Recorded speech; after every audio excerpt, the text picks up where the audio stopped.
The past. In a secluded and elegant villa nestled at the foot of a mountain, an unusual stillness enveloped the surroundings.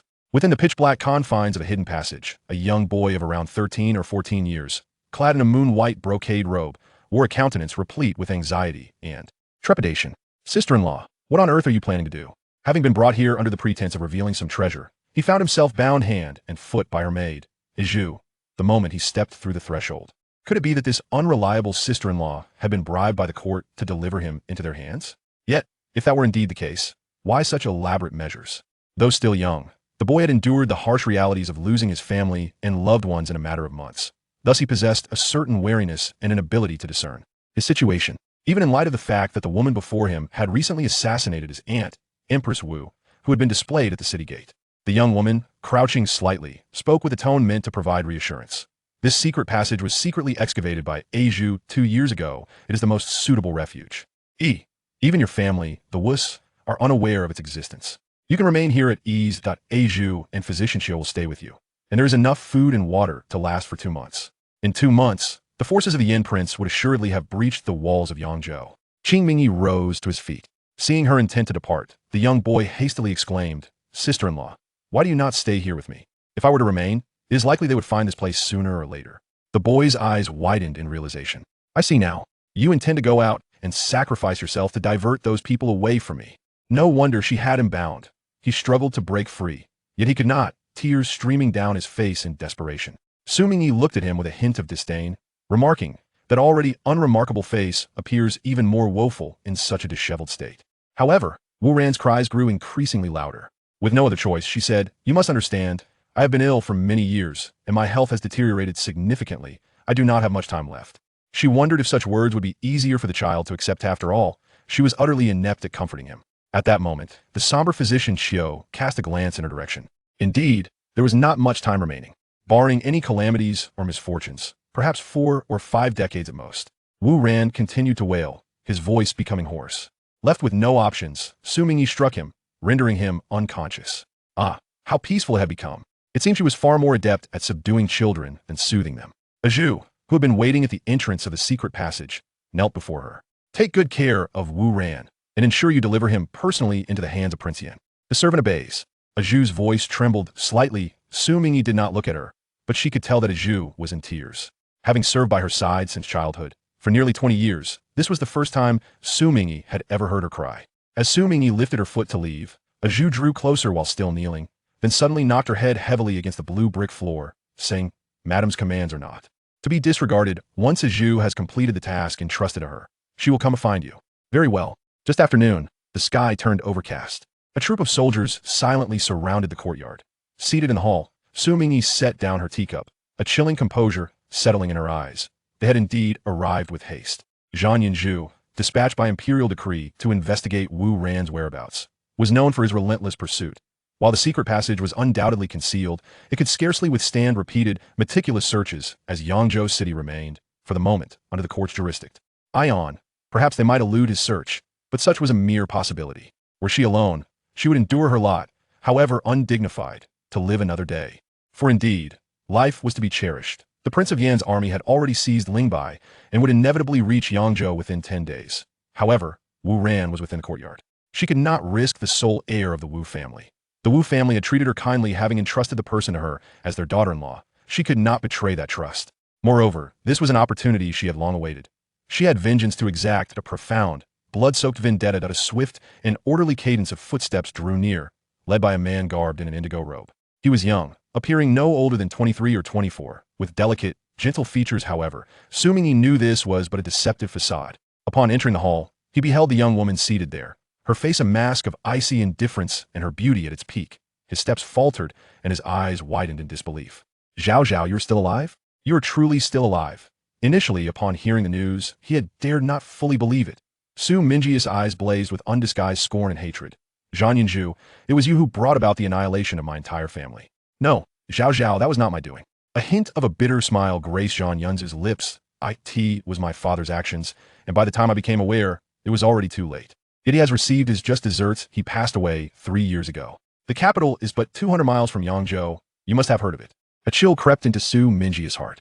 To so easily absolve oneself of all responsibility, speaking of her father's death with such nonchalance. Zhao Zhao, I understand that you may not believe me at this moment. My family, the Zhan family, indeed owes a great debt to the Xu family. Rest assured, I shall make amends in due course, and you shall no longer suffer grievances. Wu Ran, I have never met him. Zhao Zhao, I have come seeking you, and you cannot deceive me. The Wu family is entirely deceased. Where else could a frail youth like Wu Ran turn, if not to you? At that moment, Zhan Yunzhu stepped into the hall and instructed her attendants to close the door behind them.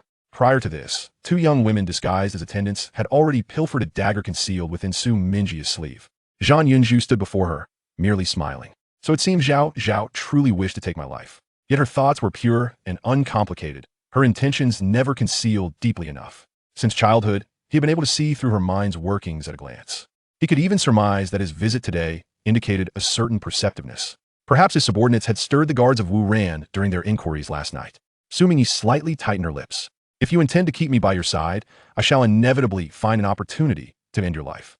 Zhan Yunzhu, however, feigned ignorance of her words. He evidently held the upper hand and, at this moment, refrained from pressing her for answers. Instead, he leaned slightly forward, placing his hand upon her shoulder, gazing at her with an insatiable longing, and whispered, Zhao Zhao, it has been 5 years since we last met, and I have missed you dearly. Do you understand? Though I possess everything now, my heart cannot harbor anyone else. Xu Mingyi suddenly wrenched her arm free from his grasp and, in a swift motion, struck towards his neck. The bracelet on her wrist concealed a hidden mechanism, and although she endeavored to evade, she still sustained a cut upon her neck. Zhao Zhao, this cannot continue. With your skills, it is impossible for you to kill me. You are aware that I would come today. Your actions are merely a delay for Wu Ran's escape. Yet he cannot flee from Yangzhou City, so do not waste your efforts. You are the remnants of the Xu and Wu families, and only I can save you. You ought to be more obedient. He restrained one of Xu Mingyi's arms, his tone growing colder, his patience waning. Indeed, she replied suddenly with a smile that, of course, she was merely biding her time. Otherwise, would she truly endure his nonsensical prattle just to vex herself? Zhang Yunzhu intended to say more, but his expression shifted abruptly. As he instinctively reached for the wound on his neck, he was horrified to discover that the blood upon his fingers was an inky hue. Zhao Zhaoyu. He found himself unable to further restrain Xu Mingyi, stepping back in dread, wishing to summon help, yet realizing he could scarcely produce a sound. He collapsed to the ground, keenly observing Xu Mingyi approach, her bracelet glinting ominously, and the incense burner in the corner emitting an unfamiliar fragrance.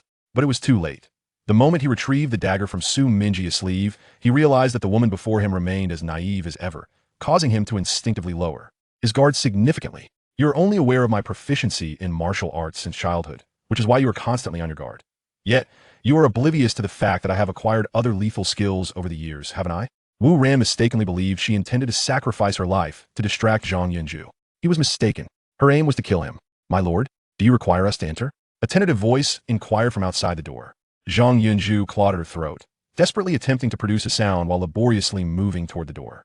Xu Mingyi placed her foot upon his chest, withdrew the dagger from his waist, and with a swift motion, struck down. Just as the soldiers were about to burst in, the door was forcefully kicked open from within. A woman of unparalleled beauty, her snow-blue dress stained with blood, appeared before the crowd, holding an object in her hand. It was their lord's severed head. The soldiers were struck with horror and rage as they beheld the head being unceremoniously tossed down the stone steps, prompting them to draw their blades and advance. The soldiers stationed outside the courtyard surged in as well. Xu Mingyi kicked over a nearby wooden barrel, causing the prepared pine oil to spread across the ground beneath her feet. With a calm expression, she took out a fire starter and threw it to the ground, biting down on the poison she had hidden away, and with a resounding explosion, flames began to engulf the area. She understood there was no escape for her. Coming from a family of generals, even in death, she would die with dignity. To perish by her own hand held no bitterness. Although she had harbored an intense fear of fire since childhood, as well as a dread of death and pain, there was solace in the thought that this poison could grant a painless demise. The flames surged high, gradually engulfing the snow-blue figure as it collapsed, while delicate raindrops began to fall from the suddenly overcast sky. At that moment, a group of cloaked figures leaped into the courtyard, engaging in combat with the soldiers who were still reeling from the tragic demise of their leader, Zhang Yunzhu. Without Zhang Yunzhu's guidance, and faced with such fierce opposition, the soldiers, overwhelmed and disoriented, quickly fell apart and fled the scene. A vulture circled low before the burning house, its cries resembling mournful wails. After circling for a moment, it made a daring attempt to dive into the flames. The fire seared its wings, causing it to flap desperately, yet it continued to screech and charge forward. Heavenly Eye, The leading man in black frowned and shouted in reprimand. Nevertheless, the vulture remained undeterred. Xu Mingyi faintly heard the piercing cries. The man, sensing something amiss, caught sight of a glimpse of snow blue amidst the flames and suddenly rushed into the inferno. Master, no. A subordinate immediately followed suit. The man acted swiftly, cradling Xu Mingyi, who was still ablaze, while the attentive subordinate hastily fetched water from a nearby vat dew. Using the two just in time. How can it be you? Xu Mingyi, you are alive. The man, upon recognizing the face of the one in his arms, wore an expression of sheer astonishment, droplets of water glistening on his handsome features. Xu Mingyi struggled to open her eyes, but they remained stubbornly shut. Hurry, bring more cold water. The man removed his cloak and wrapped it around her scorched body, continually issuing commands to his subordinates. Xu Mingyi felt her consciousness gradually fading. She longed to ask, "Who are you?" She was also curious whether the forces of the Yin King, after breaching Yangzhou, would proceed to invade the capital, and how the emperor would respond. Would he resolutely defend the imperial city or retreat to the south? How long would the two armies be at a standoff? Ultimately, could the Yin King emerge victorious? Deep down, she secretly wished for the Yin King's triumph. Yet, she would not be around to witness it. However, it seemed there was no need for concern. Having always been a person of kindness, today she had rid the world of a villain. Thus, accumulating virtue, it was likely she will descend to the heavens. She would simply observe from above. Half a month later, after the Yin army captured Yangzhou, they scarcely paused, encircling the capital under the cover of night. In light of the Wu family's tragic demise, the morale among the Yin troops surged with fury, and within merely 3 days, they had seized the imperial city. A young man clad in armor led a cavalry unit into the palace confines. The emperor did not flee more accurately. He had no time to escape. The Yin army advanced with an unstoppable momentum, and due to the current court's lack of benevolence, an increasing number of followers defected. The rapidity with which they breached the capital, disregarding the peace envoys sent by the court, caught both the ministers and the emperor off guard. The young man burst into the Yangshin hall, ignoring the cries of the ministers and eunuchs urging him to stop. He seized the ailing emperor from his dragon couch and dragged him out, unceremoniously tossing him onto the steps of the outer hall. The obstinate and loyal old minister, filled with indignation, vehemently denounced the young man for his lack of virtue, disregarding the dignity of the royal house. Listen, I shall instruct you on 2 matters. First, draft an edict of self-punishment, revealing the heinous slanders against the Su and Wu families to the world. Gazing at the discarded yellow silk and ink beside him, the emperor trembled, laughing maniacally. You delude yourself if you think I would comply. There is no way I would draft an abdication decree. You and your father can only be deemed traitors. Whether you write it or not is beyond your control. The young man sneered, while the eunuch beside him, eyeing the blade positioned before him, knelt and trembled as he lifted the brush. Secondly, take your own life as an apology. He cast his sword down before the emperor. Amidst the incessant cries and curses, the man standing on the imperial steps appeared oblivious, staring instead at the tumultuous sky beyond the crimson palace walls. As his father had remarked, the journey thus far had exacted a grievous toll. If he were to know that he could not escape the label of traitor in the end, would his grandfather, resting in the grave, harbor any regrets? And then there was Xu Mingyi. He should have arrived earlier that day. She was merely 22, was she not? The autumn wind howled, a rain fell, and yellow leaves, entwined with the fires of war and bloodshed, descended into the earth, buried together. Chapter 2. Longing for mother. Xu Mingyi slowly opened her eyes, and what met her gaze was the smoke lotus-colored gauze curtain.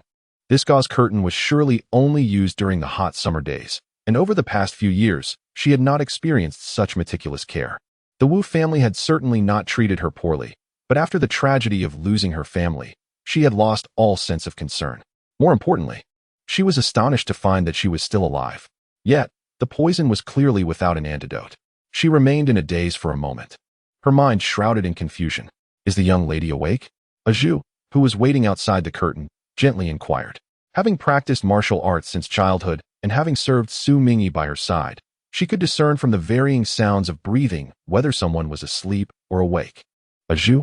Xu Mingyi propped herself up with her hands, and upon catching sight of her unblemished, fair hands devoid of any burn marks, she was taken aback once more. The maid is here. As Xu lifted the curtain, she called out to the outer room. Akue, the young lady is awake. Quickly go prepare the medicine. Hey. A girl responded promptly and hurriedly exited the room. Xu Mingyi's eyes widened in shock. Akue. But Akue had drowned long ago. Instinctively, she turned to Xu, who was handing her water, her expression shifting in disbelief. Everything felt amiss.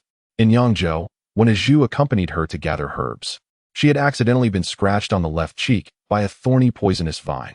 despite applying the ointment prepared by the renowned physician Xiao. The toxin from the thorn had ultimately left a faint purplish-black scar. Yet, the Zhu before her not only bore no such scar, but appeared to be 5 or 6 years younger. Surveying her surroundings, the opulent and exquisite furnishings of the room clearly indicated that this was her boudoir before her marriage. The astonishment on Xu Mingyi's face had reached a point where it was almost vacant, rendering her expression somewhat dazed. Zhu, mistaking her bewilderment for lingering grogginess after a long slumber, remembered that the young lady had been asleep for a full day and night. Is the young lady awake? At that moment, a boy's voice echoed from outside. It is the young master, Zhu softly reminded her. Xu Mingyi, still in a daze, replied, invite him in. I wish to see him. Zhu was momentarily taken aback, but quickly nodded in agreement. Delaying any further might risk her falling back asleep. Their mother had tasked him with overseeing Xu Mingyi, and he had been waiting in the study since early morning, coming over as soon as he heard any movement. The reason for employing the term oversee stemmed from his sister's increasingly erratic behavior and her growing irritability. It was no trivial matter when she would toss things about. And just the other day, she had even slapped him, claiming it was to help him become more alert. Yet, after delivering those 2 slaps, she had promptly closed her eyes and drifted off again. However, when their mother instructed him to oversee her, it was merely an excuse for him to be readily available to attend to Xu Mingyi's needs. She had mentioned that the maidservant was slow on her feet, and no one in the entire capital could match his proficiency in running errands. As Xu Ming was lost in these thoughts, he suddenly heard footsteps approaching from within.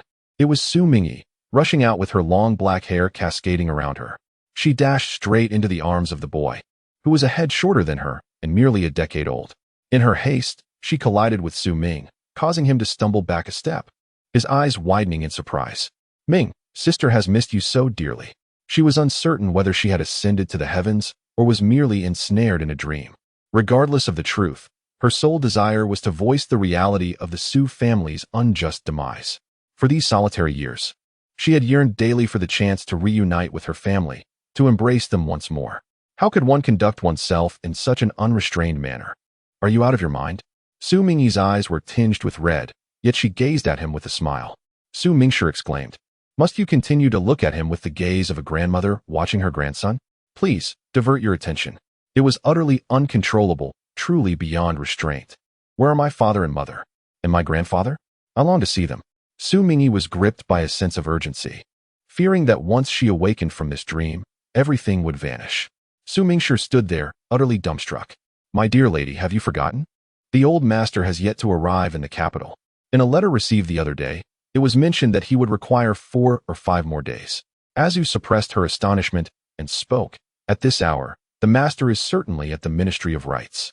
As for the mistress, she glanced at Xu Mingshi.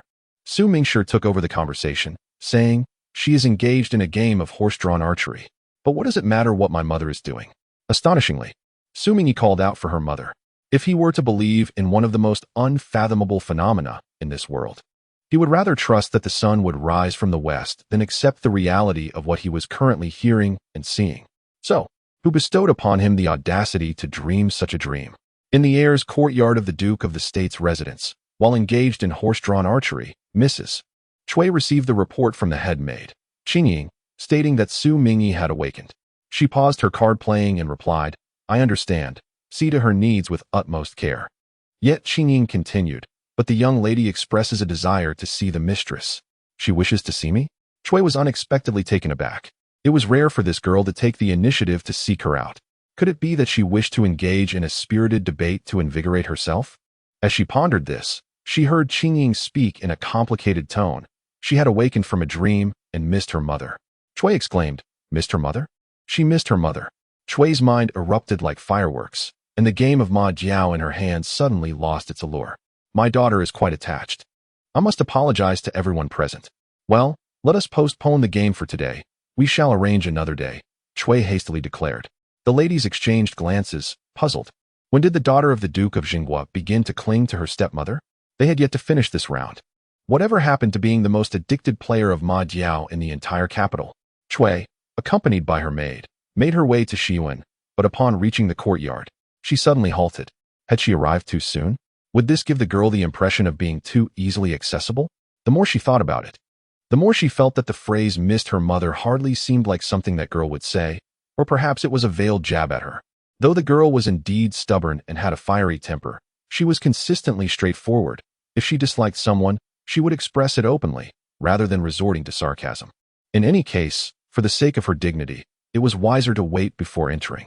Observing her mistress's restrained impatience, Qingying silently gazed at the sky. As the time drew near, Cui finally stepped forward, adopting the dignified manner of a legitimate mother as she gracefully walked in. However, as soon as she approached the main hall, she sensed an unusual atmosphere. A pair of longing eyes swiftly found her, and for a fleeting moment, their gazes locked. She could only hear a voice filled with endless yearning and sorrow uttering the word mother, before being enveloped in Xu Mingyi's embrace. Cui dared not move, even holding her breath.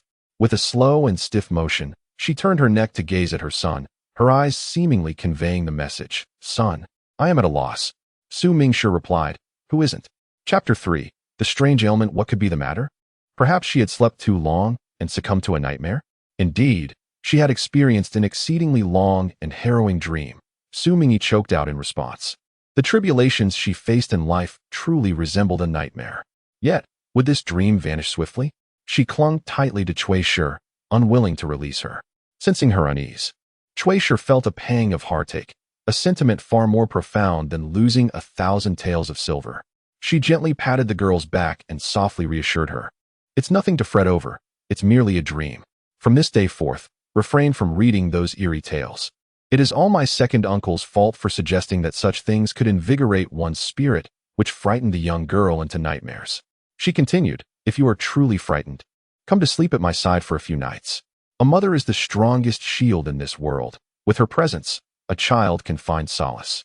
Xu Mingyi couldn't help but twitch the corners of his mouth. His mother certainly had a knack for seizing the opportunity, didn't she? Meanwhile, Xu Mingyi, still clinging to Cui, shook her head. She was not hungry, nor did she wish to squander time on food. All she desired was to linger with her family a little longer and share more words. Xu Mingyi remarked, "Did you not say yesterday that you wished to savor the ice powder from Qifeng Building?" The ice powder from Qifeng Building? The translucent, icy sweetness of brown sugar jelly. Adorned with small, chewy balls, is topped with a layer of freshly crushed peanuts and watermelon, along with raisins. As I take a spoonful and savor it, the delightful taste is sweet, yet not overly cloying, offering a refreshing respite from the heat.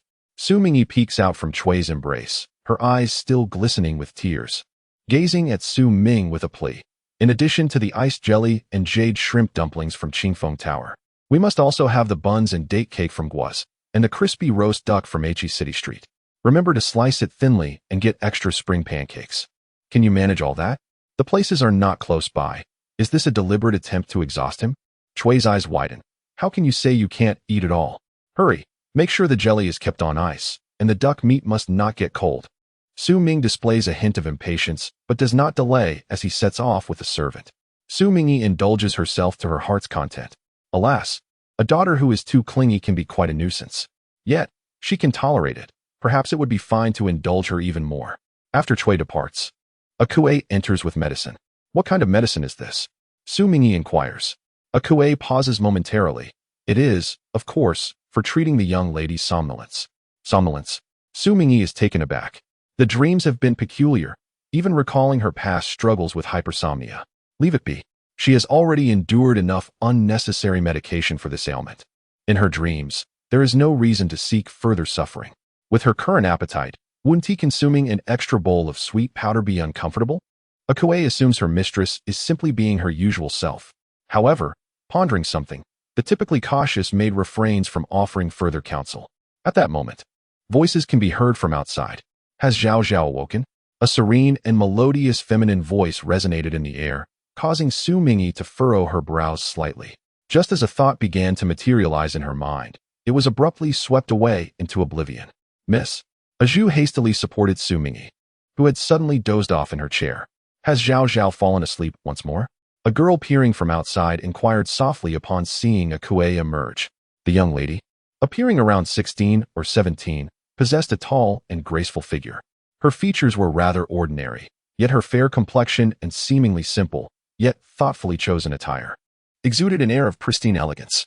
Akue nodded slightly, prompting the girl to sigh with concern. She stepped outside with a coué and suddenly asked, "I heard that the madam visited today. Has Zhao Zhao's temper, due to her recent illness, caused her to inadvertently offend the madam?" The girl, whose relationship with the madam was rather amiable, displayed a blend of genuine and feigned surprise upon hearing the news. Could it be true that Zhao Zhao indeed called the madam mother? After 3 days passed, Xu Mingyi awakened once more from her stupor, finding herself lost in thought by the window. This dream had indeed been excessively long and remarkably vivid. A flurry of speculations swirled in her mind, causing her heart to race. At this moment, she felt the pressing need to validate these conjectures.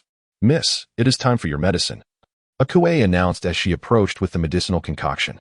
Xu Mingyi replied, "A Zhu will stand guard outside." Without hesitation, a Zhu acquiesced. "There is no need to brew this medicine anymore," Xu Mingyi stated candidly, her gaze fixed on the bowl of medicine that a coué held.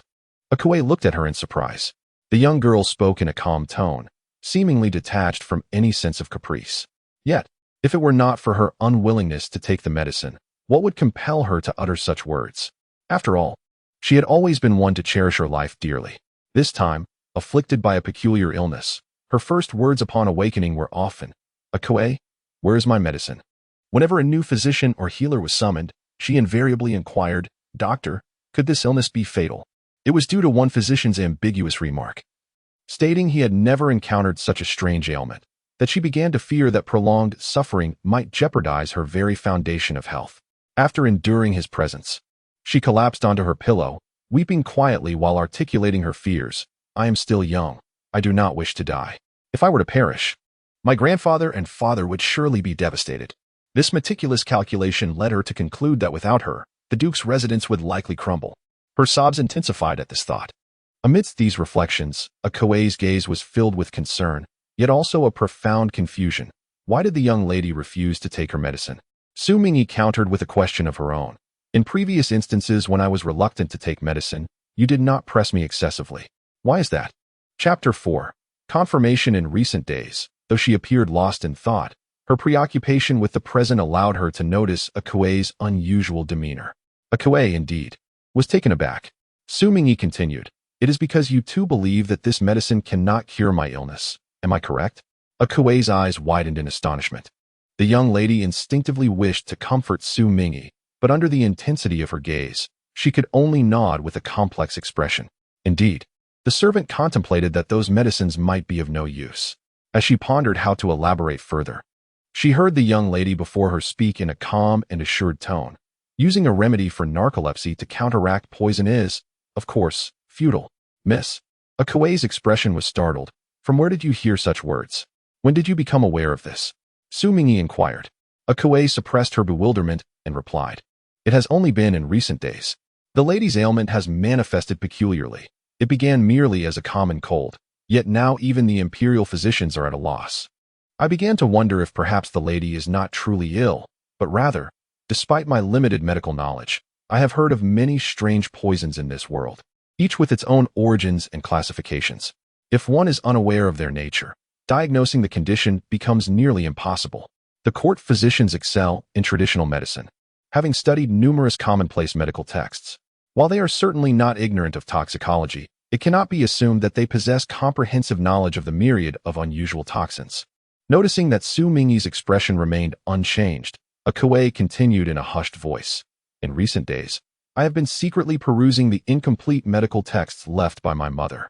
Just yesterday, I stumbled upon evidence that there indeed exists a poison capable of rendering a person in a perpetual state of slumber. However, I find it difficult to comprehend. The bizarre names of the remedies are unfamiliar to me, and the texts do not provide any antidotes. Moreover, the book appears rather dubious. Though it claims to be a medical text, it diverges into discussions of witchcraft and supernatural matters, becoming increasingly obscure. To make matters worse, it abruptly ends without concluding the topic.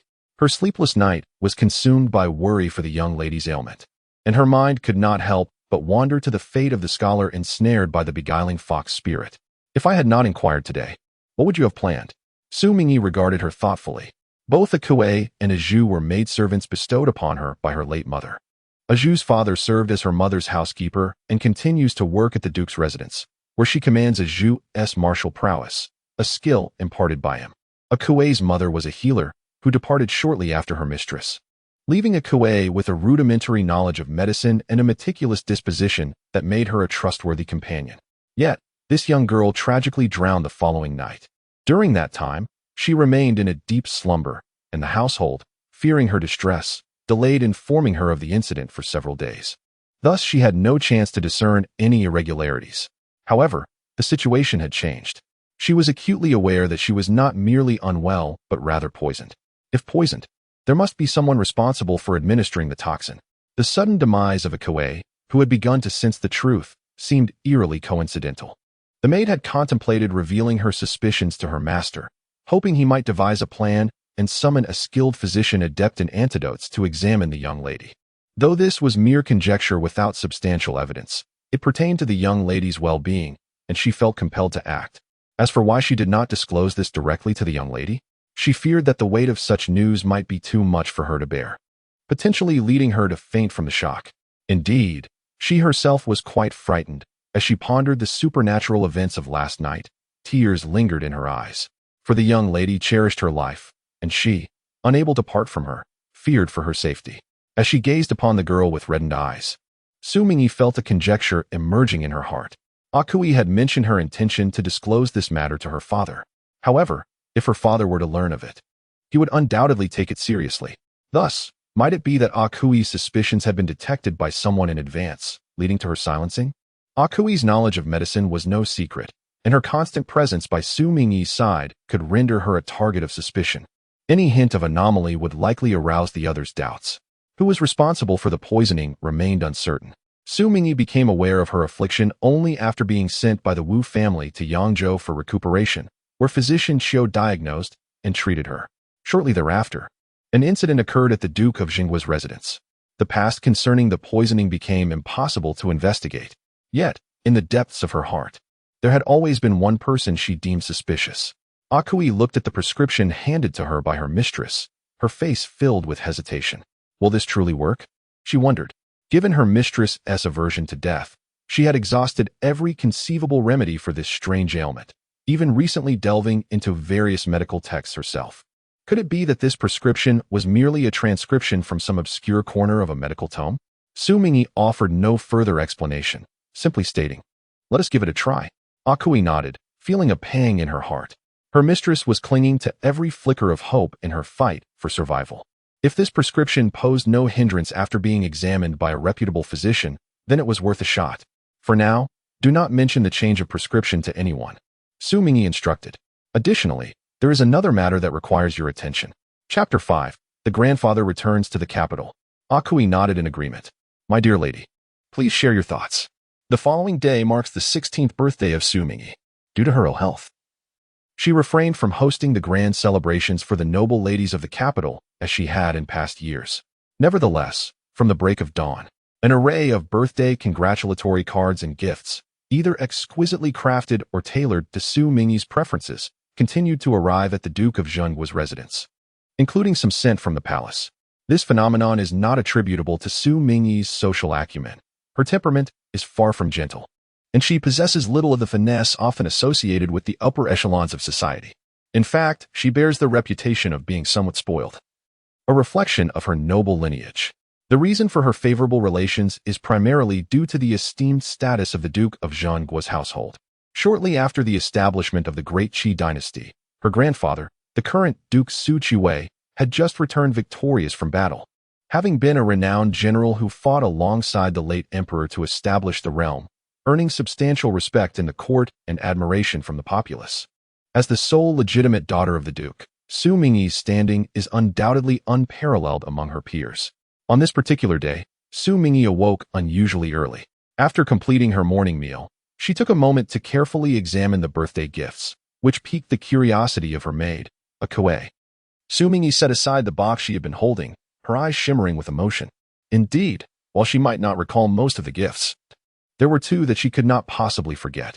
The first was a beautifully crafted box filled with perfectly sized and lustrous South Sea pearls, reportedly collected over an entire year, intended for her to adorn a pearl curtain. The second was a set of exquisite gemstone jewelry, accompanied by a delicately crafted round fan, sent by Empress Wu. Xu Mingyi picked up the silk fan, its handle adorned with a peace knot, while the fan's surface showcased an exquisite depiction of a flying swallow, accompanied by a line of delicate characters, enduring warmth and kindness, cultivate prudence in oneself. For the daughters of the Duke of Dinnan, such a gemstone-encrusted item was hardly extraordinary. However, as the Empress, presenting this gift was undoubtedly within the bounds of propriety. In the sweltering summer, this fan was indeed a practical gift, especially with the peace knot attached, making it quite reasonable for Xu Mingyi, who was unwell. Initially, she had thought of it in this manner. Yet, perhaps due to the multitude of experiences she had endured subsequently, she now found herself overly contemplative about every matter, particularly those concerning the Wu and Su families. As she gazed intently at the fan, a maid approached to announce, "Miss Liu has arrived. Please let her in." Liu Yi entered, cheerfully proclaiming, "I heard that Zhao Zhao woke up early today, so I went to the kitchen to prepare a bowl of longevity noodles for you." She carried a tray, smiling as she added, "There are also a few small pastries, all of which you used to enjoy." Xu Mingyi nodded slightly. "Thank you for your kindness. However, I have just finished breakfast, so let us set it aside for now. Then perhaps just a taste for good fortune," Louis suggested as she sat beside her, placing the bowl and dishes on the small table between them and offering chopsticks to Xu Mingyi. "I truly am not hungry." Xu Mingyi waved the fan in her hand, fanning herself absent-mindedly. Liu Yi smiled and nodded, accommodating her whims. "Then we shall wait before eating." Xu Mingyi, accustomed to indulgence, expressed her thoughts freely, without concern for the feelings of others. Yet who could blame her when she was the legitimate daughter of the Duke of Dinnan? The fan in Zhao Zhao's hand was exquisitely crafted, resembling something from the imperial court. Curiously, she inquired about it. Xu Mingyi responded with a faint acknowledgement. Louis, unfazed by her indifference, attributed it to her illness affecting her mood. Her gaze swept over the round fan in Xu Mingyi's hand, then shifted to the array of ornate brocade boxes and notes, and she sighed, remarking that, in comparison, her own birthday gift appeared rather meager. This statement was easy to respond to. A simple acknowledgement of goodwill would suffice to smooth over the moment. Yet, Xu Mingyi, reclining in her chair, expressed disinterest, stating that it was no matter if she did not send a gift. At that moment, she had no desire to waste time engaging in trivial conversation with inconsequential individuals. Of course, had the person before her truly been as amiable as they appeared, her demeanor would have differed. Liu Yi's expression finally showed signs of strain. She still intended to present a gift, merely hoping that Zhao Zhao would not find it lacking. Forcing a smile, she said, "Rest well. I shall check the kitchen to see if there is anything I can assist with." Madame mentioned that we ought to celebrate among ourselves this evening. Akue silently frowned in disdain. What family was she referring to? She did not share the Su surname. Was her face so thick that it had grown as flat as the soles of her feet? Akue, see Liu girl off, Xu Mingyi instructed. Akue complied, taking up the tray that held the untouched medicinal bowl. Liu Yi did not have time to contemplate Xu Mingyi's attitude that day before noticing the bowl of medicine that had not been touched. Was Zhao Zhao still refusing to take her medicine? Upon exiting the main hall, she softly inquired of Akue, "How can we allow her to act so willfully?" You and a Zhu should earnestly persuade her. This medicine holds little efficacy. If the young lady is unwilling to take it, let her abstain for now. Louis sighed. How can one recover from illness without medication?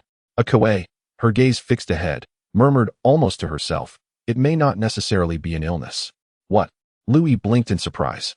Akue merely shook her head, refraining from further comment. Liu Yi continued, "This condition of Zhao Zhao's cannot be treated lightly." A quack doctor? Liu Yi spoke with evident concern. "I have often heard that some itinerant physicians prescribe recklessly. Their remedies may seem effective but can be quite harmful. Zhao Zhao's health is delicate. How can we allow a quack to attend to her? Even if you were to mention it to the master, he would likely disapprove." Akue hesitated for a moment, yet resolutely stated, "What if someone could actually cure her? We must at least try." Liu Yi hesitated, but Akue had already hastened ahead, leaving her behind. Inside, Xu Mingyi fell into a deep slumber once more. Detoxification is not an endeavor accomplished in a day. Having just changed her prescription yesterday, she slept until nearly evening. Upon waking, she felt as though her rest was insufficient, still burdened by fatigue. The young lady has awakened. A Zhu lifted the gauzy curtain. Shortly thereafter, Akue's voice chimed in. Has the young lady risen? Xu Mingyi, still lost in her thoughts, suddenly felt invigorated. Yes. She remembered that her grandfather had arrived in the capital on her birthday. Wait a moment. she seemed to have overlooked something significant. Chapter 6. That young man. Xu Mingyi anxiously turned her head to gaze at a Kuei, whose expression was animated yet subtly peculiar. Since ancient times, she had only heard of women bringing joy to others, and the current situation felt rather novel and exhilarating. It was something she had never encountered even in tales. Xu Mingyi was thoroughly awake now. To be precise, during these past 4 or 5 days, she had never felt as alert as she did at this moment.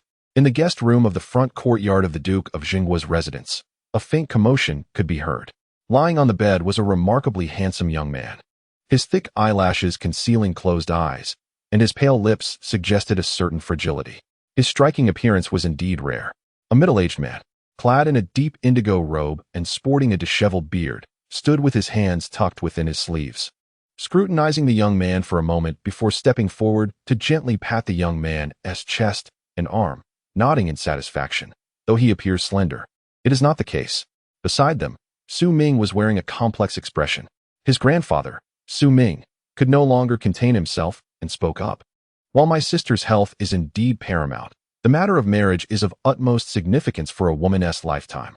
Is it not rather rash to decide so easily? He understood his grandfather's affection for Xu Mingyi, yet the importance of a daughter's marriage weighed heavily. Marrying the wrong person could lead to a lifetime of regret. Despite being merely 10 years old and born into such a noble family, he grasped this truth. What does it matter? Su Qiwei waved his hand dismissively, unconcerned. He is just a man. After bringing joy, if Xiao Zhao finds him unappealing, she can simply divorce him. Once her health is restored, what sort of man could she not choose? As for any scandal regarding remarriage, can gossip fill one's stomach or safeguard my granddaughter's life? If Xiao Zhao truly wishes never to remarry, she may remain at the Duke of Dingan's residence and enjoy a life of tranquility. The notion of marriage is, after all, a quest for a sense of belonging and comfort. Xu Mingyi fell silent, perhaps persuaded by the contemplation. He suddenly perceived that the act of a woman marrying seemed rather casual. No one noticed the slight twitch at the temple of the youth upon the bed. Having lived for 17 years, he had never felt so cheap as he did in this moment. The father's perspective, albeit practical, prompted Su Yun to ponder. Yet, upon observing this youth, his demeanor is indeed extraordinary, far from that of an ordinary family. Matters of marriage ultimately require the consent of both families. Rest assured, such trivialities can be resolved, declared the elder General Su, confident and composed. And what of Zhao Zhao? This girl has always been open-minded. Once the pros and cons are articulated, would she really refuse? Su Yun and Xu Mingyi exchanged glances, each reflecting a different emotion. That is difficult to ascertain. Su Yun paused before continuing. Let us together persuade her earnestly. If we seek her agreement, she, who is often averse to tedious discussions, may eventually acquiesce. Indeed, it was a practical approach.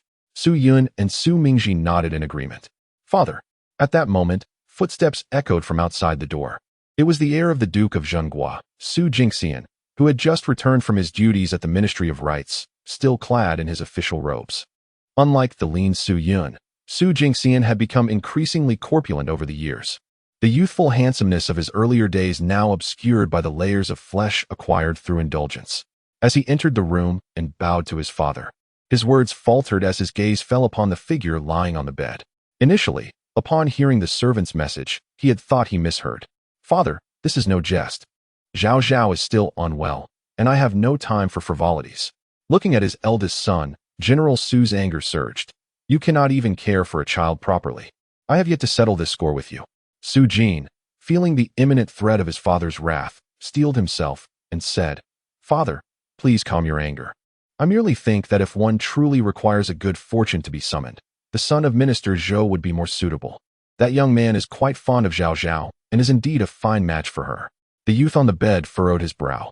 Is he already expressing disdain for me? Wait, what is there to dispute in such matters? The boy, unable to endure any longer, struggled to awaken but found his efforts in vain. Su Yun and Su Mingshi glanced over with sympathy. The old master. Someone from Shiyuan has come with news. The young lady has awakened. Zhao Zhao has awakened.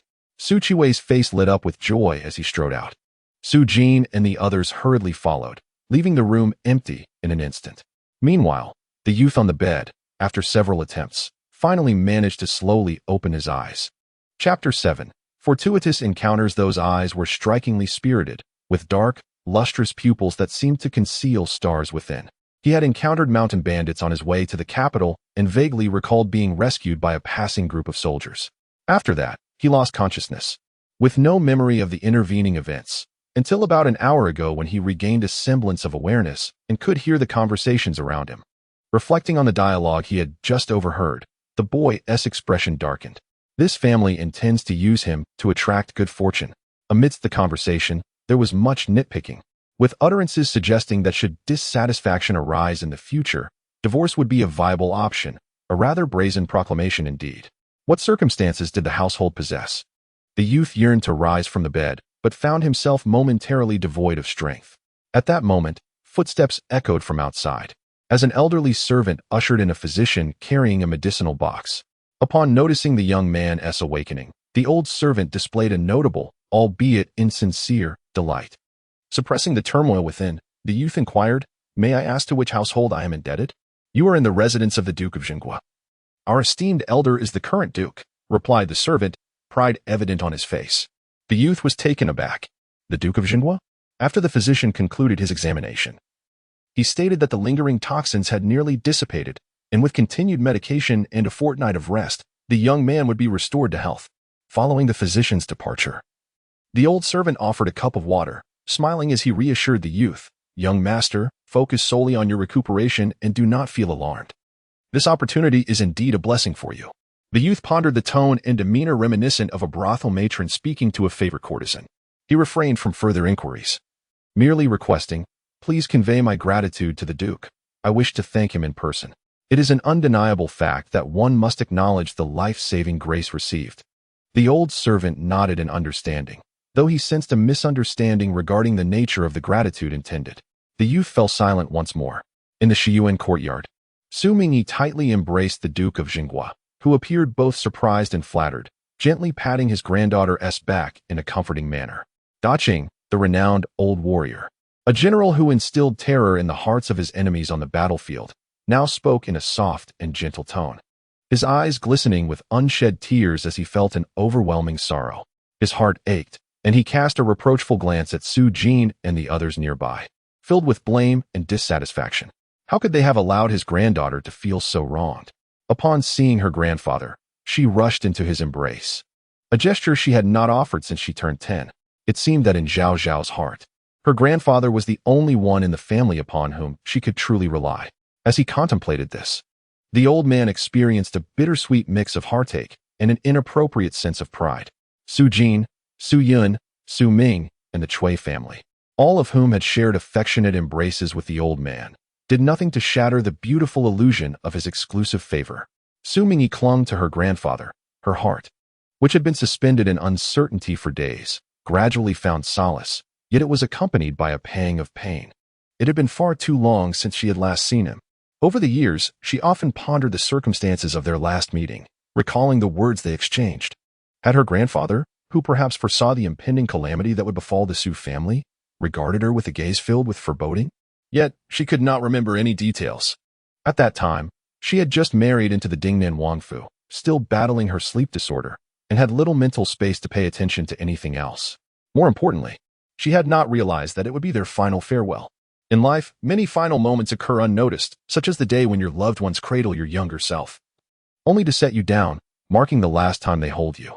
At that moment, no one, including yourself, realizes that it is indeed the final embrace. She cannot recall the last time she held her family, only that the sensation was the most comforting in the world. She dreams of holding them once more. And at last, her wish is fulfilled. It feels as if this is not merely a dream. The fantasies in her heart gradually find validation. Xu Mingyi lifts her head from her grandfather's embrace, her eyes devoid of tears, and smiles, saying, "Grandfather, Zhao Zhao does not feel wronged. In both past and present, she has always been the one under protection, never feeling a trace of grievance until her demise." Xu Mingyi is then drawn by Lady Cui to sit beside her. Upon hearing this, her smile suddenly turned strained.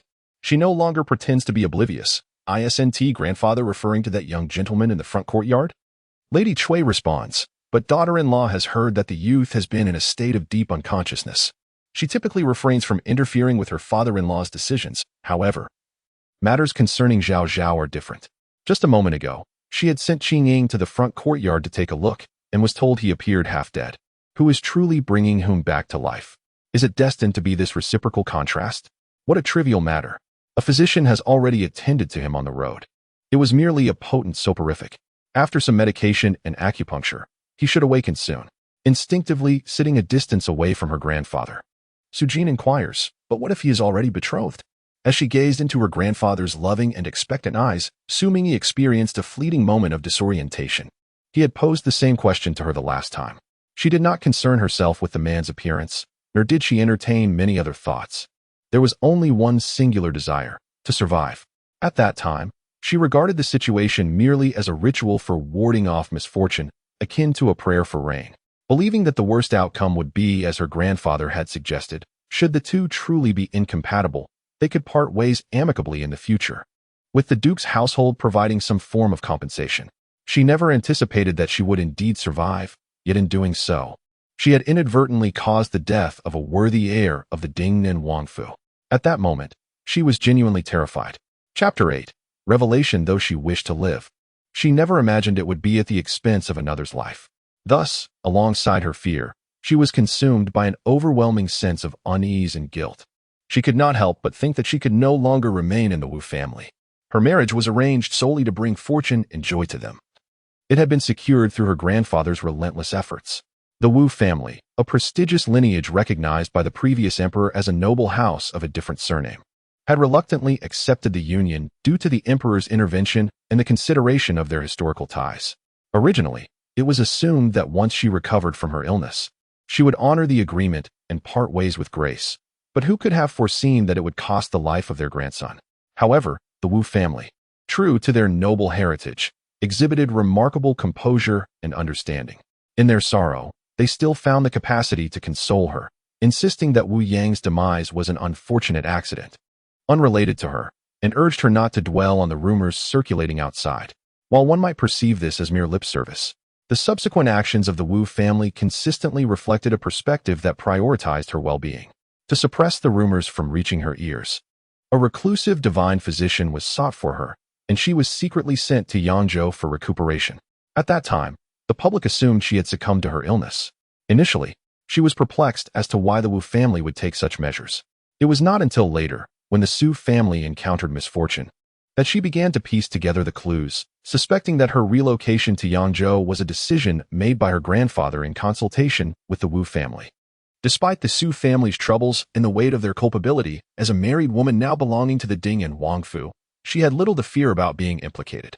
However, her grandfather was undoubtedly aware that, given her temperament, if she were in the capital, she could not remain indifferent to the situation. Both her grandfather and the Wu family intended to keep her in the dark. It was only when she inadvertently caught wind of the situation in Yangzhou and wrote to Zhao that she learned the details. It was Zhao who uncovered that the Xu family's troubles were connected to the Zhan father and son. At that time, Zhan Yuzhu had married the daughter of the prime minister and was soaring to great heights, making her approach nearly impossible. And any failure on her part would undoubtedly implicate the Dinnan Wangfu. The Zhangguo Gongfu collapsed overnight. Could the Dinnan Wangfu truly be invulnerable? A tall tree attracts the wind.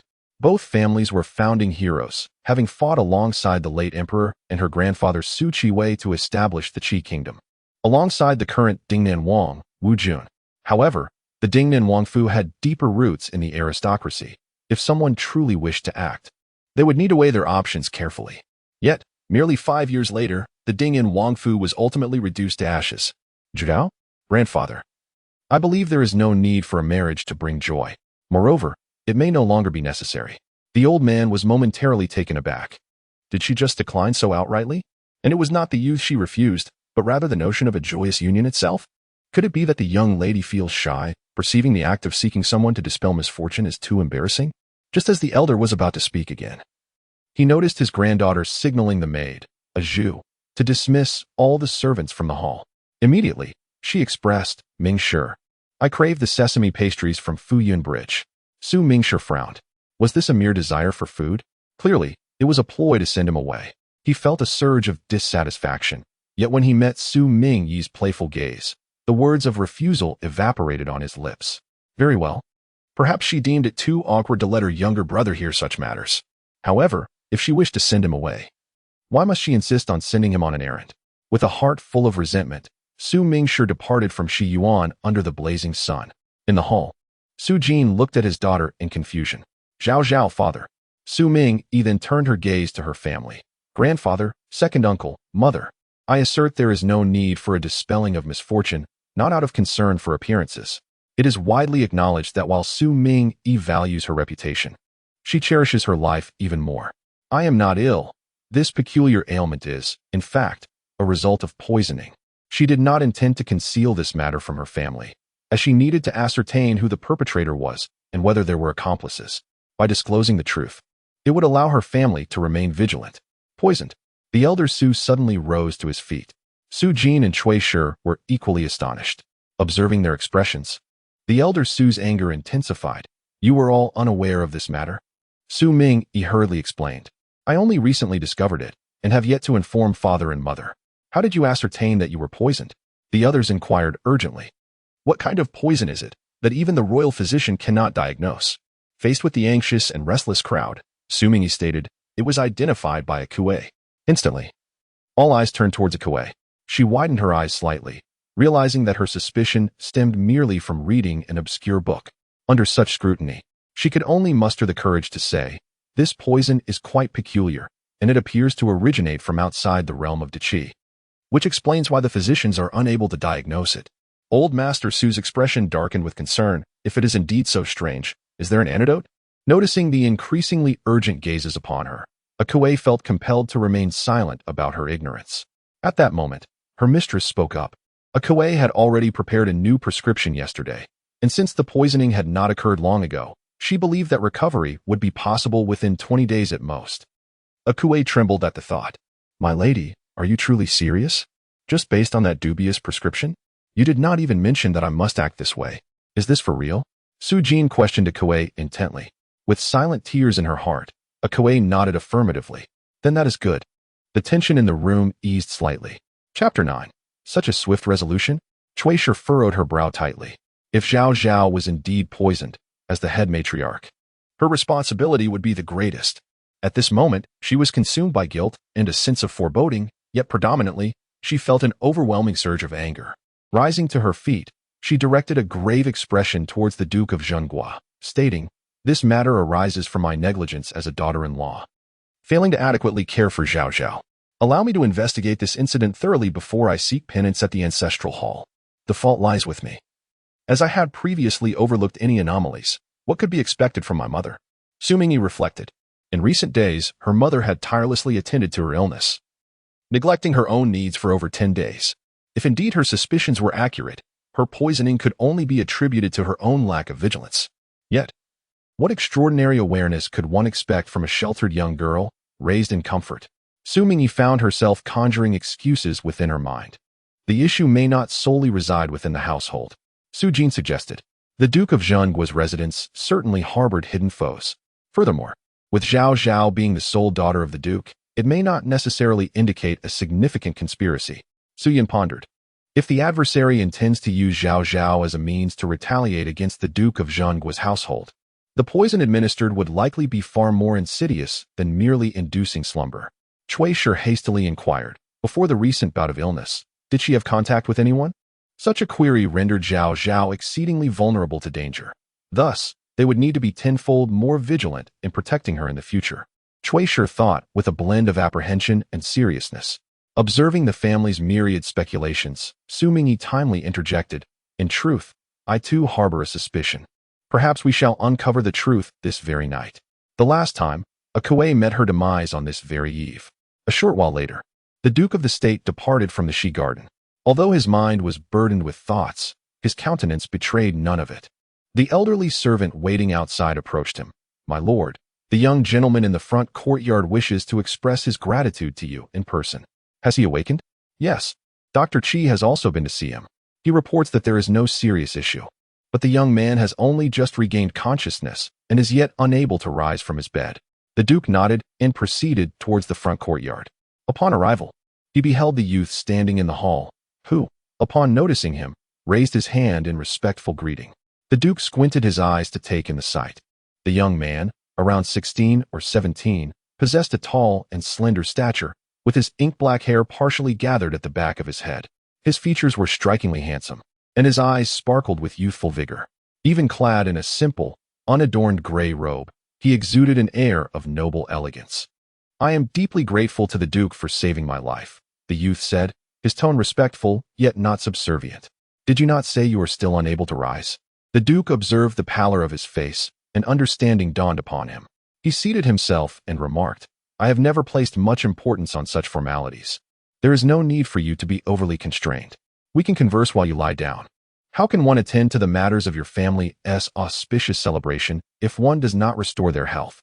Wu Yong, however, merely took a seat beside him.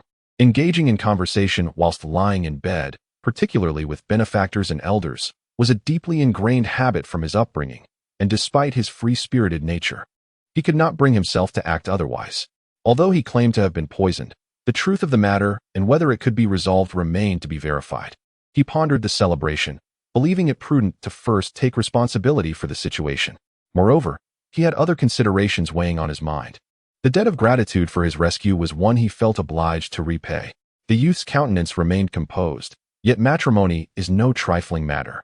"I have not had the pleasure of meeting the esteemed young lady from your household, and to broach the subject of marriage without acquaintance seems imprudent. Does this signify a refusal?" The Duke's brow arched, yet no anger was apparent. Rather, a hint of admiration flickered within him. Nevertheless, his tone carried an undercurrent of authority. "Dare you suggest that a maiden of my ducal house is unworthy of you? Such an idea is far from my thoughts." The youth was neither servile nor arrogant, offering no further explanation, but inquired, "Permit me to ask, what malady afflicts the young lady? My family possesses some influence, and I would spare no effort in seeking medical treatment for her." The Duke shook his head, raising his teacup. "There is no need for such haste. Healing is not achieved in a day. We can discuss this matter in detail once the marriage is settled." The youth paused in silence. Was he indeed hasty? "My family adheres to strict customs. Matters of marriage require the consent of my elders before a decision can be made." The Duke sipped his tea, offering no response. Wu Yang was taken aback. "Why this sudden outpouring? She is the first to call me grandfather, and my only granddaughter. I would risk my life if it could cure her illness." Wu Yang was moved. He, too, had a grandfather. Such words from an elder, even if tinged with emotional manipulation, stirred the heart. "I tell you this not to engage in idle chatter. You must agree to this union, whether you wish it or not. If you possess any discernment, we shall proceed in amity. Should you lack such perception, do not fault this old man for showing no clemency." Wu Yang was once again rendered speechless by these unexpected words. So, it was not an attempt to elicit sympathy? The young man's brow twitched. Could it be that this would conclude with a so-called annulment? "What say you?" the Duke of Jinghua inquired. "Let us not dwell on whether your family would consent. I ask only for your own opinion." Wu Yang sipped his tea, pondering for a moment. This junior agrees. So readily? The Duke of Jinghua was somewhat taken aback. It occurred to him that such an advantageous marriage was akin to manna from heaven, and that this youth was merely feigning loftiness to employ a tactic of strategic coyness. With this realization, the Duke's countenance, which had been animated, regained its composure.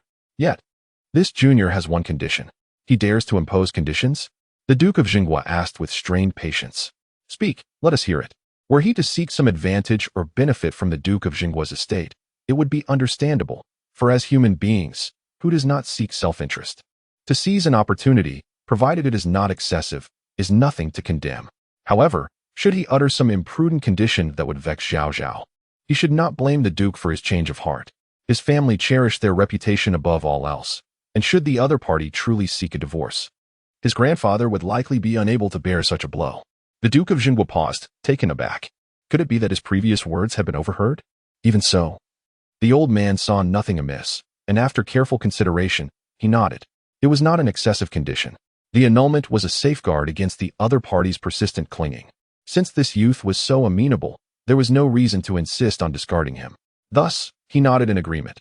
A harmonious parting is undoubtedly the best outcome. The youth, who felt he had finally liberated himself from the shadow of being dismissed by his spouse, let out a slight sigh of relief. He then remarked, "However, this is merely the opinion of a younger generation. It cannot be taken as definitive. The remaining matters must be discussed with my family, and only once we reach a conclusion can we formally respond to your esteemed household." Initially, he was reluctant to agree, partly due to concerns for his family, and partly because he did not wish to use the matter of marriage as a means of repayment, fearing it would harm both parties. It was only when the elder before him mentioned that this engagement was merely a formality that he began to waver. This was only natural. The Duke of Jingwa was in good spirits at this moment. After all, reaching an agreement was worth celebrating. To bring joy, one must maintain amicability, thus rendering the occasion truly auspicious. Unless absolutely necessary, he had no desire to impose harshly, as it would shatter the joyful atmosphere. As for whether the other family would consent to this arrangement, naturally, it would be ideal if they did. If they were to refuse, he had just won a battle. When he approached the emperor, what matter could he not resolve? Rarely did he have the opportunity to make requests of the emperor, and being in such a position, winning victories often led to rewards of gold, silver, and estates, which had nearly exhausted the emperor's generosity. Thus, seeking a favor became a fortunate situation. I understand you speak in the dialect of the capital, but are you indeed from the capital? The Duke of Jingwa inquired, not feeling that it was too late to ask. To establish a verbal engagement without thoroughly investigating the family background may seem impulsive, yet it was evident that the elder did not place much importance on such matters. Of course, he also possessed sufficient authority to retract his words at any time. People, when confident, tend to act according to their whims. The younger generation hails from Ningyang, though I have visited the capital on numerous occasions. Ningyang? The Duke of the State spoke while serving tea. It is indeed a splendid place, safeguarded by that old fellow, the Prince of Dinnan. The people there live in prosperity and tranquility. Although he often quarreled with his sworn enemy, Wu Jun, one cannot deny the fact that the Wu family has benefited and protected the local populace. Wu Yang inquired, that old fellow? The Duke of the State, failing to notice the youth's expression, casually continued, is there someone in your family who holds an official position? My father serves in the capital, Wu Yang replied. Just as the Duke was about to delve deeper into the conversation, a servant stationed outside announced, Master, Miss Lu has arrived. Upon hearing this, the Duke glanced outside, while Wu Yang instinctively cast a fleeting look as well. The young lady, adorned in a pastel-hued dress, held a vermilion tray in her hands. Had she come all this way merely to present a snack? It seemed either she was overly eager to please or had come specifically to see him. Was it possible that the young lady herself was unable to come and had sent someone else in her stead? With such thoughts swirling in his mind, Wu Yang furrowed his brow, rose to pay his respects to the Duke, and then turned to retreat to the inner chamber. He had no desire to endure the scrutinizing gaze any longer, which felt akin to inspecting goods. The Duke, on the other hand, stood and made his way outside. Old master, he acknowledged with a slight nod, his expression remaining relatively gentle. Your thoughtfulness is appreciated. Nearby, the elderly servant, Yunbo, received the soup, discreetly curling his lip in disdain. If one feared to hinder the old master's affairs, then why come at all? Furthermore, the very fact that his own father had perished on the battlefield, yet he could still treat such matters as mere trifles revealed a rather carefree spirit. It is worth mentioning that the father of Miss Lu was originally merely a low-ranking soldier under the command of the esteemed elder of the household. By sheer coincidence, he met his demise before the elder, leaving behind a plea for the elder to care for his wife and daughter. Subsequently, during a scorching summer night, a mishap with a lantern resulted in a devastating fire that consumed several rooms of their home, though fortunately, the mother and daughter managed to escape unscathed.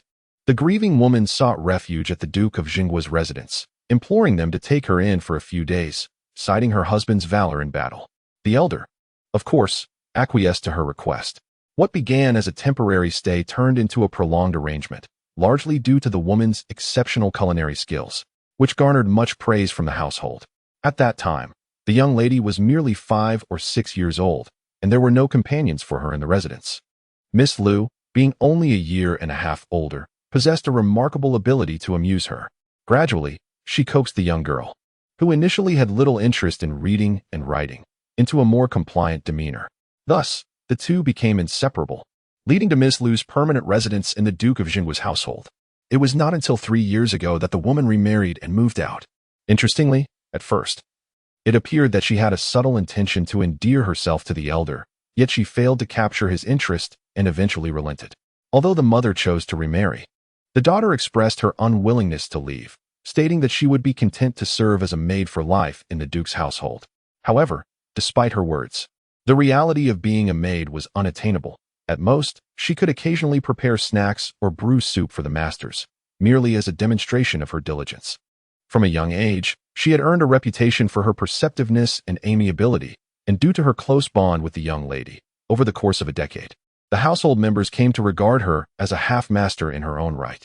At first, he, as a servant, felt nothing amiss. After all, the Duke of Zhengguo's household was not lacking in silver, and being a family of military nobility, they were not overly concerned with rigid decorum, nor did they mind taking in another unfortunate girl.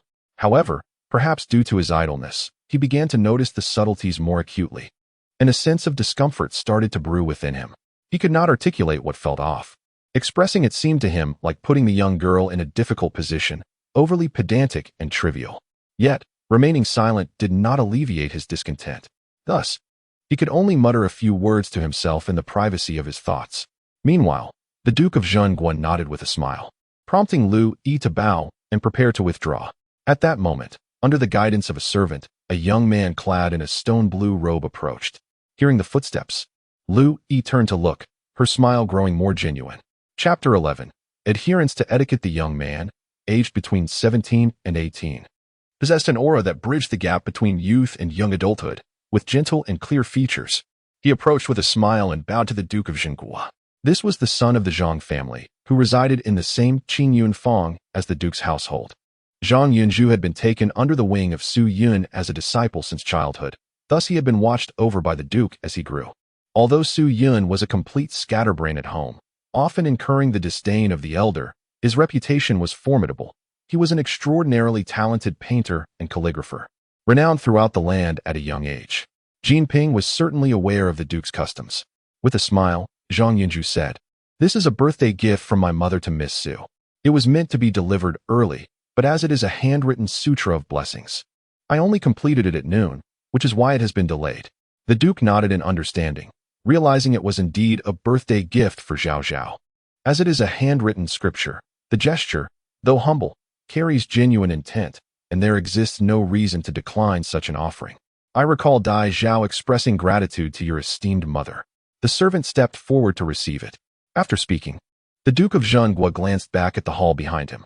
Ultimately, an agreement had been reached. The remaining matters could be addressed later. He would return to the capital today and enter the palace to pay his respects to the emperor tomorrow. Several of his aides were presently awaiting him in the study. Zhang Yunzhu acknowledged this and stood aside to bid farewell to the Duke of Zhengguo. Once alone, Lu Yi approached Zhang Yunzhu with a gentle smile. However, Zhang Yunzhu's gaze drifted towards the hall, and with a subtle smile, he inquired, "Do you know who resides in this guest chamber, Miss Lu?" The visitor had come, relying solely on his status as the only disciple of the esteemed Master Su, and having frequented the Duke's residence for many years, he was led here without ceremony. Yet, what sort of guest could warrant the Duke of Zhengguo's personal audience? Lu Yi replied softly, "It is said that Mr. Yao divined that this person would bring good fortune, allowing Zhao Zhao's ailment to be cured." Good fortune? Zhang Yunzhu was taken aback, instinctively furrowing his brow. Noticing this subtle change in his expression, Lu Yi felt a pang of bitterness but maintained a gentle tone. Zhao Zhao has suffered from this peculiar illness for a long time. Should we not rejoice at the chance of recovery, Brother Zhang? I am indeed pleased, though somewhat surprised, he responded, his demeanor returning to normal as he walked and questioned, "What is this person's background?" At present, it remains unclear. However, given the serene atmosphere, they are likely an ordinary individual, Lu Yi speculated. Zhang Yunzhu unconsciously tightened his grip. Is it possible for an ordinary person to possess the qualification to wed Zhao Zhao? His father is merely a lowly sixth-rank official, and he has always perceived himself as vastly inferior to Zhao Zhao. Yet, he never imagined that one day Zhao Zhao might indeed marry an obscure commoner. Is it already decided? Lu Yi shook her head gently. For the time being, it remains uncertain. We must first ascertain Zhao Zhao's sentiments. In this household, no one has ever acted without regard for Zhao Zhao's feelings. Moreover, this principle extends beyond these walls. Wherever Zhao Zhao is present, everything revolves around her. This has been the case in the past, and it remains so in the present. Lu Yi gazed at the gentle man beside her, a smile flickering at the corners of her lips. Zhang Yunzhu squinted at the glaring sun above. After a brief moment, he slowly relaxed his tightly clenched fingers and inquired softly, "Regarding the matter I previously asked Miss Lu to investigate, has there been any outcome?" His father often remarked that matters hold varying degrees of importance, and one must not lose sight of propriety.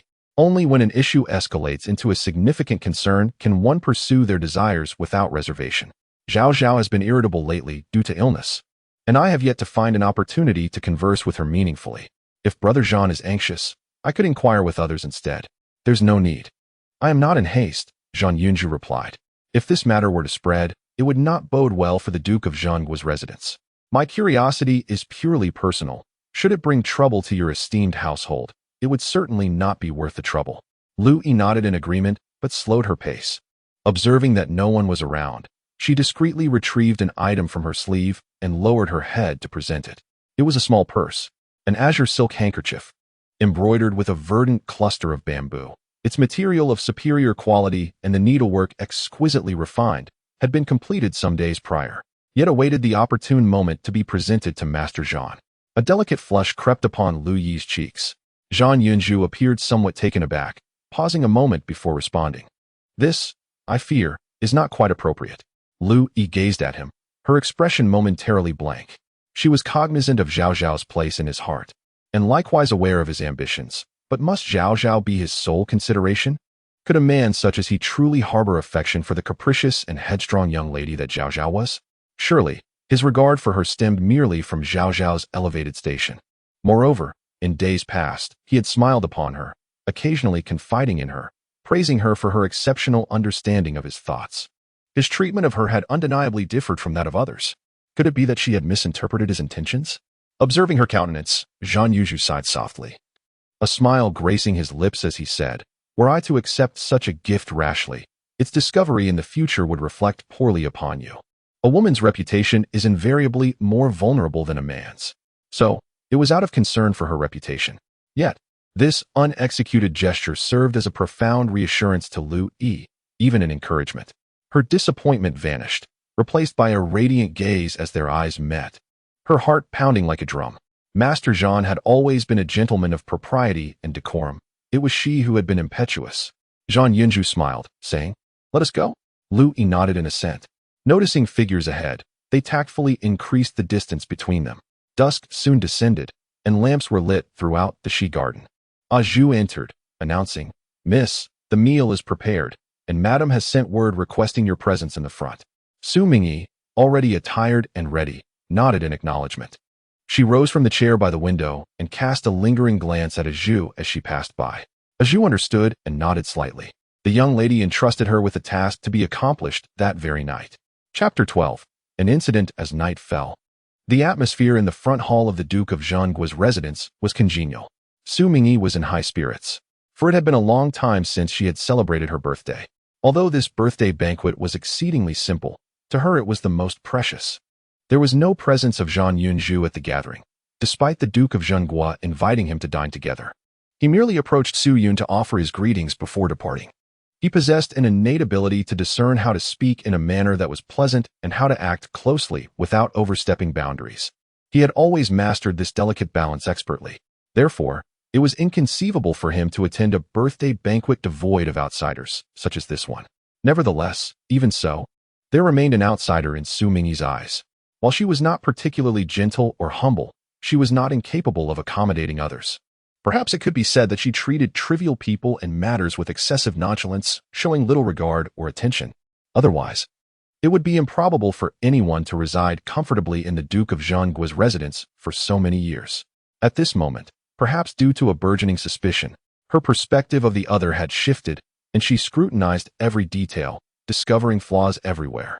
"I see that Zhao Zhao's spirit has improved significantly. She hasn't shown any signs of fatigue all day. Coincidentally, today is her birthday, and indeed, one feels invigorated during joyous occasions," Lu Yi remarked half-jokingly.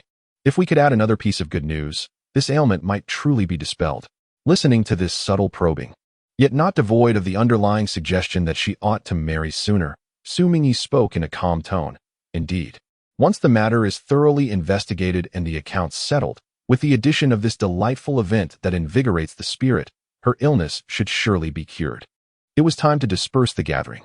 He intended to visit the individual in the front courtyard, having heard that they had awakened in the afternoon. Observing his grandfather's placid demeanor, it was likely that matters had progressed favorably. Even though there would eventually be grounds for divorce, he would nonetheless need to remain beside Xu Mingyi for a while, the duration of which was uncertain, perhaps months, perhaps years. Thus, he felt compelled to ascertain whether the other party was dependable. After receiving the nod from the Duke of the State, Xu Mingyi proceeded towards the guest room in the front courtyard. However, upon arrival, he found himself unable to meet the individual. Had they fled? This thought immediately sprang to mind. After all, he would likely do the same in their shoes. But if the person had indeed escaped, what would become of Xu Mingyi's ailment? Although he was initially skeptical about the efficacy of the auspicious remedy, he felt it necessary to at least give it a try. If there were any terms that could not be agreed upon, further discussions could always be arranged. As Xu Mingyi fretted over the situation, he spotted Uncle Yun approaching, accompanied by a servant carrying garments. He quickly inquired, "What of the occupant of the guest room? Out for a stroll?" Xu Mingyi breathed a sigh of relief upon hearing this. Hadn't the physician stated that they were not yet fit to leave their bed? Perhaps having experienced a loss, they now recognized the value of health. Xu Mingyi found himself unable to suppress his concern for the other's well-being. Of course, this concern was not entirely selfless. Indeed, Uncle Yun replied with a smile, "Perhaps this young gentleman possesses a robust constitution and is recovering swiftly." Xu Mingyi nodded in agreement. Good health is indeed a blessing.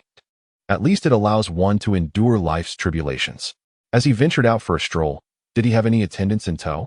The young servant replied, "I had initially intended to accompany him, but Master Wu expressed a desire to enjoy the fresh air in the front garden alone.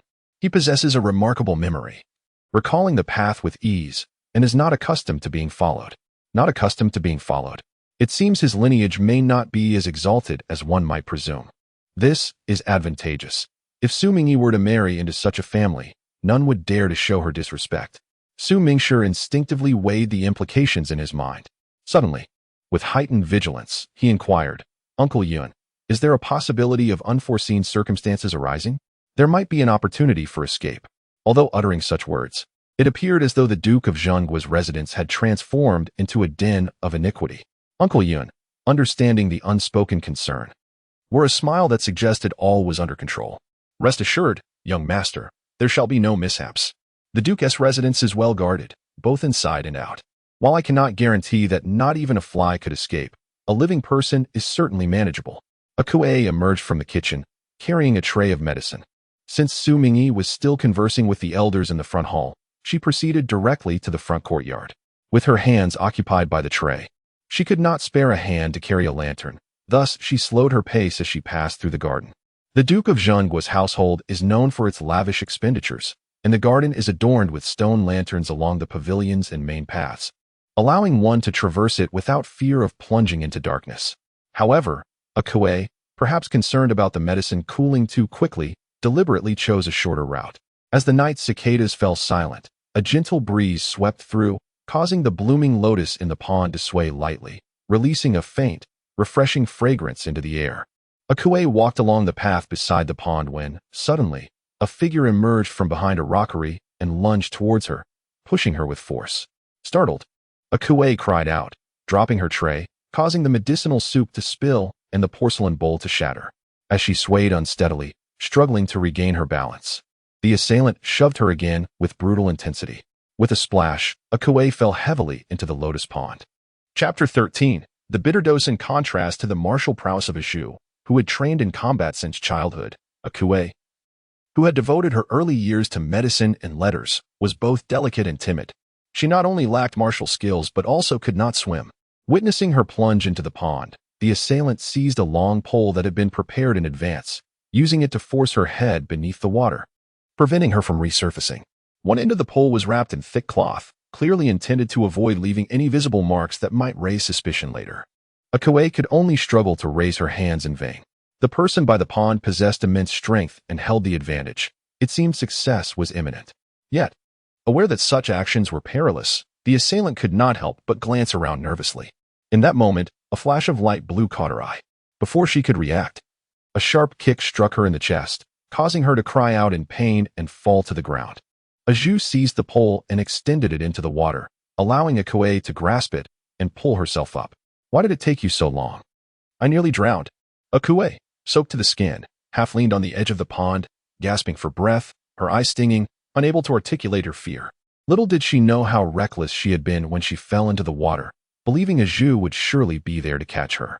Now, she feared for their bond, wondering if they could ever again trust one another as good sisters. Xu, typically reticent, offered no further explanations.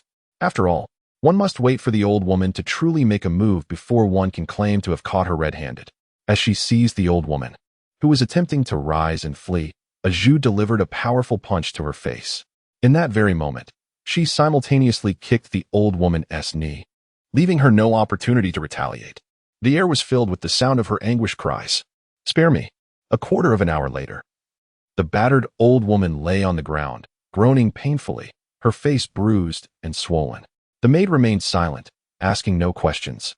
She had struck the old woman before she could even muster a defiant retort. What a bizarre situation this was. "Xu, cease your assault, if you continue. The young lady will be unable to question her." Kuei, who had been sitting on the ground, fearful to look closely, grasped Xu's hand. As sisters who had grown up together, she was well aware that Xu's motto since childhood had been to resort to violence at the slightest disagreement. However, over the years, as she served the young lady, she had managed to suppress her fiery temper. Today, it seemed, the old woman had brought this upon herself.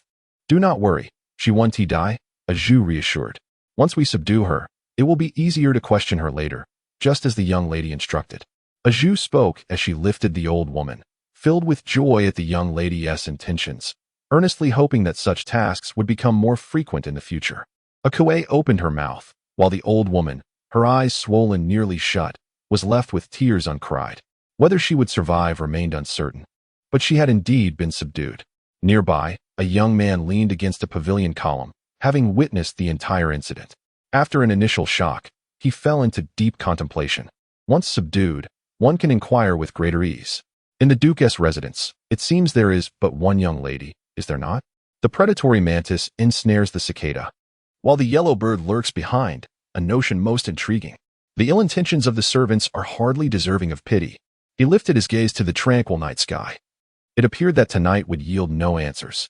The youth turned away, unable to suppress his musings on the true motive behind the Duke's choice to have him dispel ill fortune. Was it truly essential for him to fulfill this role, or was it that the young lady of the household was excessively proud and fierce, rendering her unmarriageable in the capital, leaving only a hapless outsider to fill this perilous void? Was the union merely a formality, a stalling tactic, perhaps? Moreover, should this marriage inadvertently transpire, would it lead to a scenario where the husband would be subjected to punishment for disobedience? As he contemplated the possibility of returning home late today and facing reprimand, the thought of his elders from the Xu family examining his physical robustness during his slumber weighed heavily upon him.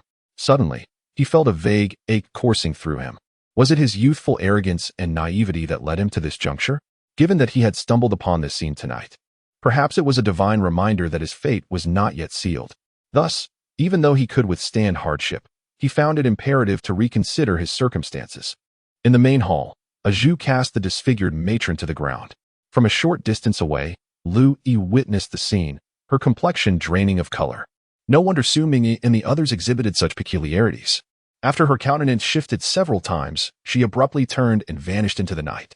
It was this matron who had seized the opportunity in the absence of others, pushing a servant into the lotus pond, intending to drown her. In the hall, Kuei recounted the events that had transpired. The Duke of Xingguo's expression was one of profound gloom. Today, Zhao Zhao had informed them of the clandestine arrangements made to lure the perpetrator into the open at Xi Garden. Kuei was the most crucial element of this plan. However, after listening, he remained unconvinced that the night would yield any results. Yet, being Zhao Zhao's grandfather, he felt compelled to support her earnest endeavor, patiently waiting in that very spot. If he had previously harbored doubts regarding his granddaughter's poisoning, he was now nearly certain of the malicious intent directed at Zhao Zhao. Indeed, someone was deliberately plotting to harm her. The astonishment of Su Jin and the others was no less than that of the old man. "Speak. Who instructed you?" the elder demanded in a grave tone. The frightened maid knelt on the ground, too terrified to argue, pleading for mercy without uttering anything of consequence. This was a servant from Aunt Ruan's courtyard. After scrutinizing her, Chui's gaze turned icy. Su Jin's forehead throbbed violently. Chapter 14. Aunt Ruan. Aunt Ruan. She was his sole concubine.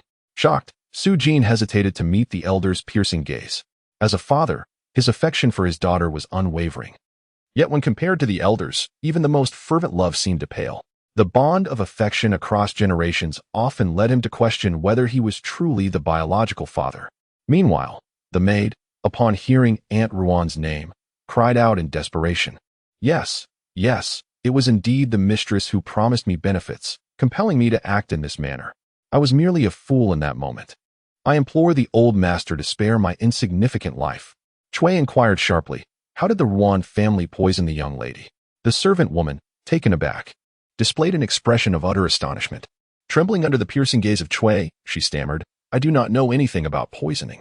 Aunt Ruan merely instructed me to wait for an opportune moment to push Miss Akue into the water, claiming it was a personal grievance. I truly had no idea Aunt Ruan would dare to harm the young lady. Otherwise, even if I had 10 times the courage, I would not have accepted those 10 taels of silver. That would be a clear case of earning a life only to spend it unwisely. Su Jin had already commanded. Bring Ruan here. I wish to interrogate her personally. Su Chiwei's expression was taut.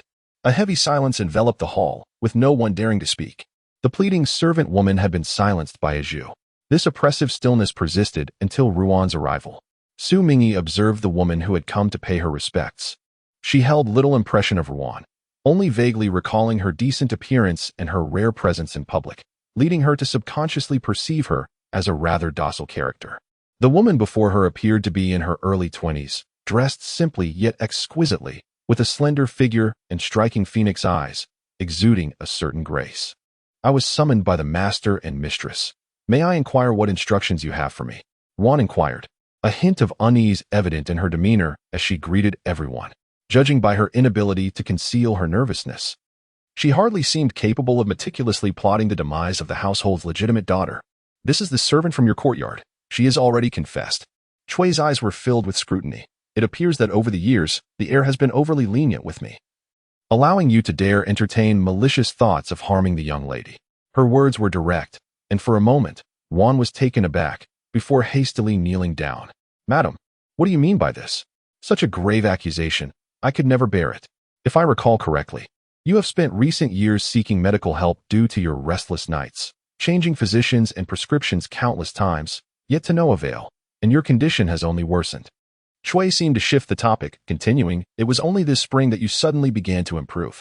I inquired about it, and you merely attributed it to the warming weather, claiming your spirits lifted, allowing you to sleep soundly once more. Indeed, there is some truth to that, Ruan said, kneeling there, her eyes flickering slightly, seemingly perplexed by Chui's sudden mention of these matters. If it were solely due to a change in mood, it seems there hadn't been any event to warrant such a sudden uplift in your spirits. Spring comes every year. Why, then, did you only find relief this particular season? Chui gazed at her and inquired. I presume it must be due to a change in your medication? A miraculous remedy that could cure your years of insomnia. A poison that renders Zhao Zhao unable to awaken from slumber. The moment she had seen that old woman, such a connection sprang to her mind. Of course, this was merely her speculation. The truth may be that she was overthinking, yet this did not deter her from maintaining a resolute gaze and a tone of unwavering belief, as it was indeed advantageous to probe Ruan. Xu Mingyi, understanding the situation, timely interjected, Mother, I have heard from a Kuei that remedies for insomnia are often unceasing in their effects. Observing that the lady's complexion appears quite well, it can be surmised that she has enjoyed a good night's rest. It should not pose a significant challenge to ascertain the recent medications she has taken. A Kuei is perplexed. When did she ever confide such matters to the young lady? Meanwhile, Madame Chui has nodded in agreement, promptly instructing Qing Ying to lead a search for evidence in the Yuan residence. Lady Yuan's face pales considerably. It is indeed peculiar that the mistress harbors such suspicion against her without any evidence. Tears welling in her eyes. She appears both anxious and furious. The mistress has sent her attendants to scour her quarters, and naturally, whatever the mistress claims to find will be deemed credible. Should evidence be unearthed, no matter how much she might protest her innocence, she fears she will be unable to absolve herself of the accusations. Madame Chui sneers. The actions of this maid tonight, coupled with her testimony, constitute overwhelming evidence. Even if no tangible proof exists, in a household where a young lady has encountered misfortune, everyone becomes a suspect. Until the true culprit is unveiled, Even within my son's quarters, a search shall be conducted. If you suspect my people of foul play, you could easily replace the staff in the young lady's quarters. To evade responsibility while altering your previously docile demeanor is tantamount to self-incrimination. The mistress's words suffice. Lady Yuan is about to contest further when she is interrupted by Su Jin, who has remained silent until now. Upon hearing his voice, Lady Yuan's body stiffens, and she turns to face him. The mistress's subordinates will not falsely accuse you, nor will the Duke of Dinan's residents wrongfully blame the innocent. Su Jin regards her with icy resolve. If indeed you are culpable, it is implausible that you could extricate yourself with mere words. Rather than engage in futile justifications, it would be far more honorable to admit your wrongdoing and preserve some dignity for yourself. If one were to say that Yuan initially appeared somewhat normal, her reaction upon hearing about her insomnia gradually revealed cracks in her facade. Observing her expression devoid of warmth and listening to her words, Yuan opened her mouth but ultimately found herself at a loss for words. Their gazes locked. Su Jin furrowed her brow tightly, her top body slowly yielding. Her head drooping wearily, slightly inclined forward. Her hands braced at her sides, and a sardonic smile unexpectedly crept to the corners of her eyes and lips. Indeed, it was utterly meaningless. Moments ago, she had been so frightened that she had failed to grasp the crux of the matter. That was a young lady. In this household, she was truly cherished, as fragile as a delicate flower, once tainted by the suspicion of harming the young lady. Even the mere hint of such an accusation would suffice to render her unable to remain in the residence, even if she were to miraculously evade the consequences. What would it matter? If her only desire was to exist like heir, she would not have taken such reckless risks. Witnessing her half-alive demeanor, Chui suppressed her disdain and said, "Speak up. Why would you harm the young lady? Were you instigated by someone else?" She was keen to hear what foolishness would emerge from this woman of the inner chamber, and whether it could possibly yield any fresh absurdities compared to the tales she had heard from others. Xu Mingyi sipped her tea. Chapter 15. The Root of All Evil. Yet Yuan merely lowered her head, a mocking expression upon her face. This demeanor infuriated Su Jin. To have harmed someone, and yet to present oneself as though the world owed her a debt. He naturally understood that reasoning at this moment would be futile. It was essential to pry open Yuan's lips to discern the true motives behind her actions. Upon hearing this, Yuan suddenly lifted her head and gazed intently at Su Jin, her eyes reddening as she spoke. "Could it be that you have forgotten something, my lord? If not for her, our child would be 4 years old this year." Xu Mingyi frowned at her words. When had Yuan ever had a child? The implication was as if the child had been harmed by her. Yet she could not recall committing such a heinous act. Just as she felt the situation becoming increasingly surreal, she noticed that Chui and the others exhibited similar expressions of confusion. That child had already been in my womb for 4 months. She continued, "I took great care to nurture myself, daring not to tell anyone, thinking that when the time was right, I would inform you, my lord, and you would surely not wish to part with it." Yuan then laughed and wept simultaneously. "But after just one night of contemplation, you visited Shi Garden and the following morning ordered someone to bring medicine. Since then, you have not even cast a glance in my direction." Chui furrowed her brow tightly, looking toward her husband. The fact that Yuan had once been pregnant was inconceivable. Jealousy was not the issue, but such matters should never be concealed from her. Had she known earlier, she would have been more attentive to Yuan. Men, after all, often simplify the complexities of the inner household when they are not personally involved. It was no wonder that Yuan had suffered from insomnia since about 4 years ago. Yet, Yuan claimed that this matter was somehow related to Zhao Zhao. Chui's gaze shifted toward the girl sitting there, her heart filled with skepticism. Zhao Zhao appears to be somewhat spoiled, yet beneath her seemingly tough exterior lies a tender heart. Over the years, despite her outward disagreements with Ming Shi, she has never unreasonably made things difficult for her younger brother. It is precisely because she observes this that one cannot help but feel a sense of sympathy and affection for this stubborn young girl. It is utterly absurd. Su Jin declared solemnly, "Zhao Zhao is utterly unaware of this matter. I have not disclosed it to anyone. Furthermore, before you entered the residence of the Duke of Dinnan, I clearly informed you of the impossibility of bearing offspring, a stipulation you yourself agreed to. Yet, it is you who has breached this agreement first by becoming pregnant in secret, and you dare to shift the blame onto others. Such private affairs should not have reached Zhao Zhao's ears. As a father, it is undoubtedly a most embarrassing moment to lay bare such matters. However, since this issue involves Zhao Zhao, he must provide her with a complete explanation rather than conceal the truth. As for losing face in front of his daughter, he has never held much authority in this household. So be it. Xu Mingyi was taken aback. The impossibility of bearing children? Turning to look at Lady Cui, he found her equally astonished. Yet, upon glancing at his grandfather's stormy countenance and his uncle's disheveled appearance, slumped in his chair, exuding a sense of despair, he noticed no signs of surprise or confusion on their faces. The grand estate of the Duke of Dinnan, from the perspective of the elders, should logically expand and flourish. Yet, the uncle remains unmarried, and with Mingshi as the sole legitimate son, there is an unspoken agreement with the only concubine to remain childless. Is there a certain significance in this that remains unknown to these women? As Xu Mingyi grappled with her confusion, she heard Ruan's voice take over Su Jin's words. Laced with a cold derision, "You have always been protective of your precious daughter. You cannot bear to see her face even a hint of displeasure. Even in the absence of others, you still defend her. She has received abundant favor in this household, yet she only grows more jealous and domineering. Not only my unborn child, but even the esteemed wife of the heir has, over the years, managed to bear only one son. Ultimately, it is all due to the deference shown to her whims. She will inevitably marry one day. Why should we indulge her with such absurd and unreasonable demands?" Listening to Ruan's venomous words, increasingly agitated and losing her composure, Xu Mingyi was astonished. In the vast estate of the Duke of Dinnan, for her sake alone, concubines were forbidden to bear children, and the heiress wife could manage only one child to barely continue the lineage. Did she possess such influence? If that were the case, could it be that her second uncle remained unmarried due to her? As she observed Ruan's intense hatred, as if she were gazing upon the epitome of evil, Xu Mingyi felt an unsettling connection to the drought of last year and the recent unrest at the borders. Fearing she could not escape involvement in such matters, how had her existence become so suffocating that she herself remained unaware? Lost in her own thoughts, it seemed Ruan was not merely foolish but had indeed lost her sanity. "I have chosen not to bear another child. How could you twist this into such an absurd and laughable narrative? To bear the grievances of others in such a manner? Could it be that you consider yourself a mere parasite? Moreover, to rear a child entails countless sleepless nights filled with anxiety.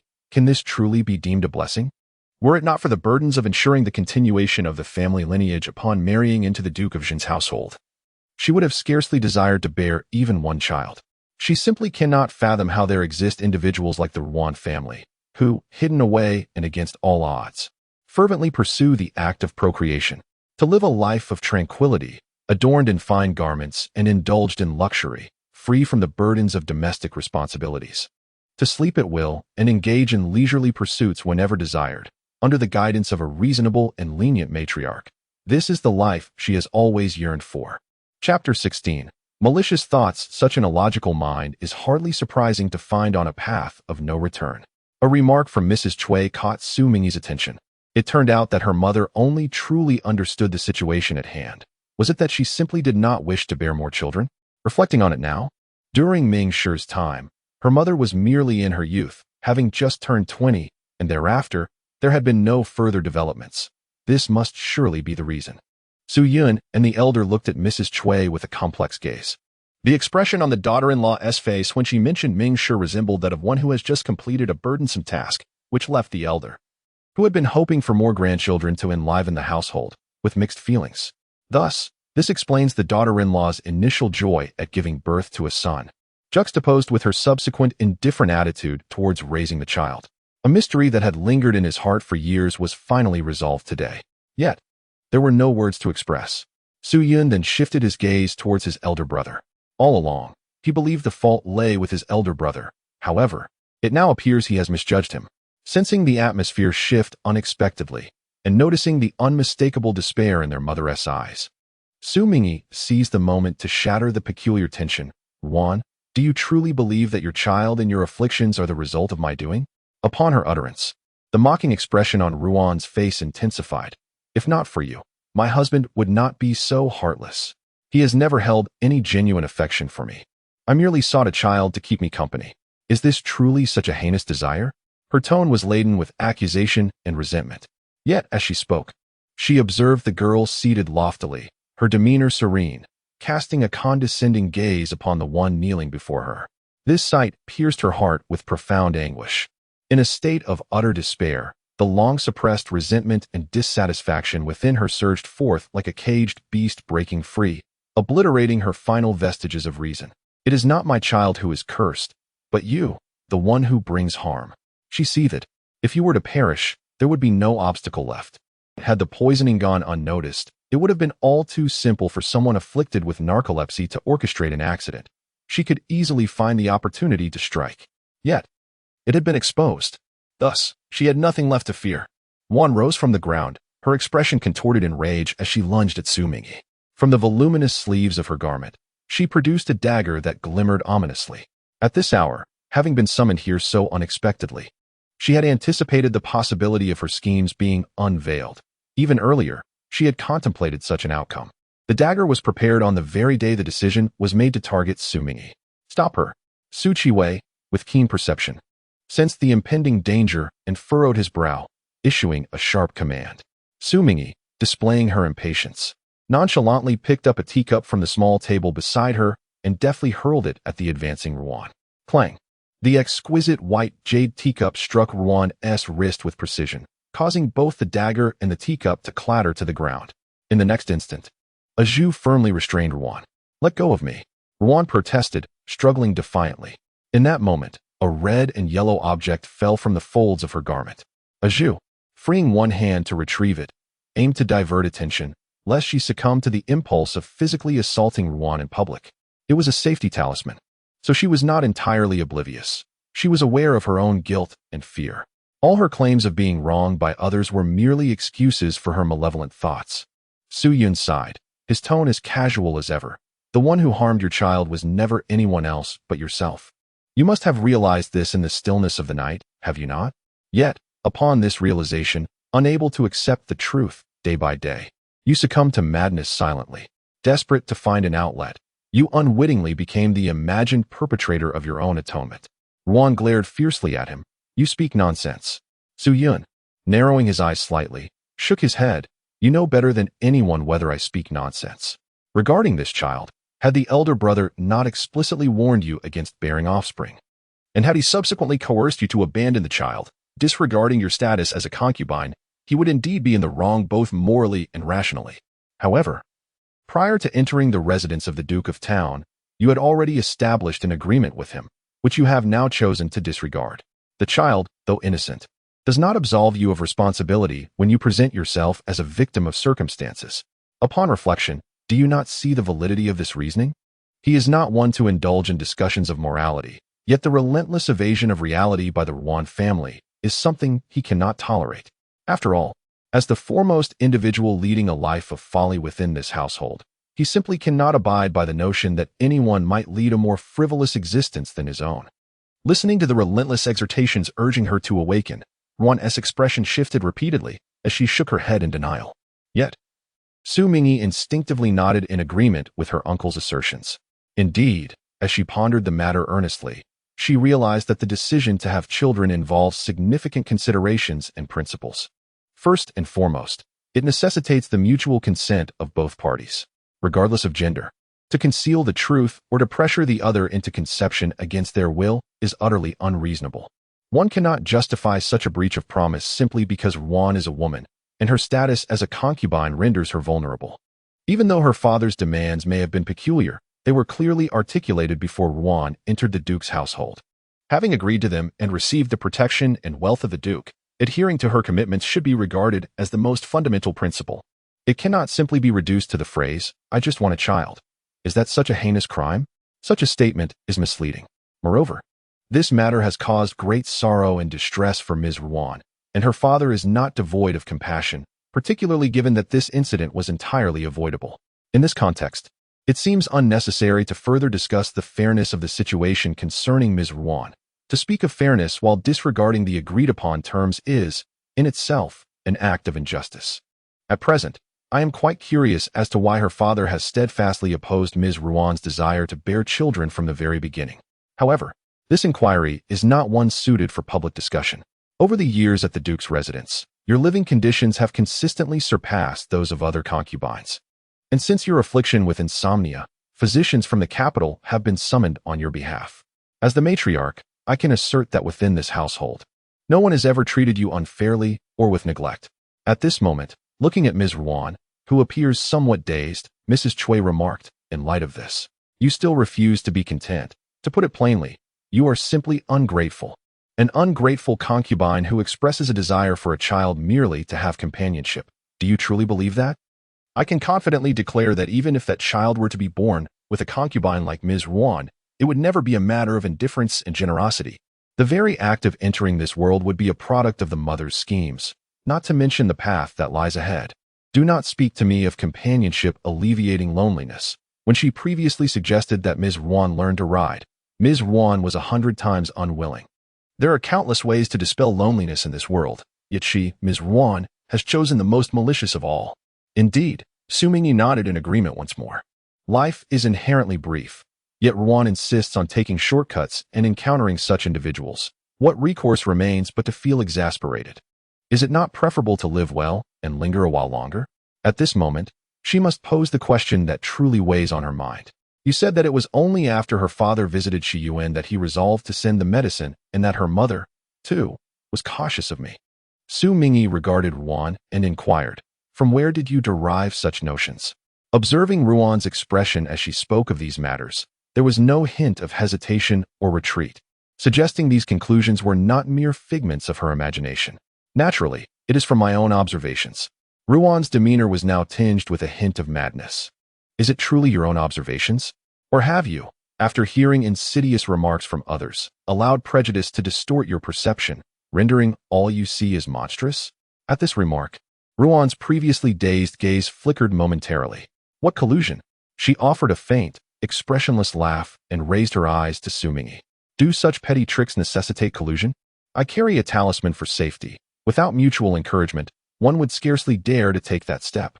Furthermore, even petty tricks require certain connections, she added in a calm tone. This long-sleep grass from the western regions is a forbidden substance there, and it is certainly not something one can procure easily in the capital. Ruan's eyes momentarily froze. The western regions? Su Qiwei furrowed his brow. Are you suggesting that this poison originates from the western regions? Xu Mingyi nodded. Indeed, it was a Kuei who informed me. Everyone turned their gaze towards a Kuei, their eyes filled with affirmation. Having endured such scrutiny too many times within a single day, a Kuei clenched her trembling fingers and nodded as calmly as she could, saying, yes. Although she had never heard of the dreaming grass, she decided to accept the young woman's words as truth. The words western regions were softly repeated by Chui, and her expression gradually shifted. It seemed that the mother of the young lady Lu, who resided in their manor, had later remarried a merchant from the western regions. She could envision this, and naturally, Su Qiwei and others had reached the same conclusion. This was also the reason Xu Mingyi had previously harbored suspicions towards Lu Yi without any evidence. When she was in Yangzhou, upon hearing physician Qiu mention that the poison originated from the western regions, she instinctively thought of Lu Yi. Of course, at that time, it was merely a fleeting suspicion. After the Su family fell into misfortune, Lu Yi, who had long been reluctant to marry, could not escape being implicated. Although she survived due to the lack of blood relation, she still faced the fate of exile, leaving her unable to investigate further. Your stubbornness in refusing to disclose your accomplices merely serves to retain a potential threat against the Duke of the State.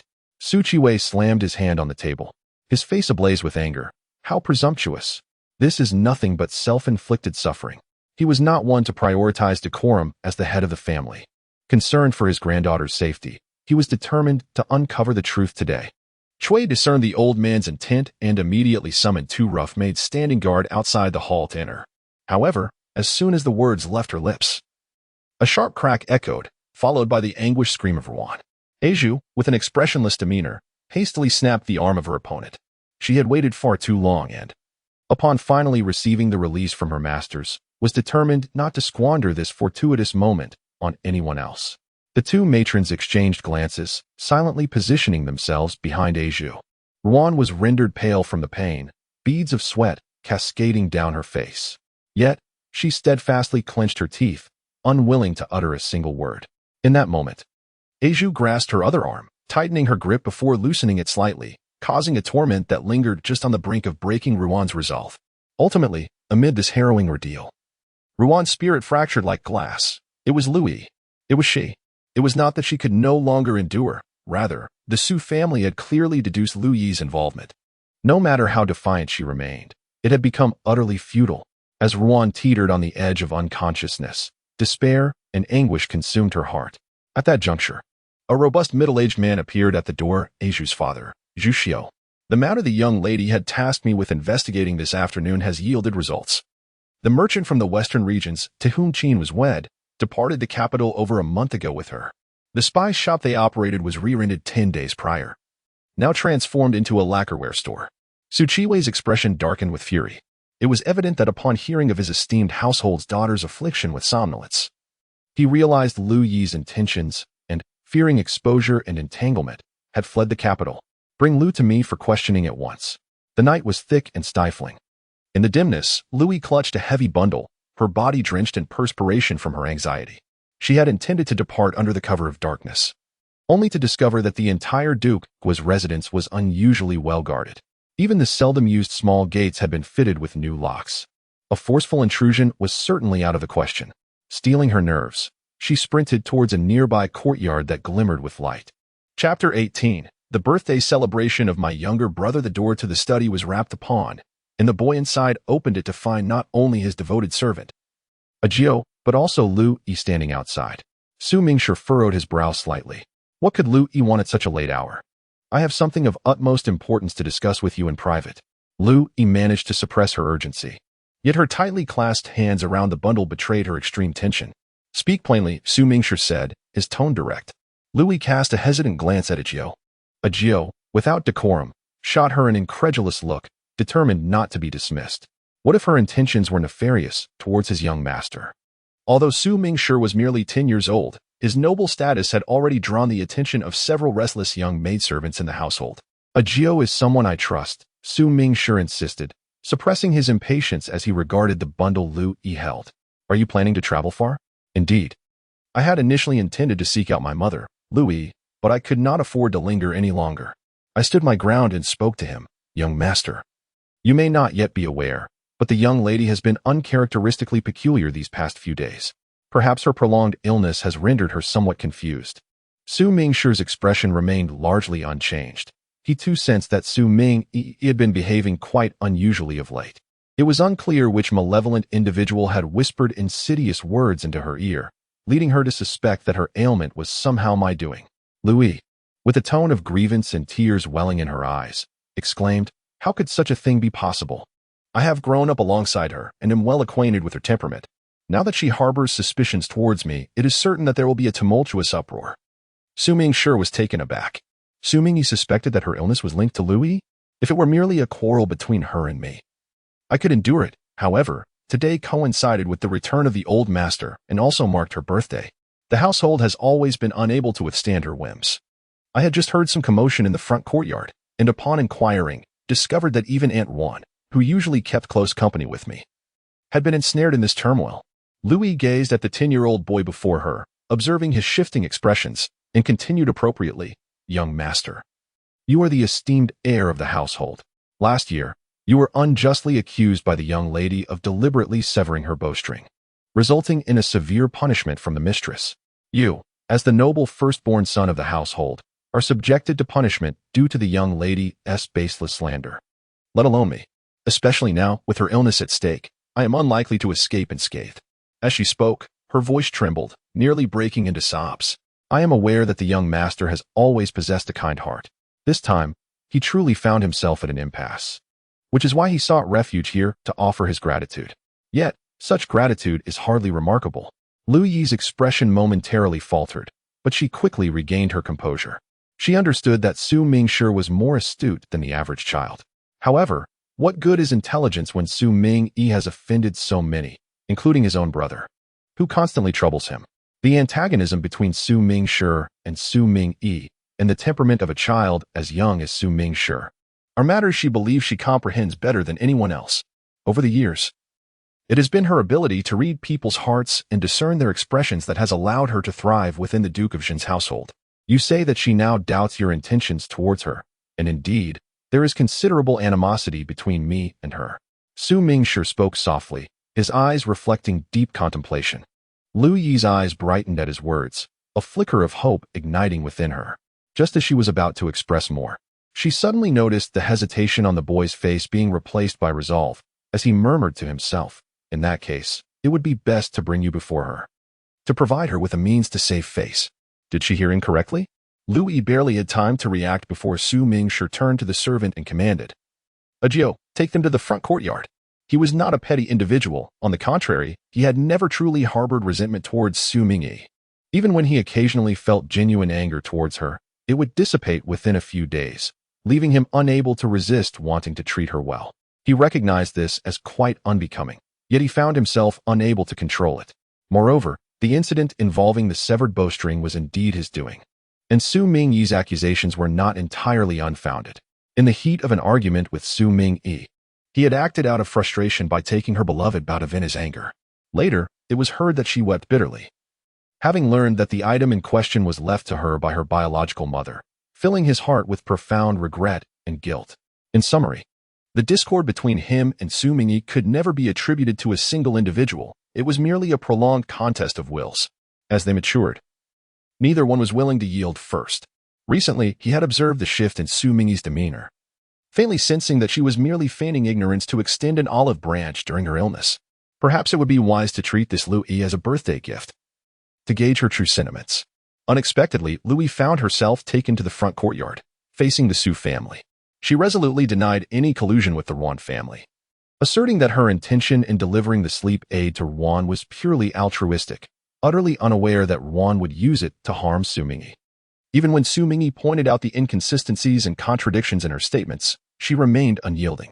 Ultimately, perhaps realizing that her attempts at evasion were futile, she tearfully invoked the memory of her father, who had died in battle, bowing before the Duke of the state. Chui, observing this, scoffed, "For years, the Duke's household has treated you with utmost benevolence. If your father were truly a man of reason, upon learning of your ingratitude from the depths of the underworld, he would likely be too ashamed to plead on your behalf." However, the Duke raised his hand to halt his daughter-in-law's words. "Although your father was merely an ordinary soldier in the army, he served in my Xu family's forces and perished valiantly on the battlefield. Thus, he was a hero. On that account alone, I should spare his descendants." Chapter 19. A little grown up with her body drenched in cold sweat, Lu Yi felt her tense frame suddenly relax upon hearing these words. Although the plan has fallen through and everything once held has been lost, one thing remains: my life is preserved. As long as I can continue to live, there will always be other avenues in the future. At most, for the sake of her deceased father, I shall ensure a swift end for those involved. That would be the extent of my mercy. Having fought for life countless times on the battlefield, I am acutely aware of the perils of leaving roots untended. Louis gasped for breath, trembling all over. What manner of people are these?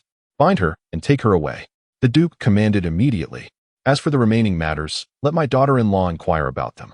Louis, pale as a ghost, was dragged out, utterly paralyzed by overwhelming fear, unable even to utter a single plea for mercy. This situation was largely due to Zhao Zhao's exceptional alertness. Yes, Xu Mingyi obediently rose. Xu Mingyi acknowledged it. If he did not depart now, he would likely face another reprimand from the patriarch later. Su Qiwei could not be bothered to cast a glance at his troublesome second son, impatiently waving his hand, his face clearly conveying a message: be gone. Su Yun was only too eager to leave, bowing as he exited. Xu Mingyi followed him out of the hall. Our Zhao Zhao has become much wiser now, Su Yun remarked with a smile. The girl turned to look at him, wondering if her second uncle implied that she had previously been foolish. Su Yun chuckled lightly, asserting that could not be the case. Zhao Zhao has always been clever. In our Xu family, aside from your father, no one has ever been deemed foolish. Xu Mingyi remained unconvinced. In her eyes, her benevolent father was anything but foolish. Certainly, in comparison to her uncle, a prodigy capable of composing poetry at the tender age of 5, she feels considerably less astute. However, while she has always possessed a degree of cleverness, it pales in comparison to the sharpness she exhibits now. Su Yun praises his niece. Yet a contemplative glimmer flickers in his eyes. Xu Mingyi offers a gentle smile. Is she truly astute and perceptive? She does not perceive herself as such. No one can suddenly acquire wisdom overnight. Her father once told her that as long as one lives with intention, one will inevitably grow. Therefore, even with the additional 6 years of life experience, she believes she has merely matured a fraction more. At this moment, she may be destined to traverse the paths she has previously walked, relying on the insights gained from past tribulations to navigate with greater steadiness. Whether this path is entirely identical to the one before, she cannot ascertain just yet. Regardless, whether it is or not, she must muster her spirit to continue onward. Just as this thought resonates within her, Xu Mingyi cannot suppress a yawn. Su Yin appears somewhat dazed. Indeed, Zhao Zhao is already 17, truly a young lady now. Yet her uncle continues to regard her as a mere child of 10. He seems to lead a rather muddled existence, often needing to pause and ponder to recall his own age or whether the next season will bring warmth or chill. Unbeknownst to him, in the blink of an eye, Zhao Zhao has reached 17. Momentarily, Xu Mingyi finds herself uncertain about who has misremembered. After a moment of contemplation, she states, "Uncle, but I just celebrated my 16th birthday today." Su Yin appears once more in a daze. So that is the case. These mundane conversations bring Xu Mingyi immense joy and a sense of reassurance. She was in exceptionally high spirits, laughing as she replied, "This clearly indicates that my second uncle cares for me even more than for himself." Su Yun burst into hearty laughter and added, "If Zhao Zhao were to genuinely endeavor to amuse someone, no one would remain unhappy." Noticing Xu Mingshi walking closely behind her, she slowed her pace. Upon observing this, Su Yun took a step ahead. It was a common occurrence for the siblings to quarrel. Based on experience, it was futile for elders to intervene. So it was best to maintain a distance to avoid dragging the old man into their disputes. Seeing that she was evidently waiting for him, Xu Mingshi continued to stroll leisurely toward her. Upon reaching Xu Mingyi's side, he showed no intention of speaking. In their previous encounters, the unspoken rule had always been, whoever spoke first would lose. She brought this upon herself by being clever, Xu Mingshi thought, furrowing his brow as he regarded her.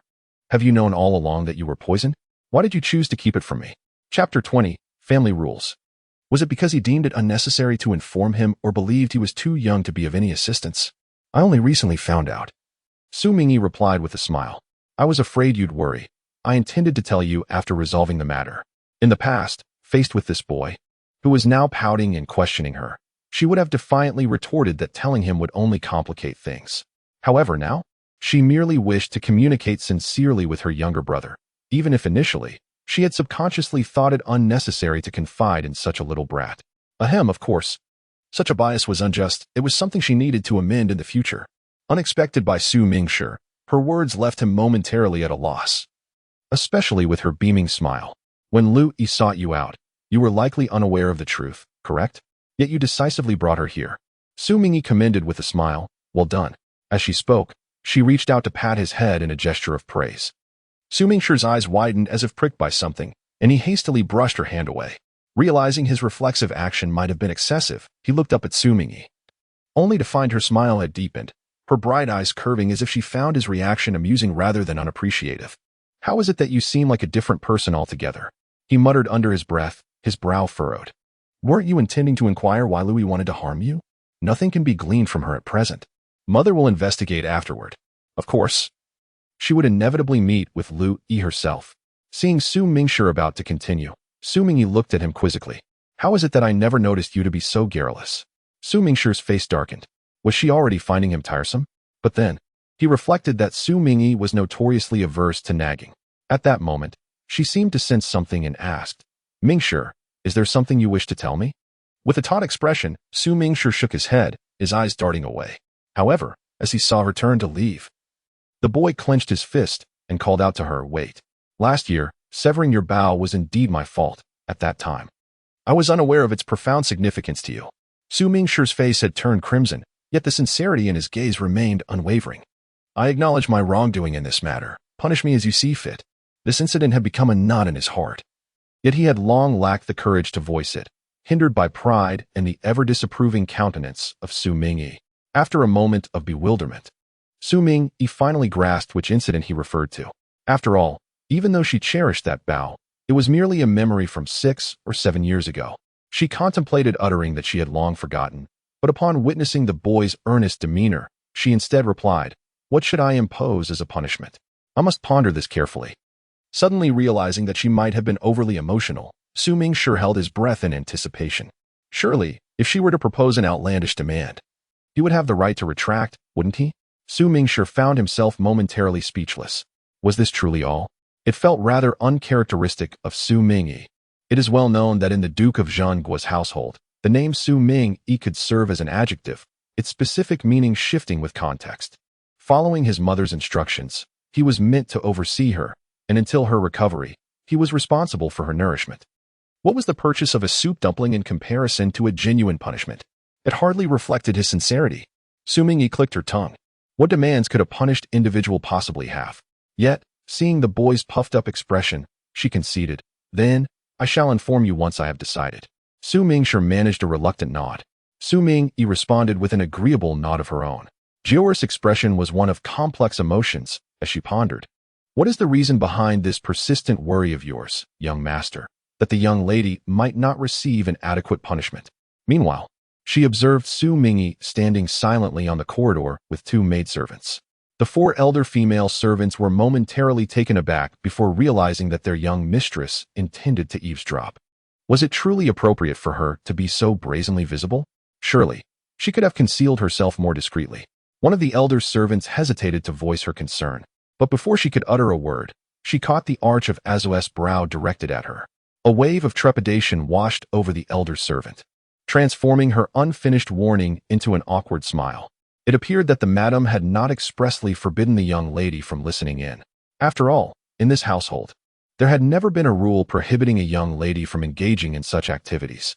Moreover, the young lady had hidden herself quite well and remained silent. Unless one were to look in her direction, she would remain undetected. The front hall was quite spacious, with the Duke of Dinnan seated at the head, and those outside could only faintly hear the murmur of conversation without discerning the specifics. However, having trained in martial arts since childhood, Xu Mingyi could clearly hear everything in the stillness. She was genuinely curious about the affairs of her family and devised this clever method to glean information. Of course, should there be matters she ought not to overhear, she would refrain from prying too deeply. But with the hall door left ajar, it was evident that eavesdropping was permissible. The daughter-in-law was at fault as well. Her negligence had set the stage for this situation. Particularly, Ruan's daughter-in-law had thought that with only her as the concubine in the household, loosening the rules would be harmless. Thus, she had not imposed any restrictions. Unbeknownst to her, this very leniency had fueled her ambitions and led her to entertain unwarranted notions. When the Ruan family first entered the estate, it was partly due to the decisions made by my daughter-in-law. The matters concerning the Ruan family stem from me, Su Jin, whose voice reached Xu Mingyi's ears. It was my grave negligence and the concealment of her previous pregnancy. Enough. The old master impatiently interrupted his son's words. I believe you are simply muddled. When I established the family rule that the Xu family could not have illegitimate children, did you think it was because the Duke of Dinan's residents could not afford it? Chui's expression turned to one of shock. Xu Mingyi was equally astonished to discover such a family rule existed in her household. Chapter 21. Provocation. Thus, it appears that my father had previously made an agreement with the Ruan family to refrain from bearing children, originally to adhere to the family rule set by my grandfather. While pondering this, Xu Mingyi heard her grandfather's voice once more. Siblings born of the same parents are not without their conflicts. How much more so when the distinction between legitimate and illegitimate children exacerbates the natural discord of humanity. Though they share the same father, their statuses diverge drastically, leading to discontent that is easily stirred by external instigators, inevitably inviting trouble. Illegitimate children are innocent at birth, yet once turmoil arises, they are no longer deemed so. He had witnessed far too many conflicts and calamities arising from the distinctions of legitimacy, and thus he was keen to avoid such disputes within his own family, which would disrupt its harmony. To prevent this, addressing the issue at its root is the most prudent course. In essence, if one lacks the ability, why should they take concubines? Look at his two concubines. They have remained content and well-fed over the years, never daring to cause him any trouble. Su Jin bowed his head, acknowledging that his father's admonishment was indeed justified. It was the son's folly to merely adhere to appearances while neglecting the essence. He had been excessively careless regarding the Ruan family, and had he exercised a modicum more vigilance, he could have prevented the near calamity that befell Zhao Zhao. Although his position in court was merely a nominal one, he was nonetheless responsible for matters within the household, which he often overlooked. Today, he solemnly assured his father that he would refrain from taking any concubines henceforth. After this incident, he truly dared not bring anyone home again. An increase in household members inevitably breeds discord. As for his own children, he must protect them at all costs. Upon hearing his commitment, Chui's eyelids twitched with intensity. No more concubines. The elder man reluctantly nodded his approval, somewhat satisfied. It seemed his eldest son possessed a degree of self-awareness. Xu Mingyi felt a tumult of emotions. She discerned that her father's promise to abstain from taking concubines was largely for her sake. Although the family rule established by her grandfather appeared somewhat unfeeling, it held its own rationale. The elder man, with foresight for his descendants, wished only for harmony and tranquility within the home. Yet, who could have anticipated that the downfall of the Duke of Dinan's household would transpire overnight? Within the family, there was a semblance of peace. But the lurking dangers outside ensured that the Xu family would not find solace. Before long, the Duke of Dinnan urged his son and daughter-in-law to attend to their own affairs. Very well, the son replied, taking his leave. The anxious maid outside cast worried glances at Xu Mingyi, who remained leaning against the door, imploring her with frantic gestures. Miss, it would be quite excessive to linger any longer. Realizing the gravity of the situation, Xu stepped forward and discovered that her daughter had unknowingly fallen asleep against the wall. With a swift and decisive motion, Xu lifted her onto her back. A Kuei hurriedly followed behind, quickly departing from the scene. Why did you not inform me sooner of such family rules? On the way back to the young master's residence, Cui inquired softly, requesting the maids and servants to keep their distance. Su Jin sighed, that was established only after your marriage. Cui furrowed her brows in silence for a moment before stating plainly, but I truly do not wish to bear any more children. Unlike ordinary couples, the dynamics between Cui and Su were known solely to them. Have you forgotten? We already have Ming Shi. There is no need for more. Cui was deeply troubled. Did you not notice how the old master deliberately did not avoid me today? His words were a reminder. When she expressed her reluctance to have more children, the old master's expression was anything but trivial. Naturally, she understood his sentiments. While he preferred not to have any illegitimate children who would not desire a flourishing lineage. With only 2 sons in the household, though they may not be destined for grand prosperity, at the very least, they ought to preserve the family line. Yet, the situation had become dire. The second son did not even have a wife, and the first daughter-in-law declared that she did not wish to conceive again. With only Ming Shi as their sole grandchild, the family line appeared to be dwindling. Who could bear such a fate? Yet, her own struggles were not insignificant either. She was never cut out for motherhood. Bearing a son was already an immense strain. Assuming the role of the matriarch, she feigned enthusiasm daily while managing the household's myriad affairs, which had become exhausting. Now, with an additional burden upon her shoulders, she felt trapped, for in truth, she was merely a woman prone to indulgence and laziness. The more Cui pondered, the more despair enveloped her. Do not fret. Allow me to persuade my second brother once more, Su Jin suggested. He is not young anymore. It would be unreasonable for him to remain unmarried. Listening to her husband's words, which bordered on self-deception, Cui felt too weary to expose the truth. Relying on her uncle to wed? That was akin to waiting for a miracle. When Xu Mingyi awoke, it was already noon the following day. After dining, she went to visit Lu Yi, who was confined in the woodshed of the courtyard. Cui had already posed all the pertinent questions. Thus, she inquired, "Are you here to mock me?" Bound and cornered, Lu Yi leaned against the wall, gazing at the young woman seated before her, fully aware of her own hopelessness. Her swollen eyes betrayed unmasked resentment. Xu Mingyi smiled faintly and said, "So, you two perceive yourself as a joke?" Lu Yi, instantly incensed, retorted with a series of cold laughs. "Xu Mingyi, do you truly believe yourself to be remarkable? You are merely someone with a more fortunate background. Is that not significant enough?" Xu Mingyi raised her chin slightly, looking down upon her adversary, and replied softly, "In this fortunate background, is it not precisely what you covet? One has already revealed the truth. She conspired with you, agreeing to persuade my father to adopt you as a foster daughter once you eliminated me. Is it truly my status that you so desperately desire? Have you truly descended to the depths of such foolish thoughts? The darkest corners of your soul, where unseemly feelings lie hidden, have been exposed by none other than Xu Mingyi." Lu Yi, overwhelmed by embarrassment, felt her face flush with a tumultuous blend of red and white, her cracked and bleeding lips quivering as she struggled to rise. Xu, quick-witted, seized a stick and struck her knee, causing her to collapse once more. Xu Mingyi had indeed come solely to humiliate her. Enduring the pain, Lu Yi clenched her teeth and raised her gaze to the poised figure seated before her. Adorned in exquisite garments and jewelry, radiating an innate confidence that pierced her heart far more acutely than any precious gem. While she could devise ways to acquire material possessions and dedicate herself to the arts of poetry and painting, that singular confidence, cultivated through years of privilege, remained forever beyond her reach. Xu Mingyi regarded her disheveled state with narrowed eyes and remarked, "To covet what belongs to others is a malady. I have heard that those afflicted by this condition can only find remedy through the severance of their hands." Zhu perked up at this, hastily reaching for the dagger concealed at her waist. Alarmed by her movement, Akue swiftly grasped her hand, whispering, "Miss, it was merely a metaphor. Not a literal intent to sever her hands.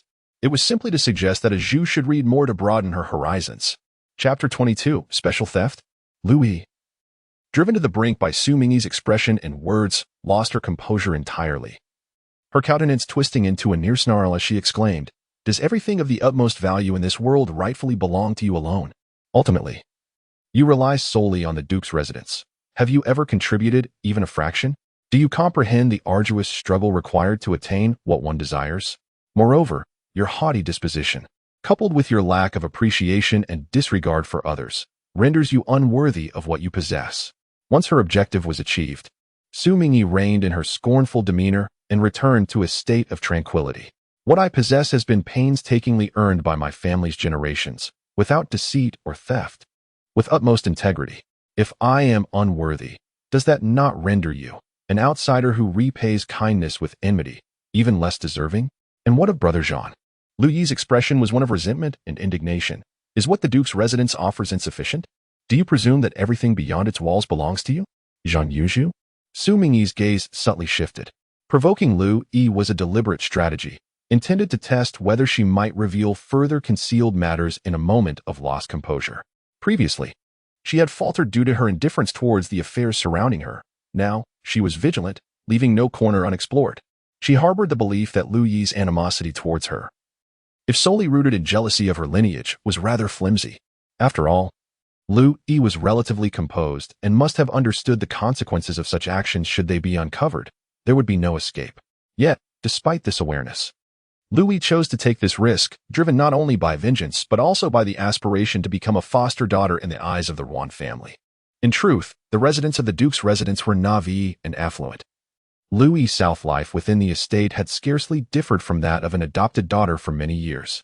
Still, she was willing to wager her very life for a mere title. This seems to suggest that she might be using this identity to achieve some ulterior motive. At this moment, observing Lu Yi's nearly frantic demeanor, Xu Mingyi felt she could roughly ascertain the reason. "Like you, I too share a bond with Brother Jean. Having grown up alongside him, I am no less than you in any regard." Akue frowned in disdain at her profound misunderstanding. Wondering if this person ever looked in the mirror, Lu Yi became increasingly unhinged. "Moreover, I understand him better than you do. I respect him more. And I know what he desires. Have you ever truly listened to what he has to say? Have you ever genuinely understood him, even in the slightest?" Xu Mingyi's gaze turned icy. Indeed, in the past, she had not taken the time to truly understand him. Yet, due to your background, he still regards you with a certain esteem. The phrase "regards with esteem" was the only one Lu Yi could utter, for other possibilities were too painful to contemplate, and she was unwilling to believe them. Even so, mentioning it now made her grind her teeth in rage. Thus, Xu Mingyi looked at her and asked, "Do you have feelings for Jean Yunju?" As her thoughts were laid bare, Lu Yi's eyes turned red, yet upon recalling that gentle and refined gentleman, she seemed to regain a measure of composure. At that moment, Xu Mingyi remarked, "However, it appears he does not hold you in high regard." The girl's tone was ordinary, devoid of any mockery, yet it precisely wounded Lu Yi. "What do you know?" She clenched her fingers tightly, her eyes radiating a fierce conviction in her words. "The relationship between Brother Jean and me is something you could never comprehend. He treats me exceptionally. Why? Despite being so exceptional, does he not come to seek your hand in marriage? Thus, I must become the adopted daughter of the Duke of the State. Only with your nuisance out of the way can I have the chance to wed Brother Jean." Upon hearing these words and observing Lu Yi's demeanor, a chill gradually crept into Xu Mingyi's heart. She was acutely aware of what the other party truly valued, yet she found nothing amiss in this perspective. Rather, she was willing to risk her life to elevate her own status to match his. In this regard, it seems that Jean Yunju is far more despicable and terrifying than Lu Yi. Of course, she does not believe that Lu Yi's actions against her are orchestrated or guided by Jean Yunju. At this moment, Jean Yunju has no reason to act against her. It can only be said that Lu Yi, driven by years of pent-up resentment and her infatuation with Jean Yunju, has descended into madness, disregarding everything. The so-called exceptional treatment Zhang Yunju bestowed upon her becomes the impetus leading her to a dead end. Perhaps even after the Xu family's downfall, Lu Yi continued to cling to his uniqueness, hoping he would come to her rescue during her exile.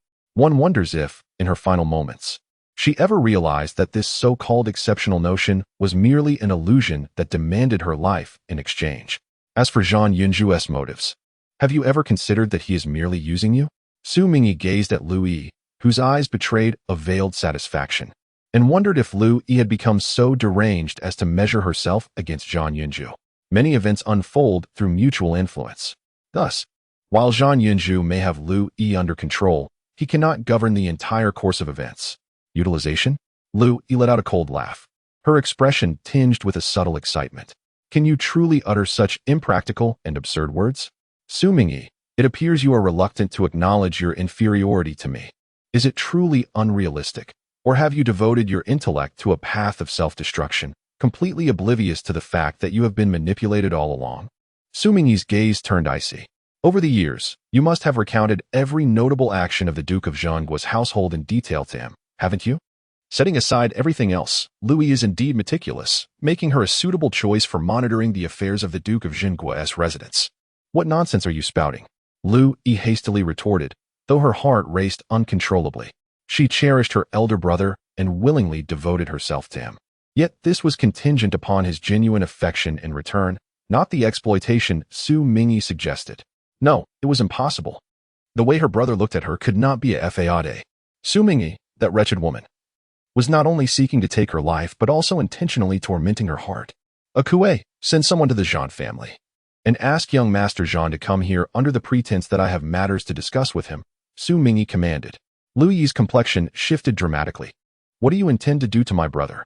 Xu Mingyi replied, to perform a good deed, so that you may comprehend the truth of your demise.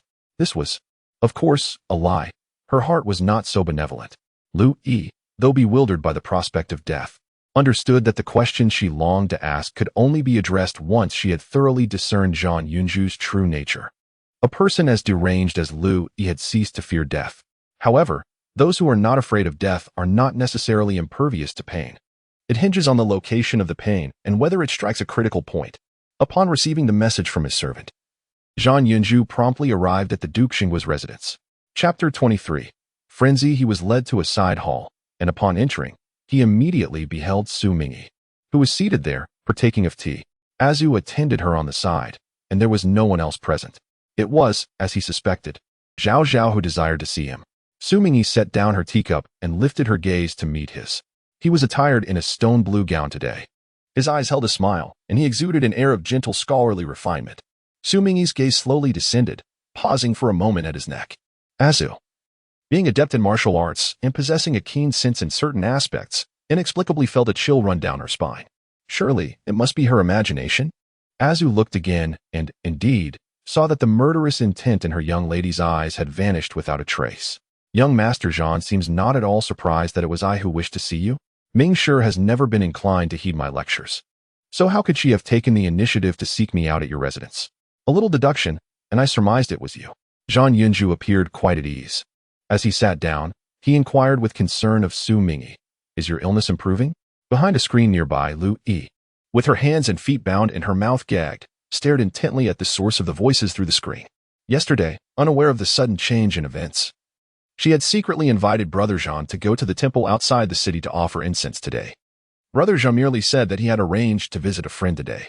It wasn't that she hadn't considered that it was just a pretext to decline her invitation, but with the same invitation, Xu Mingyi uttered a word. And he came over without the slightest delay. He knew that it was Xu Mingyi who wanted to see him. Or was this merely due to Xu Mingyi's status? Why did his tone betray such solicitude and a carefree ease so rarely displayed publicly? She had once believed that he could only be so relaxed in her presence. I am improved, Xu Mingyi replied with a tepidness befitting her usual imperiousness. In truth, even before she knew Zhang Yunju's true nature, she had never been excessively warm or intimate with him, having always regarded him merely as a trustworthy and gentle-natured neighbor whom she had grown up with. I am glad to hear it. With no attendants stationed outside the hall, having evidently been dismissed beforehand by Xu Mingyi, Zhang Yunju contemplated broaching the subject of the young man in the front yard. He knew that certain matters were best left unasked. Yet he could not quell the stirring in his heart where Zhao was concerned. However, as he hesitated to speak, Xu Mingyi stated plainly and abruptly, "Sister Lu sought me out last night to confide a secret. She has long-held affections for you, young Master Zhan." Zhan Yunju's expression betrayed his shock. "She also said that your feelings for her are not indifferent," Xu Mingyi continued, her tone laced with anticipatory delight. "Upon reflection, I realize that you and Sister Lu have known each other since childhood and are both of an age when marriage should be considered. If your affections are indeed mutual, it would be a joyous occasion. How could this be a jest? I have given the matter careful consideration. Of course, as the son of a government official, you must not rely solely on your heart when discussing marriage. After conferring with my father, I propose to adopt Sister Lu as my foster daughter, with the dowry provided by the Duke of Zhangui's household. This arrangement would forge a bond between the Duke's household and the Zhan family, ensuring that neither young Master Zhan nor Sister Lu feel wronged. I believe Lord Zhan will have no further reservations regarding this arrangement. What do you think, young Master Zhan?" Behind the screen, Lu Yi clutched her fingers tightly. She had not anticipated that Xu Mingyi would so candidly pose such probing questions. Zhan Yunju shook his head slightly, letting out a soft sigh. "To me, the matter of marriage is not primarily about social standing, but rather whether the two individuals share a genuine affinity. I harbor no romantic feelings for Miss Lu. It would be quite inappropriate to discuss marriage under these circumstances." His tone remained gentle, yet it bore a hint of bitterness. Lu Yi's trembling fingers tightened further. "No romantic feelings." Xu Mingyi furrowed her brow slightly. "Does this imply that Sister Lu has misunderstood? I did not foresee she would develop such an idea." Zhan Yunju remarked, "I have indeed grown somewhat close to her, yet I have always maintained proper boundaries. My childhood care for her was merely a response to her pitiable circumstances." Xu Mingyi's expression shifted to one of understanding. She had surmised that Zhan Yunju would unequivocally refuse and distance himself. After all, in his eyes, his marriage must serve to secure the greatest benefit. Why would he squander it on Lu Yi, a mere pawn easily swayed with a few words? Surely, Lu Yi should have grasped this by now. But it was still insufficient. "Akue, bring her out," Xu Mingyi commanded. From behind the screen, Akue responded and immediately took hold of Lu Yi, leading her forth. Bound hand and foot, Lu Yi collapsed to the ground the moment Akue released his grip. Tears welled in her eyes as she gazed upward at the astonished face of Zhan Yunju, seated before her. She sought a glimmer of compassion in his expression, yet all she discerned was surprise. "What on earth has transpired?" Zhan Yunju exclaimed, rising in alarm. "She has offended me," the girl retorted, her voice laced with indignation, her gaze growing frigid. "This affliction of mine, my hypersomnia, was caused by her underhanded machinations. She intends to harm me. If she truly seeks your ruin, I am even less inclined to interfere," Zhan Yunju replied, his tone now edged with coldness. "One must bear the consequences of their misdeeds." Staring into the depths of his indifferent eyes, Lu Yi was rendered nearly speechless. Could he truly be so heartless? Not even inquiring about the events that had transpired, nor offering a single word of defense on her behalf. Would he merely watch as she perished? Even after his earlier refusal to marry her, she could still deceive herself into believing that he was constrained by circumstances in front of Xu Mingyi or had other considerations. Yet, this matter concerned her very life. Did her existence hold so little value in his eyes? She could not fathom how anyone could transform into such a frigid being overnight, unless all his past kindness had been a mere fade. This thought threatened to drive her to madness.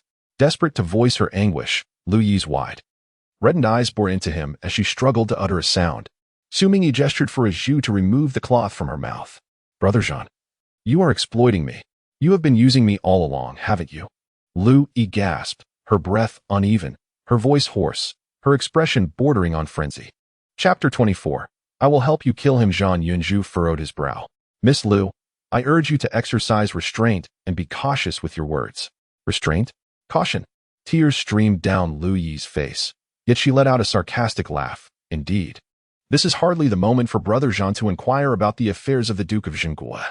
In the past, she had merely believed that Brother Zhan sought her insights, thus she had expended great effort to gather information, oblivious to the fact that she was being manipulated. Shortly after entering the Duke of Zhangui's residence, she began to employ her cunning against Xu Mingyi, initially merely to secure her position, later to enjoy a more comfortable life within the estate. Ultimately, she found herself desiring Xu Mingyi's life, coveting everything that belonged to her. Lu Yi fancied herself discreet, often mocking Xu Mingyi for her muddled perceptions, for being foolish and blind, unable to discern the hearts of others. Yet, it became evident that she was the one truly lacking in discernment, the most foolish of all. I was previously unaware that Miss Lu harbored such malicious intentions toward Zhao Zhao. Brother Zhang Yunzhu gazed at Lu Yi with disappointment, saying, now, driven by resentment, you insinuate that I have utilized you to probe into the matters of the Duke of Jinghua. Do you possess any evidence? Or is this merely a baseless accusation born of a moment's whim? Evidence. A faint, bitter smile crept across Lu Yi's lips.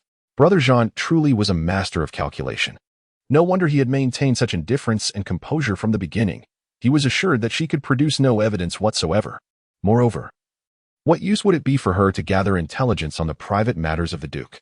If Miss Lu wished to drag Brother Zhang into murky waters, she ought to have found a more plausible charge. As Zhang Yunzhu spoke, he glanced at the still-seated Xu Mingyi and sighed softly. Do you believe these words? Zhao Zhao? Xu Mingyi merely smiled. Indeed, it is unreasonable for Master Zhang to inquire about the affairs of the Duke's residence. Such baseless slander is something I shall never believe. A pampered noblewoman, raised in indulgence, possesses a simple mind, and such thoughts are quite natural. You may rest assured. Zhao Zhao. Zhang Yunzhu maintained a grave expression, stating, however, since Miss Lu has expressed such sentiments, to prevent any misunderstanding between our families, I ought to personally clarify matters with the Duke and the heir. His demeanor exuded the integrity and grace of a true gentleman. Were it not for the knowledge of the true nature concealed beneath this facade, Xu Mingyi might have failed to recognize these words as mere probing. She cast a glance at Lu Yi, dismissively saying, such blatant falsehoods hardly warrant bringing them before my grandfather and father. Moreover, if they were to learn that I privately brought Lu Yi before Master Zhang today, my father would certainly chastise me for my recklessness. Zhang Yunzhu felt a slight easing of his tension. At that moment, Xu Mingyi rose and addressed the tearful yet smiling Lu Yi. Well then, I have clarified what needed to be asked. Since Master Zhang indeed has no intention of protecting you, I shall take it upon myself to deal with the matter. Zhang Yunzhu nodded, not forgetting to inquire. I had meant to ask earlier, but did not have the chance. Do you possess a remedy for the poison you have been afflicted with? Indeed, there is an antidote. Xu Mingyi nodded, watching him depart from the front hall. In a direction unseen by her, Zhang Yunzhu's expression shifted. Lu Yi was an exceptionally useful pawn, and he had intended for her to serve other purposes. Yet, who could have anticipated her foolish attempt to harm Zhao Zhao, resulting in her own demise, which nearly jeopardized his plans? Fortunately, Zhao Zhao had never been particularly vigilant. At first, upon witnessing Lu Yi being brought out, he doubted that such an act could have been orchestrated by Zhao Zhao. However, after hearing Zhao Zhao's account, he comprehended that she had concealed the individual behind the screen, intending for Lu Yi to hear those words directly, merely to humiliate him and vent her own frustrations. This was the same obstinate yet genuine Zhao Zhao he had always known, unchanged. Nonetheless, in light of Lu Yi's incident, he realized that greater caution was now imperative. Xu Mingyi observed his departing figure, her gaze gradually turning colder. She had summoned Zhang Yunzhu for two reasons. First, to elicit a response from Lu Yi, and second, to ensure that upon learning of Lu Yi's predicament, he would not instinctively raise all defenses. While she harbored a profound desire to eliminate her adversary, Zhang Yunzhu was unlike Lu Yi. His actions could not solely be attributed to his own scheming, as there were undoubtedly others manipulating events from behind the scenes. Killing Zhang Yunzhu would only invite further complications and resolve nothing. The demise of one Zhang Yunzhu would simply give rise to others, potentially exacerbating the situation into the realm of the unpredictable. Zhu, the maid replied. Xu Mingyi instructed softly, have Uncle Zhu discreetly monitor Zhang Yunzhu's movements. Exercise utmost caution. Do not alert the snake by stirring the grass. For now, sparing his life serves a purpose. Zhu was momentarily taken aback, but soon composed herself, responding earnestly. Relate everything you know, no matter how trivial. Lu Yi gazed up at her, his eyes clouded. Why should I divulge anything to you? She is destined to perish. Why should I heed Xu Mingyi? The girl's cold voice drifted into her ears. I will assist you in killing him. Lu Yi's expression hardened as she fixed her gaze upon the girl standing before her. The girl appeared utterly perplexed. You need not ask further. Simply state what you must. Lu Yi's eyes gradually settled into a calm demeanor. Indeed, there was no necessity for excessive inquiry, for Xu Mingyi had never been one to indulge in deceit or manipulation. Moreover, Xu Mingyi's relentless probing into the intentions of Zhang Yunzhu, however peculiar, rendered her motives exceedingly transparent. Lu Yi clenched her fingers tightly. a sinister smile curling at the corners of her mouth. She had never wished for Xu Mingyi's desires to be fulfilled as fervently as she did at this moment. Then, Brother Zhang, I shall await you on the road to the underworld to settle the debt. An hour later, a Kuei emerged from within, opening the door to the woodshed. Have you finished your inquiries? A Zhu, waiting outside, peered into the woodshed. A Kuei, cradling a ledger, nodded and instinctively asked upon noticing the item in a Zhu's hands. What do you intend to do with that? A Zhu tightened her grip on the white silk cloth, her lips twitching slightly. Need I say? Of course. It is for killing. Am I to present it for a swing instead? Realizing the implication, a Kuei quickly added, Surely, Miss must have another plan in mind. A Zhu was taken aback. Had a conversation transpired, and yet the young lady remained merciful? That seemed rather uncharacteristic of her. This white silk had been procured from the lady's maid, and it had taken considerable effort to secure the opportunity to act personally. Xu Mingyi then stepped out from the woodshed. Chapter 25. How to Proceed. Miss, are you intending to set her free? A Zhu inquired in a hushed tone. Certainly not. In life, there are certain errors one can commit, for there remains the chance to amend and atone. Some mistakes cannot be tolerated, as they are simply not worthy of forgiveness, regardless of the reasons or motives behind them. It is needless to say that this applies not only to Lu Yi, but also to the Ruan family. A Zhu felt a sense of relief. Xu Mingyi did not pause in her steps, instructing, You stay here, I shall visit my mother. A Zhu complied. Xu Mingyi took a Kuei to the heir's courtyard. The maids and matrons in the courtyard exchanged bewildered glances, confirming that today was an ordinary day. They were secretly taken aback. In this household, the appearance of a young lady was not surprising in any context, but her presence in the heir's courtyard was indeed unexpected. Could it be that the rumor of the young lady reconciling with the madam, which no one would believe, was actually true? Is the madam present?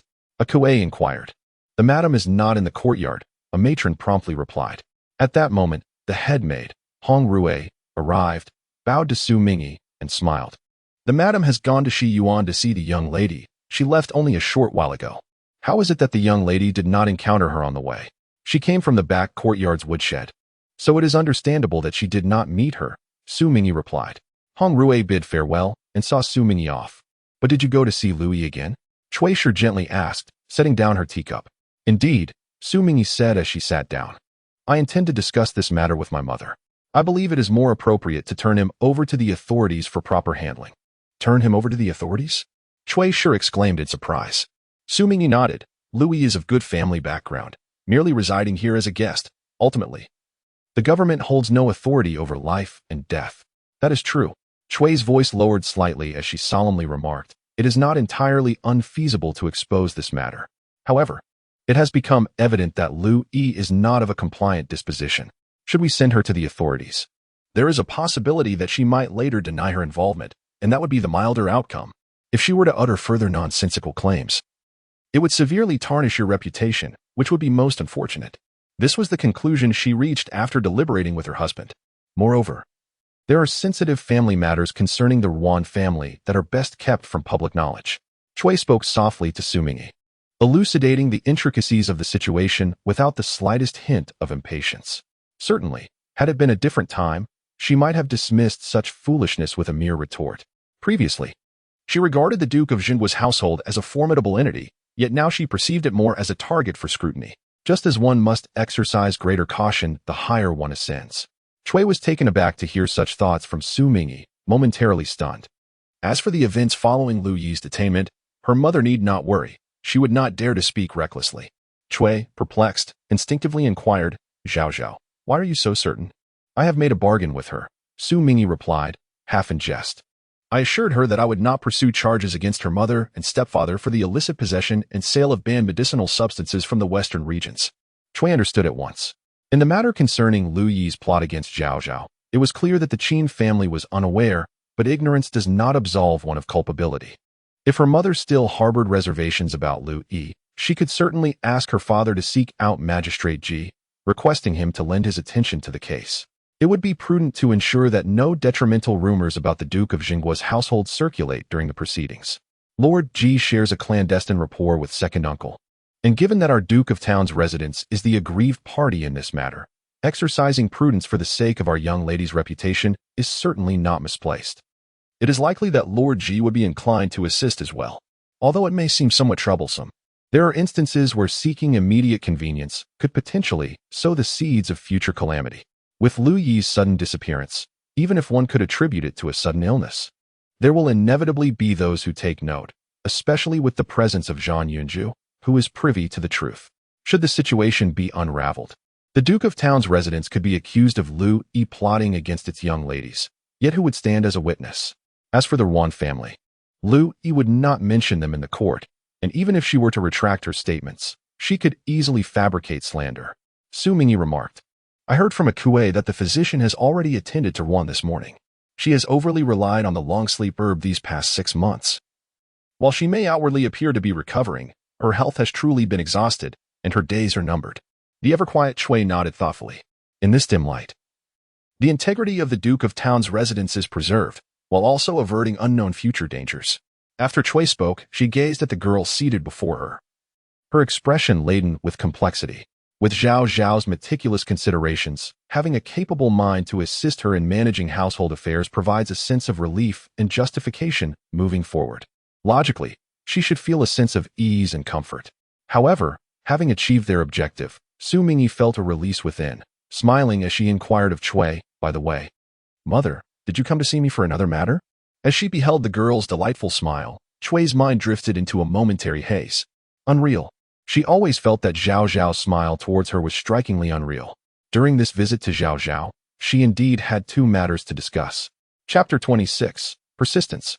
Zhao Zhao, please do not blame your mother for being overly inquisitive. She means no harm. It is simply that there is something I genuinely cannot comprehend, which is why I wish to inquire about it. Thus spoke Mrs. Chui.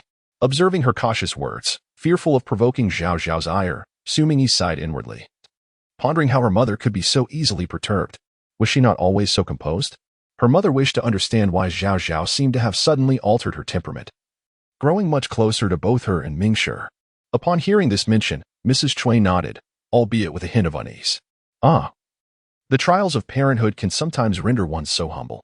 Initially, she speculated whether Zhao Zhao had devised yet another scheme to provoke Mingshi, engaging in a playful competition for affection, which as an elder, she would naturally welcome. Yet, a moment's reflection led her to ponder the consequences should the competition cease. Good heavens, she thought, she might not be able to withstand such tumultuous emotional upheaval. Beyond that, her mind was beset with a plethora of other conjectures, to the extent that she found herself contemplating this matter even in her dreams. Mrs. Chui, being a person of forthright disposition, could hardly endure the torment of such uncertainty. Thus, she resolved to seek the truth. Your mother may not believe me, Xu Mingyi earnestly began, but on that day, I had just awoken from an exceedingly long nightmare, in which many dreadful occurrences transpired, so vividly that upon waking, I could scarcely discern whether it had indeed been a dream. In the dream, it felt as though many years had passed, allowing me to gradually comprehend various truths and recognize how naive I had previously been. Initially, it was that overwhelming sense of being unable to discern reality from illusion that prevented her from overthinking, enabling her to rush unreservedly into her mother's embrace. Upon reflection, she recognized the peculiarity of her impulsive action, feeling a twinge of embarrassment in private. Yet, she remained grateful for that spontaneous version of herself. With the initial embarrassment behind her, the journey ahead seemed less daunting. Chui Shi was momentarily taken aback, nodding lightly as she finally said, I believe you. Meeting the girl's clear, innocent gaze, her heart settled, though her eyes glistened with tears. She continued to smile at Xu Mingyi and gently remarked, Zhao Zhao, in truth, I am quite similar to you. Like you, I lost my mother at a young age, and my father remarried. My temperament is far more difficult than yours, and life has not been particularly smooth for me. Her stepmother, perceived by outsiders as gentle and innocent, had caused her to suffer countless grievances and penalties. Your mother is wonderful, Xu Mingyi simply praised, kind-hearted, beautiful, and skilled. Chui Shi couldn't help but laugh. My Zhao Zhao is wonderful as well, in every way. She wiped away the tears at the corners of her eyes and smiled, saying, now that we've spoken openly, regardless of the past rights or wrongs, let us leave it behind. From now on, let us live well as a family. Xu Mingyi nodded, her eyes filled with joy. Indeed, Madame Chui, in high spirits, sipped her tea, and suddenly recalled, what of that young man in the front courtyard? Would you care to see him? Xu Mingyi paused, momentarily taken aback. Now that my poison has been neutralized, why would I wish to visit him? Logically speaking, the notion of bringing joy to the household should have been dismissed. Her father shared this sentiment, yet her grandfather insisted on another look, stating that the young man was a rare find. She found herself perplexed by the old gentleman's reasoning. With recovery within reach, why should they still seek joy? As for rarity, would her family ever lack for a worthy suitor in the future? However, what if he happens to be pleasing to the eye? Madame Cui suggested, holding on to the notion that it wouldn't hurt for Zhao Zhao to see someone of decent appearance. Xu Mingyi felt a sense of resignation. Her relationship with the young man wasn't merely a matter of what if he is pleasing, but rather what if he brings misfortune once more, a matter of grave concern. Why was her grandfather so insistent? It undoubtedly felt amiss. As evening approached, the Duke of Zhengguo finally returned home from the palace.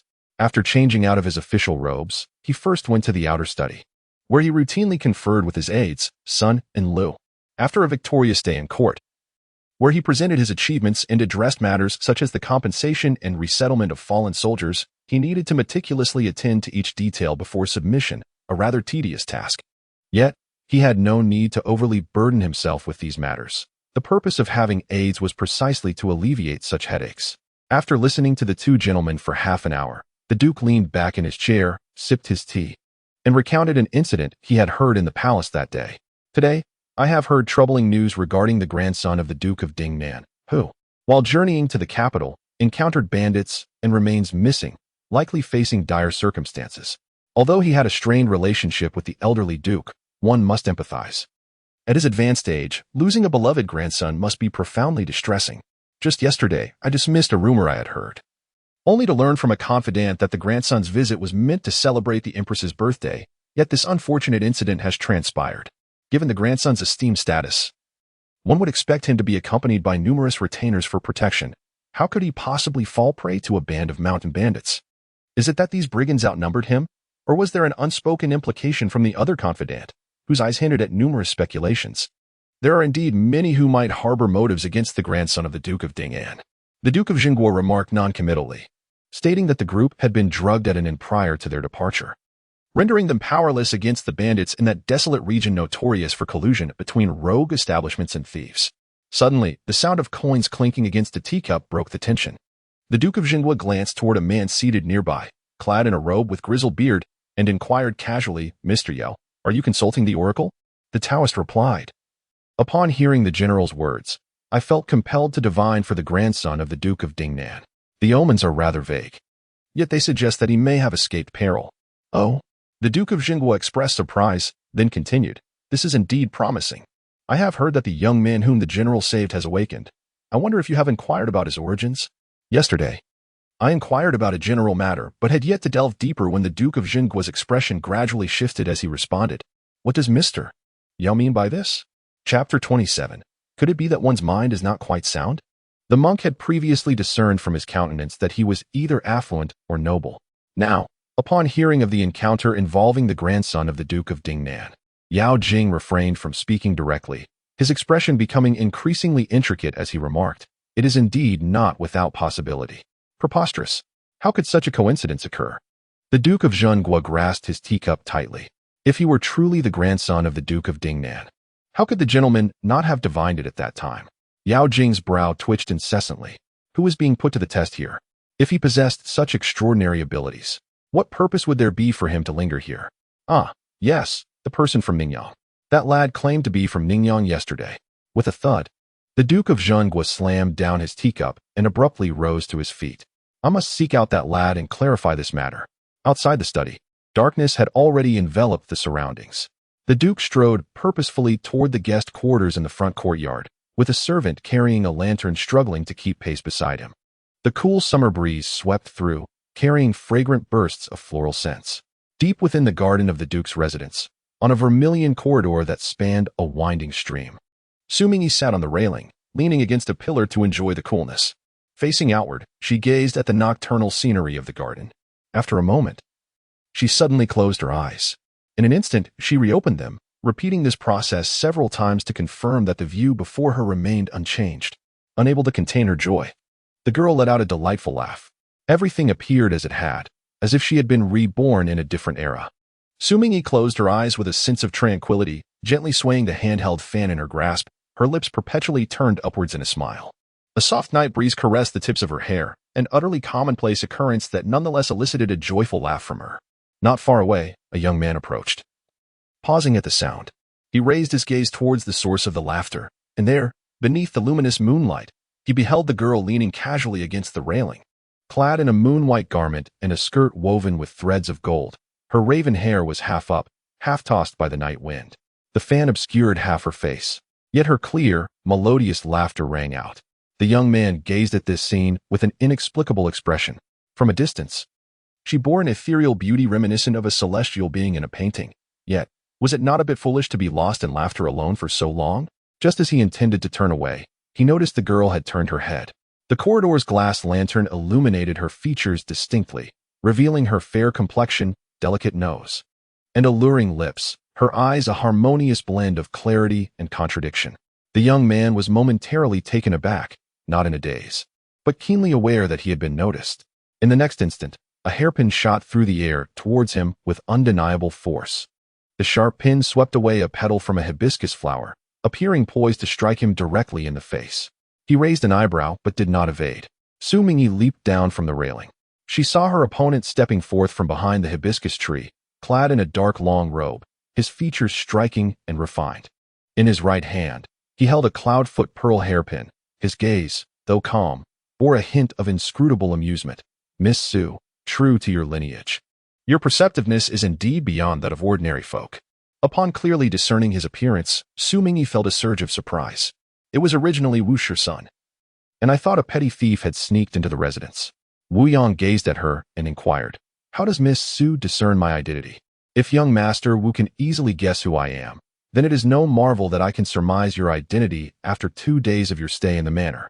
Xu Mingyi responded with a calm retort, attempting to mask the inadvertent slip of her earlier words. She nearly forgot that, at this moment, the inhabitants of the Duke of Dinan's residence were still oblivious to Wu Yang's true identity. Wu Yang, unsure if she believed him or not, praised her in a tone that blurred the lines of sincerity. "Miss Xu is indeed astute. Pray, did I inadvertently offend young Master Wu?" "Not at all," Wu Yang replied nonchalantly with a smile. "Even if I had truly offended you, it would be my own folly. It is wise for a young lady to remain vigilant." Xu Mingyi held no animosity towards him. On the contrary, she felt a twinge of guilt. Hearing his words, a faint smile graced her visage. "If young Master Wu wishes to stroll about, I shall not intrude." Wu Yang nodded. Xu Mingyi, holding her fan, stepped out of the corridor. Just then, a piercing cry of a bird sliced through the night air. Wu Yang looked up and remarked, "A tianmu." A vulture, drawn by the sound, circled above for a moment before swooping down. Xu Mingyi glanced over. This indolent and unsightly bird was indeed cared for by Wu Yang, but in her previous life. After Wu Yang's demise, Xu Mingyi had taken it upon herself to tend to it. She had never been particularly inclined or patient in dealing with such creatures, but she thought it only fair, considering that she had inadvertently caused the death of its owner. "I have waited for you all this time, thinking you might not come." Wu Yang extended an arm towards the large bird. However, a large bird suddenly soared towards Xu Mingyi, calling out as it approached, "Heavenly Eye, do not harm it." Wu Yang furrowed his brow and stepped forward decisively. In the next moment, the bird landed steadily on Xu Mingyi's shoulder, gently nudging her dark hair with its sharp beak. Xu Mingyi was momentarily taken aback, while Wu Yang stood in stunned silence. Could the master truly be unseen? How could such a blind creature be of any use? "Is this bird raised by young Master Wu?" Xu Mingyi inquired knowingly. Wu Yang nodded with a complex expression. The bird glanced at Wu Yang, then lowered its head to nuzzle her shoulder, seemingly quite reluctant. Wu Yang remarked, Xu Mingyi lifted the bird by its wings and unceremoniously tossed it away. The bird emitted a low chirp, as if lamenting her unkindness, yet it obediently flew towards Wu Yang. However, he did not extend his arm to receive it as usual. "Fly on your own, ungrateful creature." The weary bird, having flown a considerable distance, landed at his feet and, dissatisfied, scratched the ground with its claws, stirring up a cloud of dust. Wu Yang frowned. "Has it learned to retaliate against me? Today, my dignity as its master has been thoroughly diminished by this wretched bird." At that moment, a voice called from a distance, "Old master." "It must be my grandfather arriving," Xu Mingyi said. "Indeed," Wu Yang nodded, having heard it as well. Noticing his stillness, Xu Mingyi paused for a moment before saying, "Then why doesn't young Master Wu leave?" Does he truly believe that the two of us can stand here openly awaiting my grandfather without being misunderstood? Wu Yang also fell silent for a moment. He had not considered the implications deeply enough. I take my leave. He murmured a few words before turning and disappearing from sight. The man and the bird had not yet wandered far when the voices behind them faintly reached their ears. Grandfather, why are you alone here? You should have the maidservants keep a closer watch. What if you were to fall asleep and hurt yourself? Feeling a bit stifled indoors, he had come to the garden for a stroll. After sleeping for most of the day, he was now somewhat refreshed. The ordinary exchange between the grandfather and granddaughter did not particularly capture Wu Yang's attention, and he did not halt his steps. However, the girl's next remark piqued his interest. Grandfather, this silk fan was a gift from Her Majesty the Queen. Do you think it is beautiful? Aunt. Wu Yang instinctively paused, his gaze shifting. Xu Mingyi was the legitimate daughter of the Duke of the State, and it was not unusual for an aunt to bestow gifts. What was curious, however, was why this little girl would inquire of her robust grandfather, capable of single-handedly confronting a band of robbers, about the aesthetic appeal of a fan meant for a young lady. Although she appeared somewhat foolish when smiling, her few preceding remarks indicated a thoughtful nature. Wu Yang, filled with curiosity, remained still and listened intently. Yes, it is beautiful. A perfect match for Zhao Zhao.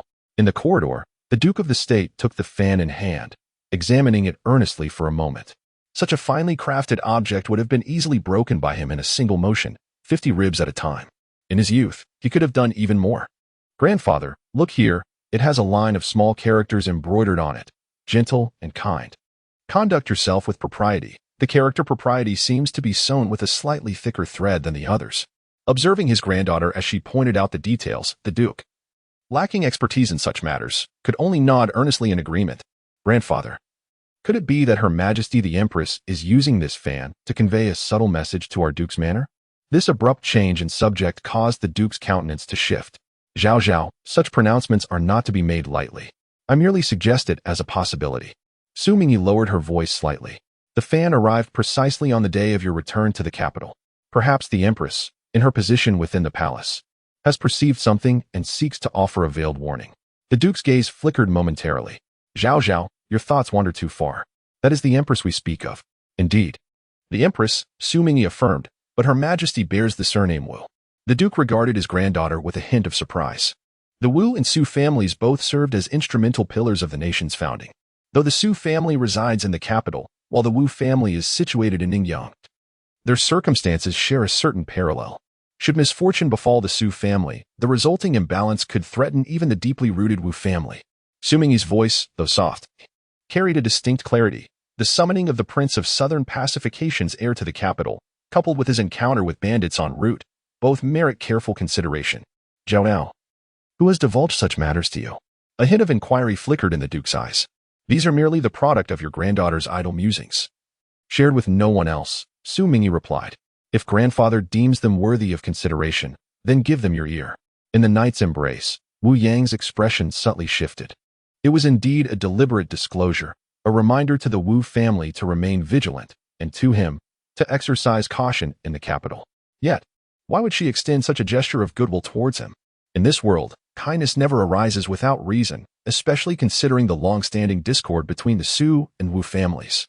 Wu Yang pondered for a moment, his expression inexplicably shifting. Could it be that upon their first encounter, this young lady, he halted his thoughts, shuddering at the unsettling possibility, and strode away. Yet, after taking a few steps, he abruptly stopped. He glanced at the item in his hand, realizing he had forgotten to return it to her. A lady's ornament is a personal possession. It would be improper to carry it away without her consent. Contemplating this, he raised his hand to discard it. However, he hesitated. If someone else were to find it and inadvertently create a scandal that tarnished her reputation, she would undoubtedly hold him accountable. Thus, he resolved to keep it safe for the time being, intending to return it to her when the opportunity arose. Xu Mingyi listened intently for a moment, reassured as the footsteps faded away. Meanwhile, the Duke of Zhenguo regarded his granddaughter with a complex expression. While other young ladies occupied themselves with embroidery, cosmetics, and jewelry, his granddaughter, Zhao Zhao, was growing up. These words, I shall take to heart. As for everything at home, your father and I will manage. For now, you need only to put your mind at ease and focus on your health. The rest? Do not burden yourself with unnecessary worries. Grandfather, I am already 16, No longer a child, Xu Mingyi replied with determination. At your age, you were already rallying forces to address the concerns of the people and worrying about the affairs of the world. Zhao Zhao is not as selfless as you, grandfather. She merely wishes to contribute to our family's well-being. I understand that you wish to shield me from such worries, wanting me to grow up carefree and joyful. Yet, if our family's safety cannot be assured, what other matters can we discuss? The Duke of Zhenguo was taken aback. In his eyes, there was no expectation that a daughter should be confined to domestic affairs. However, as Zhao Zhao articulated, he was reluctant. To him, safeguarding the Duke's residence was an inherent duty of his role as the head of the family. The child not only exhibited maturity, but also possessed the insight to comprehend his sentiments. The Duke sighed with a complex mixture of emotions and contentment. After a year apart, he was unaware that Zhao Zhao had grown to grasp such nuances. Xu Mingyi gazed at her grandfather, whose hair had turned silver. Their separation extended far beyond a mere year. Indeed, Zhao Zhao was no longer a child. Thus, today, let them engage in heartfelt conversation. The Duke settled himself by the railing, beckoning his granddaughter to join him. Xu Mingyi smiled and seated herself beside him. The two of them transitioned from discussing trivial matters to the intricacies of court affairs. As Xu Mingyi observed the elderly man beside her, a profound sense of tranquility enveloped her.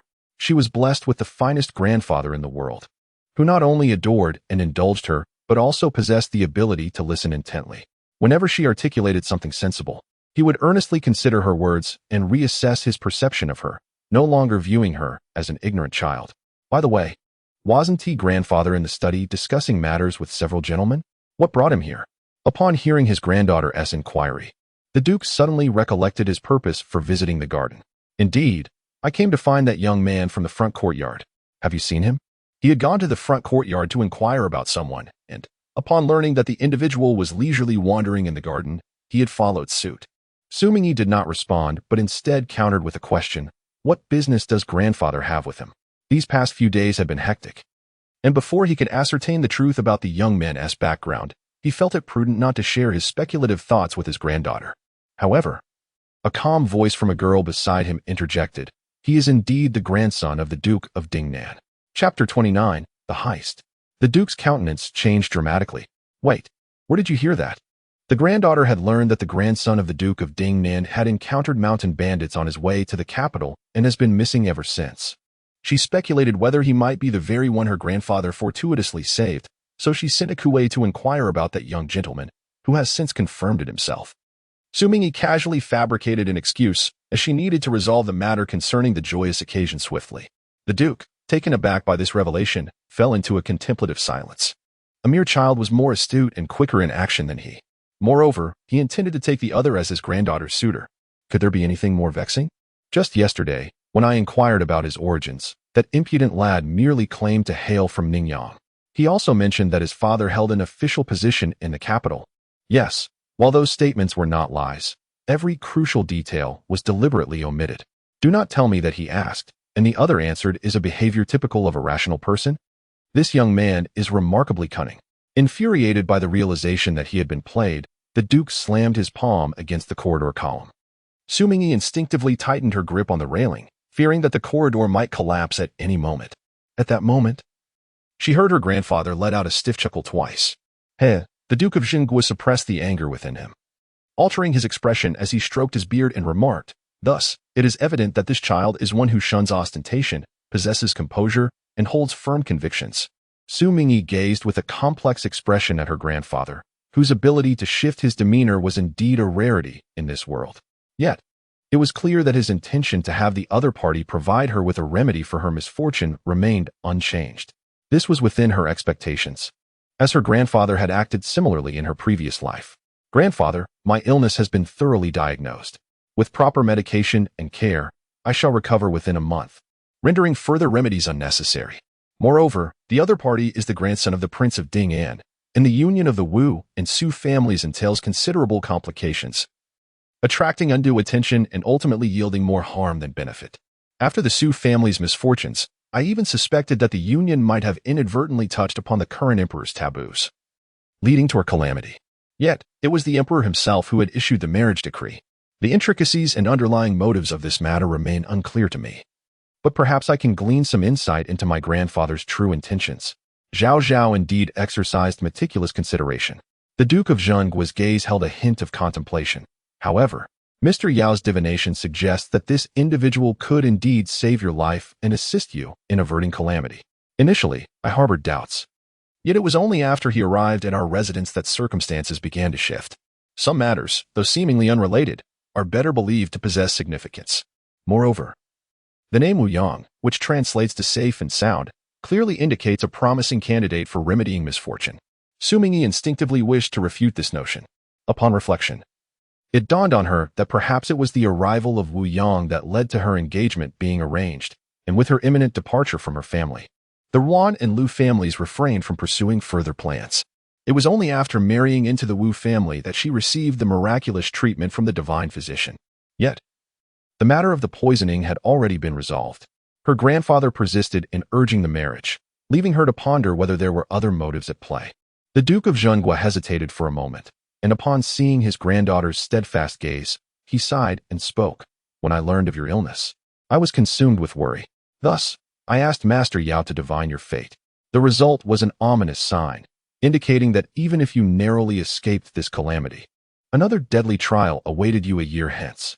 This insight bore the weight of celestial secrets and the specter of mortality.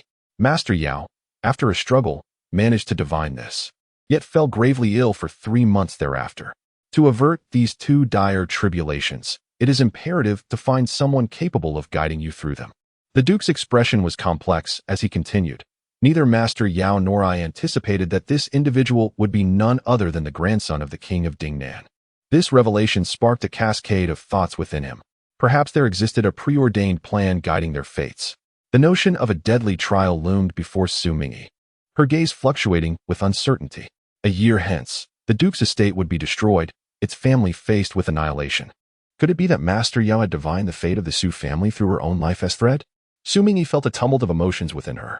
If this were the case, it was indeed her marriage into the Wu family that had allowed her to evade that calamity.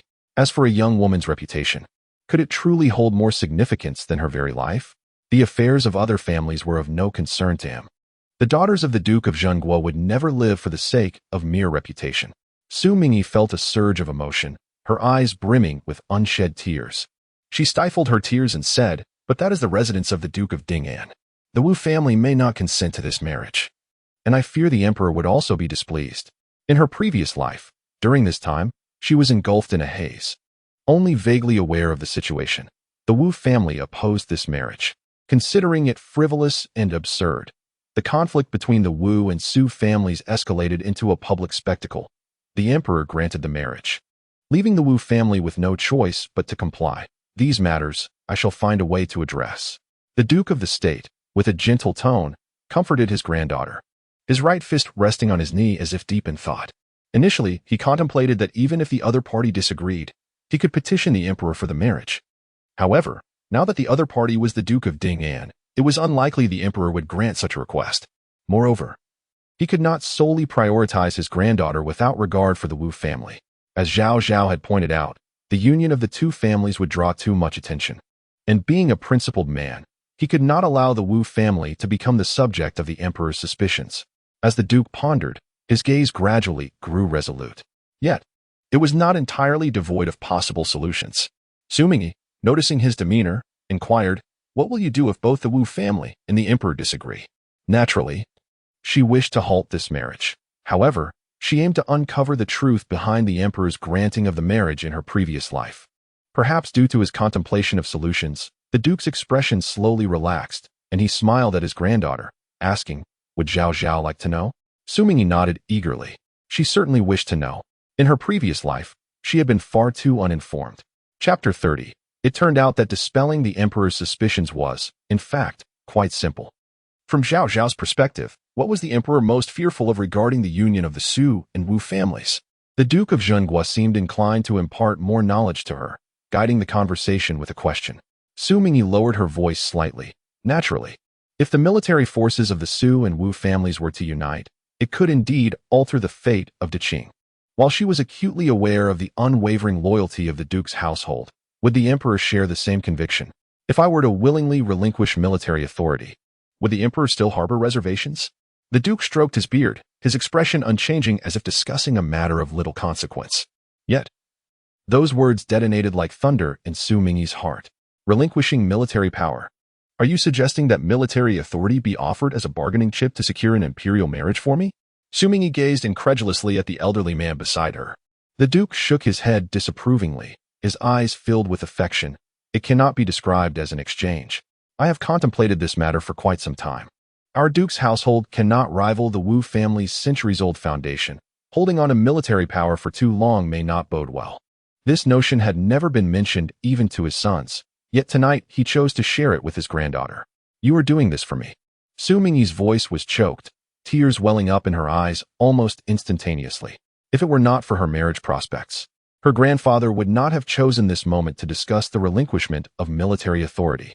If he had only been pondering before, it was now her presence that had solidified his resolve. Unable to contain her emotions any longer, she turned her head towards the old man's still sturdy shoulder. Reaching out to embrace him, her tears flowing silently yet fervently.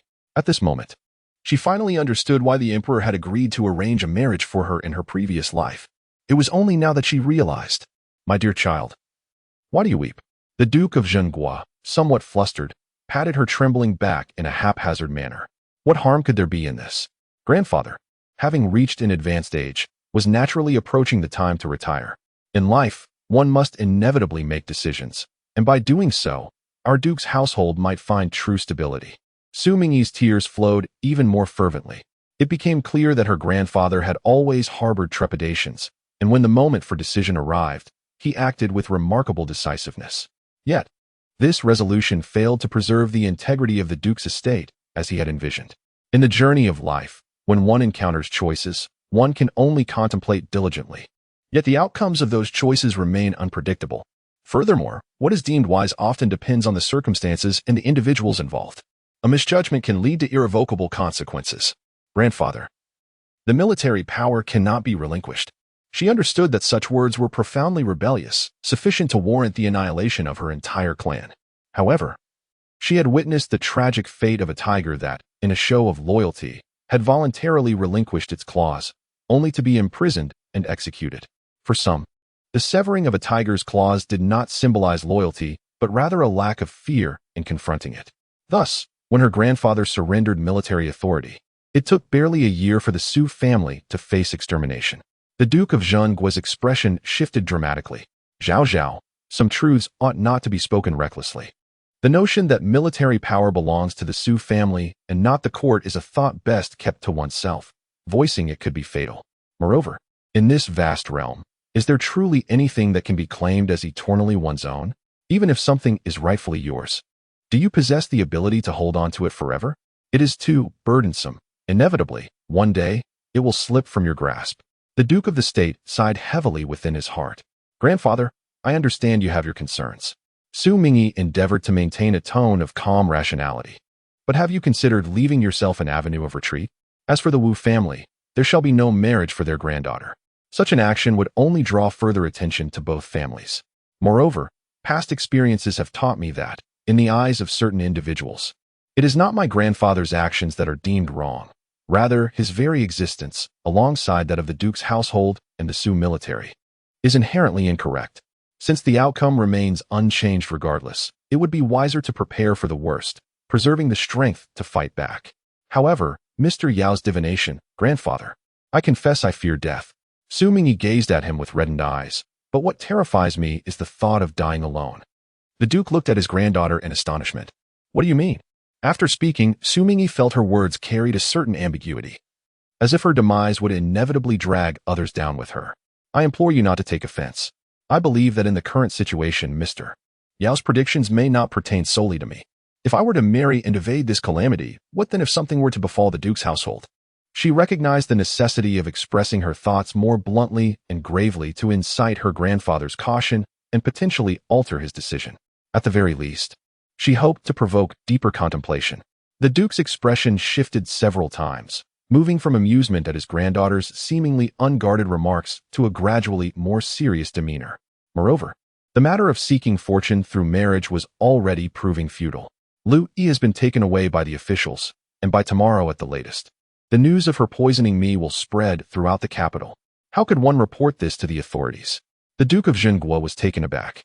Xu Mingyi recounted her conversation with the Cui family in general terms. The Duke's mood was complex. While it was commendable that his daughter-in-law and granddaughter were thoughtful, he found it difficult to feel joy or comfort at this moment. With no illness, there was naturally no reason for auspicious celebrations. Given the circumstances, it would be illogical to seek the emperor's approval for a marriage. Even if he were to exchange military power, it could not be done in an overly conspicuous manner. Otherwise, it would be better not to relinquish such power at all. You can't possibly drive me away now, can you? Xu Mingyi grasped one of his arms. Leaning on his shoulder with a pleading tone, "Grandfather, it is in our hands. Mr. Yao's divination has already given us a warning. If we remain vigilant and observe the situation further, perhaps we can find a way. There is no need to rush into a decision." Chapter 31. In case it comes in handy, half persuaded and half worn down by his granddaughter's earnest entreaties, the Duke of Dinnan could only nod in agreement for the time being. Very well, let us observe further. The two of them discussed various other matters. Although much of it was mundane family talk, Xu Mingyi listened intently. Unbeknownst to her, she gradually succumbed to sleep, resting her head on the old man's arm. Seeing the serene expression on the girl's face as she slumbered, the Duke smiled. Reflecting on these thoughts, a tender smile appeared in his eyes. Yet the feelings within him grew increasingly intricate. Perhaps he truly needed to contemplate carefully how to protect both the older and younger members of his family. The door to the guest room was firmly shut, and the light within had been extinguished. This lad sleeps soundly. The Duke of the State, with his hands clasped behind his back, wore an unsavory expression as he signaled to his burly attendant. Qin Wu, understanding the cue, nodded in acknowledgement and stepped forward to forcefully kick the door open. The Duke's brow furrowed. Is this truly his intention? Upon meeting the gaze of his general, Qin Wu silently lowered his head, recalling how the general often chided him for lacking the ability to read the room.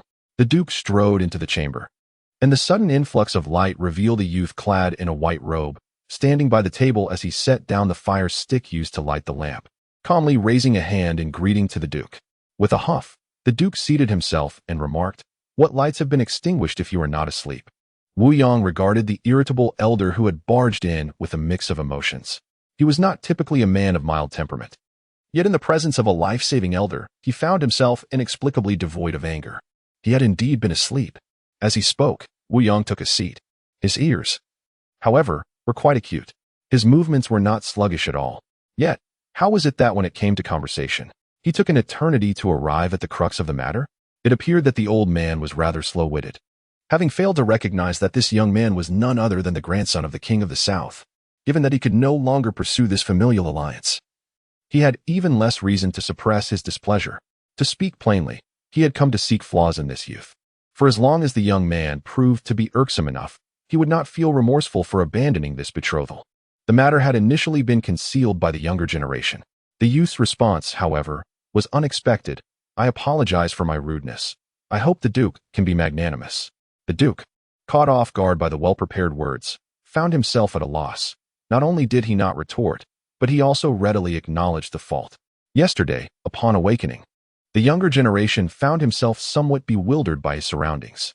Due to the recent attack by bandits, he felt an unsettling sense of mystery and sought to calm his mind for deeper contemplation, which is why he refrained from immediately revealing his identity.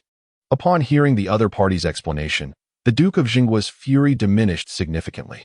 His suspicion regarding the bandit incident indicated his keen discernment. After promptly admitting his mistake and articulating his thoughts, he could not help but exude a sense of integrity. The Duke's right hand, resting on the table, gradually clenched into a fist, suggesting there was still something amiss. Wu Yang felt a twinge of confusion. He had chosen not to inform his family, guided by his own reasoning. However, he could not fathom how this related to the Duke. Such provocative remarks, of course, remained unspoken. It was merely a moment of oversight on the younger man's part. While it is commendable for the youth to hold firm opinions, he ought to consider his family's perspective more thoroughly. The Duke remarked in a tone neither cold nor warm, "I have come this time to inform you of another matter. Given that our two families are ill-suited for an alliance, the verbal agreement we had is hereby rendered null." Meeting the elder's gaze, which seemed to convey, "Young man, regrettably, you have lost your opportunity," Wu Yang felt a slight relief. Yet, this subtle shift in expression did not escape the Duke's observant eyes. The elder's countenance darkened, Could it be that Wu Shisun initially agreed so readily to this matter, anticipating that this union would not come to fruition? This cunning rascal. Who does he think he is fooling? The Duke had misjudged the situation. Wu Yong, bearing the brunt of the elder's ire, calmly clarified, whether this union succeeds or fails is ultimately within our control. If the younger generation were merely inclined to feign compliance, they could have readily acquiesced when the Duke of the State first broached the subject. The Duke furrowed his brow. Initially, when he proposed that the other party engage in a joyous diversion, it seemed that they were quite unwilling to agree. However, it appeared that upon elucidating that this matter could be treated as a transaction, one that would conclude amicably once his granddaughter recovered, the young man suddenly relented, stating that it was merely a formality. If indeed he could remedy the affliction of the esteemed lady, he would consider it a debt of gratitude repaid. Moreover, he had no particular desire to wed, yet his family persistently urged him. Thus, this circumstance could offer him a brief respite, fulfilling both his family's expectations and his personal inclinations. This was the rationale behind his nod of agreement. Upon hearing these words, the Duke's previously amassed ire dissipated considerably. With just a slight explanation from the other party, he found himself persuaded, even admiring the candor in his speech. Ultimately, he realized that he had been overly pragmatic. Yet, you were reluctant to marry? The Duke regarded him with a curious gaze, scrutinizing him from head to toe. Could it be that he harbored some unspeakable eccentricity or ailment? Wu Yong felt compelled to clarify. He simply had yet to find someone he wished to marry and was unwilling to languish in indecision. The Duke was taken aback by this revelation. Such sentiments were indeed rare. The old fellow, Wu Jun, must be at his wits' end with a grandson like this. Yet, he found something admirable in it. Perhaps it was a matter of standing aloof from the fray, speaking without personal consequence. Although marriage is often dictated by parental authority, an unwilling union can lead to discord within the household. The expression on the Duke of the State's face softened unexpectedly, and in a tone both gentle and persuasive. He said, "Let them urge as they wish. Since you hold this belief, you must remain steadfast in your convictions." Wu Yong found himself momentarily bewildered. He understood that the Duke had always been at odds with his grandfather, and this advice seemed to carry an ulterior motive, perhaps a desire to undermine his grandfather's longevity. Yet, the elder's eyes, which held a semblance of a smile, made him acutely aware that the situation was far more intricate than it appeared. After a brief contemplation, Wu Yong fell into a deeper silence. Though he spoke of nullifying the engagement, it was evident that there was an intention to keep him as a contingency. Suppressing his inner discomfort, the youth sought to conclude this conversation, rife with schemes, with dignity. "If that is the case, I am willing to seek a remedy for your esteemed daughter." "That is unnecessary," came the reply. Initially, he had intended to send the person away that very night, but considering that he might still find future utility in him, it was prudent to leave some leeway. Wu Yong rose and raised his hand, saying, "Please walk safely, Duke." The following morning, Xu Mingyi awoke, just as she had in the preceding days, staring vacantly at the bed curtains for a while before sitting up. "Miss, you are finally awake," a Kuei said, lifting the gauze curtain, her expression inexplicably animated. Xu Mingyi looked at her and asked, "Is something the matter?" Chapter 32. Impeccable intelligence. The young gentleman in the front courtyard is indeed the grandson of the King of Dinnan. Young Master Wu himself came to verify this.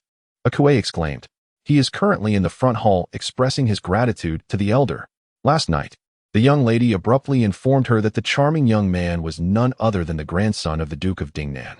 She instructed her to claim that she had learned this from her own inquiries, and one can only imagine the uncertainty that flooded her heart at that moment, fearing others might question her about it. Xu Mingyi merely responded with a nonchalant as a Kuei assisted her in putting on her shoes. Her curiosity got the better of her, and she whispered eagerly, "How did you come to know this?" The surprises the young lady had bestowed upon her recently were simply too numerous to count. She felt compelled to seize every opportunity to inquire. Xu Mingyi, now fully dressed, stood up, affectionately patted a Kuei's head, and turned to approach the maidservants preparing for her morning ablutions. A Kuei momentarily stood in astonishment, but then it dawned on her. No, that was not quite right. The matter of the auspicious marriage had already been rendered void. A Kuei stifled her wild imaginings and hurried to ready garments and accessories for Xu Mingyi. Soon after, a servant announced that breakfast was served. Xu Mingyi gazed at the enticing bowl of translucent, glistening iced jelly on the table and inquired, where did this come from? She found herself momentarily speechless. Today was peculiar indeed. They had even arranged her breakfasts so meticulously. After her marriage in her previous life, she had once heard Wu Yong advise her never to praise her mother's culinary creations too readily in her presence. And now she was finally grasping the profound truth behind those words. Yet, her Mingshi was a boy after all. Xu Mingyi felt a mixture of helplessness and warmth as she lifted a spoonful of glutinous rice porridge to her lips. "Miss," she said softly from the edge of the table, Louis confessed to her crimes and took her own life in prison. Akue, who was arranging dishes for Xu Mingyi, trembled slightly as she gripped her long chopsticks, casting a nervous glance at Xu. Suddenly, without any forewarning, such a shocking piece of news was uttered, leaving the young lady startled early in the morning. However, she remained unperturbed, chewing on her bun with a tranquil expression. Only after swallowing did she calmly respond, "I understand." In truth, she had anticipated that Lu Yi would make such a choice. In the front courtyard, the Duke of Jingguo impatiently ordered his guests to be sent away. Nevertheless, the heir of the Duke of Dinnan, Wu Jingming, repeatedly expressed his gratitude before departing with his troublesome son. Outside the Duke's residence, a crowd of curious servants and townsfolk had already gathered, having heard the news. "Look, the heir Wu has truly brought a young man with him. The one saved by General Su is indeed the grandson of the Duke of Dinnan. Wasn't he merely an ordinary village boy, brought in to bring good fortune to Miss Su?" A maid from the neighboring Zhang family exclaimed, "Just the other day, Miss Lu from the Su family told me herself that there was no mistake." "Miss Lu? Are you referring to that Lu who repaid kindness with malice and poisoned Miss Su?" "What? Poisoned Miss Su?" The maid stared in shock at the woman who spoke. The woman shot her a glance indeed. "She has already been taken to the magistrate for punishment. You're too late to gather information now." Inside the carriage, Wu Yong sat as the murmurs gradually faded into the distance. But was there any injury? Inside the carriage, a lean middle-aged man clad in a fine blue silk robe, sporting a short beard, examined the youth for any signs of injury. Wu Yong pressed down on his hand, shaking his head. "Father, I am fine. If I do not act soon, the Wu family may truly be on the verge of producing a son-in-law who will come to dispel misfortune." At this thought, Wu Jingming felt a wave of trepidation wash over him. He pondered whether there remained any semblance of dignity befitting the grandson of the Dingnan king. Wu Yong, suddenly shedding his nonchalance, inquired, "Father, have you uncovered the true origins of those mountain bandits?" As of now, there has been no indication of anything unusual. The investigations in Ningyang are still being conducted discreetly. Wu Yong furrowed his brow and pressed further. "Has the court found anything?" His decision to reside at the Duke of Jingguo's residence without revealing that he was still alive was a strategic one, as he wished to observe any potential suspects that might emerge. Wu Jingming shook his head. It may either be that they are simply ordinary bandits, or they are exceedingly cautious and secretive. Wu Yang's gaze flickered, and he left a thought unspoken. "It should not be so blatant," Wu Jingming replied, his voice low and grave. Wu Yong nodded slightly, having entertained similar thoughts in recent days. Moreover, the living are invariably more useful than the dead. His father, as the heir of the Dingnan royal household, was appointed to a position in the Ministry of Revenue in the capital, serving as a prime example. Yet, aside from him, who possesses such skill to execute their plans so meticulously that they could evade scrutiny from both the court and the Dingnan royal household? "There must be a traitor among us," Wu Yong asserted with conviction. The dosage of those narcotics was considerable. Without an insider, they could never have succeeded so easily. It is highly probable that he is accompanied by a trusted confidant. A visage flashed before Wu Yong, prompting him to inquire, among the discovered corpses, was there any sign of Sishan? Wu Jingming let out a soft sigh. Wu Yong pressed his thin lips together in contemplation. Those were loyal servants of the Wu family. It stands to reason that had they not valiantly protected him, he would not have survived until the Duke of the State could come to his rescue. Yet, even so, one cannot dismiss the possibility of an insider's betrayal. He wished to articulate further, but Wu Jingming placed a reassuring hand on his shoulder, saying, "Regardless, what matters most is that my son is safe and sound. The remaining matters will be investigated by our kin. You should focus on recuperating." He added with a smile, "Your mother is awaiting you at home. She has been quite anxious over your situation, to the point of falling ill. I dare say that upon seeing you, her health may improve significantly. It is my folly that has caused my parents such worry." Although his mother had moved to the capital with his father several years ago, and their encounters were infrequent, Wu Yong was always acutely aware of their deep affection for him. This time, unlike previous mischief, he had genuinely faced a grave peril. Wu Jingming continued, Your aunt has repeatedly sent inquiries about your progress. The upcoming birthday banquet for your aunt is drawing near. Take this time to restore your strength, so she may find solace upon your reunion. Moreover, when you enter the palace, do exercise caution and adhere to propriety. Do not behave as you usually do with reckless abandon. Listening to his father's incessant chatter, Wu Yang despaired and gazed at the ceiling of the carriage. In this world, it seems that it is not only the young lady of the Xu family who is prone to nagging. Chapter 33. Should fortune smile upon us? In 10 days' time, 3 days hence, the palace shall host a birthday celebration for Her Majesty, the Empress. I truly wish not to go, so there is no need for you to accompany me.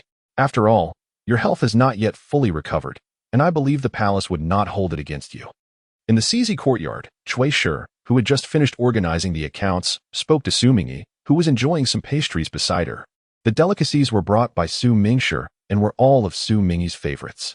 At that moment, she swallowed a piece of rose pastry, took the handkerchief from a kuei to dab at the corners of her mouth, sipped some tea, and then said, "Mother, I am nearly well again. I have been cooped up at home nursing my illness for quite some time, and I haven't had the chance to go out. Please allow me to join in the festivities." "I had thought you were not fond of such gatherings," Cui Shi said, her eyes sparkling with amusement. "If you wish to go, then go." Xu Mingyi nodded with a smile. Indeed, she had previously disliked such events due to the fatigue of social obligations. Yet she could no longer remain confined at home, waiting for the specter of nightmares to descend upon her.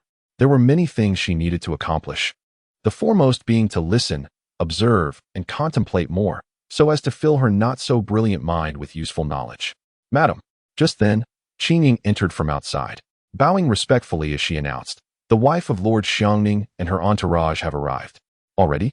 Cui Shi set down her teacup. She had only just completed the accounts and had not yet spent enough time conversing with her daughter. Qingying could not help but be astonished. The madam was actually expressing impatience at the early arrival of the wife of Lord Xiangning. At that moment, Xu Mingyi stood up appropriately, saying, just in time, "I need to visit my second uncle, so I shall not disturb mother any further." Xu Mingyi replied, "As long as it is not ice powder." She followed Mrs. Cui out of the inner chamber and, after paying her respects to several elegantly dressed ladies in the hall, departed from the heir's residence. The card table was swiftly set up, and as the four engaged in leisurely conversation, Lady Xiangning glanced at Mrs. Cui and remarked, "It has been quite some time since I last saw the young ladies from your household. They have truly become increasingly graceful and charming." "One must consider whose daughter it is," Mrs. Cui replied without a hint of modesty. "It seems the rumors circulating outside must indeed hold some truth," remarked Mrs. One, the wife of the Minister of Rights, as she tossed a card aside. Mrs. Cui shot her a glance. "What rumors?" "It is common knowledge that the Duke of Zhenghua and the Prince of Dinnan are at odds. Setting aside other matters, it would be quite extraordinary for these two families to form a union." Mrs. Cui laughed lightly at the absurdity of such claims. While it was true that her daughter, Zhao Zhao, possessed beauty capable of captivating anyone, the young Master Wu had never had the fortune to gaze upon Zhao Zhao. Over the past 10 days, she had heard a plethora of rumors regarding the Duke of Zhenghua rescuing young Master Wu, each more ludicrous than the last. Most of these tales bore little impact on the Duke's household, merely serving as a source of amusement. After all, it was not her daughter Zhao Zhao who was the subject of ridicule, but rather young Master Wu, who was now perceived as someone excessively enamored with beauty. Such matters were simply the topic of idle chatter for the time being. With the myriad events in the capital, it would not be long before they faded into obscurity. Xu Mingyi paid little heed to these rumors as she accompanied a kuei to the residence of Xu Yun. "Is uncle here?" Xu Mingyi smiled gently, observing her uncle's recent dedication to her affairs. The door to the study was slightly ajar. A kuei approached and knocked softly before pushing it open. Upon entering, Xu Mingyi noticed the spacious desk was adorned with drawing paper, ink, and brushes, yet the area behind the desk was conspicuously vacant. After searching the study with her gaze for a brief moment, she spotted Xu Yun, sprawled on a low couch beside the bookshelf, deep in slumber. With a sense of helplessness, Xu Mingyi approached and gently shook his arm. "Why are you asleep at this hour?" Given Xu Yun's usual waking time, it seemed he had only recently risen. It appeared that someone else in the household might be afflicted with the drowsiness-inducing herb. "Zhao Zhao." Xu Yun barely opened his eyes, casting a glance at her before drifting back to sleep. Xu Mingyi quickly shook him again. "Uncle, the painting you promised me is still incomplete." Normally, she would refrain from disturbing him, but her uncle's lackadaisical demeanor left her feeling quite unsettled. "There's always tomorrow for unfinished tasks," Su Yun mumbled as he rolled over, turning his back to her, his words slurred. "If luck is on our side, and I were to pass away, then there would be nothing left to do." Xu Mingyi felt a complex swirl of emotions upon hearing this. Alas, it seemed her uncle had become increasingly lethargic of late. Glancing at the half-finished drawing on the desk, she stifled the urge to jolt her uncle awake and sighed in resignation. Painting, after all, could not be forced. Whether she could present this birthday gift depended on fate. Xu Mingyi bent down to pick up a thin blanket nearby, draping it gently over Su Yun before leading a Kuei out of the study. As the two descended the stone steps, they encountered the charming Zhang Yunzhu accompanied by a servant. Just as Zhang Yunzhu began to speak, she quickly altered her tone with a smile, acknowledging, "Miss Su is also here." Xu Mingyi offered a polite smile. Such seemingly inadvertent displays of intimacy were the most convincing, revealing her to be a person whose every word and action was calculated. "Young Master Zhang, your timing is unfortunate. My uncle has fallen asleep in the study." Zhang Yunzhu glanced toward the study behind her and replied warmly, "No matter, I have no urgent matters. I merely brought some game from yesterday's outing beyond the city, and I've set aside a portion for you. It wouldn't be proper to deliver it directly to you, especially as you are currently recuperating. It will serve as nourishment." She had previously heard from physician Xiao that many kinds of wild game should not be consumed indiscriminately, as misfortune could lead to dire consequences. The servant promptly acknowledged and exited the courtyard. The modestly dressed young woman inclined her head slightly in gratitude before departing with her maid. Zhang Yunzhu observed her retreating figure, a frown subtly creasing her brow. He sensed a change in her demeanor, one that, while still seemingly indifferent, felt markedly different. Could it be a consequence of her recent ordeal with poisoning? Soon, the day arrived for the banquet at the palace. In her previous life, she had been too ill to attend such gatherings, yet she distinctly recalled that a significant event transpired on this very day, so momentous that even in her feverish haze, it remained etched in her memory. Chapter 34. Entering the palace, the carriage glided steadily towards the imperial palace. As they approached the palace gates, Xu Mingyi, supported by a Kuei, had just alighted from the carriage when a joyful voice of a young girl reached her ears. "Aunt." Turning her head, Xu Mingyi beheld a girl of about 12 or 13, clad in a pink dress, hastening towards her, followed closely by a maid. "Take your time," the woman behind the girl admonished gently, accompanied by another young lady dressed in a pale blue gown. The woman, unable to hide her exasperation, chided, "I had advised you to be more composed before we arrived." The girl in pink playfully stuck out her tongue, then, with a bright smile, greeted Lady Chui, "I pay my respects, Aunt." The other girl, resembling her in age and appearance, also bowed to Lady Chui. Yet her demeanor was markedly more composed than that of her exuberant counterpart. After the formalities were exchanged, she lifted her gaze slightly, and, upon noticing Xu Mingyi standing beside Lady Chui, a flicker of surprise crossed her eyes. "Where's your mother?" Lady Chui inquired, her voice laced with concern. The woman accompanying the girls was none other than one, the current daughter-in-law of the Yong'an Marquise, and also Lady Chui's sister-in-law. "Eldest sister knows that mother has been unwell for some time and has yet to recover," one replied softly. Upon hearing this, Lady Chui sighed deeply, her brow furrowed with worry. Indeed, it is truly a matter of divine intervention. She could surmise the reason, had her mother not been incapacitated by illness. She would never have missed such an opportunity to make an appearance before others. However, the estrangement between her and her stepmother had never affected one who, over the years, had endured her share of trials at the hands of that formidable woman. The two sisters-in-law shared a profound understanding of one another, and when two sighed heavily, her eyes filled with sorrow. As one ages, it is inevitable to encounter various ailments. Each day, witnessing their mother's suffering weighs heavily on the entire household. Perhaps it would be better to depart from this world early to escape such torment. Indeed, Chuisher nodded in understanding. The two women sighed and handed the lady's token to the palace attendants, and they were led through the palace gates. The Chui sisters exchanged glances, pondering what matters they might wish to discuss with Xu Mingyi. Yet, as their mother seemed intent on gossiping with their aunt, they dutifully followed behind. Initially, they maintained a respectful distance, but upon passing through a long corridor in the garden, they encountered familiar maidens and engaged in conversation. After parting ways, when they lifted their eyes again, Chui Shi and Wen Shi had vanished from sight. They had likely drifted away, engrossed in conversation with the other ladies, to the sisters' surprise. However, Xu Mingyi remained in place, waiting for them. Women entering the inner palace are prohibited from bringing their maids or attendants. And there stood a young girl clad in an apricot-white garment and a brick-red skirt embroidered with golden threads, exuding an air of calmness and composure, devoid of any displeasure. Yet, realizing they had delayed their arrival with idle chatter, Cui Yunwei and Cui Yunqing approached the girl with some trepidation. "Cousin, Cui Yunwei mustered her courage to speak. But before she could continue, Xu Mingyi smiled and replied, "No matter, let us proceed. Being sisters, it is only fitting to extend care towards one another, especially considering they are merely 12 or 13 years of age." The twins, Cui Yunwei and Cui Yunqing, exhibited stark contrasts in demeanor. The younger sister, Cui Yunqing, displayed a steadiness and reserve that surpassed her elder sibling. In her past life, Xu Mingyi found herself estranged from the Cui family, resulting in a palpable distance between her and the entire Yong'an Marquis household. However, following the misfortunes that befell the Xu family, the father and son of the Yong'an Marquis, both holding official positions, withdrew from the court. This action may have stemmed from a disillusionment with the imperial court, a sense of injustice for the Xu family, or perhaps due to the Xu family's troubles leading to their marginalization. In any case, it is evident that the Yong'an Marquis household was not an adversary to the Xu family, but rather a genuine ally.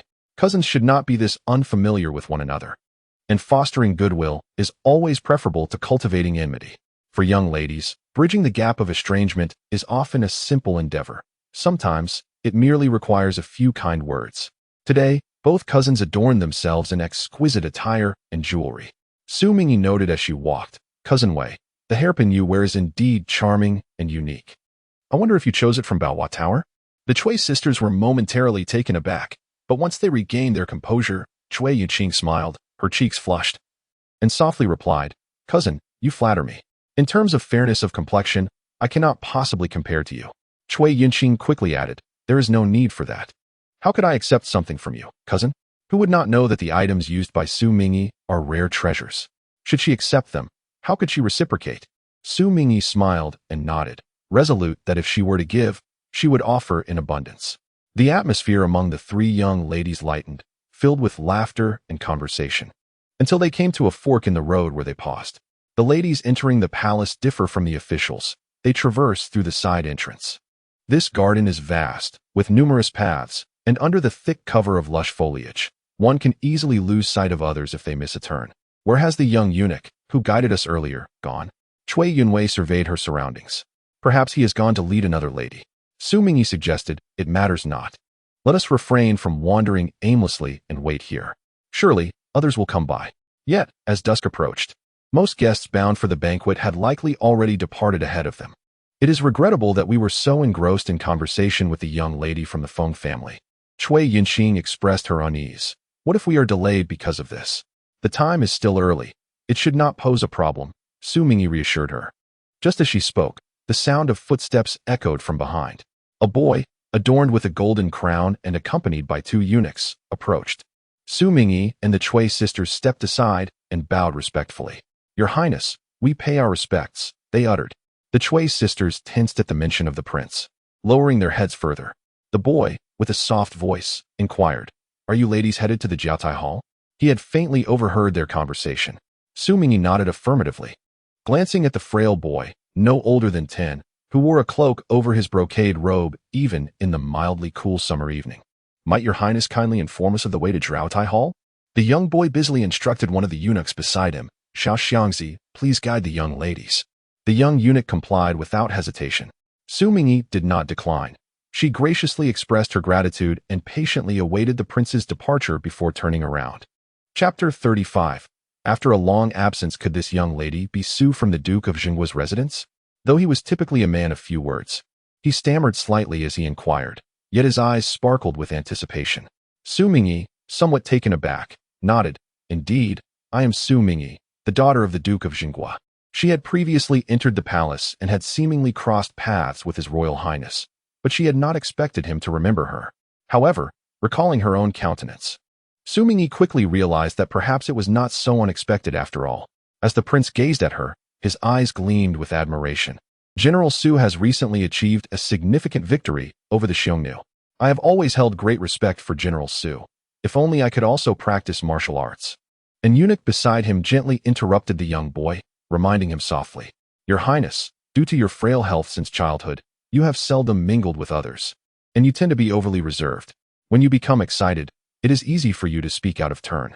You seem to have forgotten your father and the Grand Tutor's instructions.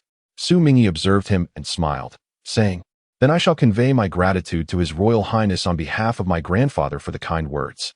Upon hearing this, the prince's awkward expression softened slightly as he nodded in acknowledgement before departing with the eunuch. Xu Mingyi watched the boy's slender figure recede, her lips faintly pursed. She had heard whispers that the current crown prince was not only frail but also of mediocre talent, and possessed a temperament that was reserved and timid, traits that could hardly be deemed as flaws, yet were not uncommon. However, when his identity was that of the crown prince, it signified an inability to bear great responsibilities. The court officials harbored private dissatisfaction towards this heir, yet they could not voice their grievances openly. This was due to the fact that Emperor Qingming had a sparse lineage. Prior to the crown prince, he had only 2 daughters, one of whom had passed away young. After much anticipation, they finally welcomed this long-awaited son, who was now the emperor's sole offspring. Thus, both the emperor and the court ministers found themselves in a situation where neither party had the luxury of choice. This delicate balance, however, seemed to teeter on the brink of disruption following the recent announcement of the noble consort Rong's pregnancy. Although this was merely a hint, no one could predict whether she was carrying a boy or a girl, and even if it were a prince. Whether he would thrive or prove to be less capable than the current crown prince was still a matter of uncertainty that would require time to reveal. Hence, she pondered, if the truth was not as simple as it appeared, then who could be so impatient? Xu Mingyi's thoughts were tumultuous as she followed the guiding eunuch out of the garden, only to find the Chui and Wen families waiting anxiously. Why are you walking so slowly? Did you get lost? Before they could explain, Wen urged gently, Hurry, let us not delay the hour. The group was then led to the hall of Jiaotai. Within the grand palace, illuminated by the newly restored glass lamps in celebration of the empress's birthday, the resplendent halls exuded an air of majesty. A procession of palace maids clad in delicate pink garments entered gracefully, evoking the sensation of being within a celestial realm. As Xu Mingyi ascended the jade steps of the main hall, she was greeted by the melodious laughter of a young girl resonating from the corridor above. It turned out to be Miss Xu. I had a feeling, for I had spotted a young lady in the garden earlier, adorned in the same apricot-hued silk as yourself, and I thought it must be you, princess. Xu Mingyi lifted her gaze, locking eyes with a girl in a water-red dress, whose gaze seemed eager for entertainment. It was none other than Xiaxi, the youngest legitimate daughter of the esteemed Prime Minister Xiaodingxin, and the one destined to be wed to Zhang Yunzhu in a past life. Over the years, she had seldom recalled the childhood discord with Xiaxi. Such trivial matters paled in significance compared to the calamities she had subsequently endured. Beside Xiaxi stood a graceful maiden, fanning herself with a silken handkerchief. Known throughout the capital as the renowned Princess Yufeng, her notoriety stemmed from her haughty and domineering nature, coupled with the fact that her household entertained a few handsome suitors. Such a person could not abide the sight of anyone resembling her, especially in a setting as significant as the Empress's birthday celebration. Moreover, Xu Mingyi's exquisite beauty rendered any similar attire on her all the more striking. As Princess Yufeng narrowed her eyes towards Xu Mingyi, Xiaxi could almost foresee the impending drama. Prior to Xu Mingyi's arrival, she had mentioned to Princess Yufeng that someone else appeared to be wearing the same silk, eliciting an immediate and unfavorable reaction from her. It is essential to understand that in such circumstances, noble ladies always prepare at least 2 outfits before stepping out, as they are expected to attract attention and inquire about the attire of other ladies, especially those of high status like Princess Yufeng. It is rather peculiar that Xu Mingyi, who has always been accustomed to arrogance and is of humble lineage, appears so oblivious. Is it truly her? Xiaxi couldn't help but be taken aback. This is hardly in line with Princess Yufeng's demeanor. Could it be that today, being the Empress's birthday banquet, she wishes to avoid causing trouble? Xu Mingyi is indeed fortunate. Just as Xiaxi felt a twinge of resentment, she noticed Xu Mingyi had already ascended the jade steps, her pace quick yet steady. In just a few strides, she caught up with Princess Yufeng and audaciously linked her arm with the princess's. Princess Yufeng halted, gazing at her in astonishment, while Xiaxi widened her eyes in disbelief. Could this brazen fool be attempting to curry favor with Princess Yufeng, thinking the princess would not hold her previous actions against her? Does she not consider the princess's temperament? Is she not courting embarrassment? Yet, Xu Mingyi, with remarkable boldness, once again entwined her arm, her eyes brimming with mirth as she addressed the young lady before her. Jiao Jiao, it has been such a long time. Chapter 36. Grandiose Proclamations. Princess Yufeng, her eyes wide with astonishment, lowered her voice to inquire. Have you forgotten to take your medicine? Was it not stated in the letter that the poison had been nearly resolved? No, Xu Mingyi replied with a smile. Her eyes, which seemed to be fixed in a joyful expression, inexplicably carried a hint of tears. Princess Yufeng was utterly perplexed. What madness had Xu Zhaozhao descended into today? Might it be that some sorrowful event has provoked you? I extend my gratitude to the princess. The two maidens, both tall and slender, adorned in similarly hued Shangyun silk, exuded an air of elegance. Even from their silhouettes, it was evident that Princess Yufeng embodied an aloof and indifferent demeanor. Yet, this scene was sufficient to elicit astonishment from numerous ladies in attendance. Xiaxi furrowed her brow in contemplation. When did Princess Yufeng become so amiable? Madame Wen glanced at Madame Cui, her eyes brimming with inquiry. Madame Cui offered a serene smile and urged, let us proceed inside. When had her daughter grown so close to Princess Yufeng? She too wished to seek answers. Yet, if she feigned ignorance, would it not reflect poorly on her as a mother, appearing entirely uninformed about her child's affairs? The palace maid guided the ladies to their seats, separated from the officials by a delicate gauze screen. In the heat of July, Princess Yufeng shivered slightly, unable to resist clenching her fist. Xu Zhaozhao's knack for provoking irritation had indeed grown more sophisticated. Were it not for the other's striking beauty, she feared she would have been rendered incapable of eating a single morsel tonight. As the emperor and empress had yet to arrive, the atmosphere was alive with laughter and conversation. In the imperial study, Emperor Qingming had just summoned Commander Han Yan of the Jishu Guard. I am but a humble servant, and as of yet, I have been unable to uncover the identity of those who covertly attacked the heir of the Duke of Dinnan. I implore your majesty to impose punishment upon me. Han Yan knelt, lifting his robe in a gesture of contrition. Perhaps the adversary's actions were too meticulously planned. Your abilities have always been reliable in my eyes. The emperor, though merely in his mid-30s, wore a consistently gentle and forgiving expression, furrowing his brow slightly as he remarked. Yet, there is certainly something amiss. We must continue to investigate thoroughly. On the journey of the heir of the Duke of Dinnan to the capital, there was a sinister intention to strike, and the target was likely not only the Duke's residence, but also the emperor himself. Yes, I shall ensure that the truth is swiftly uncovered. Rise. Thank you, your majesty, for your leniency. Han Yan stood up and stated, I have thoroughly investigated the matter regarding the Duke of Jinghua saving the heir of Dinnan, and it indeed appears to be mere coincidence. The Emperor Qiming nodded slightly. It seems that this incident was truly fortuitous. However, given its connection to the Su and Wu families, it has inevitably aroused a degree of suspicion. Furthermore, a few days prior, after the heir of Dinnan had recovered, he, accompanied by the Duke's son, had gone to express gratitude at the Duke of Jinghua's residence, only to be turned away along with their gifts. Han Yan paused and continued. The attendants at the Duke of Jinghua's residence bluntly stated that their general had merely experienced misfortune that day and thus rescued the heir of Dinnan. They hoped that this disheartening matter would not be mentioned again by the Duke's residence. Such words were undeniably harsh. Even the typically composed Duke's son, Wu Jingming, nearly changed countenance upon hearing this. He simply uttered a phrase of disturbance before departing with his son.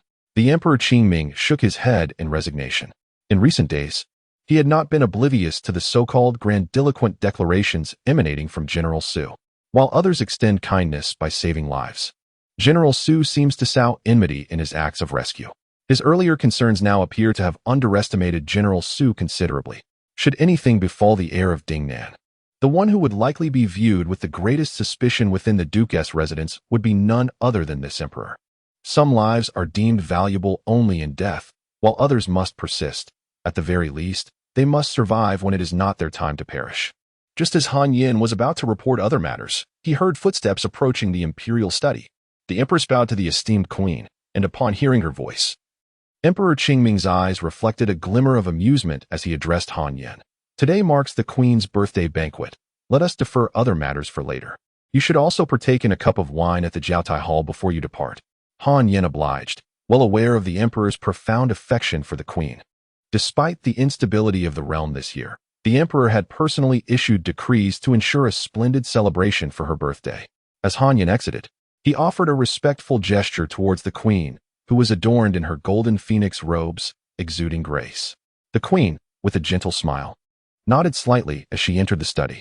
Just as she was about to bow in reverence, Emperor Qingming, rising swiftly from behind the dragon table, caught her and chuckled, saying, "Today is your birthday. You are the foremost figure, and there is no need for you to bow to me. Your Majesty is too kind. The grace you bestow upon me makes me feel undeserving," the queen replied, her smile tinged with bitterness. "I truly cannot bear such overwhelming affection." Having served in the palace for many years, she had yet to present the emperor with a son or daughter. Why bring this up now? Emperor Qingming, perceiving her unspoken thoughts, responded with gentle affection. "I am perpetually ensnared by state affairs, leaving me little time to accompany you. If you genuinely feel lonely, once noble consort Rome delivers her child, I shall send it to your palace to keep you company, if that pleases you." "Your Majesty, I cannot entertain such an ungracious notion." The queen's mood visibly brightened, and with a playful reproach, she remarked, "But your Majesty seems entirely preoccupied with state matters. Even at this hour, you are still deliberating. Do you intend for me to venture to Jiaotai Hall alone?" Hearing this, Emperor Qingming let out a hearty laugh and remarked, "It is indeed my oversight. I have caused the Empress to personally come and urge me. I shall have to self-penalize with 3 cups later." The attendant ladies and eunuchs nearby echoed his laughter, filling the imperial study with a delightful and amicable atmosphere. The emperor and empress then proceeded to the Jiaotai Palace to receive congratulations and tributes from officials, royal family members, and envoys from foreign lands. The offerings presented varied in rarity and value, each exquisite treasure being bestowed upon them. The empress, observing the array, smiled and remarked, "You all have been quite thoughtful." As her words lingered in the air, she noticed a eunuch holding a scroll and casually inquired, "From which house does this originate?" The eunuch had previously announced the various gifts from different households, but with so many items, it was understandable that he could not recall every detail. The mention of a particular gift was due to the fact that the Duke of the State had prepared a congratulatory present. While this particular offering was a separate token from Xu Mingyi, a gesture not uncommon among noble ladies to express their sentiments. "Ah, it is from the Xu family," the empress said, glancing toward the female attendants. "Let me take a look." The eunuch complied and stepped forward to carefully unfurl the scroll before the emperor and empress. The empress examined it earnestly, her gaze gradually descending, her smile unwavering, though her fingers, partially concealed beneath the voluminous sleeves of her ornate court attire, trembled slightly. "This indeed resembles the style of Qinghu," Emperor Qingming noted, his eyes drifting to the small seal below, and he chuckled. As expected, it truly is he. Qinghu was the courtesy name of Su Yun. Before ascending the throne, the young Emperor Qingming had shared a childhood friendship with the Su brothers, having played together in the mud and poked hornet nests. Indeed, those were fond memories. The queen smiled and remarked, "In the vast realm of Deqing, the one most adept at painting orchids must surely be Mr. Su." The emperor, Qiming, nodded in agreement. It is indeed fortuitous that the queen has a penchant for the elegant and unpretentious orchid. The queen did not refute this, but took a moment to gaze intently at the painting. The cluster of orchids depicted possessed an undeniable spirit. Yet, upon deeper reflection, it seemed that the wild grass behind the stubborn rock was rather unruly and subtly transgressed the unwritten rule of overshadowing the main subject. Indeed, he still harbored resentment towards her. To create a painting in her honor for her birthday was done with such reluctance. It appeared the queen truly cherished this artwork. The queen nodded affirmatively. "I do indeed admire it." "It is rare to hear you express such fondness," remarked Qingming, his spirits visibly lifted as he laughed heartily. "In that case, I must reward the young lady from the Su family handsomely." As he spoke, he turned his gaze toward the direction of the banquet. Xu Mingyi rose at the sound, bowing slightly to the emperor and queen, saying, "It is an unexpected honor that the gift I presented has pleased Her Majesty. I would not dare to request further rewards."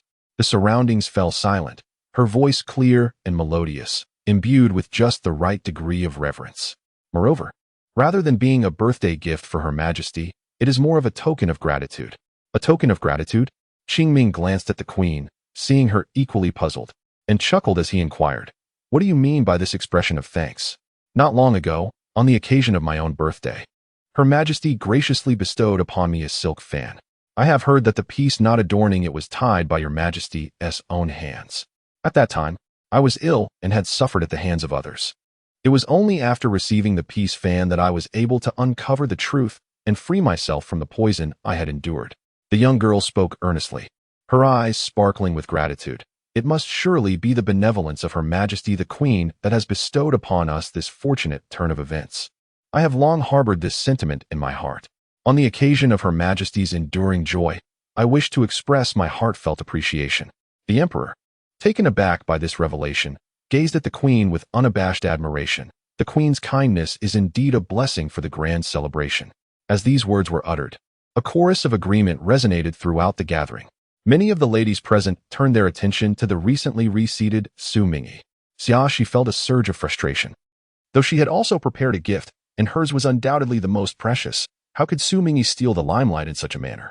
The praises echoing around her were incredibly grating. Miss Xu is indeed fortunate, possessing such clarity of gratitude. It is no wonder she has won the Queen's favor, thought Shuishi, her mind in disarray. She had no inkling that the piece knot on the fan was personally crafted by the Queen. Sensing Shuishi's confusion, Xu Mingyi, who maintained a gentle smile, thought it quite normal for her mother to be unaware of this. Perhaps even the Queen herself might not know who created that piece knot, for it was a mere fabrication of her own. Whether the Queen's gift of the fan was genuinely intended as a reminder to the Xu family remained uncertain. The Wu family was not their enemy, despite the public perception of their discord. To express gratitude to the Queen through the words of a young girl was the most conspicuous yet least suspicious approach. Across the screen, Wu Yang gazed at that indistinct figure. That evening, Miss Xu discreetly expressed her affection towards him, and today she extended her goodwill to his aunt. If it were merely the intentions of the Duke of Jinggu's residence, he clearly recalled hearing her guide the Duke that night. Moreover, one cannot overlook the recent humiliation inflicted upon him and his father by the Duke's household. He understood that the Duke's fierce demeanor was likely a performance for certain onlookers. Yet he could also sense that the elderly gentleman harbored not an ounce of goodwill towards their residents, the Prince of Dinnan. Thus, this overture of goodwill might very well be solely the inclination of Miss Xu, at least for the time being. What could her motives possibly be? Was she attempting to forge an alliance with the Wu family?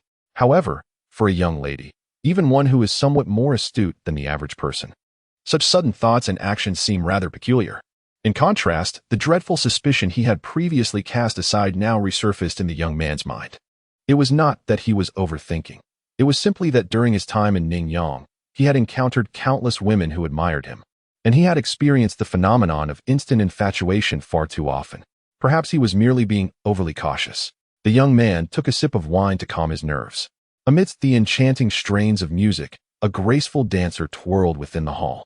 Laughter and conversation filled the air, while several officials invited Wu Yang to drink with them.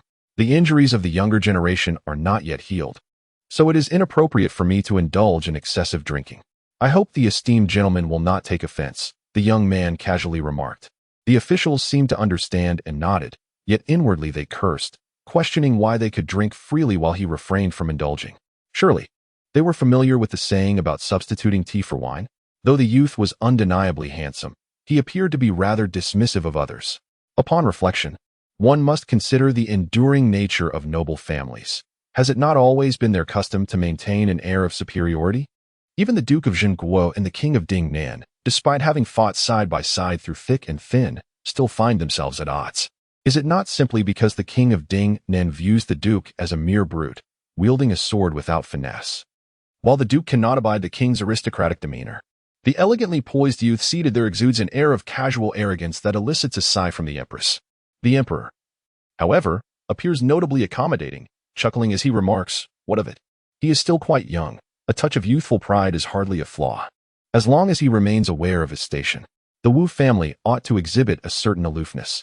If Wu Yang were truly adept in social graces, one might ponder whether the King of Dinnan's upbringing of his progeny contradicts the lofty ideals typically espoused by noble families. How could His Majesty indulge him so?" The Empress sighed again. Is it not perilous to allow him to grow so unaware of his limitations? In Ningyang, he could be carefree and unrestrained. Why must he now be bound by the constraints of the capital? Would this not suggest that I, as his uncle, am being excessively harsh." The emperor jested, his tone reminiscent of casual conversation.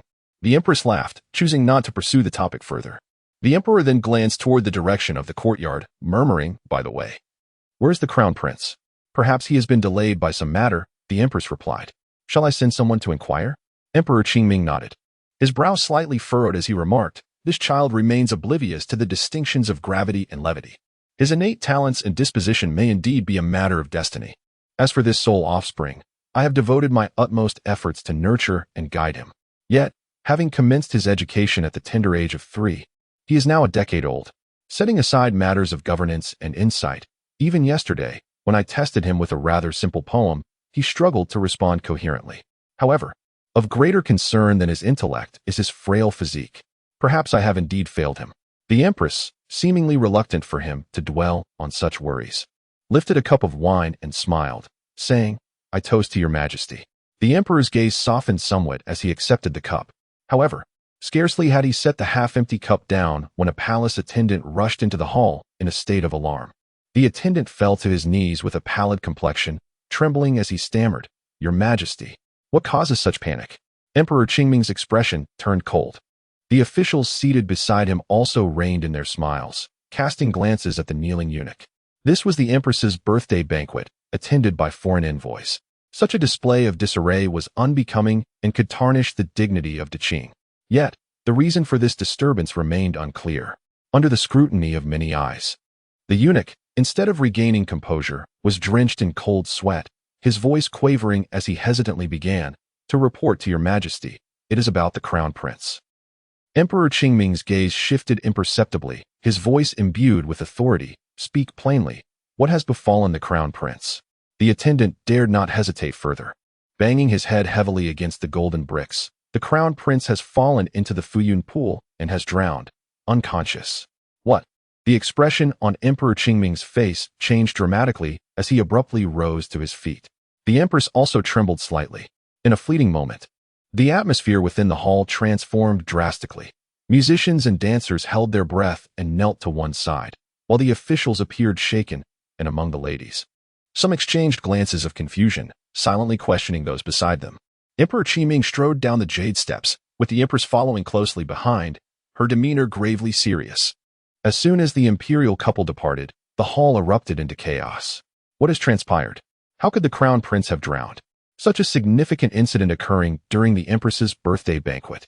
Senior officials like Xia Tingjin and Su Qiwei hastily left, while others either hurried after them or chose to remain in the hall, awaiting news. Among the ladies, very few opted to follow. "Mother, I shall go and see," Xu Mingyi whispered to Lady Cui. Lady Cui instinctively wanted to object. After all, the crown prince was the heir apparent, and this matter was of national importance. It was understandable for the officials to pursue, but it would be prudent for the women of the inner court to keep their distance. However, before she could voice her concerns, she saw her daughter hastily lifting her skirts and departing. "Zhao Zhao," Lady Cui called out urgently, but before she could stop her, Cui Yue dashed off as well. A sense of helplessness washed over her, akin to witnessing lambs escape through an ill-secured fence. Lady Cui exchanged a glance with Lady One. Both resigned to follow.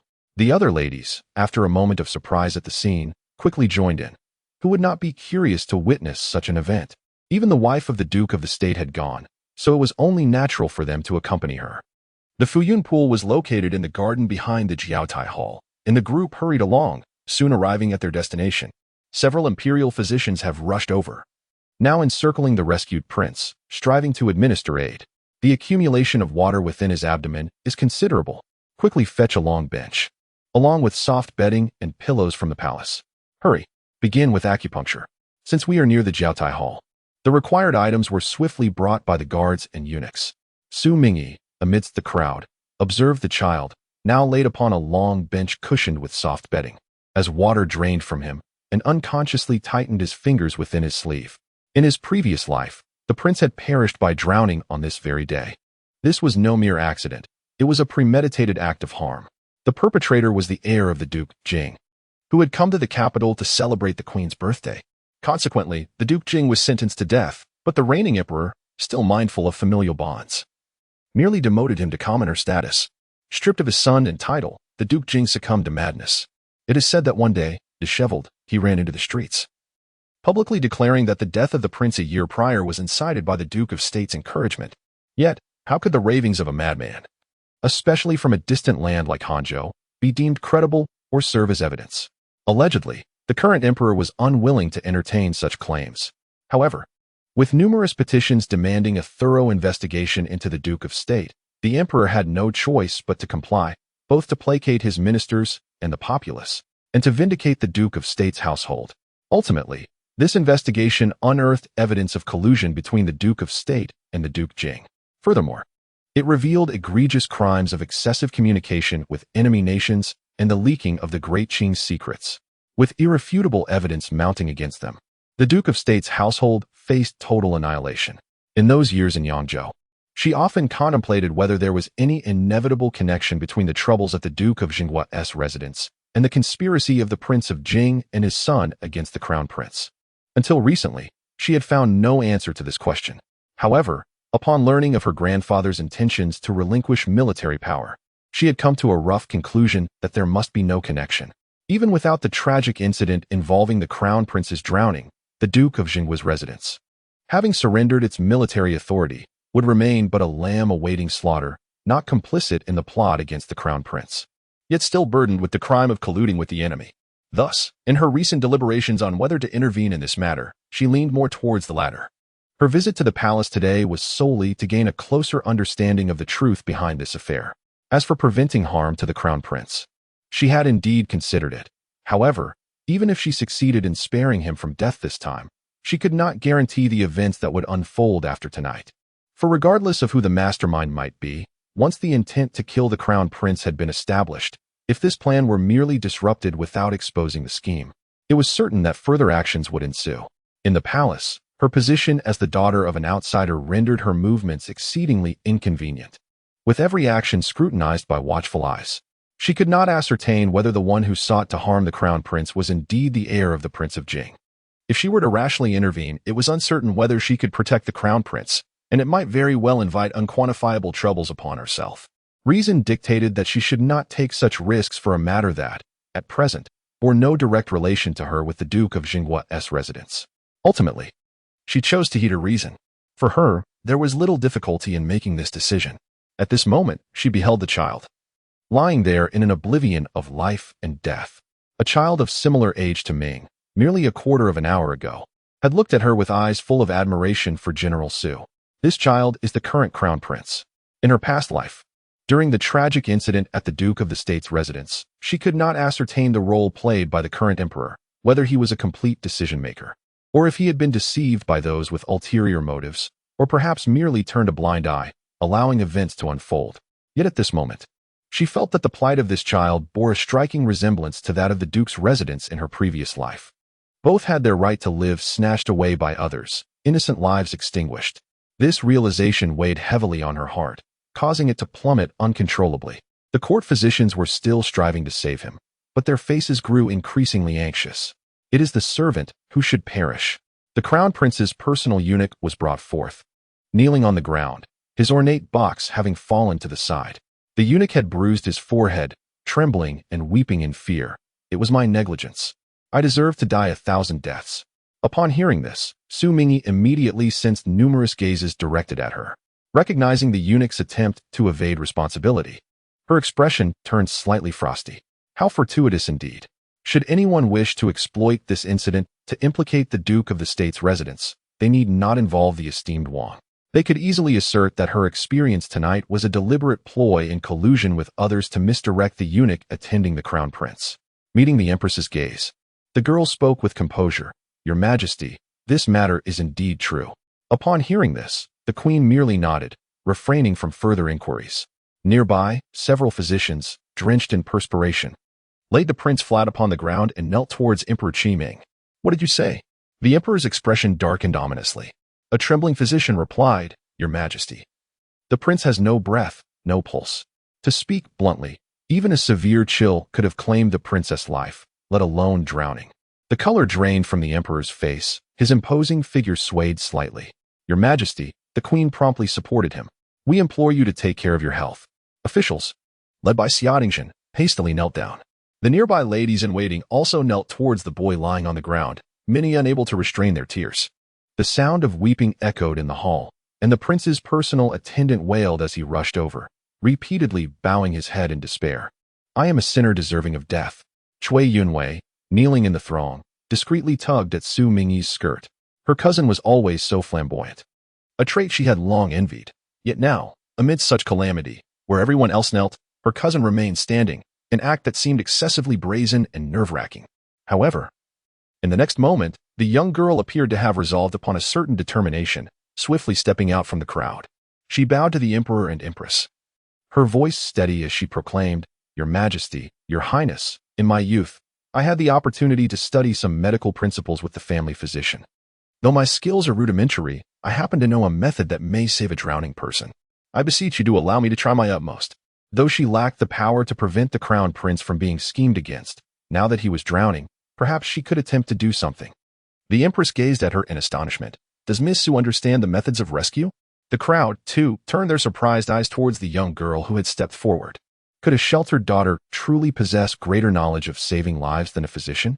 Among those present were many sharp-minded individuals, and as they regarded the girl, they couldn't help but speculate whether her actions stemmed from the recent mention of the crown princess' personal eunuch leading the way, feeling anxious and fearing suspicion, and thus acted to prove her innocence. Indeed, time was of the essence. "Your Majesty, please allow me to try." The empress hesitated for a moment. The truth of the crown prince's drowning remained unclear, and she was reluctant to involve the Su family. However, the persistence of Miss Su was compelling. She ultimately turned her gaze towards Emperor Qingming. "Perhaps we should let Miss Su attempt it." The emperor, supported by palace attendants as he settled into a chair, displayed an expression devoid of life, casting not even a glance at Xu Mingyi, merely nodding in resignation, clearly without hope. With permission granted, Xu Mingyi hurried to the crown prince, kneeling beside him and swiftly unfastening his robe. The officials present were taken aback. They had thought her actions bold enough. Yet in the next moment, they witnessed the young girl completely open the crown prince's robe, revealing his frail chest, before lowering her head and pressing her ear against him. Though the crown prince is merely 10 years of age this year, and at such a critical juncture, the scene still struck the aristocrats, who have always valued propriety, as particularly inappropriate. Moreover, the imperial family places great emphasis on dignity. The untimely death of the crown prince has already caused profound sorrow. And how could one allow such a disgraceful act that undermines their honor to occur in public? The empress subtly sensed the impropriety as well. Observing the girl's tense and earnest expression, she discreetly shifted her body to shield the emperor's view. As long as His Majesty did not call for a halt, others would hesitate to speak, for at such a pivotal moment, uttering a word could imply ulterior motives. Chapter 40. The thief ship over there. Xu Mingyi raised her head, her eyes shimmering with a glimmer of hope. Indeed, the crown prince's heart had ceased to beat. Yet, there remained a faint warmth in his chest. It was simply that this child was excessively cold, rendering it nearly imperceptible. Physician Qiu had once remarked that even if a drowning victim's breathing and heartbeat had stopped, as long as there was still a trace of warmth in the chest, there might yet be a chance for salvation. Xu Mingyi made a decisive move, placing her palm upon the boy's chest and pressing down firmly. In the next moment, however, her brow furrowed. No, her strength was insufficient to maintain the pressure. As the poison from the sleeping herb within her body had not yet been entirely purged, she hurriedly inquired, "Are there any robust physicians among you who could assist in applying pressure to His Highness's chest?" Several physicians exchanged glances, their expressions complicated. "Let me do it." A deep voice resonated from the crowd, and the Duke of Dinnan rose, striding towards his granddaughter. When it comes to strength, if he claimed second place, who would dare to assert the first? Even if Zhao Zhao was indeed acting foolishly, the consequences should fall upon him, the grandfather, to bear. Observing her grandfather gracefully kneel down, his rough, large hands resembling fans completely enveloping the prince's frail chest, Xu Mingyi found herself beset with other concerns. "Grandfather, please be cautious with your strength. Press down on His Highness's chest no more than 3 fingers, and do not exert excessive force." Su Qiwei nodded solemnly, aligning his pressure with the rhythm instructed by his granddaughter. Yet, Xu Mingyi's gaze drifted once more into the crowd. Not far away, Wu Yang, having approached, noticed her anxious expression, revealing the need for a trustworthy ally. However, the officials present were all rigidly conventional and astutely calculating. With young Master Su absent from the banquet today, the only potential supporter seemed to be the Duke of the state.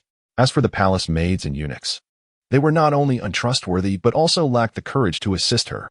As she scanned the crowd, it became evident that she required a capable and composed helper, rather than just anyone who could fill the role. This realization suddenly made her think that perhaps he was the only one who could truly assist her. This notion caused the young man to furrow his brow slightly. He had never been one to meddle in others' affairs, especially since the boy lying there appeared to have little hope of recovery. Wu Yang's hands, resting behind him, moved with a rhythm, his gaze instinctively sweeping around, unexpectedly locking onto the queen's penetrating eyes. Upon recognizing the implication within her gaze, the young man felt a surge of surprise. His aunt actually wished for him to step forward and assist? Indeed, though the prince was not of her blood, he had grown up under her watchful eye. As she watched her nephew stride decisively towards the Su family girl, the queen's brow twitched with agitation. The involvement of the Su family was not something she wished to see. Just moments ago, she noticed Yuan seemingly inclined to intervene, prompting her to hastily convey a warning glance. The crown prince's heir, observing this scene, was nearly taken aback. Did this insolent young man truly believe that the recent rampant rumors in the capital about the Dinnan prince's grandson's infatuation with the beauty of the Su family were insufficiently credible, thus compelling him to seek further validation in public? What assistance can I provide? Wu Yang inquired, crouching beside the crown prince to address Xu Mingyi. Please, Master Wu. Assist His Highness with the breathing technique. Xu Mingyi responded with remarkable speed, his hands continuing their swift motions as he polished the silver needles. Wu Yang nodded in understanding and promptly retrieved the reed pipe that the physicians had brought earlier. Although he hailed from a noble lineage, his experiences were far from typical for a young master of such a family. He had indeed witnessed the use of a reed pipe to resuscitate drowning individuals. As he aimed one end of the pipe towards the crown prince's right ear, Xu Mingyi quickly interjected, not the ear, but the mouth. Time was already running short, and the efficacy of blowing air into the ear was minimal. Before Wu Yang could fully comprehend the situation, he heard the girl instruct. Using the reed pipe is too slow. We must directly transfer breath mouth to mouth.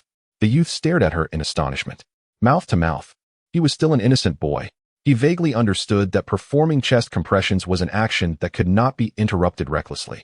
Observing the girl's porcelain-like face, glistening with sweat and alarmingly close to him, the boy steeled himself, gritted his teeth, and leaned in.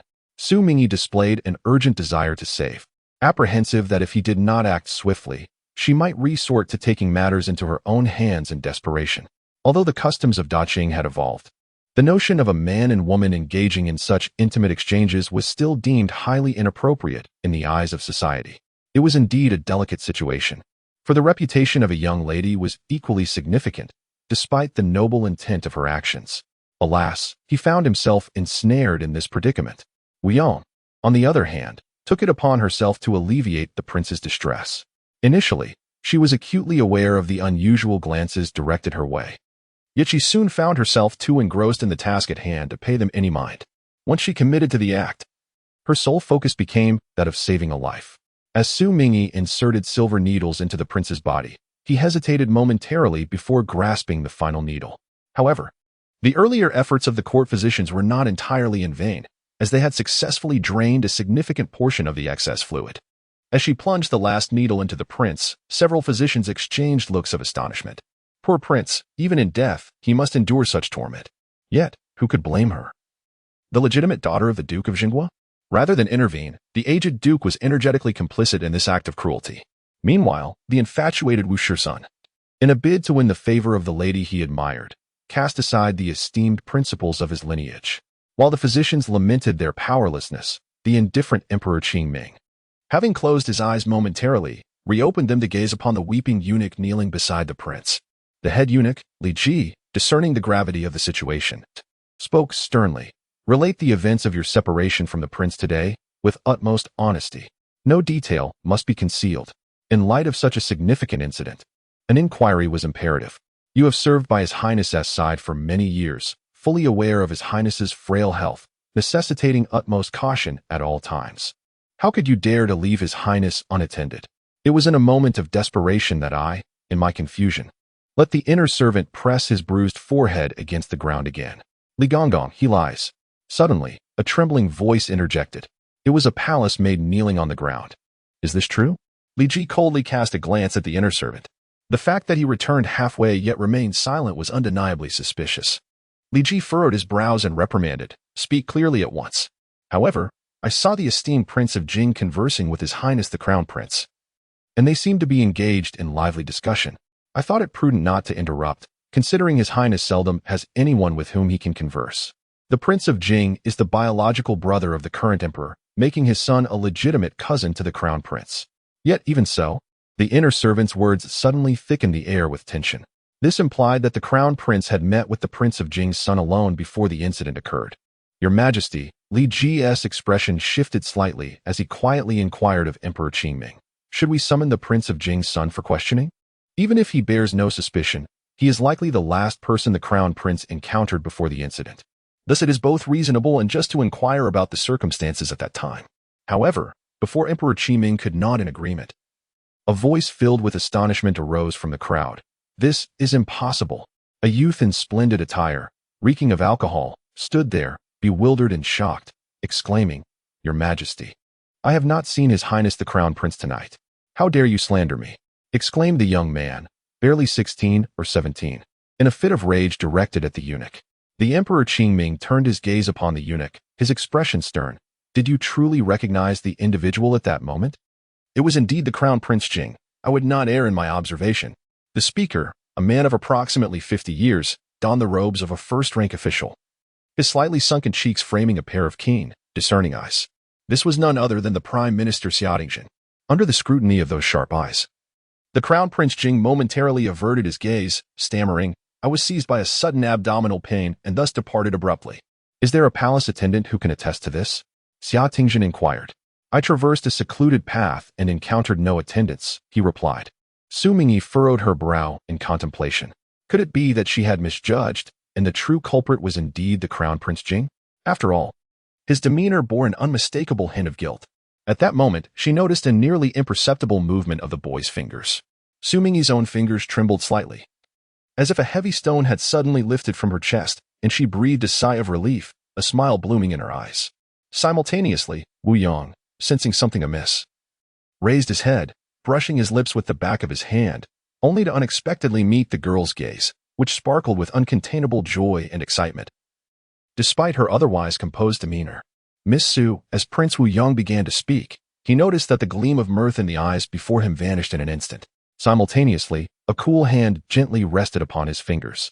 The Duke of the State was applying pressure to the prince's chest, while he was tasked with transferring the prince's energy, thus positioning himself alongside Xu Mingyi. In order to facilitate her needling, Xu Mingyi had crouched beside him, maintaining a posture of one knee on the ground. They were in close proximity, and beneath the ample sleeves of their garments, no one could discern her urgent gesture of touching his fingers. In a moment of astonishment, Wu Yong observed her subtly shake her head. The soft palm that pressed against his fingers exerted a slight force. Others had begun to cast glances in their direction. It appeared that the prince had little chance of regaining consciousness. Perhaps Miss Su should refrain from expending further effort and allow the prince to depart with dignity. Wu Yong spoke gravely. Although he was momentarily unaware of her motivations, it was she who had saved him, and thus her decision held sway. Wu Yong rose to his feet. At that moment, the young lady let out a sigh and addressed the Duke. "Grandfather, let it be." The Duke paused, a look of regret crossing his face as he gently patted his granddaughter's arm. "It is enough that you have tried." His words encompassed not just his granddaughter, but himself as well. In truth, his arms were already sore beyond measure. It was not the resolve to save a life that propelled him forward, but rather the crumbling reputation and dignity that was becoming increasingly precarious under the watchful eyes of the crowd. Upon hearing these words, soft sobs resonated around them once more. Indeed, Miss Su seemed to be merely indulging in folly. More gazes turned towards the heir of the Duke Jing. Could the demise of the prince truly be connected to the Duke Jing's heir? The gazes of numerous officials gradually shifted. The act of Prince Jing targeting the crown prince may indeed seem audacious, yet upon closer reflection, it is not entirely devoid of motivation. In recent years, discontent among court officials regarding the crown prince has given rise to various insinuations. For instance, some have suggested that the crown prince's frail constitution will not allow him to endure for long. And with the emperor lacking a male heir and the concubines of the harem having borne no offspring for years, it would be prudent to adopt a member from the royal clan as the heir to stabilize the realm and win the people's favor. In terms of familial connections, Prince Jing and the current emperor share the same mother, making Prince Jing's son a potential candidate for the position. Although such notions cannot be openly articulated, they are not entirely implausible. Could it be that the recent rumors of consort Rong's pregnancy have driven Prince Jing's son, who once harbored such hopes, into a frenzied state of desperation, prompting him to act irrationally? As the officials pondered this, witnessing the crown prince's sudden demise and Prince Jing's agitated demeanor, some sorrowful and indignant scholars expressed their speculations aloud. The son of Prince Jing became increasingly flustered upon hearing this. He conceded that he had indeed harbored a wish for the crown prince to meet an untimely end. If the crown prince were to die, who could say that he would not have a genuine opportunity to ascend in his stead? Yet, such aspirations were confined to whispered thoughts in the recesses of his mind. At most, he might have engaged in a few rituals of supplication, never once contemplating the actual act of harming the crown prince. After all, as one navigates through life, who among us does not harbor dreams? Much like the universal desire to find gold, one cannot be compelled to commit acts of violence and theft simply because such dreams remain unfulfilled. Heaven bears witness, he is merely an ordinary individual, harboring dreams yet unwilling to take risks for them, steadfastly awaiting fortune to fall from the heavens, in short, a mere daydreamer. Under the scrutiny of numerous gazes, Prince Jing's son fervently defended himself. At that moment, a member of the Imperial Guard approached swiftly. I found this jade pendant by the Fuyun pool. Li Ji hastily took the pendant and presented it before Emperor Qi Ming. The emperor's countenance shifted upon a mere glance at the pendant. Its design was exclusive to the scions of the Xie family. The emperor turned his gaze to the empty space at Prince Jing's waist. His voice laced with restrained fury. Shichang, where is your jade pendant? The prince instinctively reached for his waist. Your Majesty.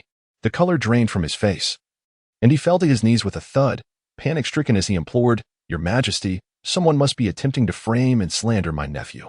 At this juncture, even he could no longer feign ignorance. He realized a trap had been laid for him, designed to accuse him of plotting the crown princess' death, framing and slandering. The emperor, gripping the ornate armrest of his chair, slowly rose, his lips pressed tightly together for a moment before he intently declared, I naturally hope that is the case. I implore your Majesty to uncover the truth and restore my nephew's innocence. Prince Jing's son cried out in desperation, his composure shattered, exclaiming without thought, before entering the capital. My father repeatedly urged me to remain prudent and not trouble your Majesty. I have always kept this in mind. How could I dare commit such an atrocious act? He dared not conceal any further, stating, My nephew left the table merely due to the enchanting beauty of the palace maid who poured his wine, who frequently cast lingering glances his way. In a moment of inebriation, he foolishly followed her into the garden, yet he never laid eyes upon his highness. Upon reflection, it is quite possible that the jade pendant was stealthily taken by the maid when he was unawares. Initially, he refrained from disclosing this matter solely for the sake of his reputation. However, now that his life hangs in the balance, what concern remains for pride? Yet, with both witness and evidence present, his words now appear to be nothing more than a desperate fabrication. The emperor, uncertain of how much to believe, regarded him and declared, If you're innocent, I shall not permit anyone to slander or incite discord. If you are guilty, I shall show no mercy. He then commanded, Take the crown prince's heir away and guard him closely. He is not to leave the palace until the matter is resolved. Xu Mingyi observed this scene, her gaze shifting. In her previous lifetime, the crown prince's heir was undoubtedly subjected to stringent surveillance, and in a matter of days, news emerged of his unambiguous confession regarding the plot to harm the crown prince. With such a confession made, the subsequent actions taken would naturally follow. Yet now, she began to perceive that the seemingly guilty crown prince's heir was merely a scapegoat for others. Perhaps both the crown prince and the heir were merely pawns in the machinations of unseen figures. Should the crown prince truly perish, all of this would undoubtedly transform into an intricate enigma. However, the current circumstances were destined to diverge from that fate. Xu Mingyi appeared to surrender, withdrawing the silver needles one by one from the boy's body. As she withdrew the last silver needle, a moment later, the boy's eyelashes fluttered slightly, and he emitted an exceedingly faint cough. While the imperial guards moved forward to detain the Prince of Jing, the onlookers remained oblivious to this subtle sound. However, the Duke of Jinghua could not contain his astonishment and exclaimed, Your Highness the Crown Prince. Instantly, all eyes converged upon him. The Crown Prince, weak and struggling, gradually opened his eyes, gazing at the bewildered old face that had drawn near, momentarily lost in confusion. General Su, the prince is alive. The Duke of Dinnan shouted, his voice filled with excitement. What? The crown prince has awakened. The palace attendants and officials were utterly astonished, while Emperor Qingming's pupils constricted, and he hurried forward. Sheng'er, several court physicians, in disbelief, approached cautiously to examine the crown prince's pulse, gently assisting him into a sitting position. Your Highness. The Prince of Jing broke free from the grasp of the guards and stumbled forward, tears of joy streaming down his face as he beheld the resurrected crown prince. The crown prince, observing his cousin in a state of emotional disarray, was once again engulfed in confusion. When had their relationship become so amicable? In that moment, his cousin gazed at him with fervent urgency, saying, Your Highness, now that you have awakened, please clarify matters with His Majesty, so that I may reclaim my innocence. The crown prince was left utterly perplexed. Li Ji recounted the general events to him. Emperor Qiming fixed his gaze upon his son and inquired, Sheng'er, tell your father. Who is it that harmed you? He gazed intently into the loving yet wrathful and authoritative eyes, his trembling fingers tightening slightly. After a moment of hesitation, he finally spoke. Father, it was my cousin who pushed me into the water. I have not seen my cousin this evening. A wave of astonishment swept through the room. It was not the crown prince. Upon hearing this revelation, the crown prince's tense body suddenly relaxed, his already weakened legs losing all strength, causing him to collapse onto the ground, overwhelmed with joy and tears. Oh, how fortunate he was to have preserved his life. Were it not for the inappropriateness of the moment, he would have eagerly bowed several times before his younger cousin. This turn of events was simply too timely. No, that was not quite right. His younger cousin had merely spoken the truth. The one he truly ought to thank was the young lady who had saved him. The crown prince turned his gaze towards Xu Mingyi, now clearly seeing her countenance, and felt an overwhelming gratitude, as if she were a celestial being reincarnated. If not for Shichang, then who could it be? Meanwhile, Emperor Qiming continued his inquiry. The crown prince tightly grasped the empress's sleeve and slowly turned his head to look. Chapter 43. Fortunate luck. It was Xiao Ruizi. The crown prince regarded the kneeling, trembling eunuch beside him. His voice quivering, it was Xiao Ruizi who pushed me into the pond. Xiao Ruizi and Xiao Xiangzi had served him since childhood. His reserved nature made him unaccustomed to conversing with others, yet he regarded these two as trustworthy confidants. But to his surprise, Emperor Qingming's expression suddenly shifted.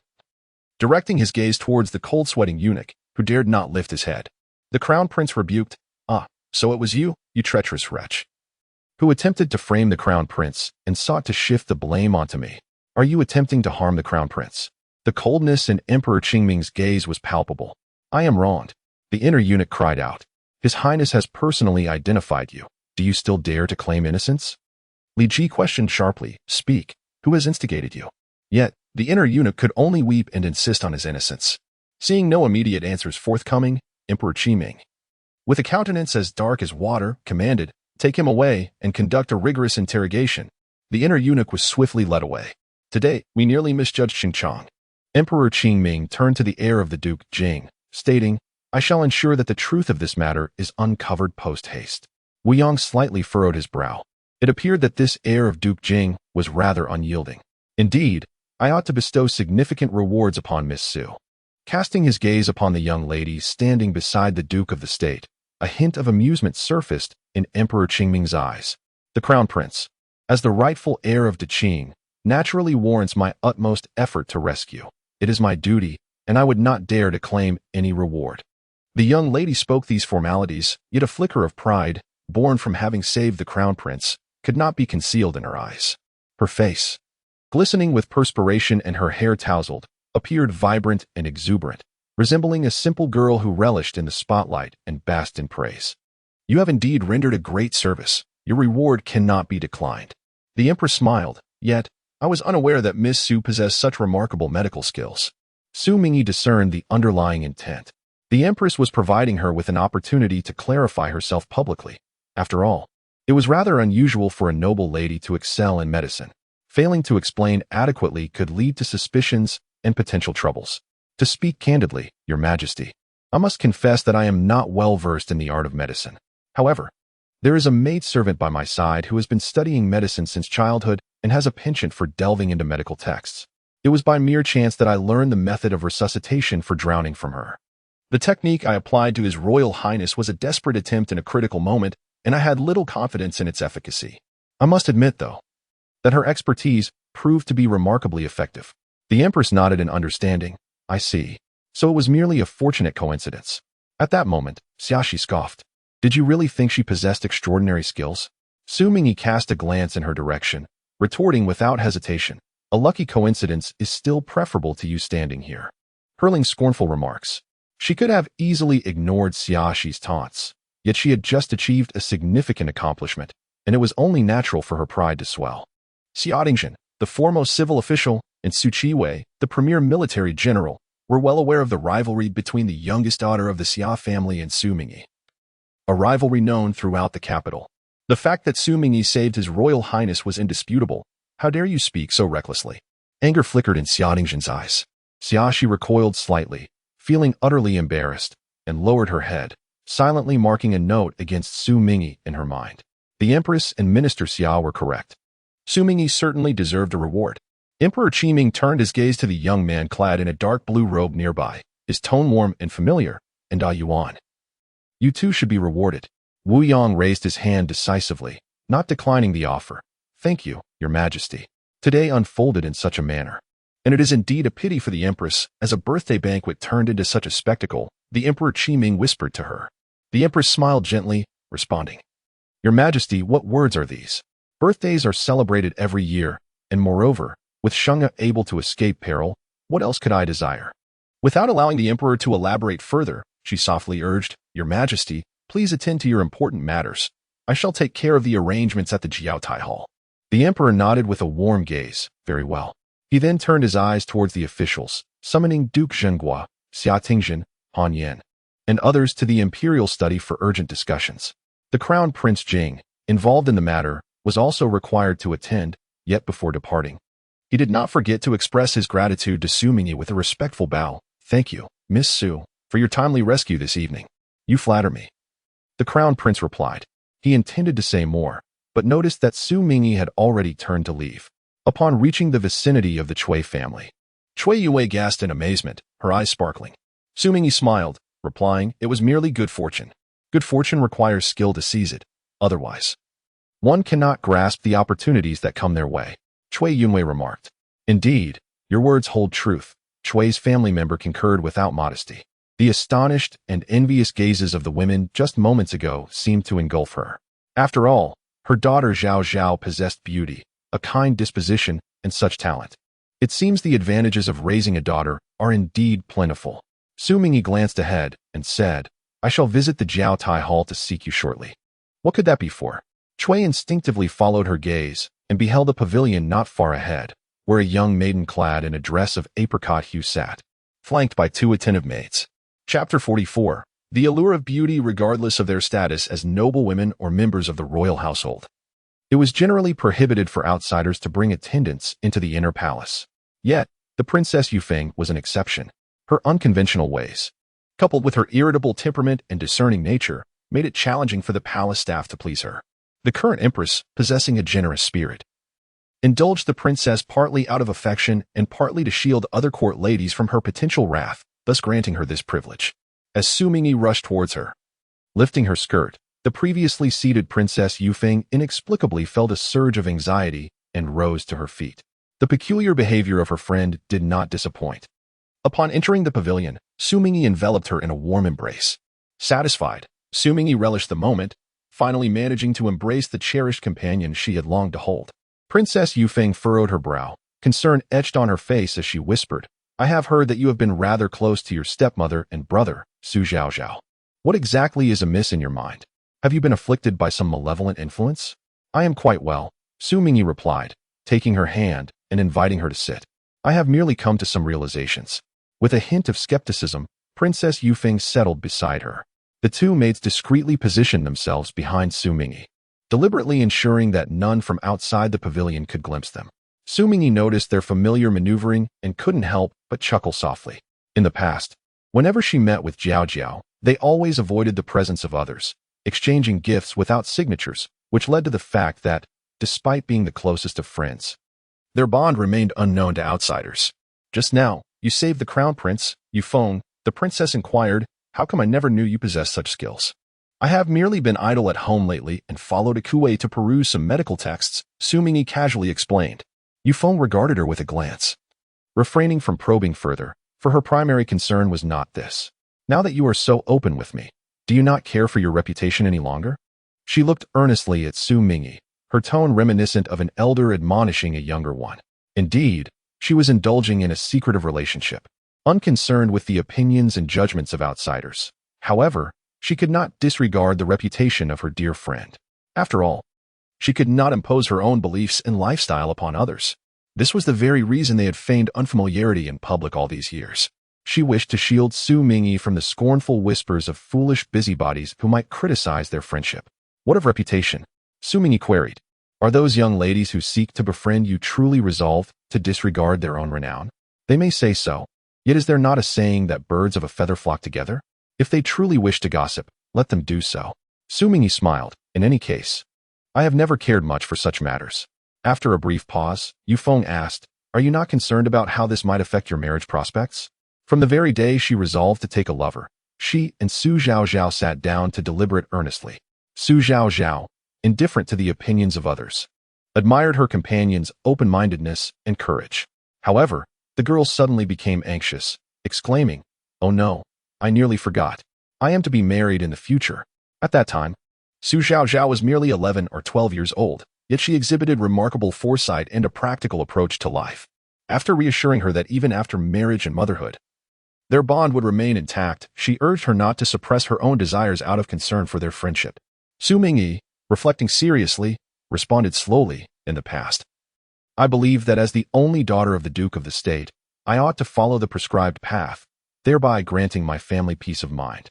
However, after suffering from a severe illness, I have come to realize that my own happiness and safety are what truly bring my family solace. As for marriage, it is not an absolute necessity. Is it not preferable to be surrounded by family rather than to enter an entirely unfamiliar environment for the sake of matrimony? Fortunate to be born into the Duke's household, she enjoyed the guidance of an enlightened grandfather, a mother who genuinely cherished her, and a father with little authority. As for her second uncle, he had no grounds to pressure her into marriage.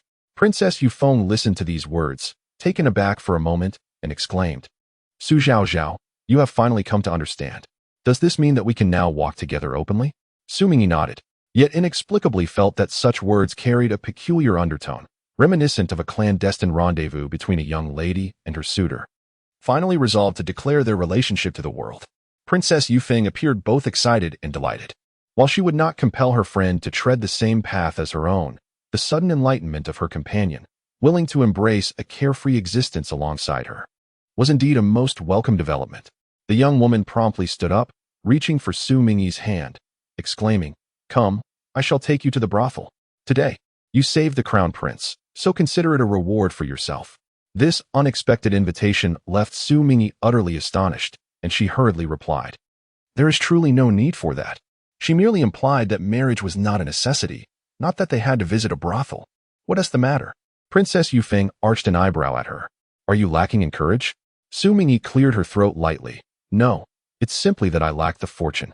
She had once secretly accompanied Zhao Zhao to meet her admirers, and one particularly handsome young man, while serving her tea, cast a gentle, shy glance her way, causing her to feel an unsettling shiver run down her spine, reminiscent of the last time she experienced such a sensation when her nail inadvertently scraped against the rusty blade, emitting a sharp, piercing sound. Thus, she truly was not suited for the life of one who entertains admirers. How can I possibly not believe that? Princess Yufeng glanced off into the distance, blinking her eyes. However, it is only natural, if there were indeed such a handsome young man awaiting me. I dare say I would have little inclination to visit a brothel either. The scion of the Dinnan Wang is said to possess a beauty that surpasses even the most renowned courtesans of the capital. Xu Mingyi, perplexed by this assertion, instinctively turned her gaze in that direction. Not far ahead, beneath a flourishing osmanthus tree, stood a tall youth with his hands clasped behind him. Although he faced away from them, his noble and distinguished demeanor was unmistakable, and even this fleeting glimpse was enough to leave a lasting impression. Such fortune, and yet one could still claim to be devoid of blessings. Princess Yufeng sighed, remarking that with such a rare beauty before them, it would be inconsiderate to keep him waiting. With a meaningful glance, she departed with her maid. Chapter 45. Are you familiar? Is young Master Wu waiting for me? The young lady paused 3 steps away from him, her demeanor calm and gentle, accompanied by a polite smile. Wu Yang was taken aback. He was merely seeking refuge from the heat. He had indeed caught snippets of conversation from the nearby pavilion, but deliberately chose not to eavesdrop, thus failing to truly absorb the words, unaware that Xu Mingyi was among them. Yet, this young lady approached him and stated he was waiting for her. Even if she genuinely believed so, was it not customary for a girl to feign a chance encounter out of modesty? Her forthrightness and confidence were indeed rare in this world. He was not one to beat around the bush, especially in the presence of a lady who might harbor feelings for him. Just as he was about to speak, she interjected, coincidentally, "I have something to discuss with young Master Wu as well." Oh, Wu Yang felt a twinge of unease and vigilance. This bold and forthright young lady. Could it be that she intends to reveal her sentiments to him? The large bird that young Master Wu keeps visits the Duke of Dinan's residence daily, making at least one trip in the morning and evening. At times, it lingers outside my window for an entire night, Xu Mingyi remarked. Wu Yang fell silent, pondering why there were instances when the bird was absent for the better part of a day. What could this foolish creature mean? Is it contemplating a change of ownership? It often makes quite a commotion, having been spotted by my household servants on several occasions. Upon hearing this, Wu Yang could only take responsibility, stating, "It is my poor management that has disturbed your esteemed residence." Disturbance is one matter, Xu Mingyi candidly replied. However, its plumpness and allure mean I cannot always safeguard it. Should any mishap occur within the Duke's estate, I fear it would be difficult to explain to young Master Wu. Just the other day, she inadvertently overheard the servants discussing how to capture the frequently visiting bald eagle. And there was even a dispute over how to prepare it once caught. Some proposed roasting it, while others suggested making a soup. Ultimately, they reached a consensus. Considering the bird's considerable size, half roasted and half in soup would surely suffice. Her comment stemmed from concern for the bird's fate. Unexpectedly hearing such words, Wu Yang was momentarily taken aback. Indeed, it is no wonder that a family of generals is a perilous place, whether for humans or birds alike. By the way, I have yet to ask if young Master Wu is waiting here for any particular reason to speak to me? Xu Mingyi inquired. Wu Yang hesitated for a moment, regarding the rescue of the prince as a trivial matter. This assertion, far from being a manifestation of arrogance, inadvertently reveals the fact that he had overheard Xu Mingyi conversing with the Duke of Dinnan. It was from that conversation that he deduced the Xu family's daughter possessed a guarded temperament, ill-suited for the audacious actions she had undertaken that night. Xu Mingyi was not particularly surprised. She smiled and remarked, "I did not anticipate that young Master Wu would concern himself with such trifles." Wu Yang was momentarily taken aback. He was not one to meddle in affairs that did not concern him, yet the unspoken urgings of his aunt compelled him otherwise. Thus, it is said that exceptions exist, and a person's principles are not immutable. Xu Mingyi confessed that initially she did entertain the thought of remaining an indifferent observer, acknowledging that her decision to save the crown prince was somewhat impulsive, driven by emotion. For those whom one is yet to meet, their actions can easily be judged. However, upon encountering that young boy in the garden and hearing his words, certain elements quietly shifted within her. In her previous life, she had taken many lives and could hardly be described as soft-hearted or benevolent. Yet, as long as the greater scheme remained intact, she was willing to confront the fickleness of human nature with equanimity. Perhaps it was fate guiding her. In a moment of hesitation, she saved the crown prince, altering the course of events, allowing some truths to potentially emerge with greater clarity. Wu Yang offered a noncommittal smile. He perceived a palpable contradiction within the young woman before him, yet she adeptly blended these contradictions with remarkable ease. In that moment, the discord had dissipated, replaced by a rare sense of nonchalance. He had yet to encounter someone like her. To save the crown prince was a monumental achievement, not a burden. But he understood that the individual before him was certainly capable of grasping such nuances. Fearful indeed, Xu Mingyi lowered her voice and remarked, "At that time, I contemplated that I had ostensibly saved the crown prince. Logically, it should not have raised any suspicions. Even if the assailant were exceedingly paranoid, they would hardly dare to take action against me. At most, they would merely test the waters discreetly, and I am confident in my ability to navigate such challenges." She continued, "Should they truly attempt to probe, it might not be a bad thing. Perhaps I could unravel some clues along the way." Wu Yang chuckled softly, sensing a certain strategic brilliance in her tone, as if she were saying, "As long as the sheep come willingly, I shall certainly seize the opportunity." "Are you suggesting that they might end up losing more than they gain?" The youth half-jested, yet gradually his smile faded. It struck him as peculiar. Were they truly well acquainted? This Miss Su possessed layers of thought and an acute ability to discern circumstances, undoubtedly marking her as an astute individual. Yet, how could such a clever person divulge her thoughts so openly to someone she had merely met twice? He found himself nearly swayed by her, momentarily believing they were quite familiar with one another, capable of engaging in heartfelt discussions with ease. Just as the youth was caught in this unusual sentiment, he heard the girl softly say, "I hope it is not too forward of me, but there is a matter I wish to seek your assistance with, young Master Wu." Initially, she had not intended to ask for his help, but fate had conspired to bring them together, and her words had flowed forth. Wu Yong felt a slight flutter in his brow. Why did he suddenly feel as though he had become a plump lamb presented for her convenience? "Miss Su, do feel free to share your request." The young girl exuded an unsettling aura, suggesting that her feelings for him were far more complex than mere infatuation, prompting him to remain vigilant. As she approached him, Wu Yong struggled to suppress the urge to retreat. "Regarding the incident tonight, in which His Highness was harmed, I would like to ask you, Mr. Wu, to seek the attention of Her Majesty the Empress for any insights." Xu Mingyi spoke softly, her brow furrowed with seriousness. Wu Yong raised an eyebrow, pondering whether Su harbored doubts that the truth would be concealed. Those capable of striking at the prince within the palace undoubtedly held an extraordinary status. Whether an investigation would yield clarity, and whether the palace would choose to disclose or obscure the findings, remained uncertain. She was unwilling to simply await an ambiguous verdict from the palace. Standing merely a step apart, Wu Yong regarded the girl before him, her features strikingly beautiful yet enigmatic, and remarked ambiguously, "However, it seems this matter bears no relation to the Duke of Jinggua's residence," implying that there should be limits to interference. If he could comprehend her previous intervention to save the prince, her current initiative to delve into the truth behind the prince's misfortune left him perplexed. Xu Mingyi was unperturbed by his apparent disapproval. Presently, the motives behind the attempt on the prince's life could stem from the struggle for the throne, a desire to frame the heir of the Jing Wang, or perhaps other ulterior motives. Yet, regardless of the calculations at play, they appeared disconnected from the Duke of Jinggua's household. To involve oneself in a matter unrelated to one's own interests, especially amidst such turmoil, was indeed an unwise course of action. In her previous life, she could never have anticipated that this matter would eventually involve the Duke of the State. Although there had been a change this time, allowing the crown prince to evade a calamity, the lessons learned from her past experiences taught her the importance of not overlooking any noteworthy events. After all, it is a significant matter. While it may not be relevant now, its implications could be dire in the future. She did not conceal her true thoughts, gaining more understanding at present. Even if seemingly useless, would be preferable to facing unforeseen circumstances without any preparation. Wu Yong fell into silence for a moment. How remarkable it was that a young girl could prepare for the future to such an extent, exhibiting a vigilance that surpassed many elders in high positions.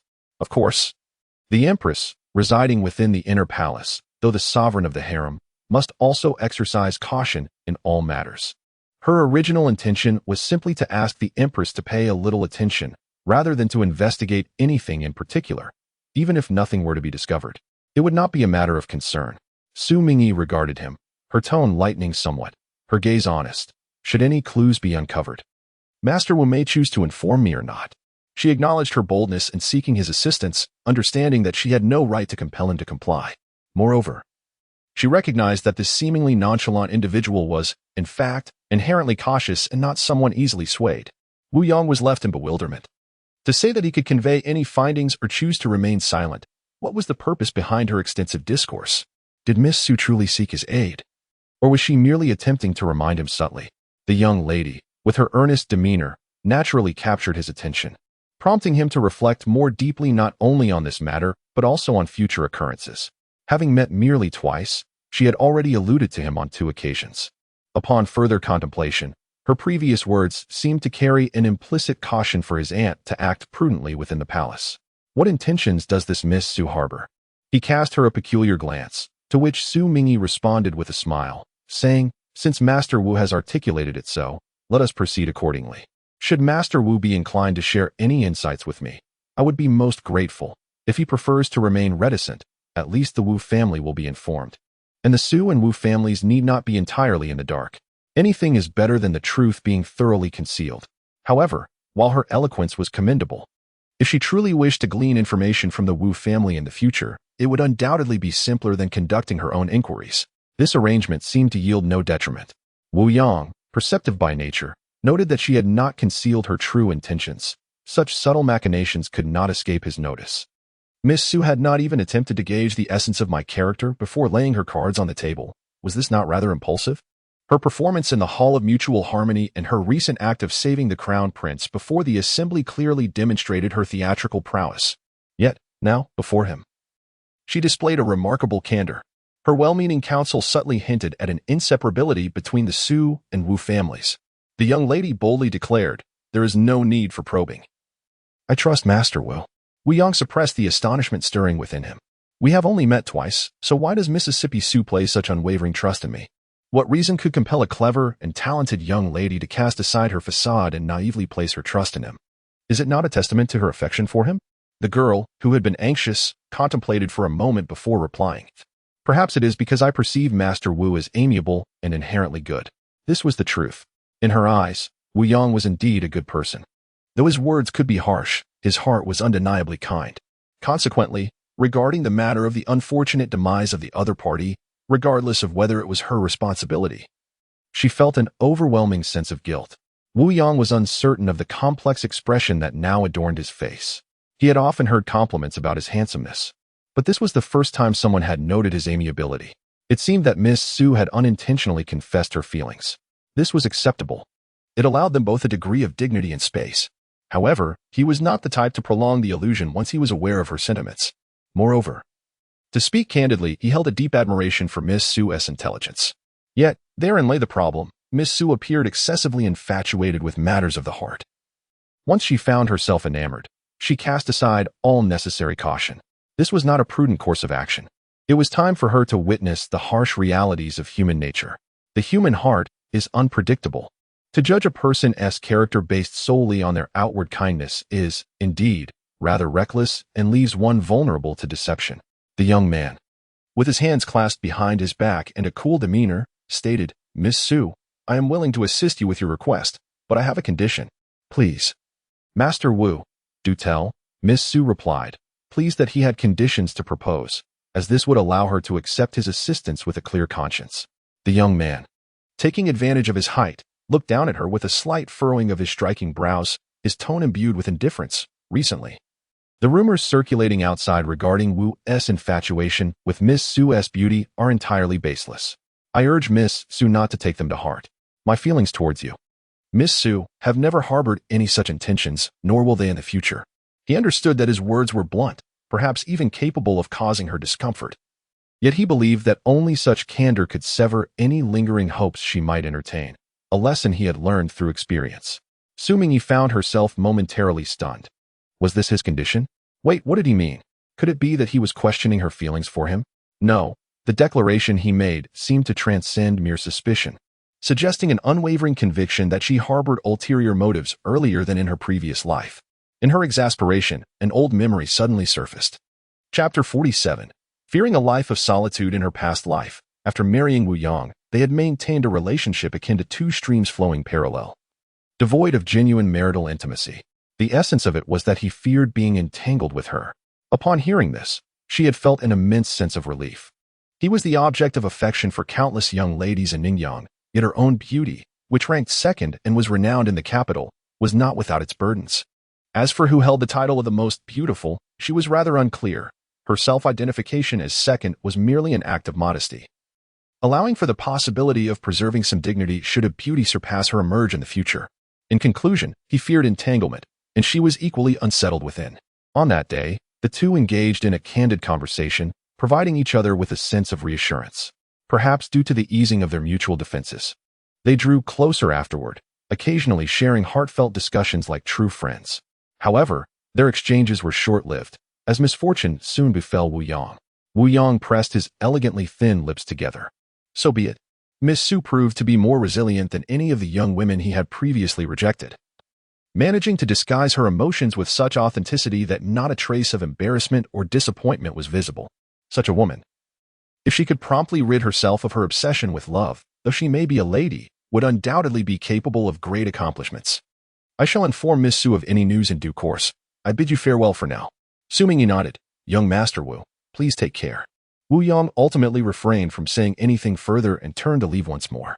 He had initially intended to mention the hairpin, wishing to return it to her. However, at this juncture, to prevent rekindling her hopes or leading her to mistakenly believe he had kept her hairpin, it was best to remain discreet. After all, she had no shortage of hairpins. He would simply handle it himself. At a short distance, Princess Yufeng approached with her maid, linking her arm and softly inquiring, "What did you discuss? Do tell me." Noticing her curiosity, Xu Mingyi chuckled lightly and replied casually as they walked, "Oh, it was nothing much. Merely a request for me not to heed the rumors circulating outside." Princess Yufeng halted in her tracks. Could it be true? Had he waited specifically for Zhao Zhao to personally dispel the rumors? Was there truly such an oblivious man in this world? She was still in astonishment. Yet Xu Mingyi felt compelled to offer an explanation for Wu Yang. It was better to clarify matters that were fundamentally non-existent. It was said that Wu Shisun had many admirers in Ningyang, and perhaps he was weary of their incessant pursuits, which could account for his hasty disavowal. Princess Yufeng clicked her tongue, lamenting, "What a pity to waste such a beautiful face on one destined for solitude." Xu Mingyi cast a puzzled glance in her direction. Noticing her expression, Princess Yufeng naturally continued, "If even my esteemed Zhao Zhao cannot capture his attention, then surely he is destined to remain alone." Xu Mingyi cleared her throat softly. One could not assert such a conclusion. Indeed, Zhao Zhao was undeniably an exceptional young woman. Yet there exists a saying, "Beauty is in the eye of the beholder, and matters of the heart cannot be forced." True enough, Princess Yufeng nodded. What if he simply lacks discernment? Xu Mingyi was taken aback. That was not her implication at all. In Zhao Zhao's eyes, she had always been the finest.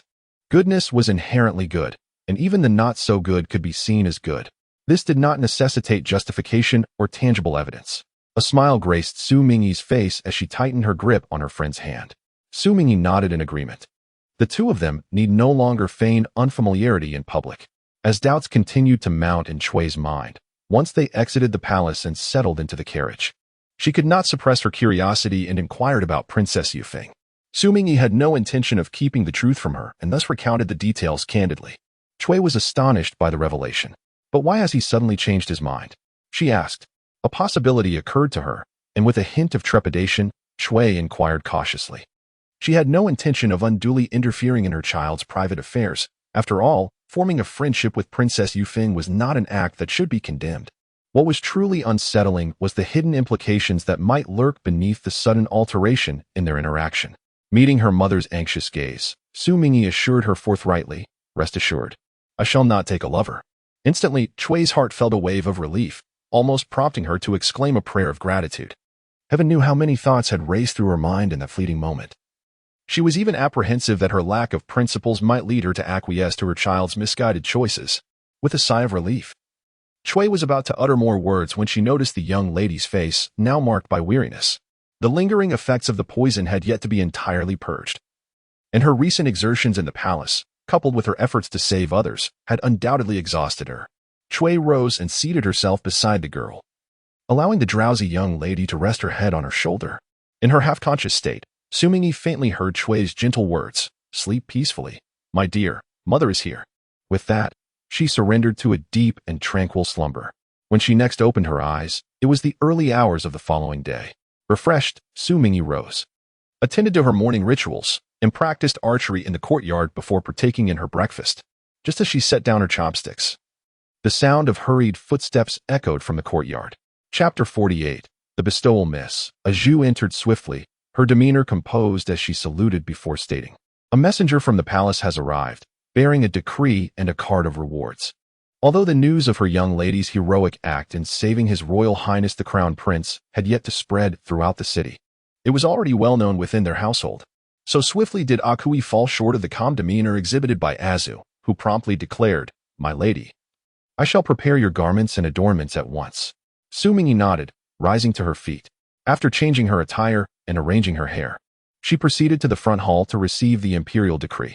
Once the palace attendant had proclaimed the edict, a servant of the Chui family presented a red envelope, expressing gratitude by saying, "You have worked hard, esteemed eunuch." She could not help but inquire with genuine concern, "Might I ask how His Royal Highness is faring? I trust he is well now?" The palace attendant smiled and nodded, responding, "His Highness is under the protection of divine favor. He is quite unharmed." However, Xu Mingyi, holding the commendatory decree, harbored doubts about this assertion. The palace attendant might be unaware of the actual circumstances or perhaps too timid to speak candidly. Yet, Cui did not concern herself with the veracity of the statement. It was merely a polite inquiry. After the attendant departed, the rewards were promptly gathered by Cui's servants and stored in Xu Mingyi's repository. Xu Mingyi possessed her own storeroom, filled with the dowry bestowed by her late mother, along with various possessions acquired over the years. Cui had meticulously overseen this storeroom, ensuring that it had remained a sanctuary of treasures. With little to no outflow over the years, Xu Mingyi paid little mind to the contents within, lacking a precise understanding of her possessions, only vaguely aware that she would never exhaust them in several lifetimes. Upon returning to Shiyuan, Xu Mingyi made her way to the study. Asa stood guard outside, while Akui, accompanied by 2 second-rank maidservants, tended to the garden's flora. As summer was drawing to a close, many blossoms had wilted and would not bloom again. Some required pruning and care, while others needed to be replaced with seasonal blooms. As Akue was diligently engaged in her tasks, the housekeeper, Madame Lu, approached with a few maids, all wearing cheerful smiles. "Akue, sister, there's no need to toil any longer. The rewards the young lady promised have arrived," exclaimed the little maid, who held a bright red tray, her face beaming with delight. Akue, bewildered, replied, "But wasn't I already rewarded a few days ago? The entire household believes I cured the young lady's poison, and she has rewarded me, along with the wife of the heir and even the old master, who publicly commended me for it. The previous reward was for your role in alleviating the young lady's affliction," Madame Lu explained with a smile. "This time, the reward is indeed for the young lady's act of saving His Royal Highness the Crown Prince." Akue pondered. How could the young lady's rescue of the Crown Prince possibly relate to me? Yet, her experience advised her to keep such thoughts to herself. "The method the young lady used to save the Crown Prince was learned from you, Akue. In a way, you also deserve credit." The little maids chimed in, their eyes filled with admiration and envy. A tremulous smile emerged at the corners of Akue's lips as she laboriously turned her gaze toward the study. The surprises seemed to multiply with each passing moment. After completing her tasks, Akue often immersed herself in medical texts, sometimes reading through the entire night, which explained her extensive knowledge. Madame Lu, with a glint of appreciation in her eyes, advised the other maids, "Being diligent and attentive in one's work is always commendable." The maids eagerly nodded in agreement, treating Akue as a paragon of virtue, which made her smile increasingly difficult. How could she possibly clarify that the texts she read all night were not medical books, but rather tales? In the study, Xu Mingyi perused the thin volume in her hands, unconsciously furrowing her brow. This was the matter she had inquired about before entrusting Lu Yi to the authorities, concerning certain insights gleaned over the years about the Duke of Zhenggui's estate through the efforts of Zhang Yunju. It was likely for this reason that Lu Yi had never aroused suspicion. However, one particular incident stood out as notably significant, which was the last matter Zhang Yunju had recently tasked Lu Yi with investigating. Lu Yi had yet to mention it to her. In her past life, she had little recollection of whether Lu Yi had ever broached this subject with her, but it was certain that Lu Yi had not received any useful answers, as she herself was equally in the dark. Perhaps it was time for her to consult her grandfather. As the sun dipped below the horizon, the layers of sunset clouds painted the dusk in vibrant hues, enveloping the Duke of Zhenggui's estate within Qingyunfeng, making it gleam even more brilliantly. Near the entrance of the study, a figure clad in a light gray Taoist robe approached. Xu Mingyi gradually came to a halt. "Mr. Yao," she acknowledged. "Ah, it is indeed the young lady," Yao Jing responded with a smile.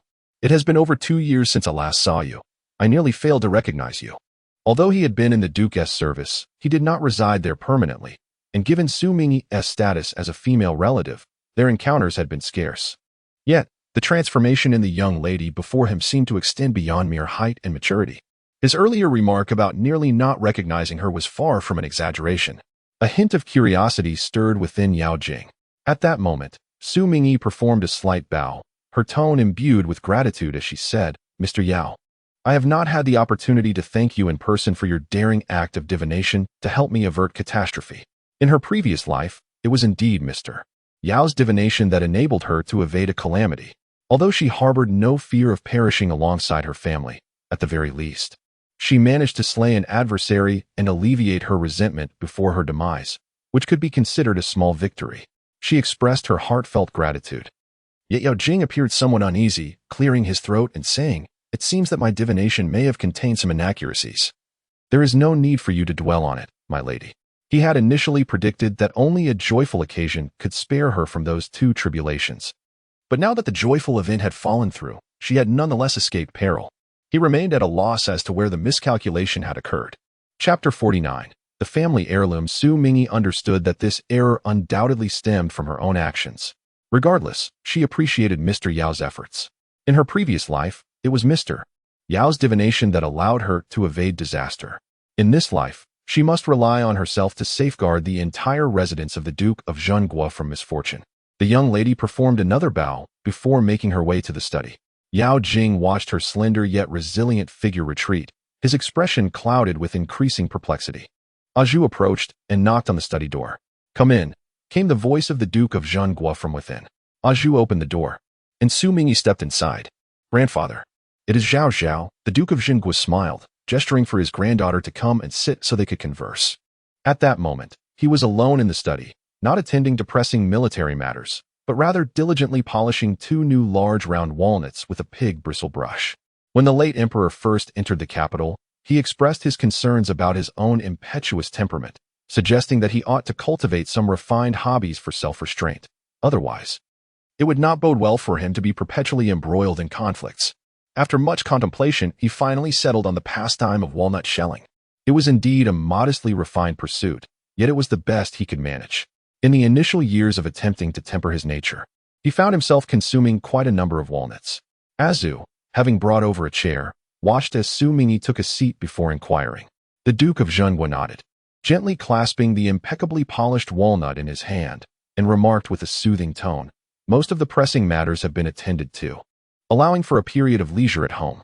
Xu Mingyi nodded and then quietly asked, "Grandfather, are you aware of the incident with the crown prince's fall into the water? Has the palace uncovered any insights?" The Duke's expression grew serious as he slightly shook his head, stating, "During my entrance to the palace today, I caught wind of some discussions. It seems unlikely that any new developments will emerge from this investigation. That young eunuch may soon confess." Last night, the emperor summoned them to the study, and a multitude of officials debated the matter extensively, though I merely listened without interjecting. The most suspected individual is the currently pregnant consort Rong. However, given her condition and the emperor's significant regard for the unborn child, there may be deeper reasons at play. Or perhaps he is merely biding his time for a reckoning later. In any case, the emperor seems disinclined to delve further into the matter for the time being. Xu Mingyi was not particularly surprised. She had previously surmised that the palace might suppress the truth for various reasons. Yet, what exactly is the truth? It may not necessarily point to consort Rong. She slightly furrowed her brow and remarked, "Even if there is ambition for the position of crown prince, there is no reason to be so anxious. Moreover, this matter does not solely concern His Highness the Crown Prince. It also involves the heir of the Duke of Jing. When discussing the contention for the position of Crown Prince, the prerequisite must surely be the birth of a dragon's son. If the noble consort Rong were indeed able to bear a dragon's son, there would be no need to worry about the emperor adopting a member of the imperial clan. What reason would there be to act against the heir of the Duke of Jing?" The Duke of Dinnan looked at his granddaughter in surprise. He had not mentioned consort Rong, yet Zhao Zhao seemed to perceive the current situation with clarity. Furthermore, to analyze such matters with such meticulousness and rationality, was this not a quality befitting a man? The Duke could not help but chuckle. "Indeed, it can be done. But how could your grandfather bear to let you endure such hardship?" "What hardship is this?" "For me, as long as our family can reunite in peace, life is the sweetest." The girl spoke with a tone of laughter, yet her gaze was exceedingly earnest. "If grandfather truly has need of my assistance, I would rejoice rather than complain. Our household, the Duke of Dinan's residence, is vast and the burdens are heavy. It should not all fall upon grandfather alone." In her childhood, she viewed her grandfather as a mountain that shielded her from all storms, a constant source of reassurance. As long as he was present, she felt no need to worry about anything. Now, she no longer wished to be the sheltered child. She desired to shoulder her own responsibilities. The Duke of Dinnan was momentarily taken aback, feeling a slight sting in his eyes. "Very well, Zhao Zhao can indeed share the burdens with her grandfather." He nodded, choosing not to say more about how with grandfather around, there is no need for you to worry. In his heart, he wished for his only granddaughter to remain carefree forever.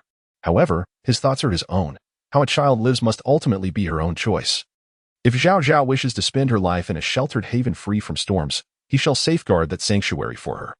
Should she desire to venture forth and engage in pursuits, her grandfather would not hinder her. As for the matters concerning the crown prince, the palace has decided to suppress them for the time being. Yet one cannot predict whether other ways may arise in the future. It would be prudent for her grandfather to remain vigilant. The Duke of the State nodded in agreement. Indeed, it should be so. Observing that his grandfather genuinely took her words to heart, Xu Mingyi refrained from further discussion on the subject and shifted to another matter. Grandfather, there is something else I wish to inquire. The Duke gestured for her to proceed. In our household, do we possess any heirlooms? She asked in a hushed tone. This seems to be a question that piques the curiosity of every child. The Duke, twirling a walnut in his hand, nodded and replied, we certainly have heirlooms. What might they be? She inquired. Without hesitation, the old gentleman responded, Why, it is our Zhao Zhao, of course. She is the most treasured gem of our family. Xu Mingyi could not suppress a laugh. And aside from me, she boldly accepted the title of heirloom and continued, Are there any other lesser known precious items that require careful preservation? The Duke pondered for a moment before shaking his head. While there may be some rare and unusual treasures, none could be deemed essential. For the Duke's household is not lacking in such things. Xu Mingyi did not question the sincerity of her grandfather's words. However, could it be that she simply did not consider it at the moment? Or perhaps her expression left her grandfather oblivious to the existence of that particular item. Why would Zhao Zhao pose such a question? It was not a query one would expect from a granddaughter, but rather a subtle inquiry from the young master of the Zhang family, seeking to glean information through Louis. Xu Mingyi candidly stated, My granddaughter harbors suspicions that the Zhang father and son have ulterior motives. She had no intention of concealing her attitude towards the Zhang family from her family. It was merely that Louis had just been sent to the government office, and she wished to prevent Zhang Yunzhu from sensing any unusual behavior for the time being. Hence, she waited over 10 days before explaining her thoughts to her grandfather. She spoke plainly and clearly, also revealing that Zhang Yunzhu had been exploiting Louis for years. The Duke of Jingguo frowned upon hearing this. Chapter 50. The appointment this child, Jin Ping, had always appeared to be rather decent. Yet, people are prone to change, especially when one is merely an outsider. It is only natural that her grandfather would not focus his attention too keenly on him, and thus it was not surprising that he failed to notice any discrepancies. The Duke of Zhengguo turned to his granddaughter. Zhao Zhao, from your words, it seems you are quite certain he harbors ulterior motives? Merely eavesdropping on family matters does not definitively indicate anything. However, Xu Mingyi nodded without hesitation. Grandfather, I have spent more time in his company and understand his character more clearly. The Duke of Jingguo nodded in agreement. One is an outsider, while the other is a beloved granddaughter. He trusted that Zhao Zhao's judgment must be grounded in reason. As for the intentions of the Zhang family, it remains uncertain for the time being. My purpose in discussing this matter with grandfather is to encourage him to exercise greater caution towards the Zhang family. The same person engaged in the same activities may not perceive any discrepancy, while the discerning individual often discerns the subtleties that others overlook. To be a perceptive person is to avert countless schemes and complications. The Duke of Jingguo ought to attend to this matter. As night deepened, the study had already undergone several rounds of tea. This child, after multiple discussions, seemed determined to talk until slumber claimed him. As if fearing he might miss the chance to elaborate, weariness began to envelop Xu Mingyi, and he did not resist the drowsiness. The Duke of Jingguo nodded and instructed Zhu, take good care of the young lady. Yes. Xu Mingyi, feeling increasingly drowsy, sat at the dressing table, resting her chin on her hand, lost in thought. Surely, the young lady must be relying on her extraordinary beauty to invigorate herself, Akue mused inwardly. Just then, a cool night breeze swept into the room, prompting the young maid to rush towards the window. However, as she approached, a dark shadow loomed before her. Akue gasped, hastily slamming the intricately carved window shut before she could ascertain what it was. What happened? Xu Mingyi turned to inquire. Miss, there seems to be something outside, Akue replied, just as a series of light knocks echoed against the window pane. Xu Mingyi understood the situation immediately. Never mind. Open the window. Yes. Although Akue hesitated momentarily, she complied and opened the window. On the windowsill, a pair of keen hawk-like eyes locked onto hers. Akue widened her gaze in astonishment. Why has this vulture returned? Does it truly intend to build a nest and lay eggs outside our window? The celestial creature flapped its wings and soared directly into the room, leaving Akue utterly astonished. Previously, it had perched outside the window, exhibiting a demeanor of decorum and restraint, prompting her to secretly commend its intelligence. Yet now, it had boldly entered the young lady's quarters. Should the young lady summon a Xu? A Kuei, feeling a twinge of panic, positioned herself protectively beside Xu Mingyi. This was a formidable bird of prey. One should not be careless.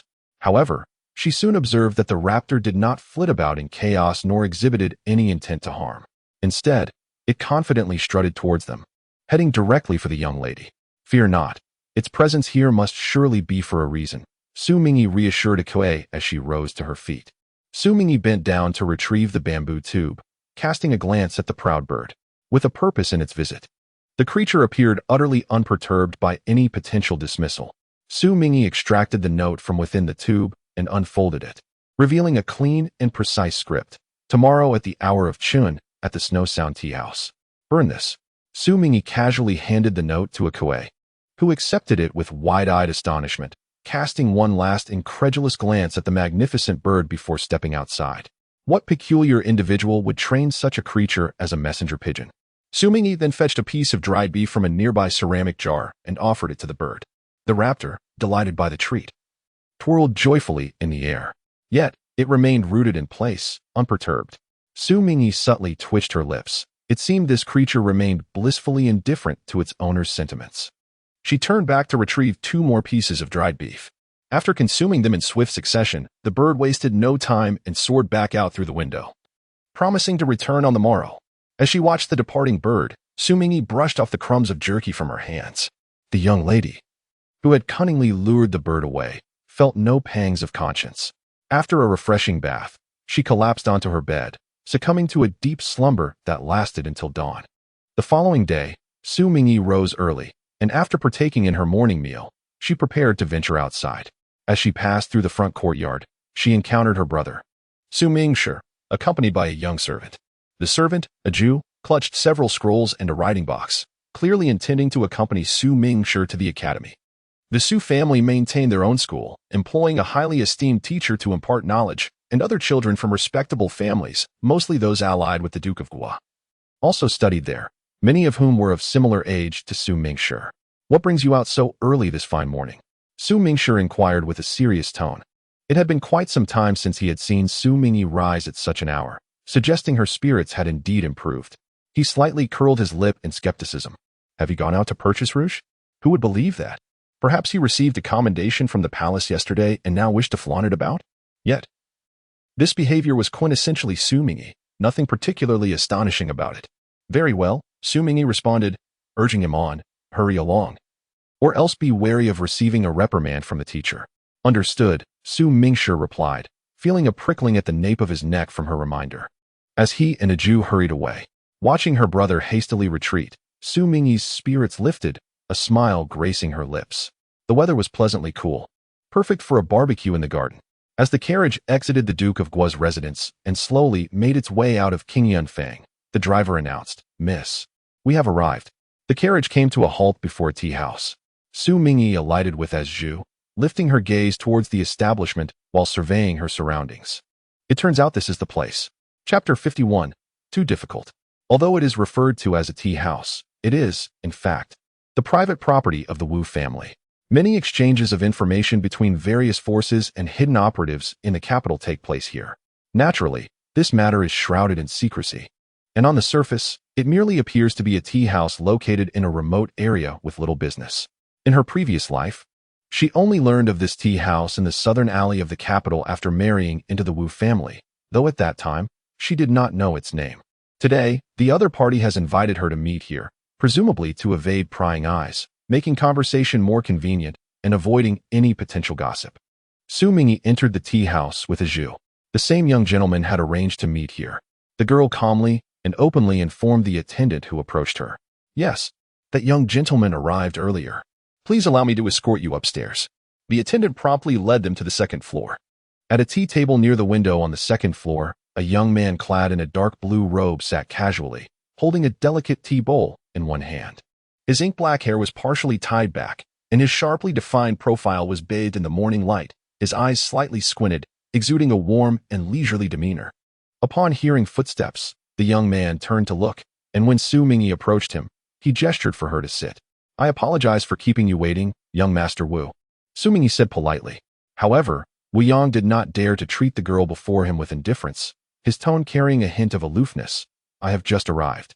At that moment, an attendant briskly ascended to the second floor, holding a teapot in hand, and approached with a smile.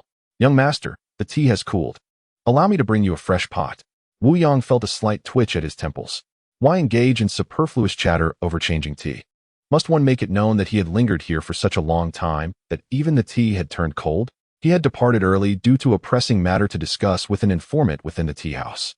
The young man endeavored to maintain his composure as he glanced across the table, where he observed a young lady delicately lifting a warm teacup to her lips, her finely curled eyelashes casting a gentle shadow over her serene expression. He couldn't help but exhale in relief. It appeared that Miss Su had not discerned anything amiss, which was indeed fortunate. The sound of footsteps echoed once more. Another attendant ascended the stairs, balancing a tray laden with 2 bowls of hot porridge, several small dishes, and a plate of pastries, all of which he placed before Wu Yang.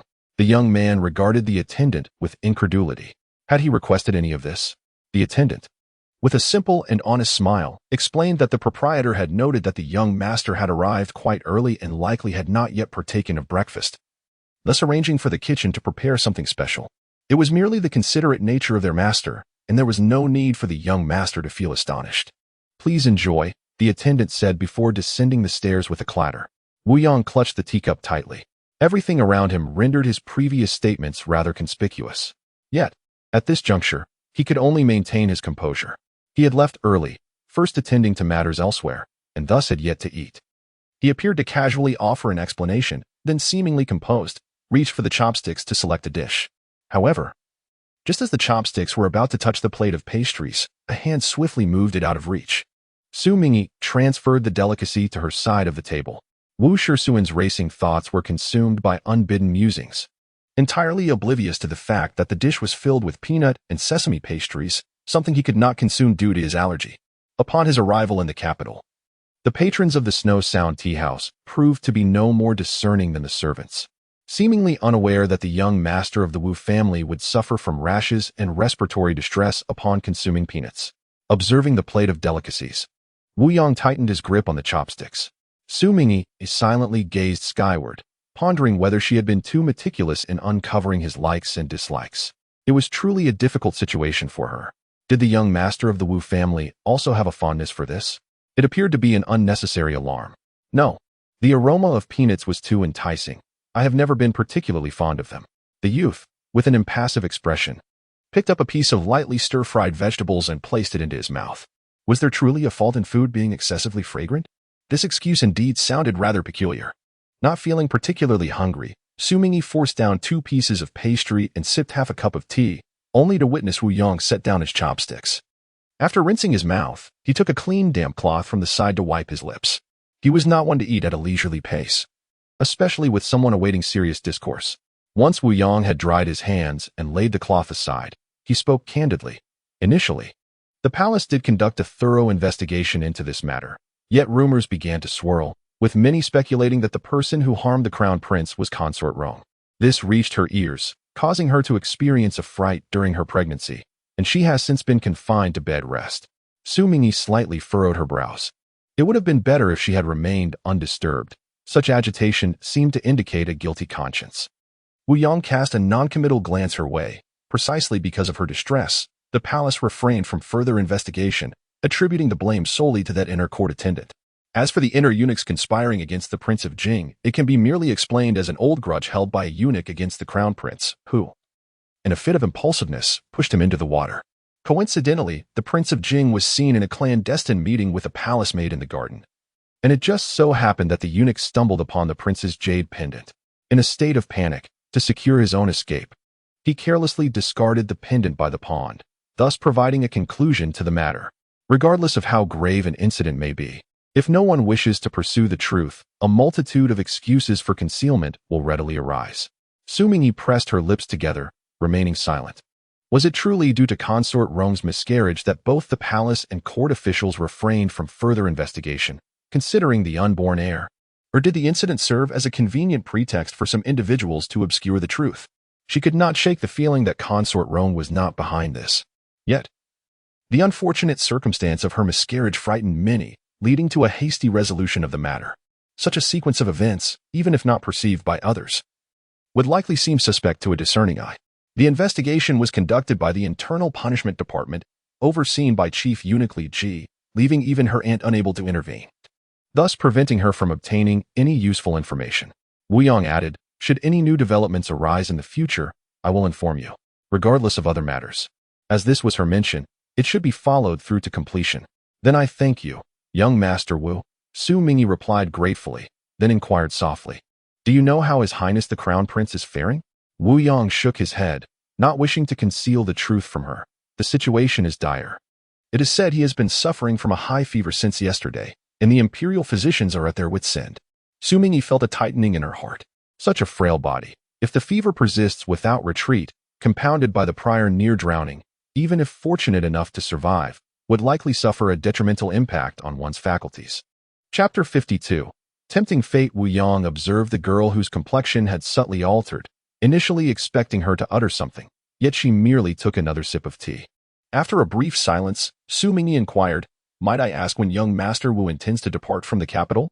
"There is no urgency in this matter," Wu Yang replied, instinctively adding, "There are still affairs left unfinished." A flicker of doubt surged within Xu Mingyi. Wu Yang had entered the capital for the Empress's birthday banquet, and now that the festivities had concluded, coupled with the earlier assassination attempt, it was reasonable to assume the Wu family would prefer his swift departure. Why then? Did he have pressing matters that necessitated his continued presence in the city? Such an assertion seemed merely a formality. Yet her earnest tone dispelled much of that superficiality. Wu Yang regarded her, his brow slightly furrowed. Hadn't they communicated their intentions clearly that evening? In such a short span, had she truly become so deeply entangled? Understanding the unspoken thoughts in her gaze, Xu Mingyi, wearied in spirit, struggled to suppress the impulse to douse him with her tea, hoping to jolt him back to clarity. "Please do not misunderstand, young Master Wu," she patiently elucidated. "My intention in stating this is simply to foster mutual assistance between us." Her request for Wu Yang to draw the Empress's attention to the Crown Prince was a spontaneous notion. Yet his prompt agreement and commendable willingness rendered him an ideal collaborator. There were numerous tasks she needed to undertake, and an additional avenue was always welcome. If it is possible, besides protecting the Duke's residence, she would rather not witness the Wu family endure the same tragic fate as in her past life. Her abilities are limited, but perhaps she can do something within her means through Wu Yang. The girl's expression was earnest, and after a moment of silence, Wu Yang replied, "Let us discuss it later. It remains uncertain whether the other party harbors unrelenting intentions towards him, or if he finds the assistance provided to be so gratifying that he simply wishes to ensnare him for further exploitation. Regardless, neither possibility brings him any joy. Moreover, what could he possibly require assistance with from a young girl? Physical confrontation? He is quite capable of handling that himself." Xu Mingyi slightly raised an eyebrow, realizing that Wu Shisun seemed to believe he had no need for her help. This makes sense. Mutual assistance relies on both parties possessing the capacity to aid one another. Otherwise, it becomes a matter of one side taking advantage and acting unscrupulously. It appears she must find an opportunity to demonstrate her sincerity. Xu Mingyi gazed through the partially opened, intricately carved wooden window at the scene outside the tea house. The streets of Southern City Lane were not particularly bustling, as this area was rather secluded at the end of the street, with only a few passers-by. Wait, Southern City Lane? Xu Mingyi's eyes brightened as a thought crossed her mind. Just last night, her grandfather had mentioned something during their conversation. "Miss Xu, if you wish to stay a little longer, please feel free. I have matters to attend to, so I shall take my leave," Wu Yang stood up to say. "No, I will accompany young Master Wu," Xu Mingyi replied as she rose as well. Before Wu Yang could respond, she added, "Shall we pack some food to take with us?" Was she still hungry? Wu Yang instinctively glanced at the food on the table. She had seemingly consumed only 2 pieces of pastry, and he initially believed she was not hungry, which was why he ate so quickly, not wanting her to wait in vain. The young man did not perceive any fault in a girl's appetite and said little, merely descending the stairs to instruct the staff to prepare some simple fare for their departure. It was essential to include some meat, the girl added beside him, and a jug of wine. Wu Yang could not help but twitch at the corner of his mouth. Was she truly so unreserved, treating him as if he were a plump sheep from her own pen?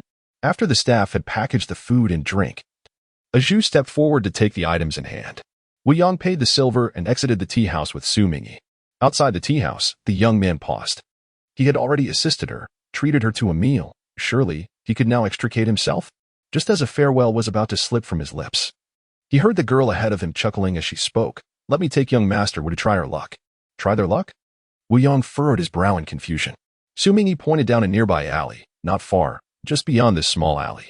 Wu Yong followed her, his frown deepening. He had traversed that very path upon his arrival, and with a commendable memory, he was well aware of the gambling house situated there. Was she really intent on leading him to test his fortune? Glancing once more at the food and wine the maid held, Wu Shisun comprehended all too well. Eating meat, drinking wine, and gambling. A young lady, following her stepmother, who was renowned throughout the capital for her prowess, was not satisfied with that? The audacity of Miss Su indeed caused him to regard her with increasing admiration. Wu Yong remarked in a tone that could hardly be deemed complimentary. Miss Su seeks amusement at the gambling house. I, however, shall not accompany you. Xu Mingyi was engulfed in confusion. What on earth was happening? Could the mind of this Wu Shisun ever find a moment's respite from its incessant imaginings? It was to meet someone. She quickly said, Young Master Wu, follow me, and you shall soon understand. At that moment, she could not articulate her thoughts clearly. Only upon meeting this person could she ascertain the subsequent course of action. As the young girl, accompanied by her maid, turned to depart, Wu Yong hesitated for a fleeting moment before ultimately choosing to follow her with his hands clasped behind his back. He was curious to discover what this Miss Su had in store. Upon exiting the narrow alley, they found themselves flanked by several old shops selling medicinal herbs. The air thick with the fragrance of unfamiliar botanicals. Not far away, there was indeed a gambling house, but it appeared rather subdued. Xu Mingyi scanned her surroundings for a moment, her eyes brightening with a smile as she turned to Wu Yong and said, Let us proceed. Wu Yong remained perplexed by her intentions as they halted before a fortune-telling stall. Behind the table sat a stout, balding man in his 40s. Arms crossed and reclining against the wall, eyes closed in a state of repose. Upon hearing their footsteps, he did not open his eyes, but rather sniffed the air. The enticing scents of roasted chicken and fine wine wafted toward him, igniting his hunger, yet he kept his eyes shut. After all, it was better not to glance upon the feast he could not partake in, lest it stir within him a desire that might transgress the laws of Deqing. Can the gentleman conduct business? The melodious voice of the girl, as clear and refreshing as a mountain stream, reached his ears, prompting the middle-aged man to finally open his eyes. Before him stood a pair of strikingly handsome youths, their demeanor exuding an extraordinary grace. The young girl wore a friendly smile, her dimples faintly visible at her cheeks. The middle-aged man blinked, his gaze lingering on the two individuals for a moment before he inquired, Are you two seeking to discern your fates in love? Chapter 53. A casual divination. It was evident that they were not ordinary folk, yet they had ventured to this secluded spot to consult for guidance. What else could it be but a clandestine inquiry into their romantic destinies? As soon as his words echoed in the air, he noticed the previously aloof expression of the youth shift, revealing a flicker of exasperation intermingled with a dawning realization as he glanced at the girl. Wu Yong inhaled deeply. A divination concerning love? Was he to believe that this fortune-teller would unveil a preordained bond between them, with the intention of swaying his thoughts? Such an assumption was both presumptuous and utterly deranged. Clearly not. The girl's voice, akin to a splash of cold water, restored his composure. Dear sir, might you divine the fate of this young gentleman beside me? Oh. The middle-aged man turned his attention to Wu Yong, narrowing his eyes slightly. Might I inquire what this young gentleman wishes to know? The youth, who desired no particular insight, glanced at Xu Mingyi. She evidently had a plan, so he decided to observe her intentions. Anything will do, Xu Mingyi replied nonchalantly. Please, sir, just conduct a casual reading. Upon hearing this, the middle-aged man's brow arched. How could one casually divine fortunes? It was as if the young girl were ordering from a menu in a tavern. The thought of ordering reminded him of the food box and a small jar of wine held by the maid. Nevertheless, he couldn't resist the temptation of earning some silver. So he acquiesced to indulge the child's whim. Might this young gentleman step a bit closer? Wu Yong, exercising patience, took a couple of steps forward. The young master still needs to clarify his birth date. Wu Yang's fingers, which were resting behind him, twitched slightly. Birth date? He cast a glance at Xu Mingyi. Could it be that this elaborate roundabout was merely an attempt to extract his birth date? Perhaps to prepare a birthday gift for him? During his time in Ningyan, those troublesome young ladies had often engaged in such antics.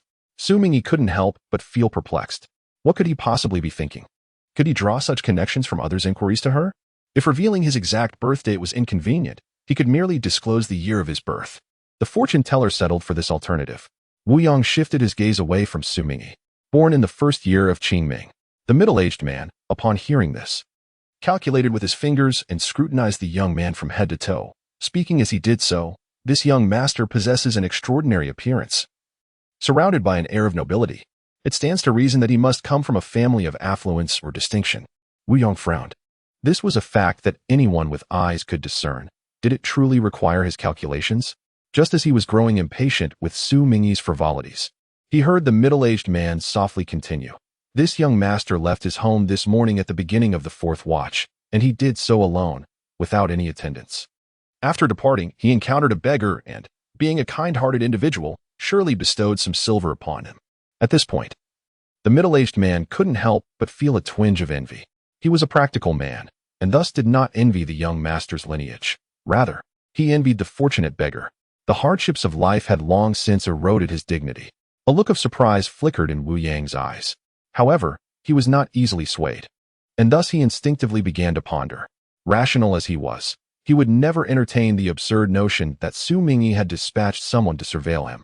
His trusted aide had perished on the journey to the capital, prompting his father to select a few new individuals for him. However, he found it uncomfortable to be accompanied by unfamiliar faces, thus he often ventured out alone. Yet, the capital was not like Ningyang. His father would not be at ease. So he discreetly assigned someone to protect him. Unless an incident of significance arose, these guardians would remain unseen. With their presence, it was inconceivable that he could be followed without his awareness. The young man cast his gaze downward, fixating on a small patch of varying stains at the hem of his robe. Am I correct in my assumptions? A middle-aged man inquired with a smile. Indeed, you are quite accurate, Wu Yang replied, observing the other with keen interest. From merely the stains on the hem of my robe, one can deduce much. This illustrates your meticulous nature and keen observation. The stains on his robe contrasted with the cleanliness of his shoes, resembling marks left by a beggar who had knelt in supplication. For someone of his affluent background to be approached by a beggar clearly indicated a lack of servants to intervene, and being a martial artist, his failure to evade the encounter suggested no intention to harm. Hence, the other was convinced that he had bestowed silver upon the beggar, attributing to him a benevolent heart. In truth, the motivation behind his generosity was not rooted in kindness, but rather in the recognition of the beggar's earnestness. It was commendable for someone to rise so early to seek alms. He believed that such a person should not have fallen into destitution and perhaps had genuinely encountered dire straits, which prompted him to offer a piece of silver. The middle-aged man's expression momentarily tightened, his eyes flickering with a brief glimmer, and rather than displaying embarrassment at being seen through, he instead radiated a profound admiration.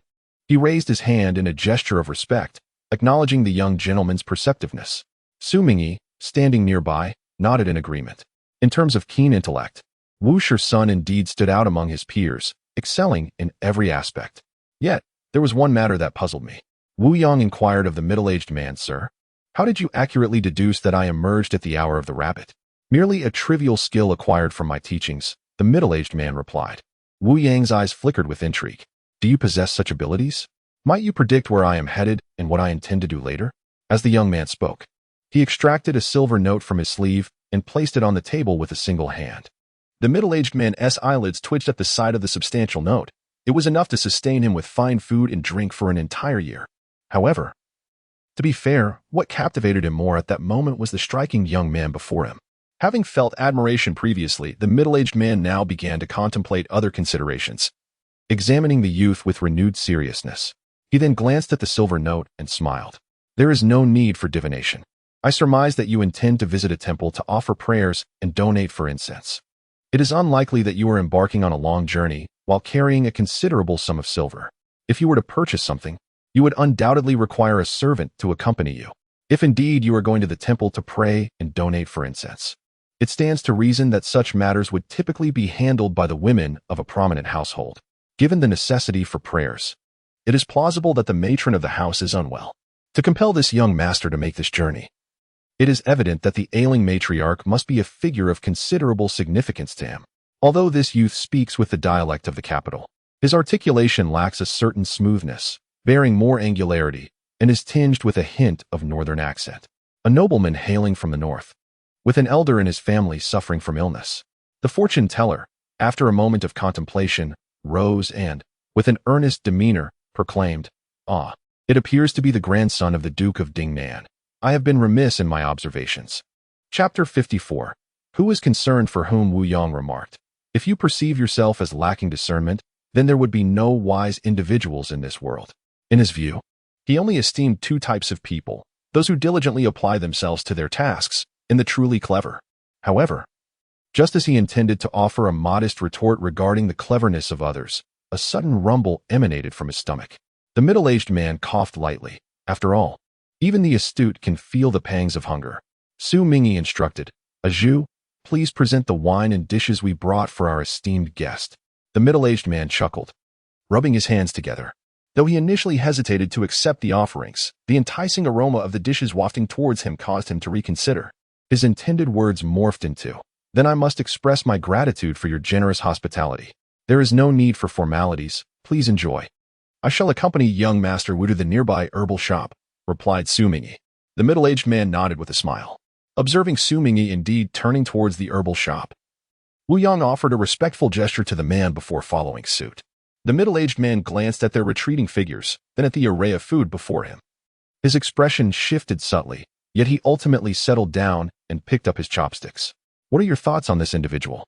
Xu Mingyi inquired softly. The herbal medicine shop lay before them, and the two stood beneath a sprawling old locust tree, conveniently obscuring their view of the fortune-telling stall. Of course, the man engrossed in feasting on meat and wine had no inclination to notice their presence. Wu Yang remarked with an air of composure, "He can indeed be considered a clever man." This individual was exceptionally skilled in the art of divination, though he had not earnestly demonstrated such abilities moments ago. Moreover, beyond fortune-telling, he possessed a remarkable talent for tracking and deduction, making him a rare prodigy. "A prodigy?" Wu Yang inquired, gazing at her. "Are you Miss Xu, intending to claim him for yourself?" The food and drink had been paid for by Master Wu. Thus it seemed only fitting that the man should belong to him as well. The girl spoke with an air of entitlement. Wu Yang was momentarily taken aback. Was she truly offering him to himself? More accurately, it was not merely an offering. How did Miss Xu come to know of such an extraordinary individual in this place? Instead of addressing her earlier words, he posed a different question. "How is it that you are so well acquainted with his abilities?" It was evident that she had deliberately brought him here to meet this remarkable figure, hence her earlier remark about trying her luck. "I wonder if Master Wu has heard of our esteemed Mr. Yao?" Miss Xu explained. "I have heard much about him." Setting aside the man's reputation, it was precisely due to one of his statements that he had been regarded by the Duke of the Nation as the prime candidate to bring good fortune to Miss Xu. This man was a junior disciple of Mr. Yao. Miss Xu elaborated. "However, there are many disagreements between the two. This Mr. Fong is also an ambitious individual who refuses to leverage his senior's name to forge his own path. Out of pride, he wishes to avoid being discovered by Mr. Yao, which is why he has set up this fortune-telling stall here. One seeks to make a living, while simultaneously searching for a refuge or a place to belong. The counterpart is discerning in their choices, often choosing not to reveal their true capabilities to those they deem unworthy, fearing that excessive brilliance might attract unwarranted troubles. Thus, they remain quietly in wait." These thoughts were shared with her by her grandfather last night. In truth, Mr. Yao is already aware of his disciple's unfortunate circumstances and intends to offer discreet assistance, contemplating a subtle introduction to the influential figures in the capital. However, this presents a challenge. Care must be taken. Assistance should remain undetected by the disciple. Furthermore, a genuinely talented individual, if placed in the wrong environment, could face unforeseen consequences. She is not entirely certain of this gentleman's fate in her past life, but the absence of renown suggests misfortune and a lack of genuine recognition. Why would Miss Xu suddenly present such a generous gift to Mr. Wu? Wu Yang cautiously probed Xu Mingyi's reaction. "With Mr. Yao in my family, it is said that two tigers cannot coexist on the same mountain." Xu Mingyi candidly replied, entrusting it to Mr. Wu is far more reassuring than handing it to someone else. Wu Yang frowned. The familiar sense of camaraderie between the Xu and Wu families resurfaced, leading him to ponder whether he was overthinking the situation. Although the Xu and Wu families appear to be at odds, in reality, there are no significant grievances, merely a clash of temperaments between the elders, resulting in minor discontent. Xu Mingyi aimed to dispel any doubts or unfounded speculations, stating plainly, "At least for me, the Duke of Dingnan's residence is not an adversary to the Xu family. If young Master Wu genuinely perceives this as a substantial gift, when the day comes that I request his assistance, I trust he will not overly decline within the bounds of his capabilities." This statement may appear overly transactional to others. However, it is quite fitting for Wu Yang, as she shares a certain trait with him, an aversion to being indebted to others. By establishing conditions in advance, it can instead bring reassurance to the other party. As their gazes locked, Wu Yang's eyes gradually transformed, regardless of the other party's sentiments towards him. He indeed felt their sincerity at this moment, a sincerity akin to exploiting an opportunity. Of course, the other party did not come without their own contributions. With repeated gestures of goodwill, and now presenting such a person before him, it must be acknowledged that even though the other party has maintained the initiative, he, as the proverbial fat sheep, is not at a disadvantage. Although this admission may inadvertently reveal a certain foolishness in being exploited while still assisting others, it is the reality of the situation. Furthermore, he indeed requires an astute individual to aid him in his endeavors. The youth internally weighed his options and, after a moment of contemplation, declared, "I accept Miss Su's goodwill. Should there be any matters in which you require my assistance, do not hesitate to speak." Moreover, the Duke of the State has previously extended a life-saving grace towards him. He is not one to disregard such kindness. This also elucidates why he agreed to inquire about the Crown Prince on Xu Mingyi's behalf last time. Nonetheless, one point must be articulated clearly. It is limited solely to matters of significance. Upon hearing this declaration, Xu Mingyi's calm demeanor exhibited a fracture. Was it not a serious matter? Did he truly believe she would threaten him with the prospect of offering herself? What I contemplate is undoubtedly of utmost significance. Yet, Wu Shisun persistently implores me not to misconstrue his intentions, while simultaneously broaching the subject of propriety. Is he not subtly insinuating something to me? Whose thoughts linger upon whom? The young woman furrowed her brow, her eyes reflecting not only skepticism, but also a hint of disdain. She had indeed tolerated this individual for quite some time. Her intention was to collaborate with him, yet his demeanor suggested that he regarded her as some malevolent specter, a notion that was becoming intolerable. Confronted by the discontent and wary gaze of the charming young girl, Wu Yang's countenance underwent a myriad of transformations. Was he insinuating something to her? Who truly harbors feelings for whom? Such blunt and candid words had escaped her lips. Moreover, she audaciously accused him of being the one caught in the act. Chapter 55. He belongs to the young master. In a fit of anger, Wu Yang raised his hand, as if to point at her.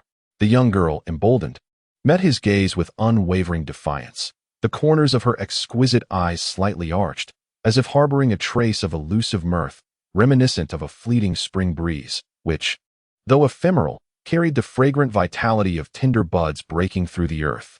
The young man faltered momentarily, ensnared in an inexplicable stupor, his hands suspended in midair. Xu Mingyi had already regained her composure and found amusement in his exasperated demeanor, feigning indignation as she remarked, "Has Wu Gongzi been struck at the heart of the matter?" Feeling a twinge of guilt, it was a fitting opportunity for him to experience the peculiar sensation of being perpetually mischaracterized as someone consumed by romantic inclinations, as though he were fated to be entangled in the web of affection for her, regardless of his actions or words. Wu Yang decisively lowered his hand, restoring his composure. Indeed, it appears that upon being deceived into the sheepfold, he has become utterly unrestrained, has he not? The young man, his ears burning with indignation, furrowed his brow and turned away, hands clasped behind him. His demeanor was not born of guilt, nor was it due to his inability to articulate a retort. Rather, he was concerned that, in a moment of impulsiveness, he might utter words that could wound her, leaving her in tears, hiding her face in despair.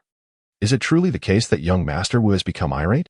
If so, would I not be condemned to live in perpetual misunderstanding, driven to distraction? The girl's light-hearted tone eased the tension on the young man's stiff visage. Could it be that he had indeed wronged her? Very well. If I harbor no resentment towards young Master Wu, then he need not feel such shame and guilt. With a hint of sincerity, Xu Mingyi declared her newfound resolve. Wu Yang, upon hearing this, let out a soft scoff. Yet, inexplicably, the playful banter from her lips seemed to dissipate much of his anger. He had always prided himself on his composure. Xu Mingyi's previous demeanor resembled that of a seasoned negotiator, he unconsciously began to view himself as the buyer, even settling upon a price in their exchange. Matters are shaped by human agency. With a casual tone, Xu Mingyi began to stride towards the apothecary. Wu Yang glanced at her, surprised that she genuinely intended to enter the shop. Naturally, he would not follow her inside, opting instead to wait outside. He lifted his gaze to the sprawling old locust tree overhead, faintly hearing the sound of her conversing with the shopkeeper within. To his astonishment, it seemed she had indeed procured some medicine. After a brief wait of a quarter of an hour, Xu Mingyi emerged from the apothecary. Wu Yang cast a glance at the bundle of herbs in Zhu's hands, choosing not to inquire further. Thank you, she expressed with gratitude. Mr. Fong repeatedly bowed. Wu Yang cast a glance at the nearly empty plates on the table, his expression betraying no unusual emotion, and simply inquired, "How fares your business here?" "Sir, it is hard to say," Mr. Fong chuckled softly. "It all depends on luck. This luck can be divided into two kinds. One is whether anyone is willing to spend money on fortune-telling. The other is how much one can pick up from the ground. Yet, regardless of which, both are fraught with uncertainty. Tragically, the latter has become his primary source of income, even more so than the former." Wu Yang did not dwell on this too deeply. He merely remarked, "You possess great talent, sir. By rights, you should not be confined to such a humble existence." "Young Master Wu flatters me," Mr. Fong replied. "I am not merely seeking momentary sustenance. Rather, I am awaiting a fateful encounter. Pray tell, might I be that fateful person for you, sir? If you would not mind, the Duke of Dinnan's residence would gladly welcome you as a guest." Wu Yang spoke candidly, weighing further conditions to persuade the other. Unexpectedly, the man ahead smiled and replied, "Having enjoyed your dishes and your wine, I naturally belong to you now. Though I may be somewhat simple, I am not one to accept charity. The scions of noble families are all equally proud and haughty." He could not feign modesty and risk missing such a splendid opportunity. As for whether he was indeed a fateful encounter, among such wealthy and powerful families, if there were no affinity, whom could he possibly be connected to? There was no need for such complications. Noble families are fickle. What if they do not come to claim him in a few days? Tonight, it is highly likely that rain will fall, alleviating his worries about finding a suitable place to seek shelter and rest. In the brief span of mere moments, the other party has efficiently prepared everything, leaving Wu Yang somewhat bewildered. The urgency displayed by the other party even leads him to question whether he has been deceived. Perhaps this is the essence of the age-old adage that things easily obtained are seldom cherished? No, once a word is spoken, it is akin to a horse galloping away. He cannot afford to be the kind of heartless individual who reneges on his word. "Please, sir," he gestures courteously. "After you, my lord," Mr. Fong replies with a smile. Yielding graciously, Wu Yang nods slightly, for he must lead the way. However, this means that the matter of incense offering and prayer must be postponed, as he cannot possibly bring a Taoist priest to worship Buddha. Wu Yang murmurs in acknowledgement, hesitating for a moment before adding, "Miss Su, please take care on your journey." If he has indeed misjudged the other party, then such precautions are unnecessary. Reflecting upon it, perhaps his earlier thoughts were a trifle excessive. Xu Mingyi nods, leading Zhu away first. "Miss Su?" Mr. Fong furrows his brow. Which Su family could this be? Surely it cannot be the Su family of the Duke of the State, where his ineffectual senior resides. Initially, it seemed as though that Miss Su was approaching him. Could it be that? No, he cannot accept any form of pity or assistance from his ineffectual senior. Absolutely not. Mr. Fong resolutely curtails his train of thought. His mind is currently in disarray. The full scope of this matter remains elusive, and it would be unwise to jump to conclusions. It is better to firmly establish himself before the grandson of the Prince of Dinnan before delving into the intricacies of this situation. As Mr.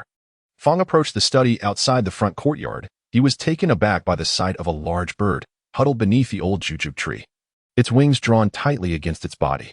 The bird's feet were bound by a rope made of fine silk. Ah, was this not a treatment befitting a dog? It seemed the bird sensed the unfamiliar gaze upon it, turning its eyes toward Mr. Fong.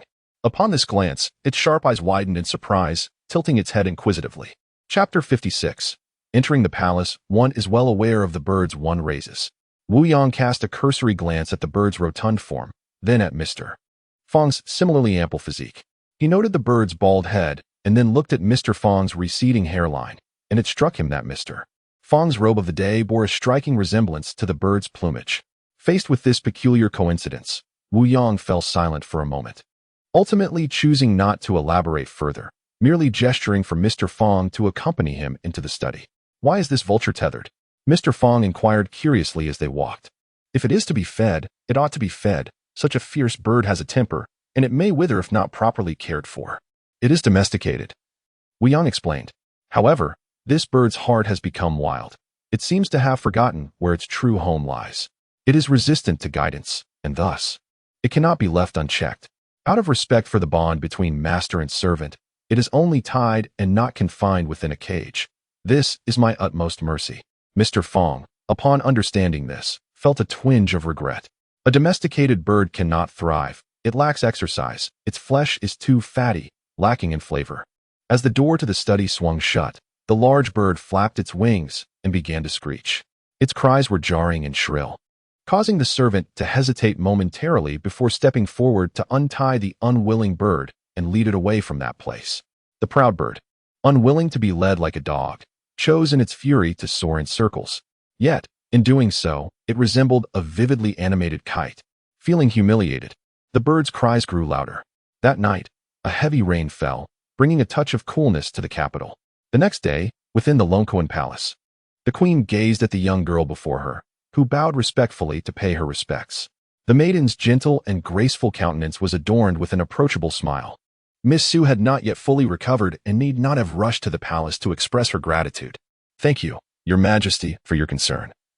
My health is generally well restored," Xu Mingyi replied obediently, taking her place at the queen's side. After much contemplation, she had made the decision to enter the palace late into the night. Coincidentally, having received a commendation the previous day, expressing gratitude in the palace was a timely pretext. Xu Mingyi accepted the teacup offered by the palace maid, her sleeve trailing down as she raised her hand. The queen's attention was drawn to the embroidery on her sleeve, and she casually remarked, "Miss Su, the plum blossom branch pattern on your cuffs appears quite distinct from the usual designs. Such exquisite yet flowing embroidery is indeed rare." Xu Mingyi smiled softly. "It may not be much related to the embroidery technique. Primarily, this pattern was conceived by my uncle, which perhaps lends it a unique appearance." A hint of surprise flickered across the queen's face. It was indeed Mr. Su. She scrutinized the floral pattern for a moment, and a smile gradually illuminated her eyes. Turning her gaze towards the young lady, she remarked with a smile, "It appears Mr. Su must hold Miss Su in great affection, for he has personally designed even the outer garment of a young lady." She was well aware that he was not one to conform to the rigid traditions of scholars. However, given his current enthusiasm, it seemed that life must be treating him quite well. Xu Mingyi nodded graciously. In her family, the elders were invariably kind-hearted. The empress nodded slightly, yet her gaze remained fixed on the embroidery at the cuff of her sleeve. "Does Miss Su have a fondness for plum blossoms?" Xu Mingyi was puzzled as to why the empress seemed particularly interested in her plum blossom embroidery. She nodded at that moment and smiled, asking, "Does Your Majesty also share this fondness?" "I once did," the empress replied, "but now that I have aged, my tastes have changed." As she spoke, she turned and instructed, "Jiang Mama, please fetch the pair of white jade plum blossom hairpins that I cherished before entering the palace." Jiang Mama was momentarily taken aback, but quickly complied. "These hairpins are rather lively. They no longer suit me, so let us give them to Miss Su for her amusement," the empress said with a playful tone. "They are not particularly valuable, so I hope you do not find them too antiquated." Xu Mingyi received the box presented by Jiang Mama, feeling somewhat overwhelmed by the honor.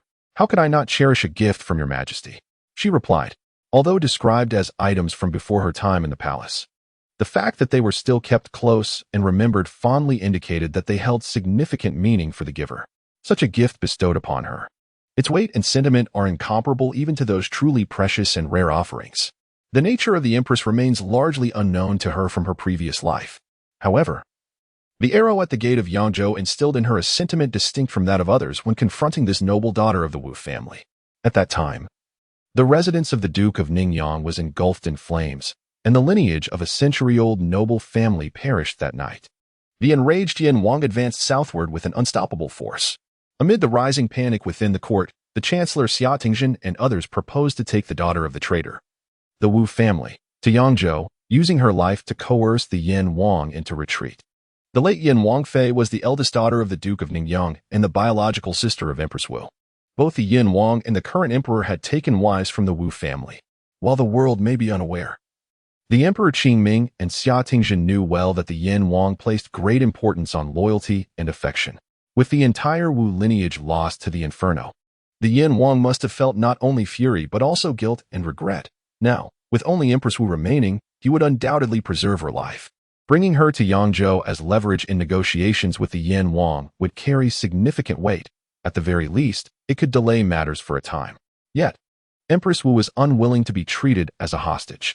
For 2 full days and nights, she refused food and water while held at the city gate. When soldiers attempted to force her to drink, she bit her tongue in a desperate attempt to end her life. It was then that Xu Mingyi, seizing the cover of night, skillfully shot an arrow that pierced her heart, claiming her life. Before her now stood a woman in splendid attire, her beauty striking, exuding a serene and gentle smile, yet her eyes betrayed an undeniable weariness that no makeup could conceal.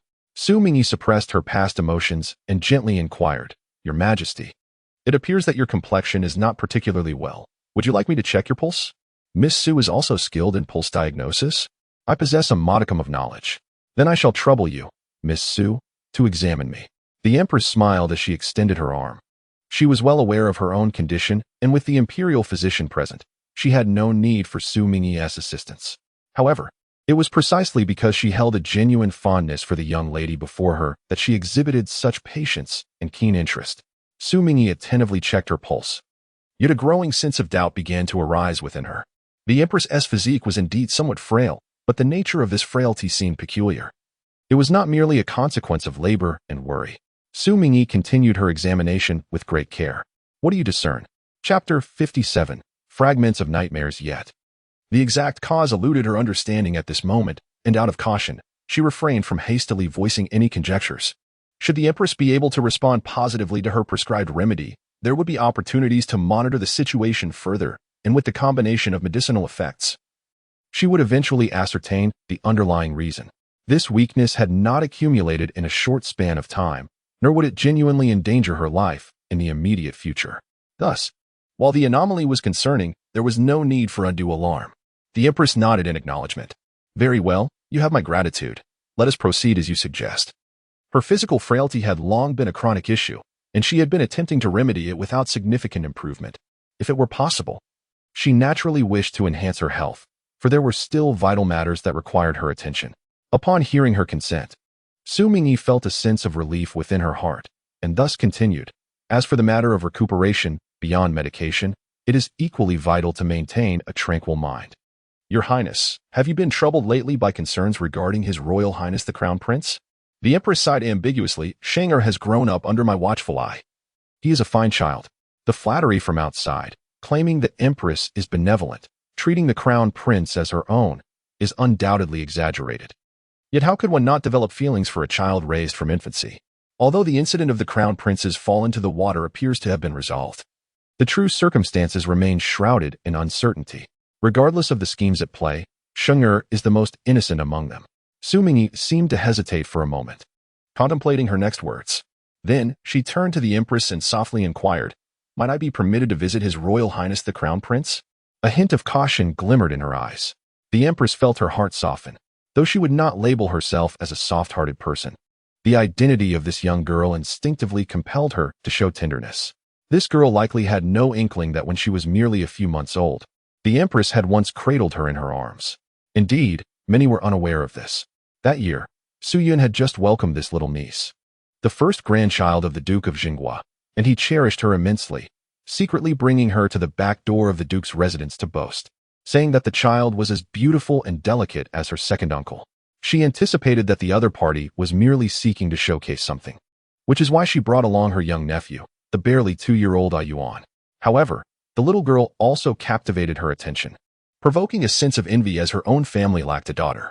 Reflecting on these memories, the Empress found herself momentarily lost in thought. Yet, she swiftly regained her composure, dismissing the unrelated palace maids and eunuchs, and then addressed Xu Mingyi. "Miss Xu, you have saved His Highness's life. Thus I have no intention of concealing the truth from you. His Highness is currently enduring a persistent high fever, rendering it an unsuitable time for visitors. Moreover, Sheng'er is still quite frail, and the imperial physicians are exceedingly cautious in administering treatment. I have visited several times and inquired about the severity of his condition. One seasoned physician, though tactful, conveyed a semblance of truth, leading me to understand that, at this juncture, it is entirely dependent on Sheng's own fortune. A persistent high fever? Xu Mingyi expressed her surprise, and after a moment of contemplation, she proposed, "Your Majesty, the maidservant I brought with me today is well versed in medicine. Perhaps she could examine His Highness?" The Empress displayed evident hesitation. "Rest assured, Your Majesty, regardless of the outcome today, I shall not disclose a single word regarding the situation in the Eastern Palace. The Crown Prince is the heir to the nation, and even the slightest disturbance within the Eastern Palace could reverberate throughout the court. It is apparent that there is an intention to keep matters concealed for the time being, as even her grandfather remains unaware of the circumstances." She understood the Empress's concerns. However, her desire to save a life compelled her to take a chance. One might also assert that she is excessively stubborn, harboring a personal interest in the survival of the Crown Prince, as there may yet be a chance to uncover the truth. "Your Majesty, it is out of deep concern for His Highness that you have indulged this foolishness of mine. The Emperor will surely understand." Xu Mingyi's expression was earnest and sincere. "Allow my maid to give it a try. She is typically prudent, and even if she cannot be of assistance, she would never harm His Highness's well-being." The Empress smiled with a hint of helplessness. "You still think of leaving me an escape route, my child? Very well. At least this girl is correct in one regard. Her intention is to save Xing'er. If salvation is truly impossible, as she says, at least the situation will not worsen. As for the Emperor, this trivial matter is hardly beyond her capabilities. In fact, I would argue that in such uncertain circumstances regarding the Crown Prince's life, there should be no more concealment. One ought to seek out renowned physicians far and wide. Even unconventional remedies should be pursued with utmost effort to ensure the child's safety. Yet, the Emperor seems intent only on being a sovereign, neglecting his role as a father, and perhaps even showing a reluctance to embrace his humanity. Having spent considerable time in the palace, she often felt constrained in many aspects and had gradually become somewhat assimilated. Nevertheless, she was unwilling and disdained this part of herself. The Empress instructed the palace attendants to bring Aqi, who had been waiting outside the inner palace gates. Xu Mingyi, accompanied by Aqi, arrived at the East Palace alongside the Empress's palanquin. Within the inner hall awaited two imperial physicians, who exchanged knowing glances upon learning of Xu Mingyi and her maid's identities and intentions through the matron by the Empress's side. Although they harbored doubts about Aqi's medical skills, the urgency of the Crown Prince's condition, coupled with the fact that she was brought in by the Empress, left them with little room to voice their concerns. Upon witnessing the two imperial physicians retreat, Aq's hands trembled with cold sweat. Not only did she harbor doubts about her own medical skills, but she also felt the weight of the girl's instructions pressing upon her. Striving to maintain her composure, Aqi proceeded to take the prince's pulse and summoned a eunuch to fetch cold water, cloths, and silver needles. Once all preparations were complete, several eunuchs withdrew beyond the screen to stand guard, leaving only Xu Mingyi and her servant by the bedside. The frail boy on the bed lay with his eyes tightly shut, his brow furrowed, occasionally murmuring indistinctly, his body trembling and twitching in discomfort, revealing signs of pain and unease. "Father, Empress," the boy mumbled, his furrowed brow deepening as he clutched the thin blanket tightly. Xu Mingyi, with her keen hearing, sighed softly and leaned in, gently soothing and patting the boy's body. However, being so close, she could now discern even clearer fragments of speech. Chapter 58. The culprit. "I don't want anything, my son." Xu Mingyi frowned slightly. The high fever was evidently not merely a result of catching cold from the water, but was also linked to the tremendous fright he had experienced. She retrieved a pill from her pouch, which had been mixed with chestnut candy, and silently handed it to Aqi. Aqi accepted it nervously. All prior actions had merely been pretense, and this pill was the true key to their success. She carefully propped the feverish prince into a semi-sitting position and delicately administered the pill. Although the boy appeared gravely dazed, he still retained some awareness, or perhaps a strong will to survive, as he successfully swallowed the pill with relative ease. Xu Mingyi gently supported him, offering him some water. The boy, propped up by Aqi, seemed to regain some strength, slowly opening his eyes. His voice was faint and indistinct, barely audible to Xu Mingyi. "Miss Xu, why are you here?" "It is the daughter of a minister," Xu Mingyi softly reassured him. "Your Highness, focus on your recovery. You will surely get better." Perhaps it was the excessively gentle and tender tone of the girl that moved him. Or perhaps he vividly remembered that it was this very person who saved his life when he fell into the water. The boy, delirious from fever, suddenly filled with tears. "Sister Xu, I am afraid." He weakly leaned against a Kuei, his voice barely a whisper. "Sister Xu, am I truly not meant to live?" Xu Mingyi felt a pang in her heart, but could only respond softly. "How could that be? Your Highness, you are pure and kind. Surviving great calamities must bring future blessings. But even my father does not like me." The boy choked out, his words unclear. "How could that be?" "No father in the world dislikes his own child." Xu Mingyi patiently patted the boy's frail shoulder. She understood that the child before her was likely confused from the fever, but it was precisely in such moments that he needed reassurance. Normally not a patient person, perhaps influenced by her medical studies, she felt an additional sense of responsibility towards the sick. Yet, the boy, in profound distress, shut his eyes tightly and shook his head, saying, "Xiao Ruizi grew up with me. He would never dare do that. He was forced. I know everything." "Xiao Ruizi? The eunuch who pushed the crown prince into the water?" Xu Mingyi's brow furrowed, troubled. Yet the crown prince claimed that Xiao Ruizi was coerced? Is this merely conjecture, or does the crown prince truly grasp the truth? Yet, if he is indeed aware, why has he not spoken of it? A multitude of speculations flashed through Xu Mingyi's mind as she tightened her grip on the boy's shoulder and turned her gaze towards Aquila. "Aquila, speak," she urged. Even though the crown prince's voice was faint, the eunuch stationed outside the screen could hardly discern it. Nevertheless, out of caution, Aquila nervously swallowed. Despite her limited knowledge of the crown prince's incident in the water, she could vaguely sense the gravity of the situation. She steadied her thoughts and spoke in a voice that was neither too loud nor too soft. "Miss, His Highness has been speaking nonsense. If this high fever does not subside today, it may lead to serious trouble." It was precisely because she had perused countless stories that she could so adeptly assist the young lady, had it been Azur. She might have resorted to incapacitating the eunuchs at this juncture. A few eunuchs, upon hearing this, exchanged glances and began to murmur amongst themselves. "His Highness has been speaking incoherently since this morning," one remarked. "Indeed, His Highness is favored by the heavens." At that moment, Xu Mingyi heard the boy's quivering voice beside her. "When Xiao Ruizi pushed me into the water, I heard him crying, saying, 'I do not wish to harm His Highness in the slightest, but I cannot disobey the Emperor's command.' That is what Xiao Ruizi said." The boy recounted the words in fragmented phrases. In the sweltering heat, Xu Mingyi felt as though she had plunged into an ice cellar. So, the perpetrator was the one who holds dominion over all. This, of course, is something that could never be uncovered, no matter how one investigates. She had erred in her earlier assertion. In this world, not everyone is worthy of the title father. I have never aspired to be a prince. My intellect is limited, and I have never harbored such ambitions. The boy struggled to open his eyes, anxiously clutching Xu Mingyi's sleeve. "Sister Xu, more than anyone, I long for the noble concubine to bear me a younger brother. I will give him everything. I seek not to take anything away. If I explain this to my father, perhaps he will no longer despise me so?" Tears streamed down the boy's face as he believed that his own inadequacies and frail health obstructed the path of the yet-to-be-born younger brother. Xu Mingyi shook her head slightly. "No. What was not said before should remain unspoken forever. A man capable of inflicting harm upon his own flesh and blood. Upon discovering that his biological son is aware of the truth, one that, if disseminated, would yield dire consequences, what choice would he make? The answer is, without doubt, ominous." She gently wiped away the boy's tears, gazing into his eyes as she spoke each word deliberately. "Today, let it be as if I have never heard of this matter. And you must act as though you have never known. If you wish to survive, do not place your hopes in others. You must learn to exercise caution and protect yourself. But I am afraid." "Do not fear." Xu Mingyi understood his trepidation. Rather than offering hollow consolation, she spoke earnestly. "If one opportunity fails, there shall not be a second.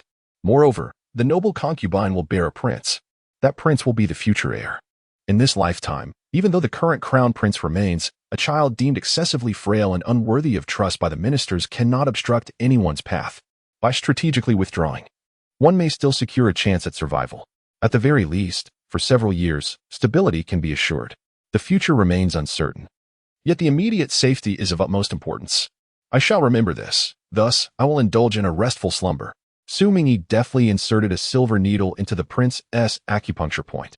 Moments later, a Kuei gently laid the unconscious prince down.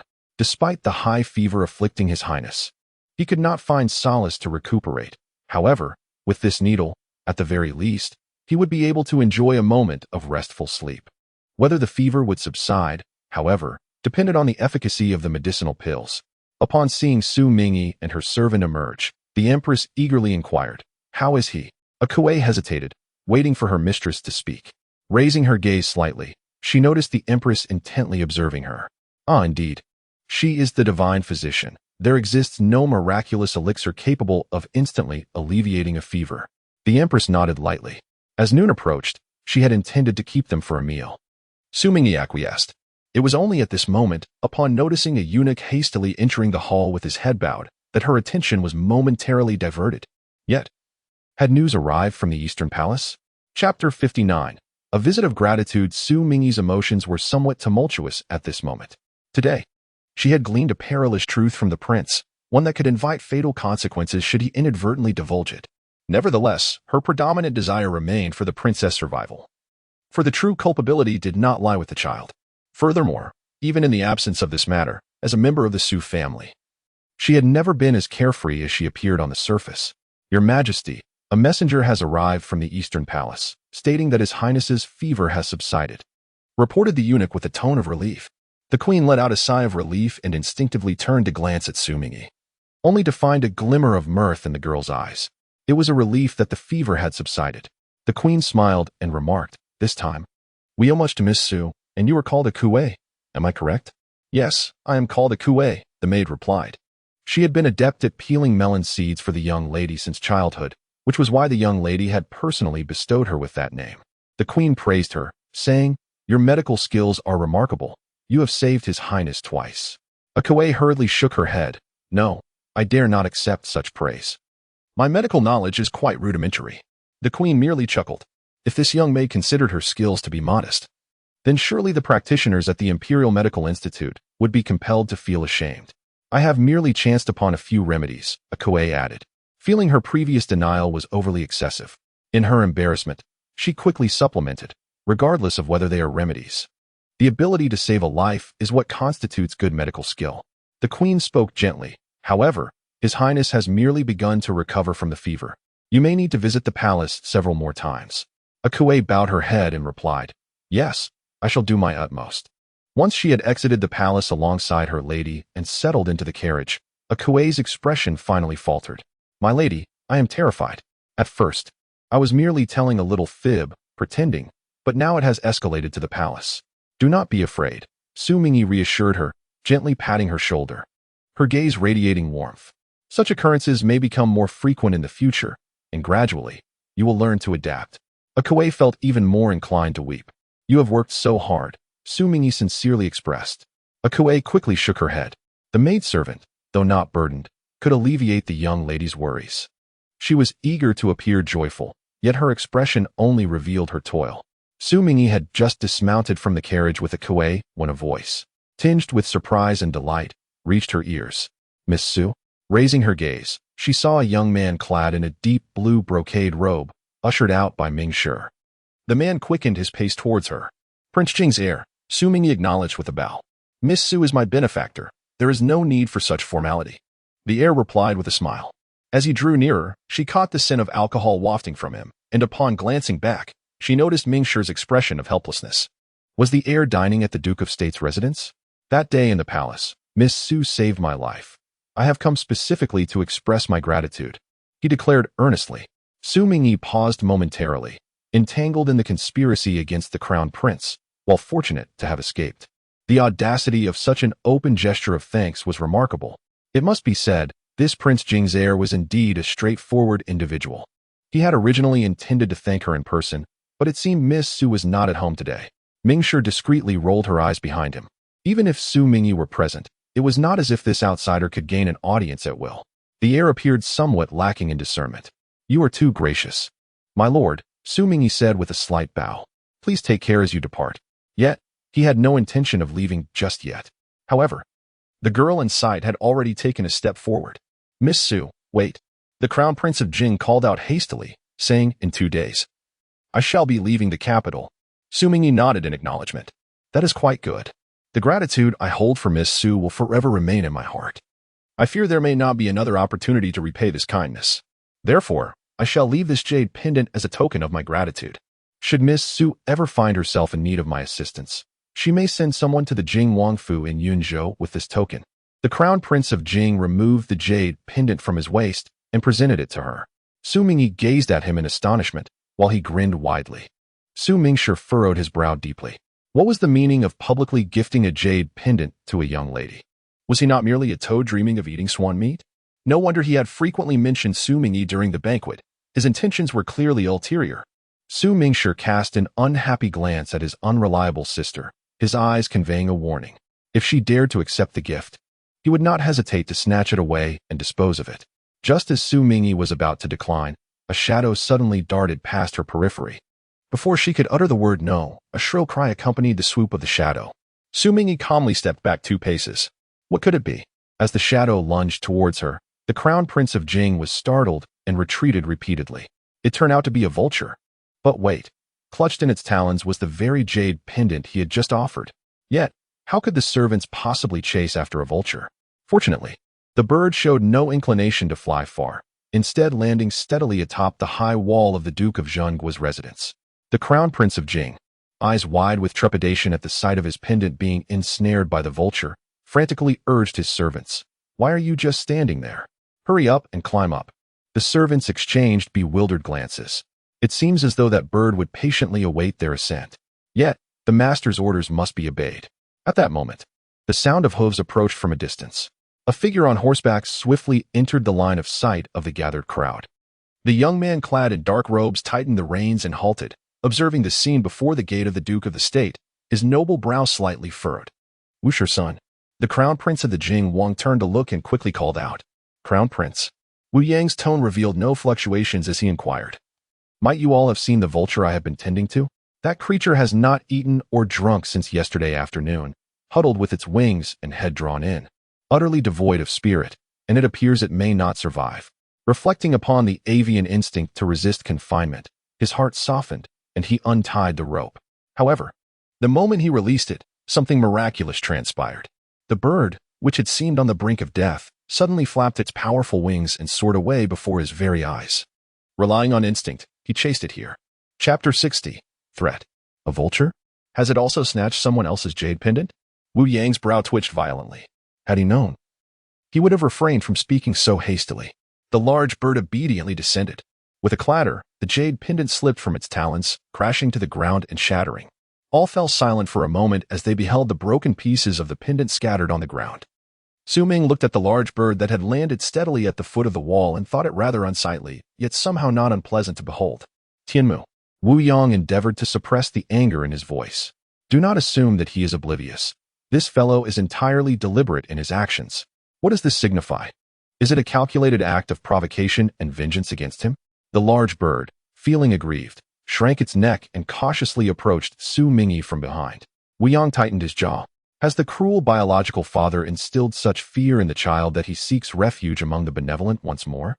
My jade pendant. The Prince of Jing glanced at the shattered jade held by his attendant, exhaling in exasperation. Yet, when he turned to face Wu Yang, whose countenance was perpetually cold, he found himself at a loss for words of reproach.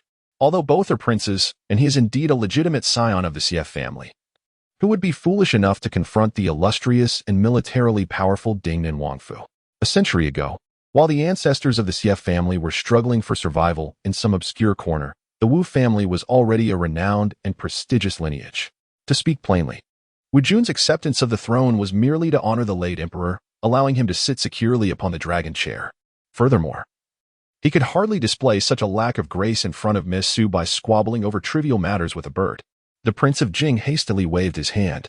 Wu Son is being too modest. It is merely a piece of jade, hardly worth mentioning. He understood the Wu family's vast wealth. Although this jade pendant was not of common origin, it would surely not be regarded as a rarity by the Wu family. Instead, it might serve as an opportunity to leave a generous and amiable impression on Wu Son.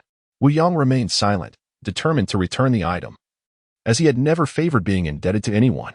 The Prince of Jing, interpreting his silence as acquiescence, quickly turned to Xu Mingyi with a smile, saying, "Rest assured, Miss Su, the loss of the pendant is inconsequential. My previous words still stand. If, in the days to come, Miss Su finds herself in need of my assistance, there is no requirement for any token. Simply send word, and I shall respond." Wu Yang raised his brows slightly. If that were the case, had the esteemed prince actually intended to bestow his personal jade pendant upon Xu Mingyi as a token? That very pendant had nearly served as damning evidence against him for the alleged crime of plotting against the crown prince. Yet now, he wished to present this ominous object to Xu Mingyi? Indeed, the youth did not perceive the pendant as precious or unique, but rather as an ill omen. Turning his gaze to the large bird that was hiding behind the young lady, he suddenly felt it was not as deserving of a reprimand as he had previously thought. I graciously accept your kind intentions, hearkening Xu Mingyi's gentle refusal as she glanced towards the approaching carriage driver, reminding, the prince's carriage has arrived. After bidding farewell to Wu Yong and Xu Mingyi, she reluctantly climbed aboard the carriage and departed. Once the carriage had receded into the distance, Xu Mingyi sighed with relief. At last, they were sent off. Yet, wait, there seemed to be another. Wu Shi's son had come to seek the bird. Why had it not yet made a move to leave? Might I have the honor of a private conversation, Miss Xu? Wu Yong inquired, gazing at Xu Mingyi. Without hesitation, she nodded in agreement. As the two walked further away, Xu Mingyi fought the urge to follow and eavesdrop. You may speak now, Master Wu. They paused beneath an ancient willow tree, and the earnest expression on the young lady's face caught Wu Yong's attention, filling him with increasing confidence. Excellent. Miss Xu appears to be solely interested in discussing matters of substance. Although it was not exactly serious business, he began. Xu Mingyi quietly awaited his continuation, her hands unconsciously clenching into fists.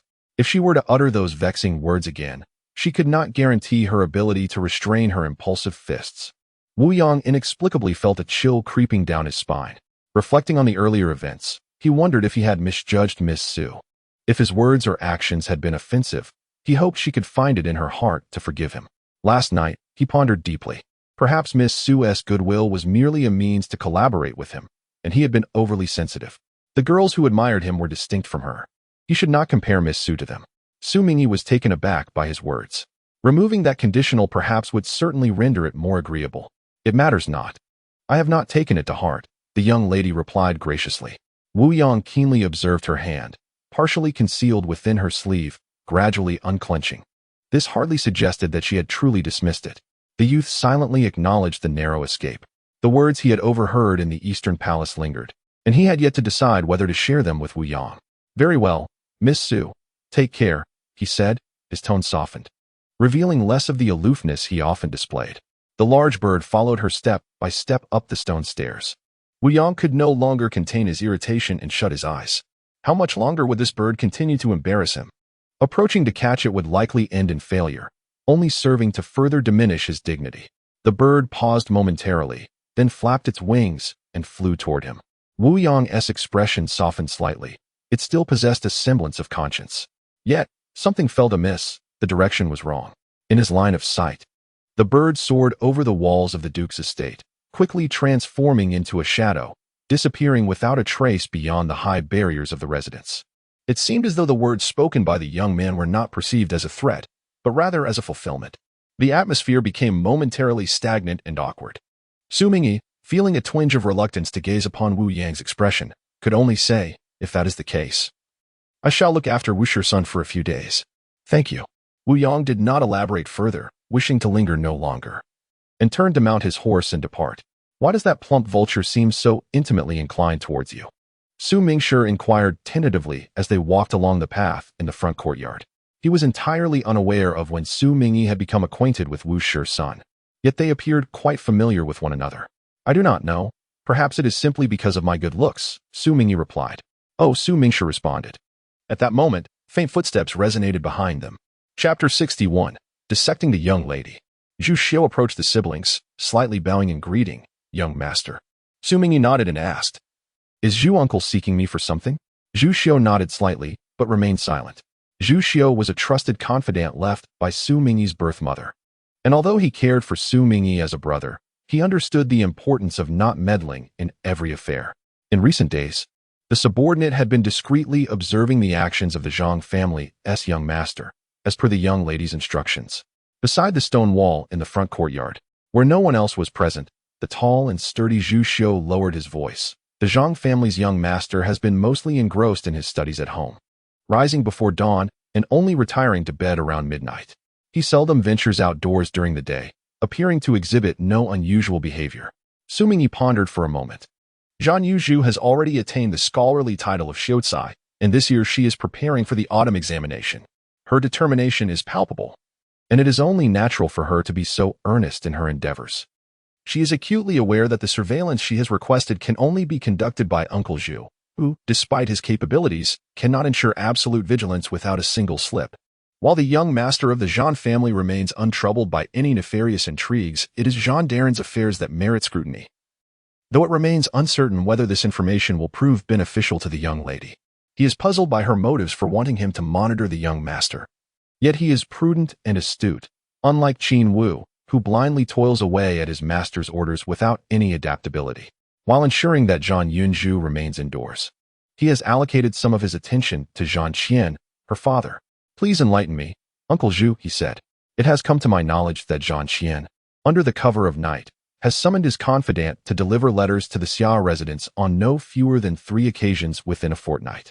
From this, it appears that, although the Zhan family outwardly presents itself as neutral and aloof, they may covertly aspire to cultivate a connection with Xia Tingzhen.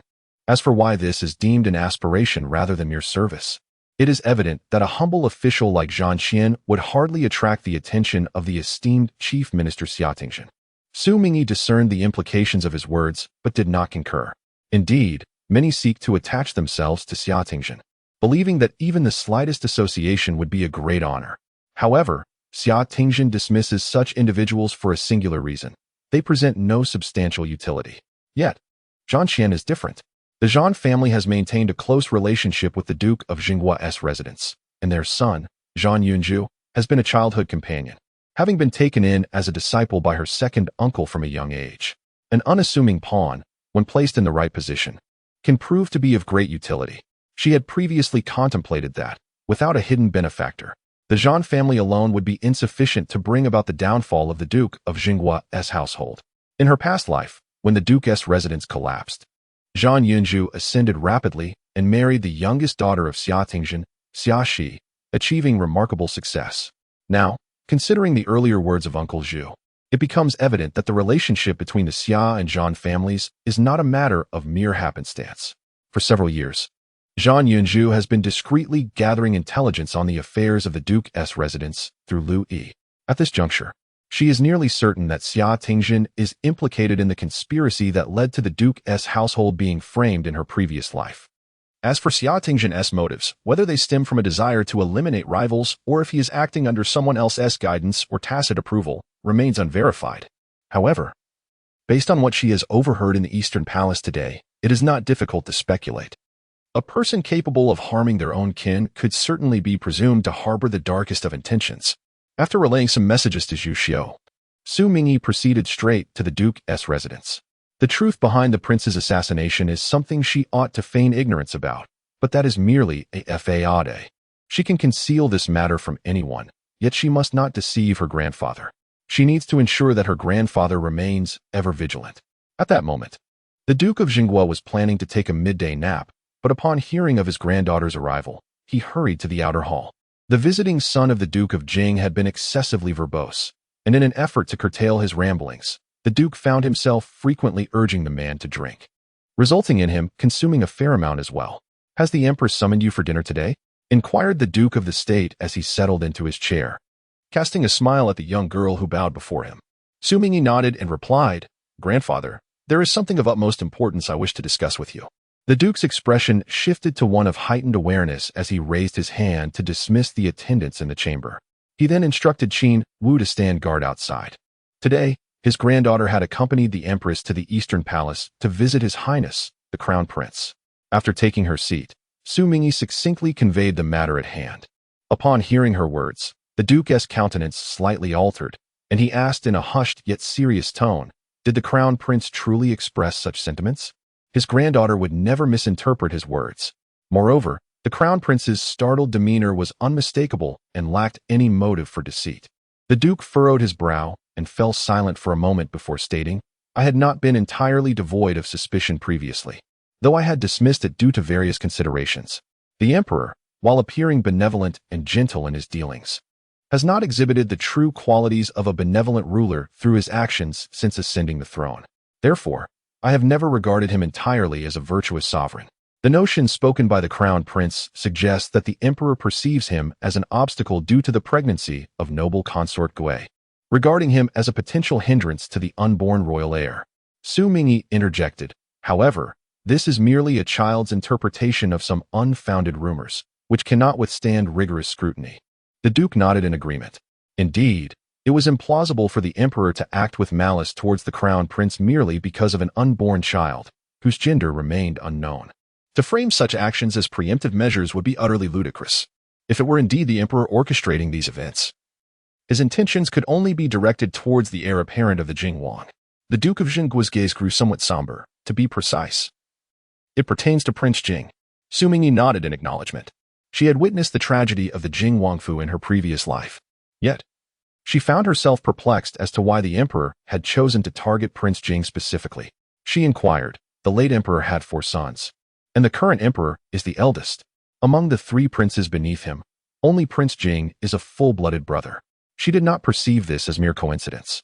Accompanying them to the capital was also the heir of Prince Xiang. As for Prince Yan, it is widely known that he remains childless. The Duke of Zhengui took a couple of sips of tea before placing the cup down steadily. Perhaps it is due to Prince Yan. Out of caution, he typically refrained from discussing such matters, even with his own son. However, today, as he conversed with his granddaughter, he deemed it appropriate to delve deeper into the subject. Prince Yan? Xu Mingyi was somewhat startled. What connection does this have with him? After the incident at the Jing Wangfu in her past life, there had been no stir from the stationed Prince Yan in the northern borders. Instead, it was their own duke's household that had been embroiled in the turmoil. She could only speculate. Is your intention, grandfather, to suggest that the emperor aims to intimidate and remind Prince Yan? The duke's gaze grew distant, perhaps reflecting on past events.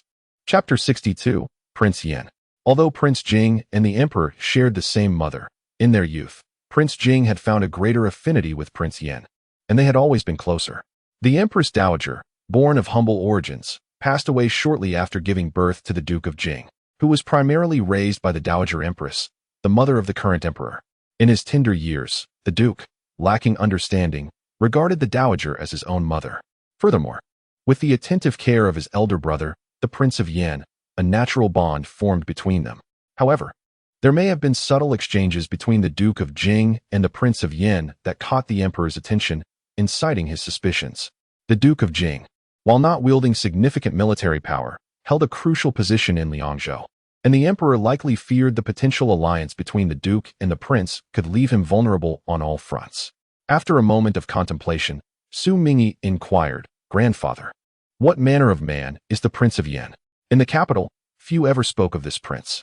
In her youth, she knew little of him, and upon hearing of his rebellion in Yangzhou, she was taken aback, wondering who he was. During that time, discussions of the so-called rebellious prince in Yangzhou were rife with varying accounts, leaving her unable to discern the truth. Nonetheless, she sensed the Wu family held a profound trust in this son-in-law. Otherwise, they would not have entrusted their only legitimate heir. Wu ran to her care with such earnest admonitions to ensure he was eventually handed over to the Prince of Yan. When the Prince of Yan was mentioned, the Duke of Zhengguo's tone revealed a certain complexity. When I first encountered the late emperor, the prince was merely 3 or 4 years of age. However, upon reaching the tender age of 10, he began to follow me, learning the art of military strategy. By the time the late emperor ascended to the throne, the prince had already spent a decade on the battlefield, demonstrating remarkable competence at the mere age of 16 or 17, capable of commanding his own forces. His exceptional military acumen and deep sense of loyalty garnered him considerable esteem among his peers. In stark contrast, the sovereign, who was not yet a prince at that time, appeared rather unremarkable in the eyes of the prince. Xu Mingyi couldn't help but understand why the Qingming emperor held such reservations. She also comprehended the scarcity of discussions surrounding the Yin prince within the capital. It seemed, therefore, that her grandfather had once shared a close rapport with this prince. The Duke of Zhengguo let out a non-committal sigh. Initially, when he first met the late emperor, he was merely seeking a means of survival. Driven by the oppressive tyranny of the court, the realm was already in chaos, with widespread rebellion, and possessing considerable physical strength, he sought an avenue to channel his vigor, never anticipating that he would eventually achieve such prominence. At that time, he regarded the Yin prince as an ordinary child who had once knelt and called him master. And he had, in turn, chastised the boy with a military baton. After the late emperor's demise, the prince retreated to the northern territories, and over the years, there had been no correspondence between us. With the incessant conflicts in the north and the persistent incursions from neighboring tribes, the Yin prince had not set foot in the capital for many years. He could scarcely recall when they last met. Xu Mingyi furrowed her brow slightly. Despite the years of silence, it was likely that the current emperor continued to harbor doubts regarding the stance of the Duke of Jingguo's household.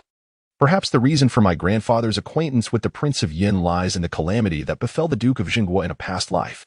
The Duke seemed to sense his granddaughter's unease, rather than assuaging her fears with empty platitudes. He stated, if the peril faced by the crown prince truly reflects the emperor's intentions, even the Prince of Jing, born of the same mother as the emperor, is treated with such wariness. We, of the Duke of Jingguo's household, have even less cause for confidence. The current state of the Xie family is hardly stable, and it is entirely natural for the emperor to harbor suspicions toward the various princely houses, particularly that of Yan. Unable to act against the Prince of Yan, he will inevitably turn his focus to the relatively weaker Prince of Jing, both as a means of intimidation and to consolidate power. History provides ample examples of the dire consequences of rashly diminishing the power of the princes, and this emperor, not wishing to bear the infamy of being narrow-minded, has orchestrated a grand drama of the Prince of Jing's heir plotting against the crown prince. Yet, while the Duke of Jingguo's household shares similarities with the Prince of Jing's, there are also notable distinctions. The Duke turned to his granddaughter and remarked, fortunately, there was the foresight expressed by Zhao Zhao. Otherwise, your grandfather might have chosen the wrong path. The Prince of Jing is in a vulnerable position, allowing the emperor to act without restraint. Should he possess military power? The emperor, even if harboring doubts, would need to weigh his actions carefully. In the past, I believed myself to be quite clear-headed regarding the ebb and flow of circumstances. Yet I had never truly grasped the depth of this emperor's suspicions, as he strikes with such ruthless intent. As the saying goes, even a tiger does not consume its own cubs. Contemplating the crown prince's plight, the Duke furrowed his brow. Not to mention, the crown prince is my only offspring. If he is lost, to whom shall the kingdom be entrusted? This is not merely a matter of denying others a chance at life. It is, in fact, an abdication of one's own escape as well. Given that the esteemed concubine Rong is with child, there exists the possibility of a second. Xu Mingyi paused momentarily, yet ultimately continued. Moreover, the crown prince's health is frail. Should this negligence persist, he may only survive for an additional 3 to 5 years at most. This, I fear, the court physicians would not dare conceal from Emperor Qingming. A crown prince, whose days are numbered, may indeed serve as a means to fulfill a lingering desire for the emperor, which could hold significant value in his eyes. However, no one should possess the authority to strip another of their right to live.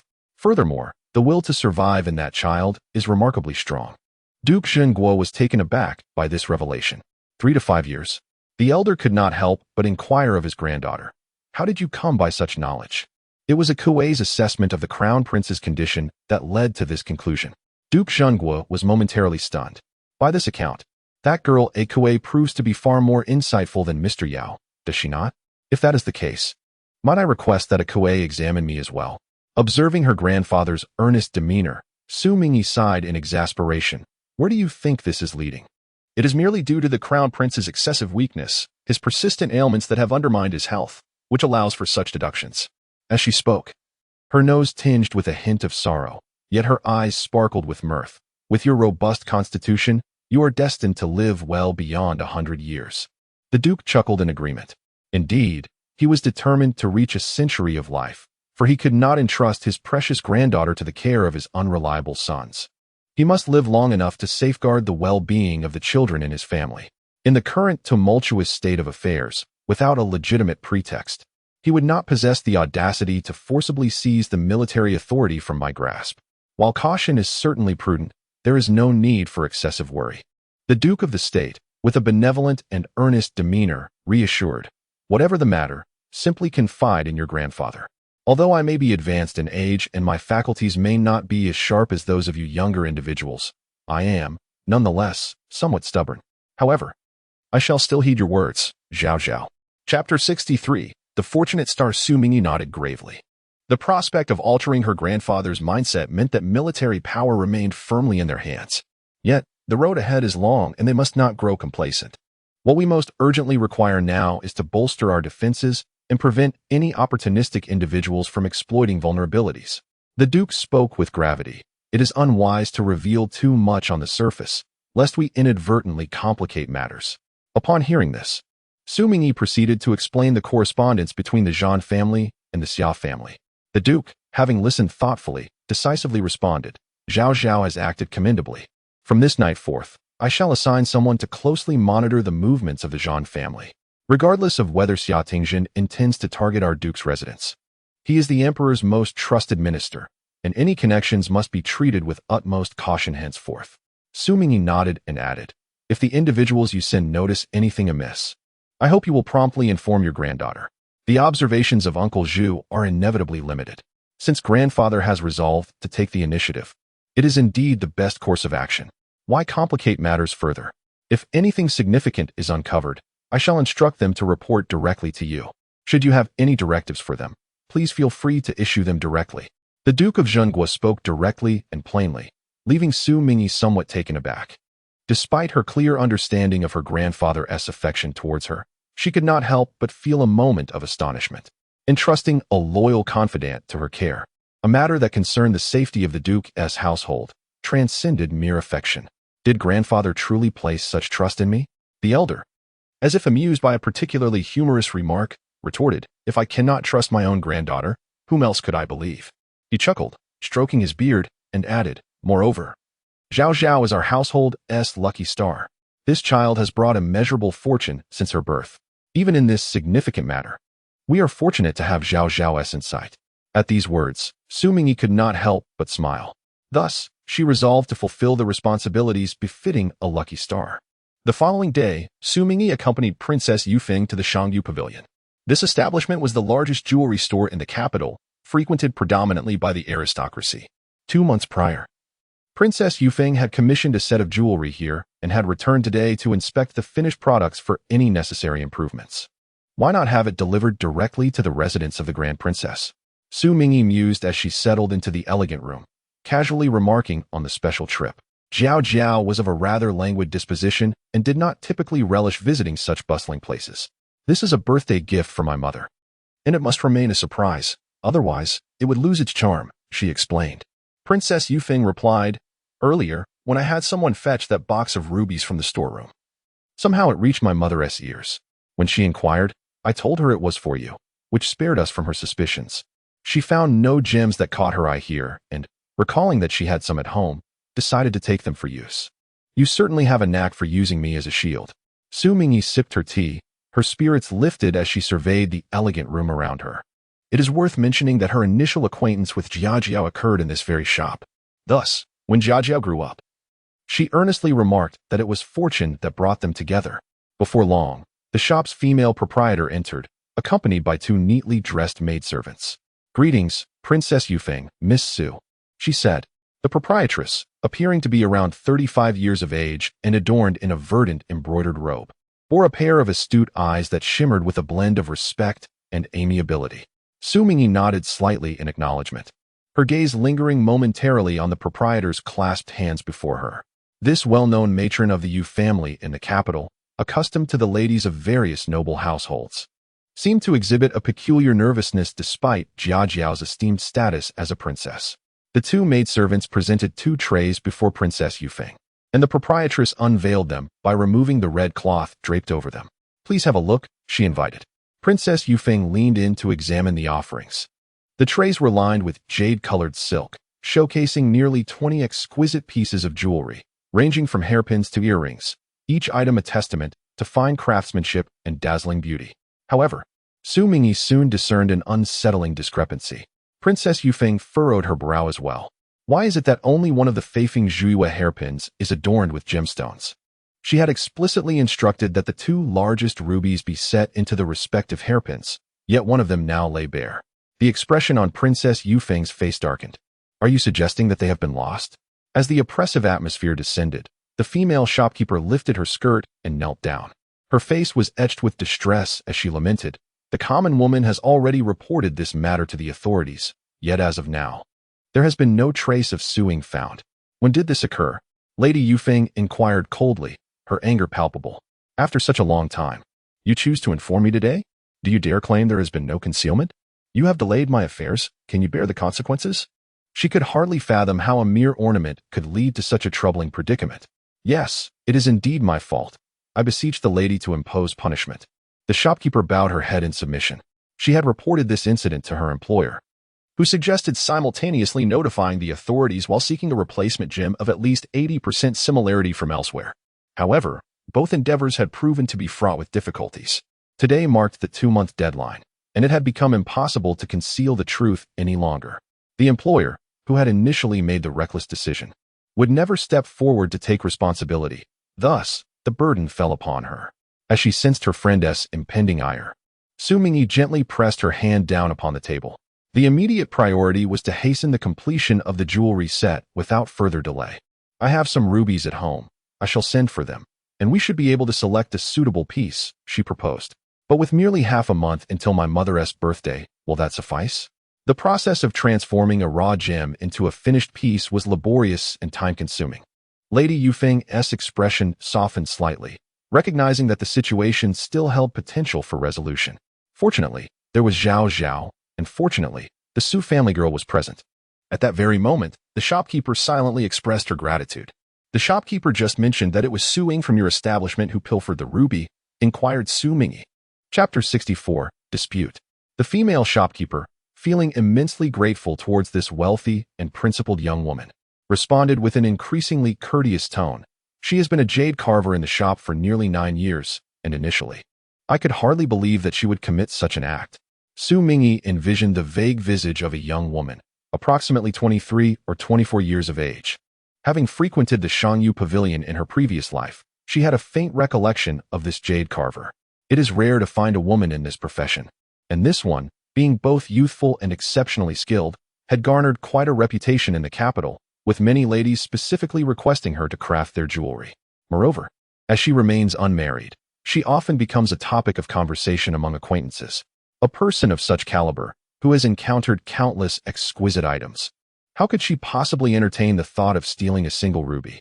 Yet, life is replete with uncertainties, and the true nature of this individual remains unclear to her. Xu Mingyi chose not to dwell further on the matter, following Princess Yufeng as they departed the elegant chamber accompanied by the shopkeeper.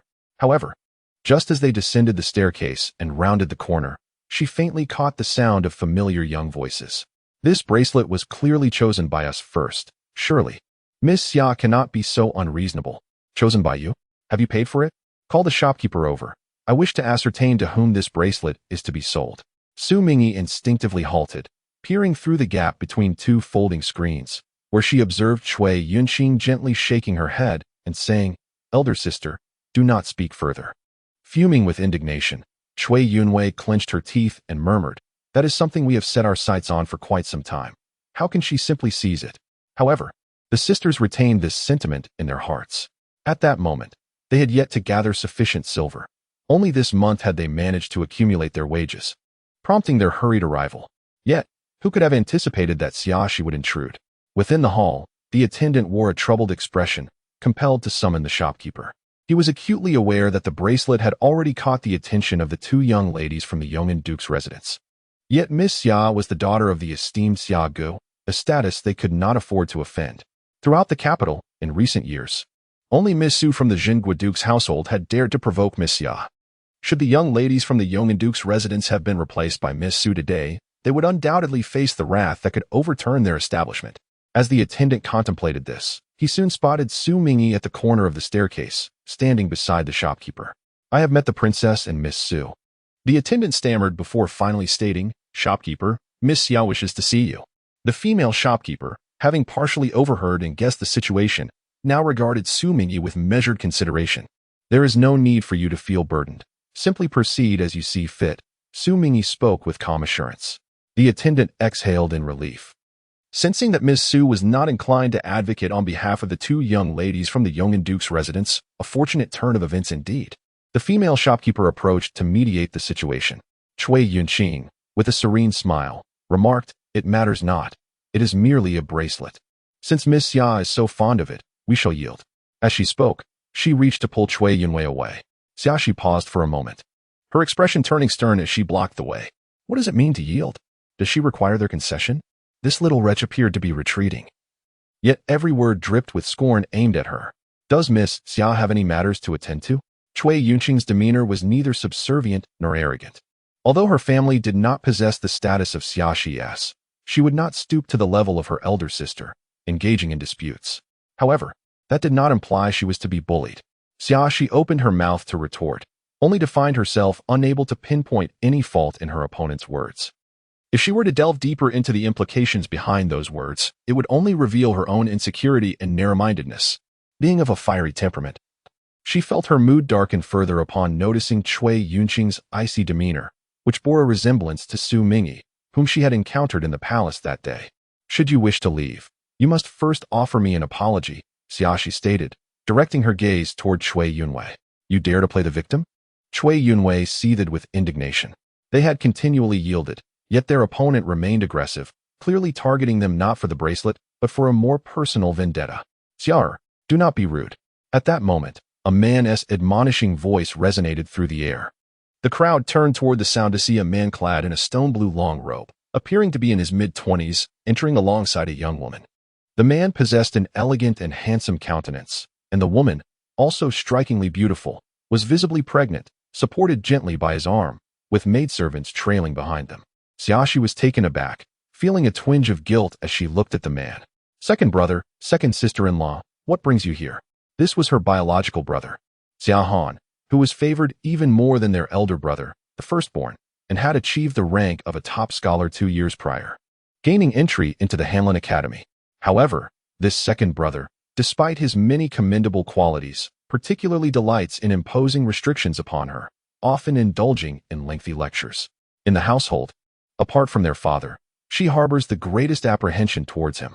If I had not come, I wonder how you would have misbehaved again. Xia Han cast an apologetic glance at the Cui sisters, saying, My younger sister has always been headstrong. I hope you can forgive her indiscretions.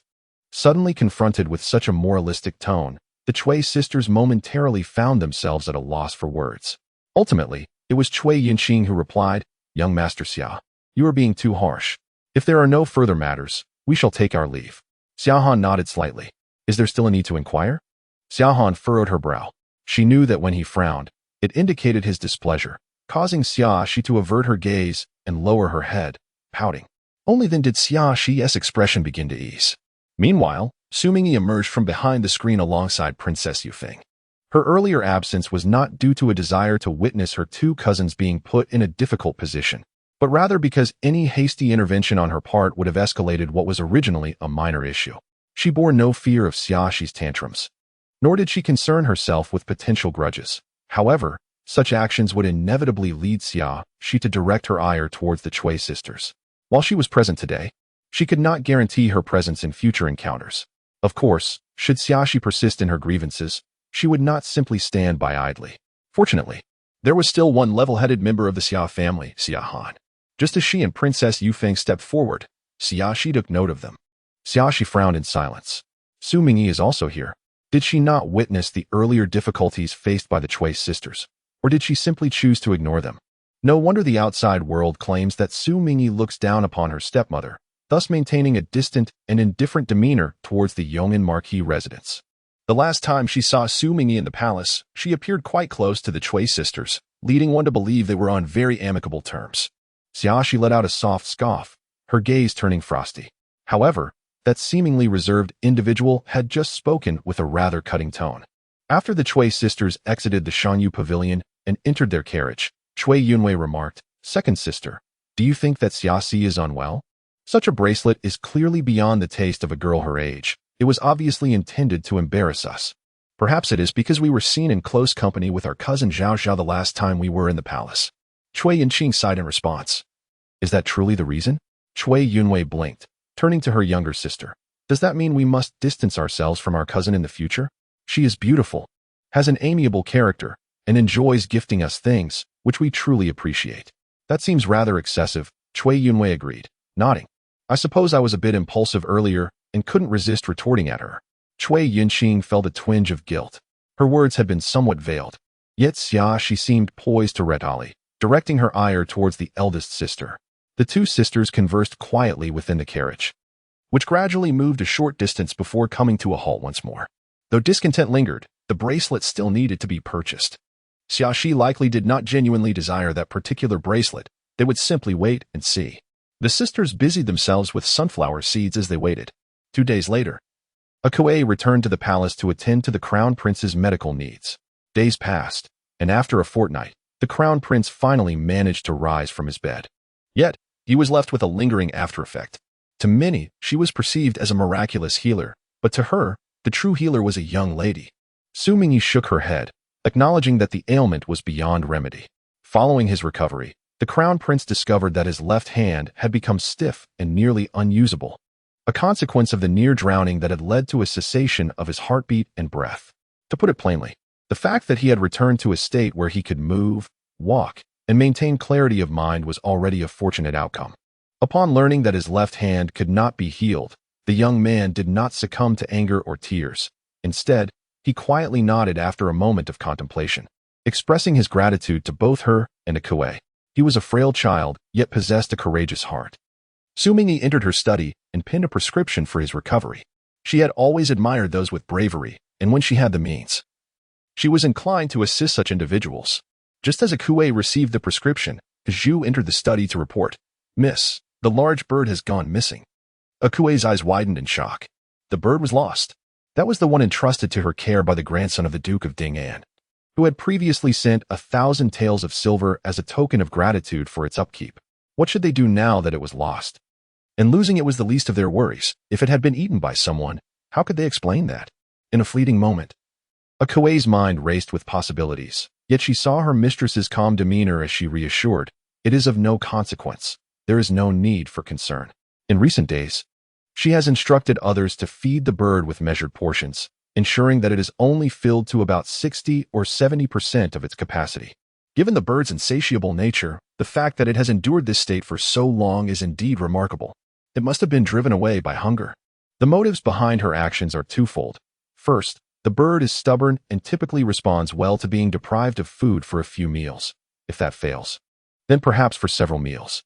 Secondly, she believes that the bird, having been overfed by Wu Yang, truly ought to lose some weight. She recalls her previous life in the Dingnan Wangfu, whereas Zhu was astonished to see how such a large and corpulent bird could still manage to fly.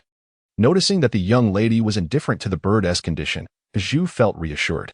The bird inexplicably seemed to have a grudge against her, and its plump, bald appearance was not to her liking either. Xu Mingyi, upon hearing this, felt somewhat perplexed. This morning, her mother had gone to the Yong'anbo mansion, stating that the old Yong'anbo lady had been seriously ill for quite some time. Since there was nothing pressing at the moment, it would be prudent to pay her a visit. Xu Mingyi proceeded to the heir's courtyard. Inside, a maidservant was softly advising Cui Shi, "You need not be angered by the words of that heir. The Yong'anbo lady has been ill for over half a year now, and regardless of the situation, it cannot be blamed on you. If they truly dare to speak ill, can our Zhengguogong mansion allow them to go unpunished?" The heir she referred to was, of course, the Yong'anbo heir, Cui Shi's half-brother. "Madam, the young lady has arrived," Qing Ying announced as she entered the hall. Cui Shi's expression softened, but she immediately stood up and said, "No, let us first ask someone to wait outside." Qing Ying was perplexed. Madame Cui hurriedly retreated to her inner chamber, changing her attire, jewelry, and even cleansing her face and hands from head to toe. She instructed the maidservants to scrub the tiles both inside and outside the room. Xu Mingyi watched in bewilderment from outside the hall as the busy maidservants and matrons scurried about, fetching water. "Quickly, summon the young lady inside," she finally said after completing her tasks. "Mother, what on earth are you doing?" Xu Mingyi inquired, sitting down with confusion. Today truly feels like the culmination of misfortunes. Chapter 66. Morning. Originally, she had intended to visit Madame Cui, whose expression was complex and difficult to articulate. However, upon entering the old woman's chamber, and as she approached the bedside, she had barely uttered the word mother, a term she believed to be sincere, when the old woman turned her head to glance at her, and, astonishingly, breathed her last. It was as if she had died with her eyes wide open, refusing to close them. How could such ill fate exist in this world? And why had it befallen her so cruelly? She even speculated that the old hag had deliberately clung to life, waiting for her arrival, determined to create discomfort for her in her final moments. Ultimately, this old woman could not bear to see her prosper. Before her marriage, her engagement had been repeatedly postponed, and now, having surpassed the age of 20, she had yet to secure a suitable match. Others believed her to be overly particular and with lofty expectations, unaware that it was the old woman's machinations that had thwarted her chances. Countless promising suitors had slipped away, and she had once harbored feelings for a particular gentleman. Despite his earnest attempts to court her, her stepmother had concocted numerous excuses to refuse him. This gentleman hailed from a prominent family in the capital, but after repeated rejections, the family, unable to maintain their dignity, ultimately ceased their pursuit. Later, it seemed that the old man, realizing that retaining her would lead to ruin, decided to betroth her to the heir of the Duke of Dinnan, Xu Mingyi, as a secondary wife. The old woman had discreetly inquired about him and discovered that the Duke's heir had a deep affection for his deceased wife. Thus, marrying into a prestigious family would not be an easy task, given her volatile temperament. It was entirely possible that she would endure 3 beatings a day after marrying into the Duke's household. Therefore, witnessing her seemingly content life at the Duke of Dinnan's residence over the years had left the old man exceedingly resentful, to the point where he could almost feel his teeth grinding to dust. Ironically, the Earl of Dinan's household sought to bask in the Duke's glory, feigning a facade of cordiality and affection towards her. In his final moments, he wished to express his grievances, although those present in the room at the time said nothing. Their gazes towards her had transformed utterly. It was as if her very presence had incited the old man's ire, leading to his inability to draw breath. What a testament to her incompetence as a daughter. Perhaps her fate was indeed at odds with his. The more Cui thought about it, the more frustrated she became. Of course, there was also an element of fear.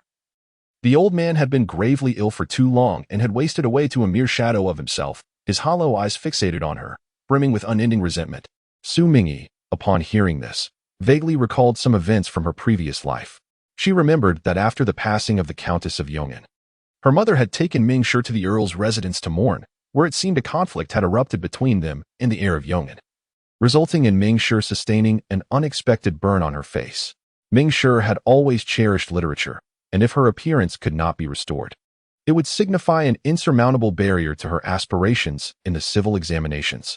Consequently, she fell into a prolonged state of despondency. Her mother, overwhelmed with guilt, had lost her former cheerful demeanor. Although the Dinnan Marquis's residence ultimately did not fare well, when she heard the servants speak of the matter, her indignation flared. In a hurry, she sent someone to discreetly inquire about remedies for scar removal, yet she remained oblivious to the specific reasons behind the conflict. In retrospect, could it not be related to what her mother had just mentioned? Pondering this, Xu Mingyi inquired, "Mother, when shall we go to the Marquis's residence for mourning?" Someone was expected to come and deliver the news of the bereavement by the morrow. Given the heat of the day, it was unsuitable for the corpse to linger for long, and the elder had been ill for quite some time. Their family was not entirely unprepared for this eventuality. Once the 3 days of mourning were complete and the grand funeral held, they would proceed with the burial. Xu Mingyi reflected and said, "Then I shall accompany mother tomorrow." In her previous life, the Duke of Dinan's residence encountered calamity a year later. In the face of life and death, whether Mingshi could enter the officialdom no longer held significance, but this time was destined to differ from her past. Furthermore, she could not bear to see her handsome brother, Mingshi, encounter misfortune again. As the Dinnan Marquis's wife was Mingshi's nominal grandmother, and both families resided in the capital, there was no reason for Mingshi to refrain from attending. Since Mingshi could not avoid going, she would accompany him. Upon hearing Xu Mingyi's intention to go, Cui Shi was somewhat taken aback. Throughout her years since marrying into the Duke of Dinan's residence, Xu Mingyi had rarely, if ever, crossed the threshold of the Dinnan Marquis's residence. She held no grievances regarding this. Zhao Zhao was a girl, and with no blood ties to the Dinnan Marquis's family, her attendance was permissible. If she chose not to go, any excuse would suffice, and there was little to criticize. As for the past assumption that she and Zhao Zhao were incompatible, that too held a measure of truth.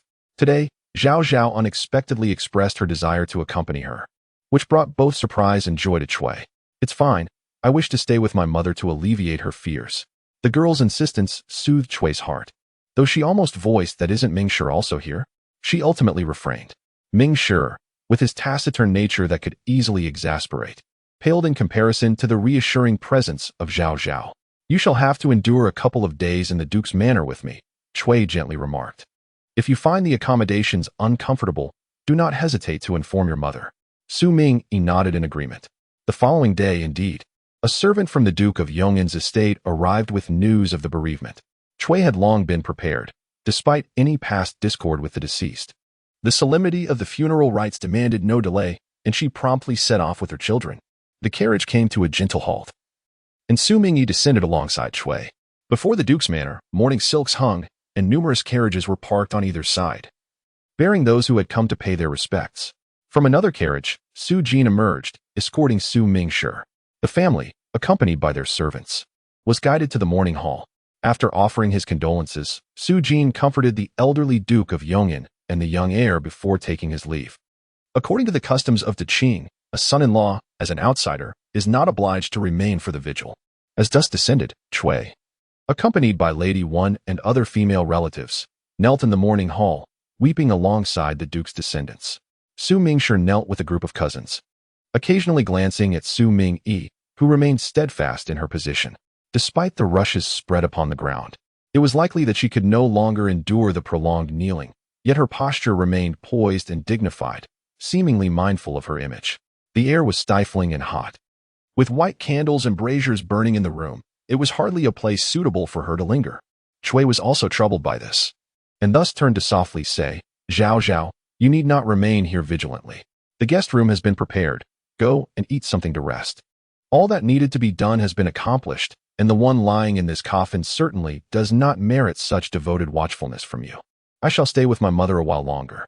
It was evident that the incident concerning Mingyi would unfold tonight, and she could not leave at this moment. Moreover, ever since her arrival at the Bo residence, she had subtly sensed numerous anomalies. Xu Mingyi, with her half-lowered gaze, slightly lifted her eyes to look ahead. Chapter 67. A note before the launch. Reflecting on it, I thought it prudent to write a pre-launch note. Yet, devoted as I am eager to put pen to paper. Thus, I shall condense my myriad thoughts into a single declaration. I humbly bow before you, as does Su Zhao Zhao, Wu Chongxi, the esteemed mother of the foremost horseman of the capital, the delivery man Xu Mingyi, the notorious Akue of the rivers and lakes, the professional enforcer Zhu, and the bald-headed Tian Mu, who is affectionately known as Bird Ugly. The crowd was reluctant, as they are all beings of dignity, yet they could not resist the author's insistence. Therefore, I implore you all to support my first subscription after midnight tonight, to bestow upon me the first monthly ticket for my new book, to leave ample comments, and to show me a bit more love. Sob, sob, sob. 3. Chapter 68. Inebriation. Kneeling before the assembly of noble women was the gracious wife of the heir, Madame One, even draped in a voluminous coarse linen garment. She could not conceal her excessively slender form. Though no tears streamed down her face, her eyes were swollen and her expression vacant and numb. When her mother spoke to her, she scarcely reacted. Was this profound sorrow truly due to the passing of her mother-in-law? Certainly. Even if their relationship had been strained in life, with death extinguishing the light of existence, a daughter-in-law ought to feign some degree of grief. Yet, the demeanor of Madame One did not suggest mere pretense. If it were indeed an act, one would have to admire her as a master of disguise. Moreover, although she was unfamiliar with the younger generation of the family, since entering the household, she had never encountered her two cousins. As Xu Mingyi insisted on staying, Cui was about to say something further when a loud wail suddenly echoed from outside the hall. "Mother!" A burly man, supported by two servants, staggered in. His eyes were bloodshot and his expression anguished. Upon entering the hall, he shrugged off the servant's assistance and rushed to the coffin, weeping, "Mother, it is I, your unfilial son. I am unfilial." Hearing this voice, Madame Wen's eyes trembled as she looked up at her obviously inebriated husband. Cui furrowed her brow and pulled Xu Mingyi a bit further away. Her younger half-brother, Cui Xian, who was 3 years her junior, appeared to be a semblance of a man in sobriety, but once intoxicated, he was reduced to little more than a shadow of himself. If he truly felt unfilial, he might as well throw himself against the coffin and end it all at once. A single burial would indeed be more convenient. Cui Xiu, the second son of the Duke of Yong'an, approached and patted the heir on the shoulder, attempting to offer comfort in a hushed tone. However, he was brushed aside. "There is no need for your false sentiments. When has your branch ever genuinely wished for our mother's well-being? Drunk? I perceive the situation with greater clarity than anyone else." Cui Xian scoffed repeatedly, exclaiming, "When our mother was alive, none of you displayed filial piety. Now that she has passed, what pretense of devotion do you exhibit? It is indeed my folly for not recognizing your true nature sooner. Cui Xiu furrowed his brow slightly. His elder brother has truly become more unrefined. Such is the bond of brotherhood. Cui Xin, appearing quite intoxicated, reached out and pointed at Cui Xiu. Then gestured towards the kneeling Wenshi. Marrying a wife is akin to inviting a calamity. A sarcastic smirk appeared at the corner of Wenshi's mouth. Indeed. You are the calamity. Seeing her remain silent, Cui Xin persisted, tears of resentment glistening in his eyes. Had it not been for your incessant utterances of disobedience towards our mother and your failure to adhere to the duties of a daughter-in-law, our mother would not have suffered such a decline in health. It is you, this wicked woman, who has driven her to her grave. Cui Xiu pressed her lips tightly together. Although Cui Xion's words seemed directed at Wenshi, his gaze frequently fell upon her. It would not be an exaggeration to say he was indirectly criticizing her. He lacked the courage to confront her directly, thus venting his frustration upon Wenshi instead. Cui Xian, if you truly claim to be as filial as you profess, you should understand that the morning hall is no place for your drunken antics. Cui Xiu suppressed her anger, frowning as she rebuked him. As the eldest daughter of the Yong'an Marquis' residence, she had the authority to speak thus. I fear that our mother departed with an unsettled heart, unable to find peace in the afterlife. That is why I must speak plainly before her spirit. Cui Xian, in a fit of agitation, spat as he spoke. Xu Mingyi cast a sympathetic glance at Cui Xiu, who was wiping the saliva from his face with his sleeve. She cannot rest her eyes? Wen's figure swayed slightly as she rose to her feet, casting a sarcastic glance at her husband. Over the years, she had taken charge of the household affairs, even holding her dowry firmly in her grasp, and he had never uttered a word in protest. With such a considerate son, what reason did she have to depart this world with her eyes closed? Under normal circumstances, she would have swallowed her indignation, but today was far from ordinary. She had always taken others' feelings into account, yet who had ever considered her and her daughter's plight? It was one thing for outsiders to disregard them. But even her own husband, the one who should have been her closest ally, displayed a most nauseating disposition.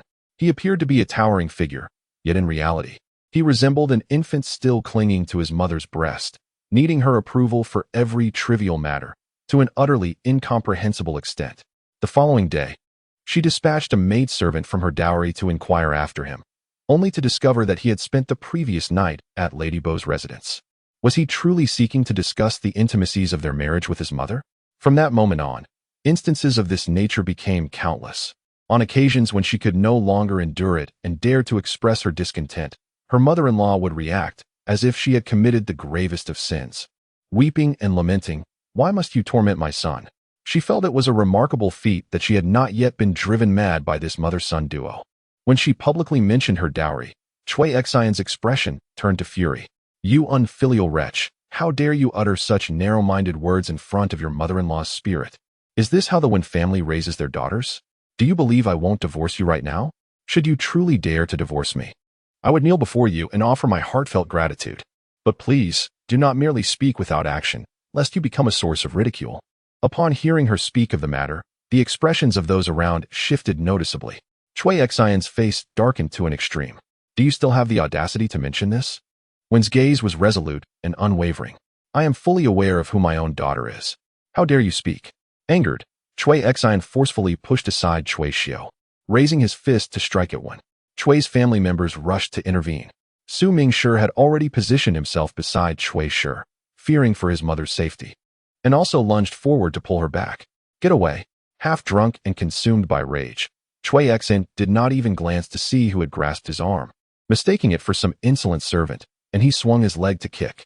However, in the midst of this struggle, the inebriated man's footing faltered, and as he lifted one foot, his form lurched forward, threatening to topple onto Xu Mingyi. Nearby, a brazier burned ominously. Xu Mingyi's brow furrowed. The prospect of a large, drunken man crashing down upon Mingyi, with the brazier potentially overturned, was a dire one. Watch out for the brazier. Cui Xiu sensed the impending danger and shouted urgently. Cui Xiu's eyes widened in alarm as she realized she could not halt the bull-like descent of Cui Xian and instinctively reached out to grab her son. Yet, in her line of sight, a young girl swiftly stepped forward, moving faster than her. Xu Mingyi nimbly yanked Xu Mingyi aside, propelling him to safety. Before anyone had the chance to react, the young girl instructed the servant outside the hall to stand aside. In the same instant, She lifted her skirt and deftly kicked the brazier that was about to make contact with Chui Xian's body. With a resounding clang, her kick was swift and precise. By the time the onlookers comprehended the situation, the brazier had already been sent flying out of the morning hall, crashing onto the stone steps outside, rolling down and scattering burning materials, sending flames and sparks into the air. The servants hurriedly dodged out of the way. Chui Xian, who had fallen heavily to the ground, cried out in pain. Observing his elder brother grimacing in agony, Chui Xiu felt a silent sigh of relief. What a stroke of luck! How fortunate that the young lady from the Duke of Zhengguo's residence was so agile. Had she truly injured the legitimate heir of the Duke, the House of Yong'an would surely face an uncertain future, whether it was the suddenness of the incident or some other reason.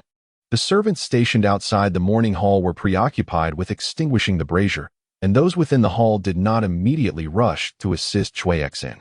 Even Chui Xian's eldest son stood behind his mother, when sure, without moving. After a while, it was ultimately Chui Xiu who helped his elder brother to his feet. Chui Xian was muttering curses, exclaiming how much his arm hurt. Xu Mingyi glanced over, estimating that he had likely been fortunate enough to escape a fracture, and casually suggested, "Perhaps we should summon a doctor." Chui Xiu nodded, forcibly supporting his brother away from the scene. "My dear sister-in-law, do not take to heart the drunken ramblings of my elder brother. We are well aware of his character," the second madam gently advised when sure, letting out a sigh. The other ladies in attendance echoed her sentiments, offering their counsel. When Sure closed her eyes, remaining silent as a wave of dizziness washed over her, causing her to sway. Chui Sure, with quick reflexes, steadied her. When did not nod or shake her head, yet tears streamed from her eyes. Chui supported her as they exited the morning hall. Xu Mingyi and her brother followed suit, and halfway, Xu Ming brought a Jew to the guest room in the front courtyard. "Sister-in-law, has Qing'er encountered some trouble?" Chui inquired softly within the inner chamber. When sat upon the couch, and upon hearing the question, tears fell anew. In the absence of others, she felt no desire to conceal the truth from her close sister-in-law, nodding and replying in a hoarse voice, "Qing'er is missing." "Missing?" Chui's expression turned to one of alarm. Even though she had harbored some suspicions upon hearing Wen's earlier words in the morning hall, the confirmation startled Xu Mingyi as well. In her previous life, she had never heard of such an occurrence. However, reflecting upon it, she realized that she had never paid heed to the affairs of the Duke of Yong'an's household. If they had intended to suppress this matter, it would naturally not have reached her ears. How could it be that she simply vanished? Chui hastily questioned, "How long has it been?" "It has been half a month." When replied, "Such a long time." Chui furrowed her brow tightly. After a moment, she said, "Sister-in-law, if you have more to say, please recount the events as they transpired. If you prefer not to, I shall not press further." Though she yearned to uncover the truth, she recognized her position as an outsider. If one wished to keep her involvement at bay, she could not compel her. One wiped her tears with a handkerchief, striving to regain her composure. The loss of a beloved daughter is an excruciating and terrifying blow to any mother. Each mention of it inflicts further pain. Yet, she believed it was not yet time to surrender hope. Speaking out might offer a glimmer of possibility. Who first suggested the notion of elopement? Chui furrowed her brow and inquired. It was the maid from Qing's chamber who mentioned that Qing had met Qi Lin twice recently, and each encounter was held in solitude. When stated, moreover, that on the day Qing was absent, she also left the courtyard unaccompanied by any maidservant. Subsequently, it was discovered that a multitude of jewelry from her room had vanished. An investigation revealed that after her departure from the residence, she had personally sold many of her adornments for cash. Furthermore, with both daughters having reached the age of 13, she had recently been considering suitable matches for them. All these circumstances combined inevitably led to the speculation of elopement. Although she dismissed this conjecture and approached her husband, the matter had already reached her mother-in-law's ears. The latter, convinced that it was unequivocally a case of elopement, vehemently criticized Qing for tarnishing the reputation of the Yong'an Marquis' household, and even reproached her for inadequate upbringing. In summary, the paramount concern was to suppress this matter to safeguard the family's honor from any blemish. Her heart sank to an abyss of despair. She had done all she could, sending everyone around her to search, yet she could only wait day and night for news. She also sought assistance from her natal family. Her parents promised to discreetly inquire, but due to the Marquis's stance, her father was equally reticent to publicize anything, resulting in a lack of progress. By the way, why has Cousin Wei not been seen today? After hearing all of this, Xu Mingyi inquired. The two sisters from the Chui family were twins, and their bond was likely the most intimate, aside from the personal maid. Perhaps cousin Wei knew the most about Qing's affairs.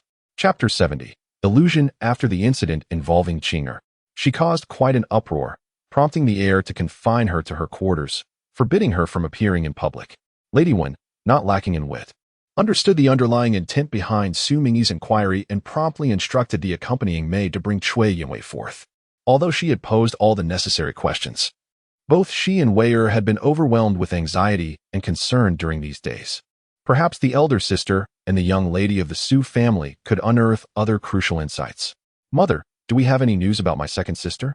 Cui Yunwei soon arrived at the heir's residence, hastily lifting her skirts as she rushed into the inner chamber.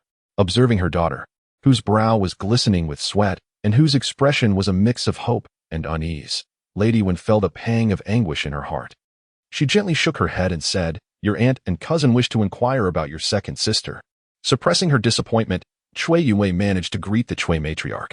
"Aunt, cousin Zhao, please, let us sit and talk." Cui Shi spoke softly. Cui Yunwei nodded and took her seat. The vibrancy that once adorned her pale face now faded.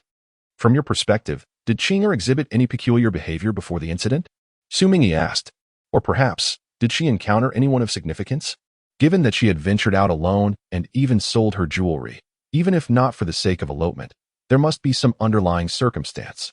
Lady Wen glanced at her daughter and said, "Wei, think carefully. Had she experienced even a slight alleviation of her cold during those days, she would not have been absent for so long, nor would there be a complete lack of clues. Before that moment, she had never felt anything amiss with her second sister." Upon hearing these words, Xu Mingyi's mind was flooded with memories of the events that transpired in the Shangyu Pavilion. It turned out that the incident with Qing, the cousin, occurred 3 days after her appearance at the pavilion. The thought of purchasing the bracelet caused a pang of pain in Wen's heart. She had no idea that the items she had lingered over that day in the Shangyu Pavilion had been quietly noted by her two daughters. Yet, how could she merely feign a smile? Qing was astute and had thought deeply about the matter. There was nothing inherently wrong with this. After all, a dutiful and considerate daughter should bring her mother only a sense of comfort. These two children had sacrificed their private savings to buy the bracelet for her. Wen felt a deep sense of guilt and reflected, "I assumed Qing must have needed money for something, yet her pride likely prevented her from wanting anyone to know, leading her to discreetly leave the household to sell her jewelry. If, by chance, she encountered any ill-intentioned individuals or fell victim to some scheme on her way, would I, as her mother, not be to blame? What kind of talk is this, mother? The fault lies with those who harmed my second sister, not with you." Cui Yunwei bit her lip, summoning her courage to speak. "If you ask me, this incident may well have been orchestrated by Xia Shi. That day in the Shangyu Pavilion, she made every effort to create difficulties for me and my second sister. It is entirely possible that this was her deliberate act of revenge." Wen's expression shifted slightly. "Wei, how can you speak so recklessly without any evidence? Have you forgotten why your father forbade you from going out?" She had already entrusted her father with the task of investigating this matter, and it seemed that the fourth young lady of the Xia family had shown no signs of any abnormal behavior recently. Without evidence, one should not easily accuse others unjustly. However, if there are indeed suspicious circumstances, it is only right to voice them. Xu Mingyi gazed at Cui Yunwei and inquired, "Apart from Xia Shi, has Qing ever had conflicts with anyone else?" Without a moment's hesitation, Cui Yunwei shook her head. "My younger sister is reserved and kind-hearted. She never engages in disputes unless provoked beyond measure." "What about that individual named Qilin?" Xu Mingyi pressed on. "Does he truly have any interaction with Qing?" "To some extent, yes," Cui Yunwei candidly replied. "My sister and I studied together in the clan since childhood, and he often frequented the study hall. However, in the past 2 years, our encounters have become exceedingly rare. Ever since my sister turned 12 last year, she has not returned to the academy. Qilin has been occupied attending to his father, rarely having the opportunity to meet with us. But to suggest that my sister eloped with him is utterly impossible," Cui Yunwei asserted with conviction. Xu Mingyi remained non-committal and continued to inquire. "Before the incident, did Qilin exhibit any behavior that deviated from his usual demeanor?" These matters, the Duke's household must have thoroughly investigated. A person whose mother is gravely ill, even if they display a slight change in behavior, would hardly attract anyone's scrutiny. Gravely ill? Cui's brow furrowed slightly. How could one be concerned with eloping when a mother is on her deathbed? This situation seems fundamentally flawed. The day after Qing's disappearance, someone from the household visited his residence, only to discover that the woman had indeed passed away, seemingly for a day or two. At this juncture, the expression on Wen's face darkened further. It implied that he should have been aware of his mother's passing before their meeting. Yet he had refrained from disclosing this and had made no preparations for the funeral. Furthermore, any valuables within the household had been thoroughly liquidated. Consequently, whispers among the informed servants suggested that this was merely a pretext for eloping under the guise of attending to a gravely ill mother. With the mother now deceased, there were no longer any ties to bind him, and he hastily absconded with the second daughter, leading to such conjectures. Xu Mingyi pondered these thoughts as he listened. The individual known as Qi Lin appeared exceedingly suspect. If it were not an elopement, then this person was intentionally fabricating the illusion of one. Such intentions undoubtedly aimed to deter the Duke's residents from probing further into the matter, thereby obscuring the truth behind his cousin's disappearance. Thus, one wondered whether he harbored ulterior motives or was merely a pawn in someone else's scheme. "Mother, we should report this to the authorities," Xu Mingyi implored. "If we delay any longer, I fear that my sister, Cui Yunwei, will be beside herself with anxiety." Wen's gaze was fraught with pain and hesitation. She understood that reporting the incident would indeed increase their chances of resolution, yet after days of contemplation, she was acutely aware of the dire consequences that such an action could invoke. Not only would Qing'er be affected, but Yunwei's prospects would also be jeopardized. Moreover, other young ladies of the Duke's household might find themselves entangled in this predicament. The reputation of both the Duke's and Wen's families was also at stake. "Is it fear of father's reproach that holds you back?" Cui Yunwei furrowed her brow and remarked, "At worst, once this matter is resolved, mother can take me and my sister to live apart from father." Over the years, the father has consistently yielded to the grandmother, never once considering the feelings of the mother and her sisters. Yet, such endurance could only go so far. What shattered her hopes entirely was the father's indifference when the second sister found herself in a dire situation.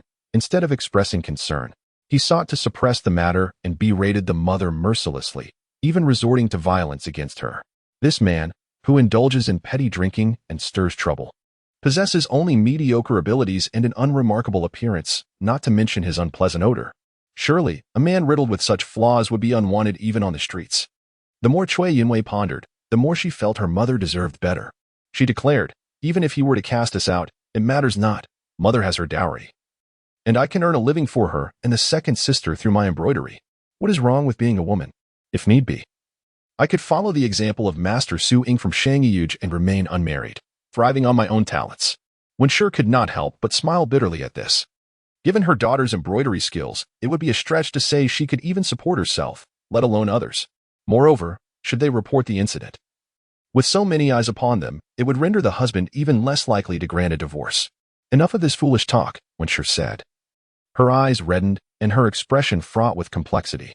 "Whether or not to report this matter can wait until tomorrow, after your grandmother's funeral. I need to contemplate it further." Shueisha opened her mouth to speak, but ultimately refrained. For she was not Wenshi and could not truly empathize with the other's circumstances and thoughts. Thus she felt it inappropriate to interfere. Observing Wenshi's shifting emotions, Xu Mingyi had already formed a conclusion in her heart. She remained unaware of how Wen later felt or whether he encountered further obstacles. Yet it was evident that he ultimately failed to report the matter to the authorities. Otherwise, in her previous life, she would not have been oblivious to the disappearance of her cousin Qing. However, reporting to the authorities does have its advantages, not to mention the covert investigation, which pales in comparison to the efficacy of official intervention. Clearly, he anticipated that the Duke of Yong'an's household would refrain from making such a report, should they actually proceed. It might serve as a means to intimidate and lure out the guilty party. At the very least, it would provide an opportunity to observe the reactions of those around, yielding some insights. Reflecting on the incident where the Cui sisters were deliberately troubled by Xia Shi at Shangyu Pavilion, Xu Mingyi pondered for a moment before finally speaking. "I happen to have a suggestion regarding reporting to the authorities. I wonder if the lady would be willing to hear it?" Hearing this, Wen lifted her head.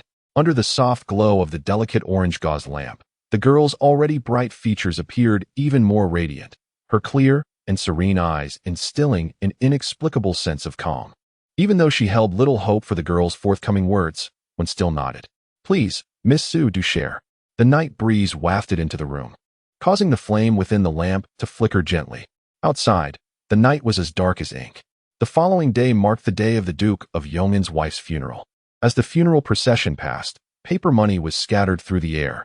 Renowned in the capital as an unparalleled filial son, the Duke of Dinan's heir, Xu Mingyi, wept profusely, his arm bound with thick bandages. Observing this scene from horseback, Wu Yong frowned slightly in disdain. The passing of a loved one within the household is undeniably a sorrowful affair, yet witnessing a grown man weep so openly in public is undeniably a spectacle, requiring him to be escorted away by servants, while even those bearing the coffin must frequently pause to wait. Such a scene hardly reflects dignity. The youth leaped down from his steed, tossing the reins to his servant who had stepped forward to pay his respects, and descended the stone steps with purpose. "Young master." Wu Yong paused, glancing at the attendant. The attendant promptly replied, "The heir awaits you in the study for a conversation." Wu Yong nodded slightly, refraining from further inquiries, and proceeded on his way. In passing, he casually extracted a book from the shelf. As the servant opened the door, Wu Yong entered, casting a glance at the historical tome in his father's hands, which stirred his emotions. His father, well-versed in history, seldom needed to consult such texts. Thus, they were typically relegated to the corners of the shelf, rarely disturbed. Wu Yong discreetly surveyed the corner of the bookshelf before raising his hand in salutation. "Father, I heard you visited the tea house again today." Wu Jingming, seated behind the writing desk, gestured for his son to sit and converse. "Indeed," Wu Yong replied candidly.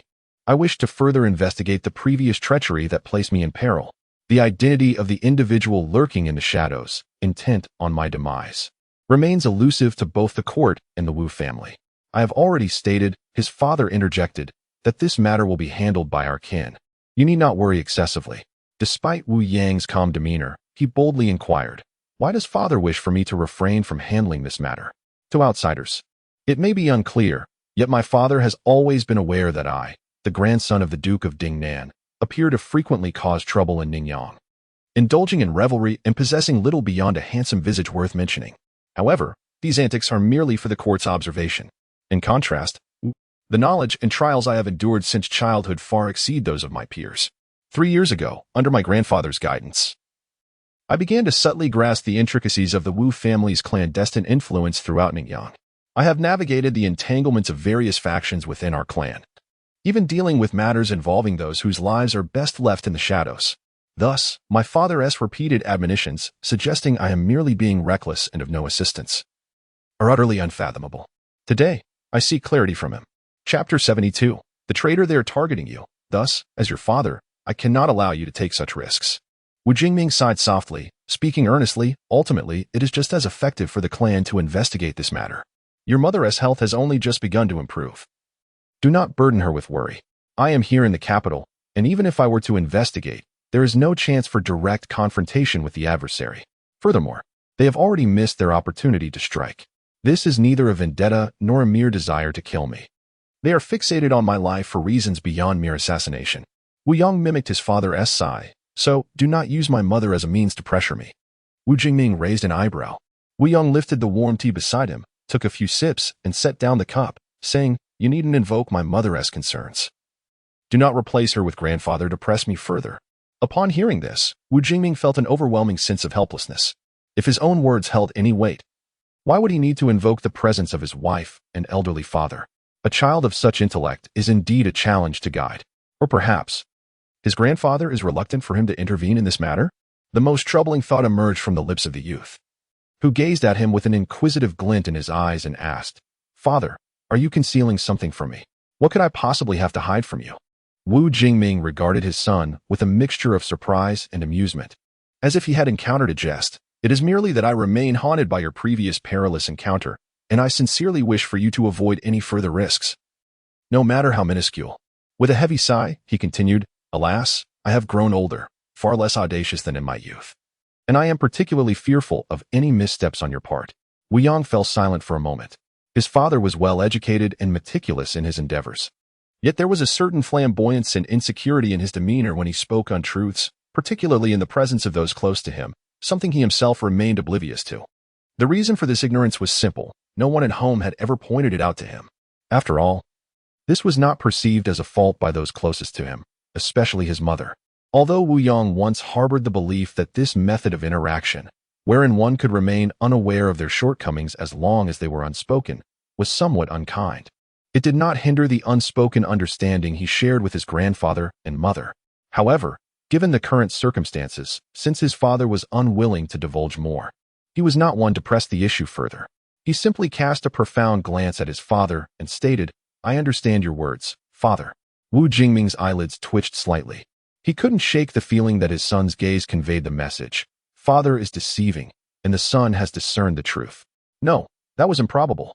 Wu Jingming swiftly dismissed the notion. In both the clan and the officialdom, he was renowned for his composed and meticulous demeanor, leaving no room for error. Wu Jingming nodded, gazing at his restless son, and reiterated, "Remember my words today." The youth, assured in his understanding, rose to pay his respects and departed. As he observed the servant closing the study door, Wu Jingming exhaled, relieved to have navigated the complexities posed by this seemingly straightforward yet troublesome child. Yet, a conflicting sense of satisfaction flickered in his eyes. Such acuity and insight were not merely products of diligent nurturing. "Young master." A young attendant waiting in the courtyard approached with a bow. Wu Yang glanced at him and replied, "Follow me to the study to converse." "Yes." The attendant trailed behind Wu Yang into the study. Although the capital was rife with members of the Ding and Wangfu, they all acted under his father's command. He could certainly mobilize them with ease, but akin to those in the Shueshing tea house, whatever actions he took would swiftly reach his father's ears. Ultimately, employing his own people was far more convenient, especially when his father had intentions of keeping matters from him. "Young master, please give your orders." Previously, I encountered certain peculiarities involving mountain bandits during my journey to the capital. Here are the clues I have gathered of late. Wu Yang extracted a letter tucked within a book on the desk. "You may investigate these leads." "Understood." The attendant complied and stepped forward to receive the letter. "Furthermore, I implore you to investigate the whereabouts of Sui Shan." Upon hearing these words, the attendant, whose countenance rarely betrayed emotion, exhibited a look of surprise. Was it not true that Sui Shan had perished while escorting the young master to the capital? "I suspect he is still alive." Wu Yang's tone appeared casual, yet it carried an air of conviction. At the very least, he did not succumb to the blades of those mountain bandits. Is the young master harboring doubts about Sui Shan? The attendant's expression grew somewhat intricate. He was known as Sui Jiang, having trained alongside Sui Shan since childhood. The two had endured countless days and nights of rigorous trials and tribulations before being entrusted to the young master's side. The young master held them in high regard, placed great trust in them, and treated them with utmost kindness. In all honesty, he could not fathom that Sui Shan would betray the young master. Yet, given the young master's words, he must possess his own rationale. The weather was sweltering, rendering many corpses nearly unrecognizable, with some having fought valiantly to protect him. Their faces rendered unrecognizable in the process. Yet, Ah Yuan, possessing the skills of a coroner and being well acquainted with Sui Shan, would never mistake one for the other. This implies that among the corpses lay an unknown entity who had assumed Sui Shan's identity. This could only have been orchestrated by someone with intent. The very reason he contemplated sending someone to examine the corpses stemmed from his burgeoning suspicions regarding Sui Shan. In that unfortunate incident, he was convinced that a traitor lurked among his ranks. While he traveled, all matters were handled by Sui Shan. The entire group had been dosed with a soporific, and the ever-cautious Sui Shan could not escape suspicion. Though he undoubtedly trusted his confidant, he placed even greater faith in judgments made with a clear mind. The cultivation of such an exceptional subordinate demands not merely expenditure of energy and resources, but also a measure of fortune and discernment. The individual who took action against him, exhibiting such remarkable capability, is undoubtedly not an ordinary person. It is entirely plausible that they possessed the audacity to clandestinely alter Sui Shan's identity for their own benefit. Alternatively, it is conceivable that Sui Shan managed to evade the other's attempts to silence him. Chapter 73. Reporting to authorities thus. It is no surprise that he was absent among the corpses. Regardless of the circumstances, the likelihood that Sui Shan is still alive remains significantly high. He conveyed this lead to his father, yet there has been little progress on that front. "This matter does not concern you. Rise." "Yes, I shall commence arrangements forthwith." Wu Yang glanced at his weary subordinate, whose lips were chapped, and said, "There is no need for haste. Let us first examine the clues from the letter and make arrangements tomorrow." Sui Jiang acquiesced, tightening his grip on the letter. He understood that the young master was showing consideration for him. Thus, he could scarcely fathom the circumstances under which Sui Shan was persuaded to betray his master and conspire against his life. "Moreover, I have arranged for a gentleman proficient in tracking to assist you. He is about to arrive. You shall meet him. Indeed. No sooner had Sui Jiang spoken than a knock sounded at the study door. Young master, Mr. Fong has arrived. Please, come in. The door swung open to reveal Mr. Fong, clad in a lead gray robe, who entered with a smile and greeted Wu Yang respectfully. Young master. Wu Yang nodded slightly and introduced, this is Mr. Fong. Sui Jiang turned to bow in greeting, but as he regarded the man, a fleeting moment of confusion washed over him. Why did he feel a vague sense of familiarity with this gentleman? Had they crossed paths before? Observing the expression of his subordinate, Wu Yang cleared his throat and said, Sui Jiang, I have matters to discuss with Mr. Fong. You may leave for now. Yes, I take my leave, the subordinate replied, exiting the study. As he descended the stone steps, he was suddenly confronted by a fleeting shadow. Instinctively, he halted. As the large bird soared past him, it cast a glance in his direction. He nodded slightly, acknowledging the long-awaited reunion between man and bird. However, after taking a couple of steps, he abruptly stopped again, as if a realization dawned upon him regarding why that gentleman seemed familiar. Indeed, the affairs of this world are truly wondrous. Within the study, Wu Yang and Mr. Fong were engrossed in discussion, while Tian Mu sat obediently at the boy's feet, wings folded. After concluding their serious conversation, Wu Yang lifted his teacup for a sip and glanced at the squatting bird. Since Miss Su had neglected to feed it for a while, it seemed the bird had begun to remember who its true owner was. At that moment, a servant arrived with the meal. Wu Yang had missed lunch earlier that day due to errands, prompting the steward to have food prepared and sent to the study. Dishes were laid out on the long table by the window, releasing an enticing aroma. Would you care to join me for a meal, Mr. Fong? Wu Yang inquired politely. Mr. Fong initially intended to decline, but found his stomach compelling him to nod in agreement, having not eaten for an entire hour. The two men sat cross-legged opposite each other, and the servant swiftly added an extra set of chopsticks and brought 2 plates of cold dishes. Just as Mr. Fong picked up his chopsticks to sample the cold beef, a bald head emerged from the low table, using its long beak to snatch away a piece of meat. Mr. Fong was momentarily taken aback and shot a glare at the pilfering bird. Noticing his gaze, the large bird defiantly glared back at him. If the other could consume the food on the master's table, then surely it could too. Wu Yang paused with his chopsticks, slightly furrowing his brow as he admonished. Tian Mu, you are increasingly lacking in decorum. Such domesticated creatures should not be indulged in this manner. Mr. Fong observed the large bird and remarked, It seems to possess a certain intelligence. Perhaps I could teach it some manners on behalf of the young master? He had previously raised a dog, after all. Wu Yang remained silent, tacitly granting his consent.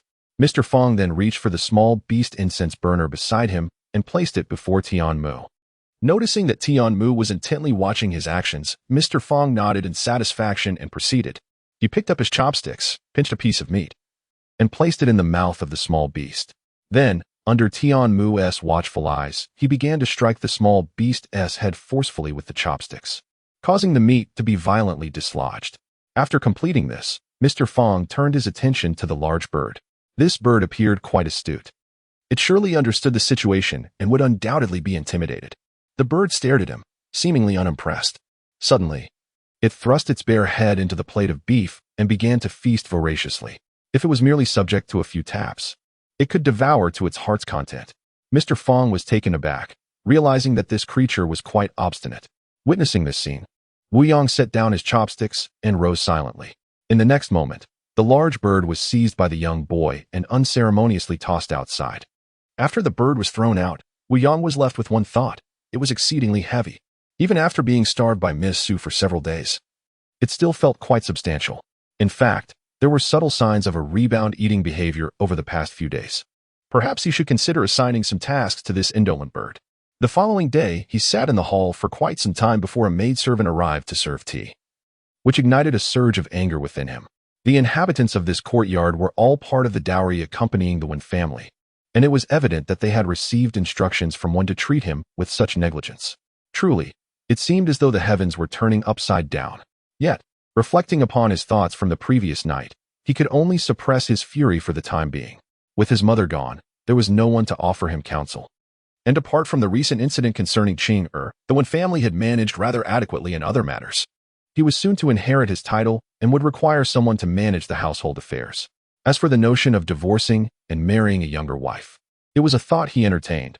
However, if he were to remarry, the family background would undoubtedly pale in comparison to that of the Wen family. Moreover, although the Wen family did not hold a high official position, their wealth had been amassed through commerce, and the dowry brought by Wen was indeed considerable. Much of this substantial dowry had been discreetly utilized by him and his mother over the years, should he truly seek a divorce. He would be unable to muster the funds necessary to fill this financial void. His mother had once said that a true gentleman must possess the ability to endure and adapt, and for now, he could only bear with the woman from the Wen family. With these thoughts in mind, Cui Xian took a sip of tea and, with restrained patience, inquired, "Where is the mistress?" Upon hearing the reply, Cui Xian's countenance twitched. "What business does she have at the government office?" "The mistress said she was going to report a matter." "Report a matter?" Cui Xian's expression turned grave. "How long has she been gone?" "More than a quarter of an hour." Crash! Cui Xian slammed the teacup down heavily and strode out with determination. He had to stop that madwoman. Otherwise, the Marquis's residence would surely be ruined by her. Chapter 74. Understanding the situation, Cui Xian hurriedly arranged for a carriage and set off towards the capital's court. Despite his incessant urging for the driver to hasten, his eagerness made him wish he could push the driver aside and take the reins himself. Yet his lack of skill in driving forced him to relent. By the time they reached the court, it was already too late. Cui Xian's mind was in turmoil. Feeling as though the honor and disgrace of the entire Yong'an Marquis household rested heavily upon his shoulders, he disregarded the customary procedures and rushed into the hall. Drenched in sweat, exclaiming, "Lord Ji, you must not heed my wife's nonsensical ramblings. Who dares to intrude upon the court?" Before Ji Dong could ascertain the identity of the intruder, two constables armed with clubs seized Cui Xian. "Lord Ji, it is Cui." Ji Dong recognized him and gestured for the constables to release him. Cui Xian turned to the standing one and quickly explained, "Your Excellency, you must be unaware that my mother recently passed away. My wife, overwhelmed with grief, has lost her senses and is speaking irrationally. I implore you not to take offense." Ji Dong frowned upon hearing this. Why did he perceive that the heir of Yong'an Marquis seemed to be the one whose mind was unsettled? Was Cui's implication that there had been no theft or any servants who had fled the residence? What? Cui Xian was momentarily taken aback. He could not comprehend what Lord Ji was implying. One looked at him calmly and remarked, "Could it be that the young master has forgotten about your boy attendant, Qilin? He vanished without a trace after stealing valuables from our household 17 or 18 days ago." Cui Xian was left astonished. After a moment, he helplessly smiled at Ji Dong, saying, "Indeed, there is some truth to this matter, but I, Cui, believe it is merely a case of theft. It is truly inappropriate to trouble Lord Ji over such trifling affairs. Lord Ji is already burdened with official duties. How can he be disturbed over something so trivial concerning my household?" Ji Dong felt a sense of resignation. He truly did not wish to burden him. After all, couldn't they resolve this at home with his wife? Yet, now that the matter had come to light, could he simply ignore it? However, such words, which did not align with the proactive and positive image expected of an official, were naturally unsuitable for him to express. "What you say, young Master Cui, is unfounded. This is indeed my responsibility as an official. Since this matter is factual, I shall investigate it in accordance with the established protocols." Cui Xian quickly raised his hand in salute, saying, "Then I shall rely on Lord Ji." After leaving the courtroom, Cui Xian and Wen Shi walked side by side out of the government office. The common folk also dispersed. Initially, upon seeing the lady of the Duke of Yong'an arrive at the office, they expected some grand spectacle, but it turned out to be merely a case of lost belongings. As the townsfolk walked away, they murmured amongst themselves. A young man dressed as a servant, carrying a medicine pouch, passed by and caught a glimpse of the Duke of Yong'an in their conversation, causing a subtle change in his expression. He slowed his pace and, feigning curiosity, inquired of a man nearby, "May I ask what has transpired at the Duke of Yong'an's residence? Why have they come to report to the office?" "Oh, it's nothing serious. They say a young scholar pilfered something and then fled." The attendant was further astonished. Such a trivial matter. And yet it warrants the lady of the Duke personally coming here? "Ah, it's not just the lady. The Duke's heir has likely followed after."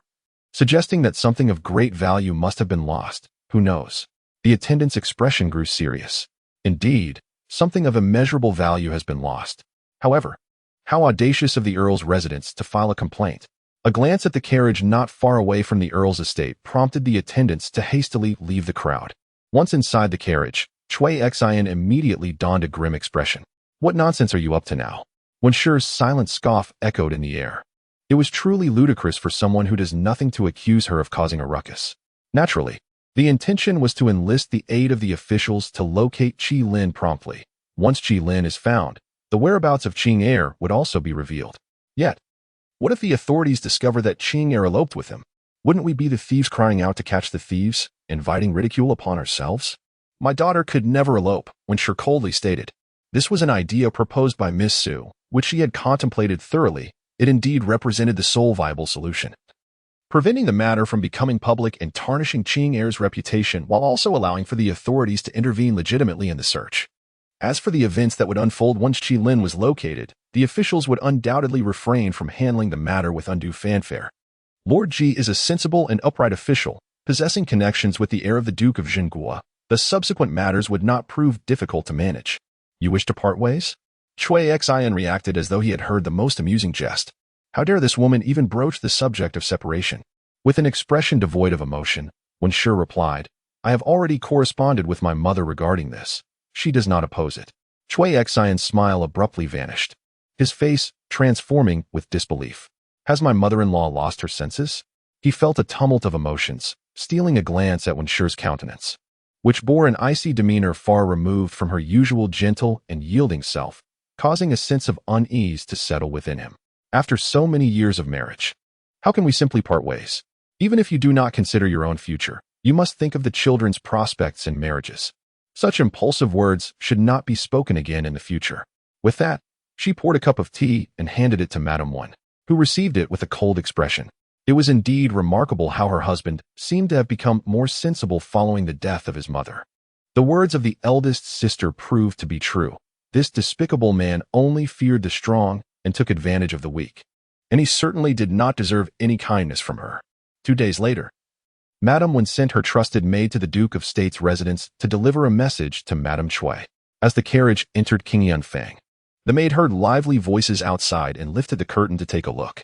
She saw a household that was not particularly affluent, yet there were guests bustling about, suggesting a celebration of some sort. King Yanfang was vast, having been a gathering place for the powerful during the previous dynasty. After the former emperor ascended to the throne, the new nobility, led by the Duke of State, established their residence there. The Duke's estate occupied a significant portion of King Yanfang, leaving only a few scattered plots for other lesser-known officials and scholars. The maid did not linger and lowered the curtain. The letter was soon delivered to Madame Cui. She promptly summoned Xu Mingyi. Has there been any progress regarding cousin Qing? Xu Mingyi inquired after taking a seat. Noticing that only Qu Ying was present to attend to her, Madame Cui nodded, though her expression was far from pleasant. The authorities had discovered that Qi Lin's last known appearance in the city was in the bamboo grove behind a tea house in the southern alley. Cui expressed his thoughts regarding the letter from Wen, which mentioned that a staff member from a tea house had seen the events unfold. Furthermore, after Qi Lin's appearance, a young girl wearing a veil had also approached. Such circumstances easily evoke notions of clandestine gatherings, a spectacle that piques the curiosity of many. Thus, the staff member retained some recollection even after nearly 20 days. According to his vague description, the girl was likely Qing'er, who had ventured out that day to sell her jewelry. Cui remarked that the officials had visited the Bo residence to inquire about the identity of the girl, but naturally, the Bo family dared not disclose any information. Currently, they could only hope that the authorities would swiftly locate Qi Lin. Once Qi Lin was found, Qing'er's whereabouts would also be revealed. Meanwhile, both the Bo family and the Wen family, along with the Duke of Dinan's household, were discreetly investigating Qing'er's trail. Despite these efforts, Cui felt a lingering sense of unease. The world is fraught with treachery, and the nature of events is unpredictable. Countless individuals mysteriously vanish each year. Even in the capital, particularly troubling was the fact that Qing'er had been missing for a full 20 days, a span ample enough for numerous incidents to occur, likely erasing any existing clues. In the southern part of the city, Xu Mingyi pondered and asked, Mother, does the letter mention the name of that tea house? It seemed to have been referenced, though she had not made a conscious effort to remember it. Cui instinctively picked up the letter from the small table beside her. Indeed, it mentioned that the tea house was called Shuexing Tea House. Xu Mingyi nodded, finding it quite coincidental that her cousin Qing'er had disappeared near Shuexing Tea House, which very well could have been the last place she was seen. Why did Zhao Zhao specifically inquire about this matter? The daughter simply felt that since someone had seen her cousin Qing, it was necessary to have someone nearby to gather information and investigate thoroughly. Cui nodded in agreement, acknowledging the naturalness of the sentiment. The mother and daughter exchanged a few fragmented clues they had gathered in recent days, noticing the young girl's unwavering seriousness. Cui was inevitably touched. Zhao Zhao's deep concern for Qing ultimately stemmed from her role as a mother. She too would strive to fulfill her identity as Zhao Zhao's mother. Madame Feng entered quietly, reporting softly, "The congratulatory gifts have been delivered to the Zhang family, but Madame Zhang invited the maid to dine, which she politely declined." Cui nodded, indicating her understanding. "I see, you may leave now." Feng acknowledged and withdrew. Xu Mingyi turned her gaze to the yellowing banana leaves outside the window, momentarily lost in thought. Zhang Qian had been promoted, rising from a 6th-grade official to a 5th-grade minister of personnel. Positions within the 6 ministries are notoriously scarce. Such a fortunate elevation landing upon Zhang Qian was something she might have overlooked in the past. Yet now, she was convinced it must be connected to the Xia family. Lately, Zhang Qian had been frequently delivering confidential letters to the Xia family.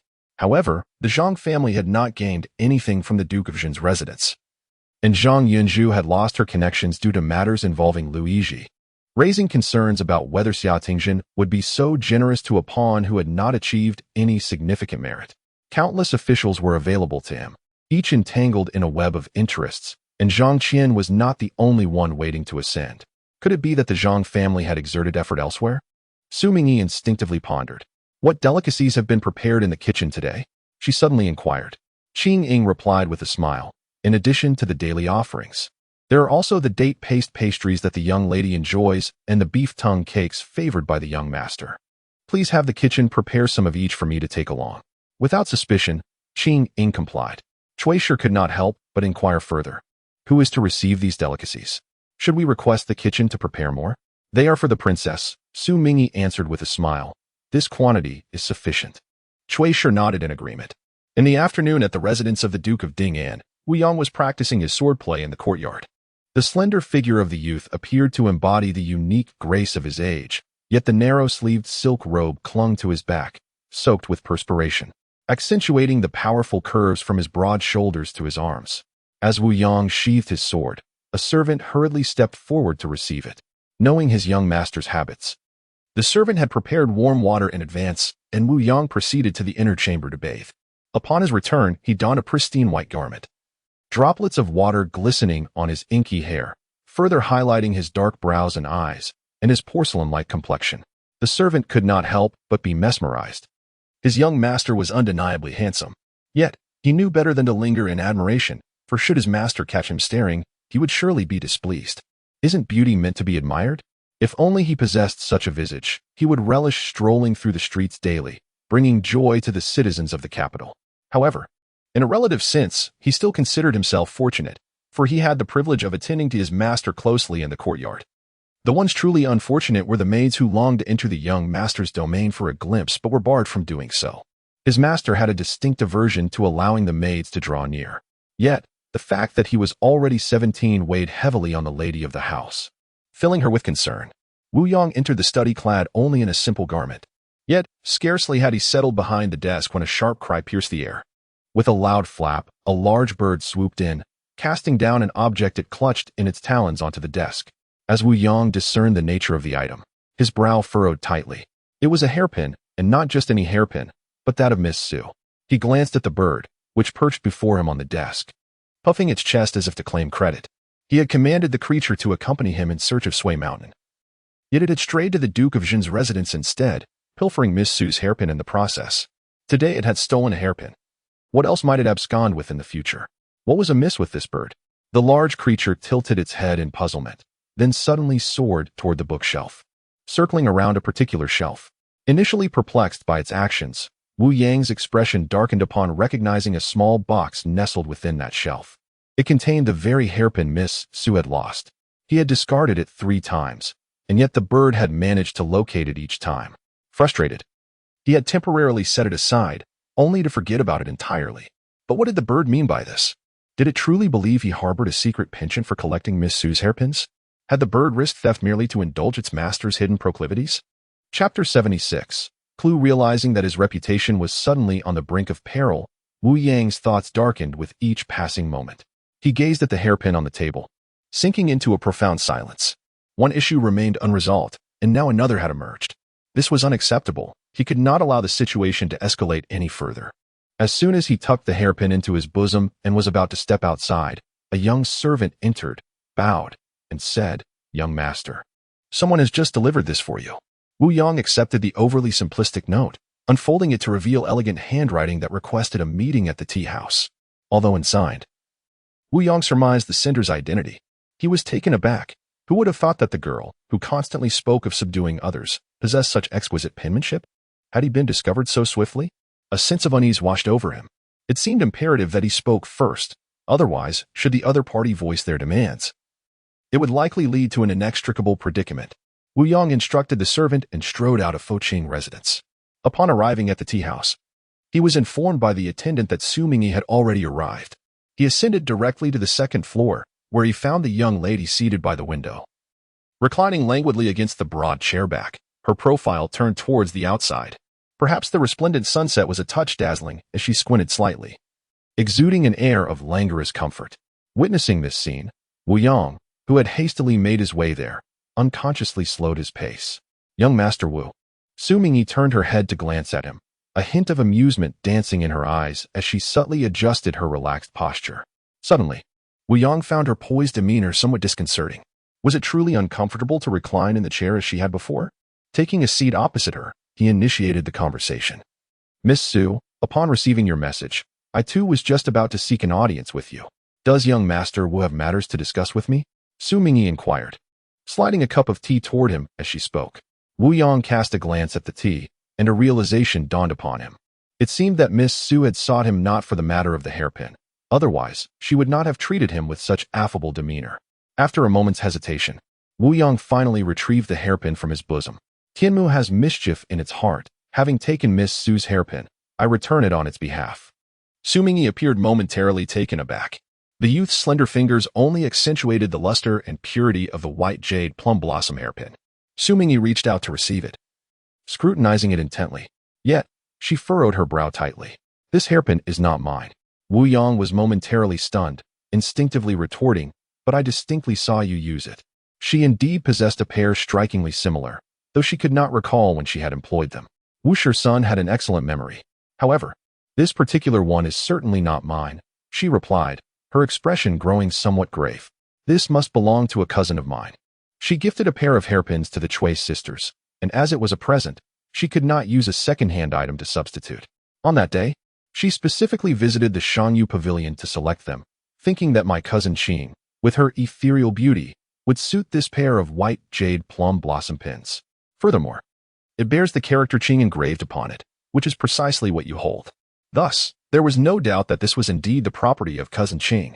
Wu Yong nodded slightly, contemplating the discomfort of having carried a stranger's hairpin along his journey. His mood soured unexpectedly. He shook his head, realizing that had he known the origin, he would not have mistakenly believed it to belong to Miss Xu. Yet, it seemed that Miss Xu was quite concerned. "Is there a problem?" Wu Yong inquired. Sensing an underlying tension, Xu Mingyi held the hairpin in her hand, hesitating for a moment before finally speaking. "I have a cousin who has gone missing, and this hairpin may be a crucial clue." Although she was supposed to keep her cousin's disappearance a secret, the current circumstances necessitated that she seek Wu Yong's assistance. "Missing?" Wu Yong furrowed his brows. He acknowledged her with a nod. He was not one to indulge in idle chatter.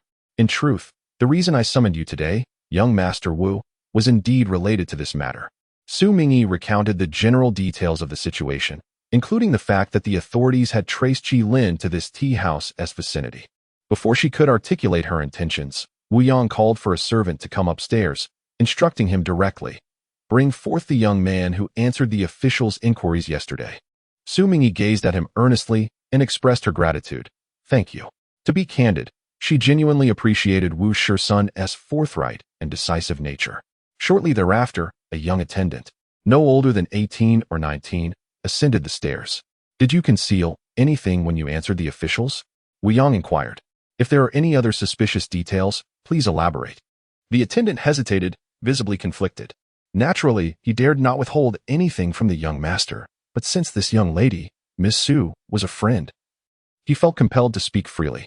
Moreover, as Miss Xu had summoned him, it seemed she had already discerned the connection between the tea house and him, rendering further obfuscation unnecessary.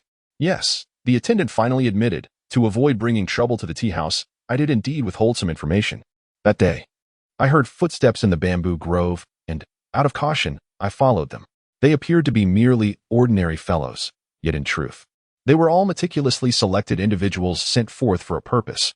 A person like him, destined to be in the spotlight, despite lacking martial prowess, possessed an acute awareness and a vigilant disposition, ensuring he remained inconspicuous. After all, their primary duty was to gather information from various sources. Although significant news was often elusive, they were inundated with a plethora of gossip and peculiar tales on a daily basis. On that day, he followed a rather furtive-looking young man into the bamboo grove, soon encountering a girl whose face was obscured by a veil. It was evident that the two were acquainted, having arranged to meet at this secluded spot. The tea house they frequented was rather desolate, situated in a remote area, and the bamboo grove was exceptionally discreet, making it an ideal rendezvous for clandestine meetings. Initially, he presumed this was merely a mundane encounter, but upon hearing the girl's words, he realized the gravity of the situation. Chapter 77. Righteousness. It turned out that the young man's mother was gravely ill, and he sought the girl as assistance. She had sold some jewelry to procure silver, which she now brought to him, urging him to hasten and fetch medicine for his ailing mother. In the course of their conversation, the girl's identity seemed to be partially revealed, as the young man addressed her as Second Mississippi. Their relationship resembled that of a master and servant.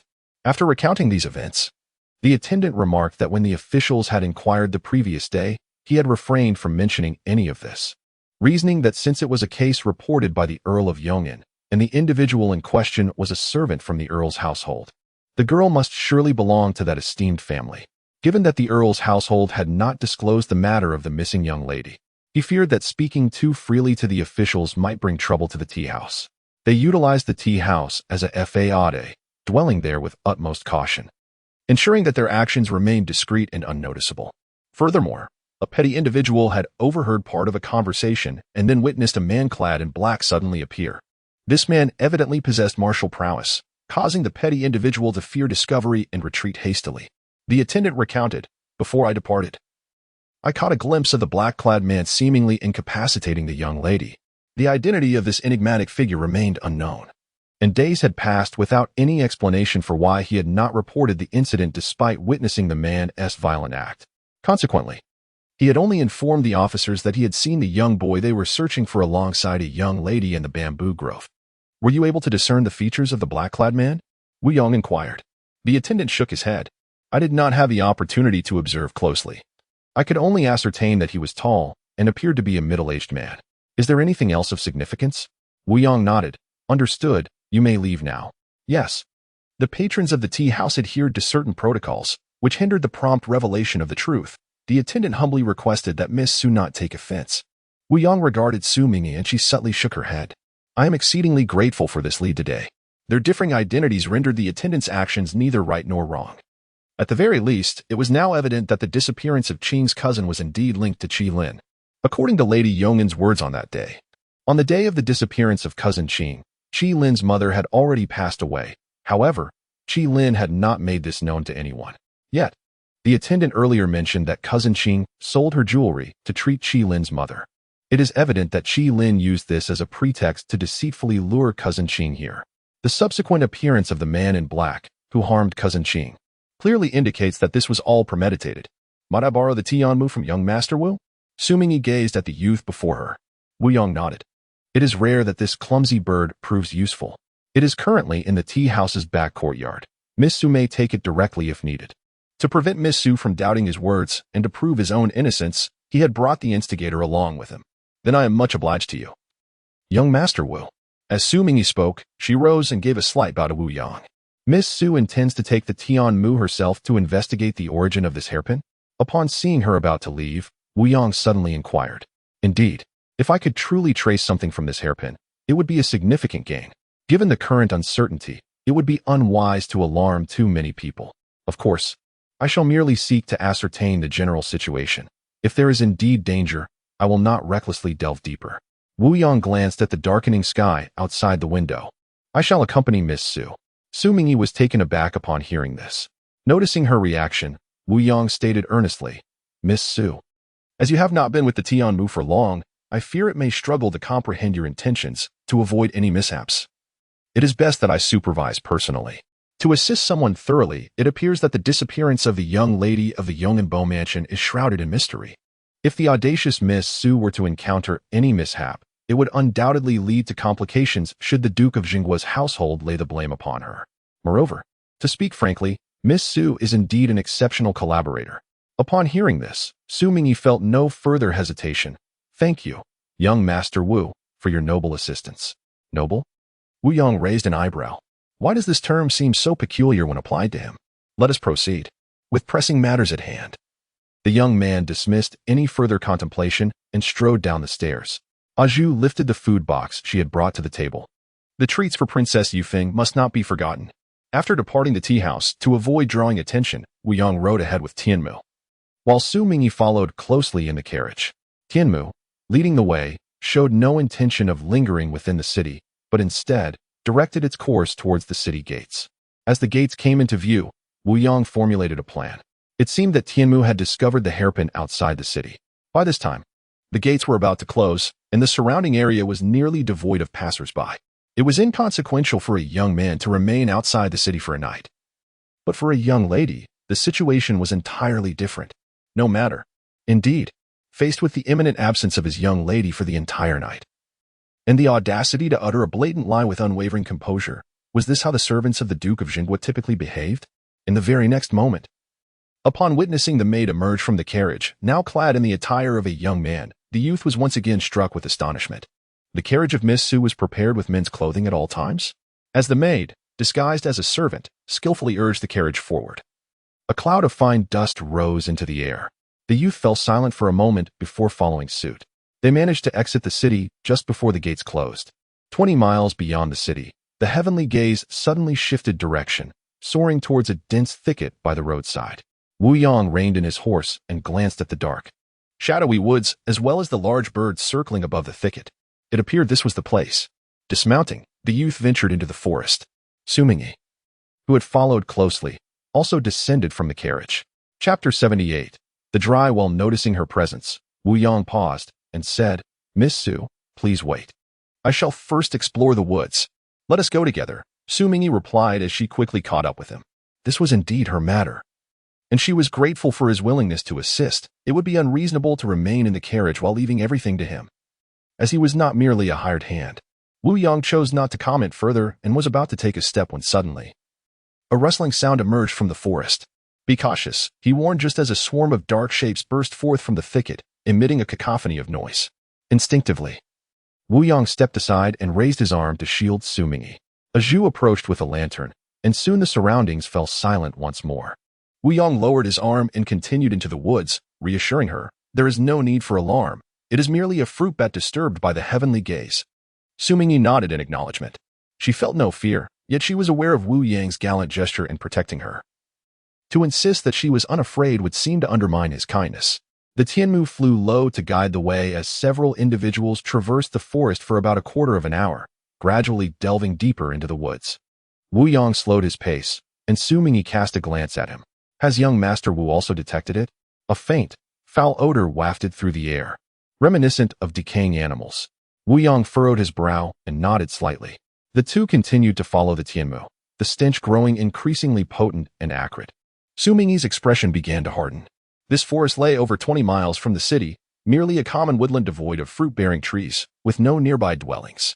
Only a few fields were situated not far beyond the forest, and with the current season not being one of harvest, it was reasonable to assume that few ventured here regularly. The thought that Qing, his cousin, had indeed lost her hairpin here, and that she might have once been present, weighed heavily on Xu Mingyi's heart. The Tianmu alighted on a tree trunk, emitting a call. This spot marked the epicenter of the foul odor. Having been raised by me since youth, the Tianmu had never consumed carrion. However, as a vulture by nature, it was likely drawn here by the nearby decomposing flesh. As Wu Yong spoke, he surveyed the surroundings. The Tianmu, perched on the branch, emitted a sound of agreement, evidently uninterested in consuming the remains, yet intrigued by the tragic fate of its kin. Miss, there lies a dead creature here. Zhu discovered a decaying animal carcass beneath a tree and speculated. Perhaps this is the source of the odor.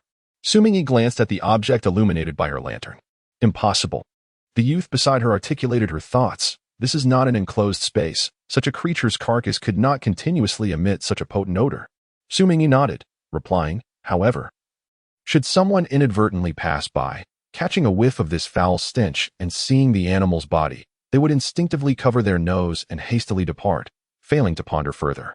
Indeed, Wu Yang spoke with conviction. Someone has deliberately placed this dead creature here to mask the true scent of decay.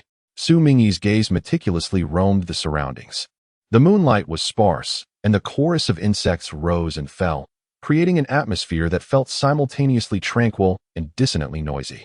The soft, embroidered shoes of the girl crunched upon the dry leaves, producing a sharp sound. Xu Mingyi halted at the edge of a sealed well. Wu Yang followed closely behind. Not far off lay farmland. In recent years, the court had placed great emphasis on agriculture, resulting in the opening of new wells along the field edges. Wells like this one, situated within the woods, had gradually fallen into disuse, and it was common practice to seal them with stones to prevent accidental falls. Yet, the odor here was palpably more intense. Xu Mingyi could scarcely endure it, covering her mouth and nose with a handkerchief. Frowning as she muttered, "There is likely something in this well." Wu Yang nodded in agreement. "Please step back." Just as the young man was about to move forward to shift the stones, a maid, disguised as a servant, approached briskly and without hesitation removed the stones, casting them aside with a thud and dusting off her hands. Wu Yang fell silent for a moment, as if there were nothing more to be done. Zhu raised the lantern and peered into the well. In the next moment, she suddenly recoiled 2 steps, her complexion paling as she exclaimed, "Miss, there is a corpse." Despite the little girl's remarkable courage and skills, she had never encountered a face so grotesquely decayed. The sight before her was startling enough that she managed to refrain from screaming, demonstrating her considerable fortitude. Xu Mingyi tightened her grip slightly and urgently inquired, "Is it a male or female?" "I couldn't discern," the maid replied. Xu Mingyi decisively commanded, "Retrieve the body." Now composed, Zhu glanced at Wu Yang. It appeared that she had usurped Wu Shisuan's intended action. Thus, it would be fair to allow him the task of recovering the corpse as a form of compensation. Noticing the maid's gaze, Wu Yang twitched his lips. Why would this maid think that a young master from a noble family would descend into the well to retrieve a corpse? He was not afraid. But he certainly did not possess such morbid inclinations. "Come forth," the young man's voice echoed, and instantly, 4 cloaked shadow guards emerged from the darkness. "Retrieve the body from the well," Wu Yang instructed. The guards, striving to maintain an appearance befitting competent and composed protectors, suppressed their revulsion at the stench of decay. They swiftly retrieved the corpse and laid it flat by the well's edge. It was the lifeless form of a young man. Wu Yang assessed the body with a glance.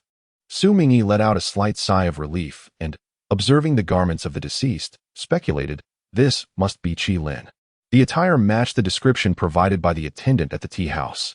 Wu Yang uttered a sound of acknowledgement and then commanded, "Search him thoroughly, and delve into the well to ascertain if there are any other overlooked items." The shadowy guard complied. "My lord, this individual has concealed 2 silver notes within his shoes." At the bottom of the well, we discovered a woman's hairpin. Wu Yang took the hairpin and handed it to Xu Mingyi. It matched the previous one, forming a pair. Xu Mingyi cast another glance at the corpse, and her mind began to piece together a conjecture. This person had been bribed, which led him to deceive his cousin, Qing. The pair of hairpins must have also been taken from the unconscious Qing, revealing the extent of his avarice. Such individuals, driven by greed, are easily swayed by monetary incentives. After accomplishing his task, he would undoubtedly avoid remaining in the capital, hastily fleeing the city to evade pursuit. Now, having been cast into this desolate well, it was likely he had been silenced. The hairpin must have fallen from him during his flight through the dense forest, later found by Tian Mu, who, possessing keen eyesight, mistook it for an item belonging to her, much like Wu Yang. However, Xu Mingyi furrowed her brow, suddenly sensing something amiss. This elicited a sense of intrigue. Yet there were more pressing matters at hand, and she chose not to dwell on such trivialities. At that moment, another shadowy guard examining the corpse made a new discovery. Chapter 79. The crescent blade. This man met his demise from a single slash to the neck. A slightly older shadow guard spoke with gravity, moreover. The weapon employed was a crescent blade, wielded with precision. A single stroke was sufficient to end his life, clearly indicating the work of an extraordinary individual. The mention of the crescent blade caused Xu Mingyi's expression to shift. Upon mentioning the crescent blade, she instinctively recalled a certain master in her vicinity, renowned for his exceptional skill with such a weapon. Yet, That individual had sustained an injury to his right hand years prior, rendering him incapable of wielding a blade. It could not possibly be him. No, or perhaps not necessarily. Xu Mingyi's eyes flickered, and she spoke. Please examine the wound more meticulously. See if you can discern whether the assailant wielded the knife with their right or left hand. The shadow guard complied. Wu Yang stepped forward, suppressing his revulsion at the stench, and crouched down to scrutinize the scene. Typically, individuals wielded knives with their right hand, and since Xu Mingyi had posed the question, it seemed she sought to uncover something significant. Before the shadow guard could render a judgment, the youth had already risen, turning to Xu Mingyi to declare it was the left hand. Xu Mingyi's expression shifted subtly. It was indeed the left hand. The shadow guard promptly confirmed Wu Yang's assessment. Wu Yang did not press Xu Mingyi with further inquiries. Instead, he instructed his subordinates to continue searching the vicinity thoroughly, ensuring no other clues remained before addressing Xu Mingyi. Miss Xu, how do you intend to manage the body? Shall we report to the authorities? Or will you handle it privately? Since this pertains to a servant of the Duke of Yong'an, it is best left for the Duke's household to decide whether to hand it over or to conceal it from the government for the time being in order to ascertain the truth. The decision rests with the Duke's household. Regardless of the course of action taken by the Duke's house, the advantages and disadvantages are nearly balanced, thus the impact on subsequent matters will be minimal. Wu Yang nodded, then turned to the 4 shadow guards. To avoid any mishaps, let one of you remain here until the body is removed tomorrow. The shadow guards exchanged complex glances, deliberating for a while before silently deciding which unfortunate soul would stay behind. Let us depart. She delicately retrieved a diminutive porcelain vial from her close-fitting pouch and extended it towards the young dark guard who had been left behind, saying, "This can be used to ward off mosquitoes. Applying it to your nostrils may also dispel some unpleasant odors." After all, the young man had been retained solely for his assistance to her. The night was rife with mosquitoes in the forest, and to remain there for a whole night would likely result in bites so numerous that even one's own parents might fail to recognize them. Under the moonlight, the young girl exhibited a serene and sincere demeanor, while the young dark guard felt a sense of trepidation, momentarily at a loss as he glanced towards his master. "Since Miss Xu has offered this kindness, you should accept it," he was urged. The dark guard promptly stepped forward to accept the vial with both hands, expressing his gratitude. "Thank you, Miss Xu." Xu Mingyi gave a slight nod and, accompanied by Azu, turned to depart. Wu Yang cast a final glance at the exquisite porcelain vial in the dark guard's possession before leading his companions away. After a moment's contemplation, Xu Mingyi nodded. In truth, she could manage to spend a night in the carriage, but since Wu Yang had arrived on horseback, it would be unreasonable to expect someone to sleep on the back of a horse. Pingwan Town is just 5 li away. The servant knows the way, Azu aptly remarked. Pingwan Town could be described as vibrant and bustling, thus finding an inn for lodging would be considerably more convenient. The carriage began to move slowly, heading towards Pingwan Town. Wu Yang, seated upon his steed, leisurely followed behind. The moonlight cast a pure and radiant glow, and the cool night breeze brushed against the youthful, handsome features of the boy, allowing him to relax considerably. Wu Yang glanced at the carriage ahead and then looked up at the star-studded sky. Having been in the capital for quite some time, it was his first encounter with such a breathtaking night sky. Perhaps he had simply not paid close attention before. Noticing that the carriage had quickened its pace, the young man urged his horse to catch up. The carriage came to a halt at the entrance of the town. Beforehand, Wu Yang had dispatched someone to inquire about the hidden guards at the inn, and at this moment, the informant reported, "Young master, there are 2 inns in the town, one larger and one smaller. The larger one is situated to the east of the town, while the smaller one is not far ahead." Wu Yang nodded and instructed those inside the carriage, "Miss Xu, let us proceed to the larger inn in the east." Given the late hour, if a man and a woman were to lodge at the same inn, it would undoubtedly attract attention. For the sake of their reputations, it was prudent to separate their accommodations.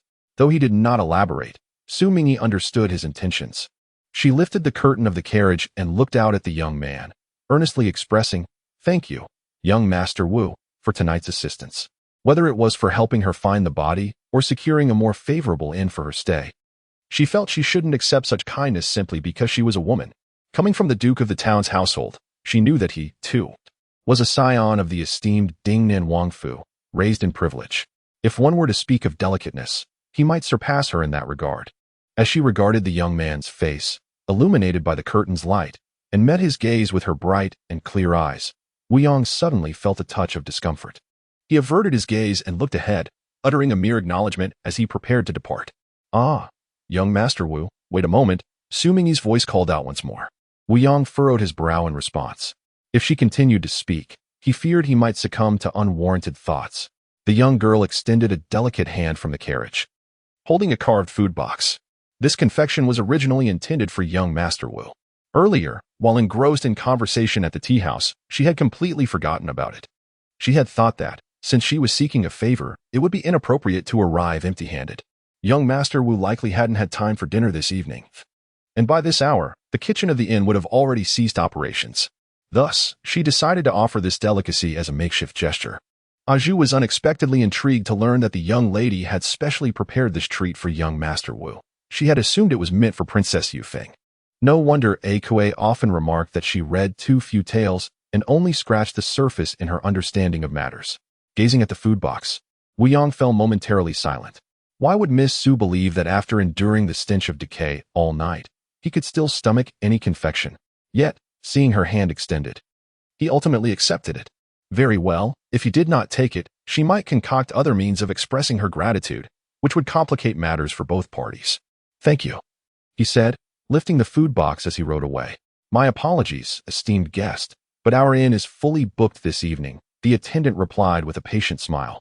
Having been roused from slumber by the dark guard's knocking, Wu Yong cast a glance at the dark guard, who had inquired about the location of other inns, yet had not thought to ask if any had vacancies. The dark guard lowered his head in dismay.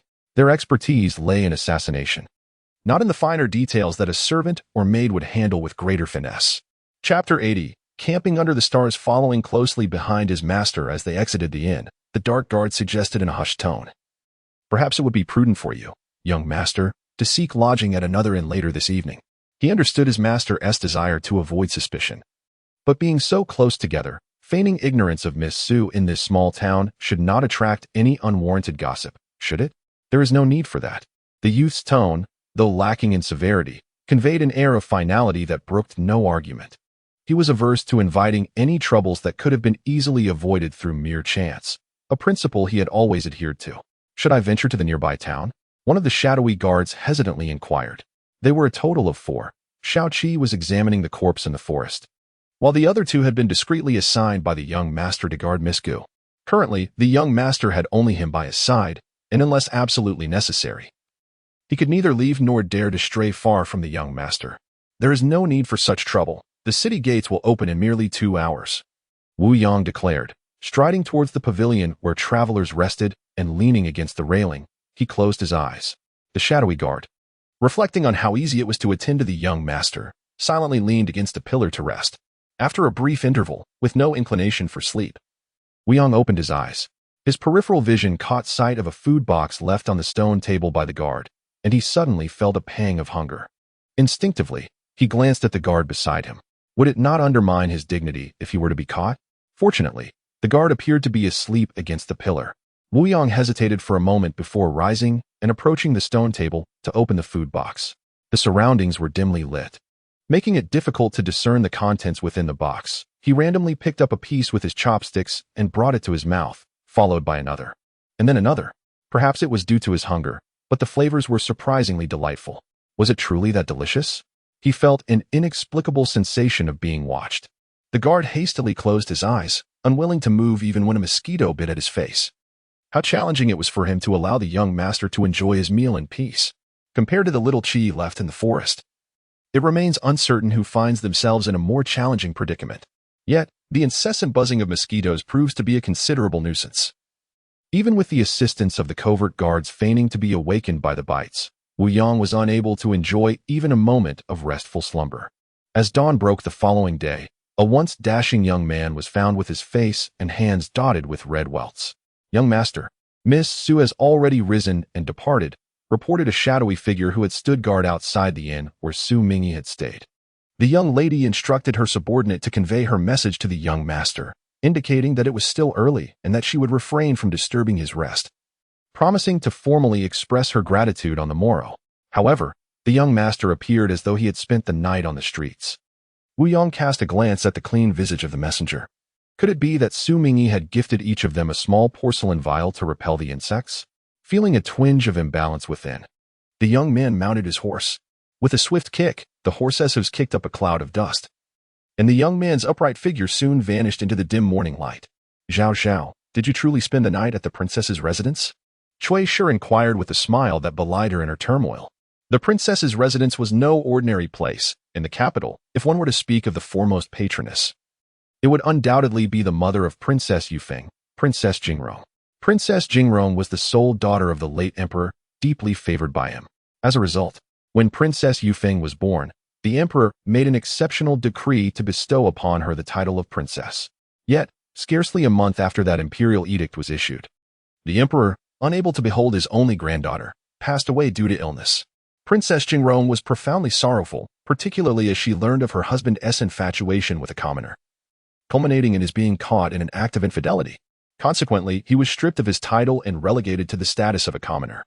The princess subsequently succumbed to melancholy, living in despondence until rumors emerged of her keeping male companions within her residence. Princess Yufeng, having been influenced by this from a young age, followed in her mother's footsteps. The emperor, feeling helpless, made several attempts to dissuade her, but could not bring himself to impose harsh reproaches. Days turned into months, and months into years, as Princess Jingrong, along with her daughter, secluded themselves, devotedly nurturing their male companions, disregarding all other matters. The censors, too, grew disinterested in further accusations. Last night, as she contemplated the nightly revelries of the princess's abode, Mrs. Cui found herself unable to sleep. Although Zhao Zhao had promised her mother that she would not engage in keeping male companions, the girl, being naive and lacking in resolve, was susceptible to the allure of those seductive men. "Mother, in truth, I did not stay at the princess's residence last night," Xu Mingyi declared. Mrs. Cui was taken aback, her breath caught in her throat. Before she could relax, a sudden thought pierced her mind, intensifying her anxiety. If she did not spend the night at the princess's, then where had she gone? Could it be that she had taken refuge at a brothel with Princess Yufeng? Sensing her mother's growing tension, Xu Mingyi hastily clarified. "I ventured outside the city with a Zhu and discovered the body of Qi Lin." "The body of Qi Lin?" Xu Mingyi nodded slightly. "You may send word to the Duke of Dinan's residence at once, requesting that they send someone to identify the body." She then conveyed the location of the grove to Mrs. Cui, who, suppressing her astonishment, nodded in agreement.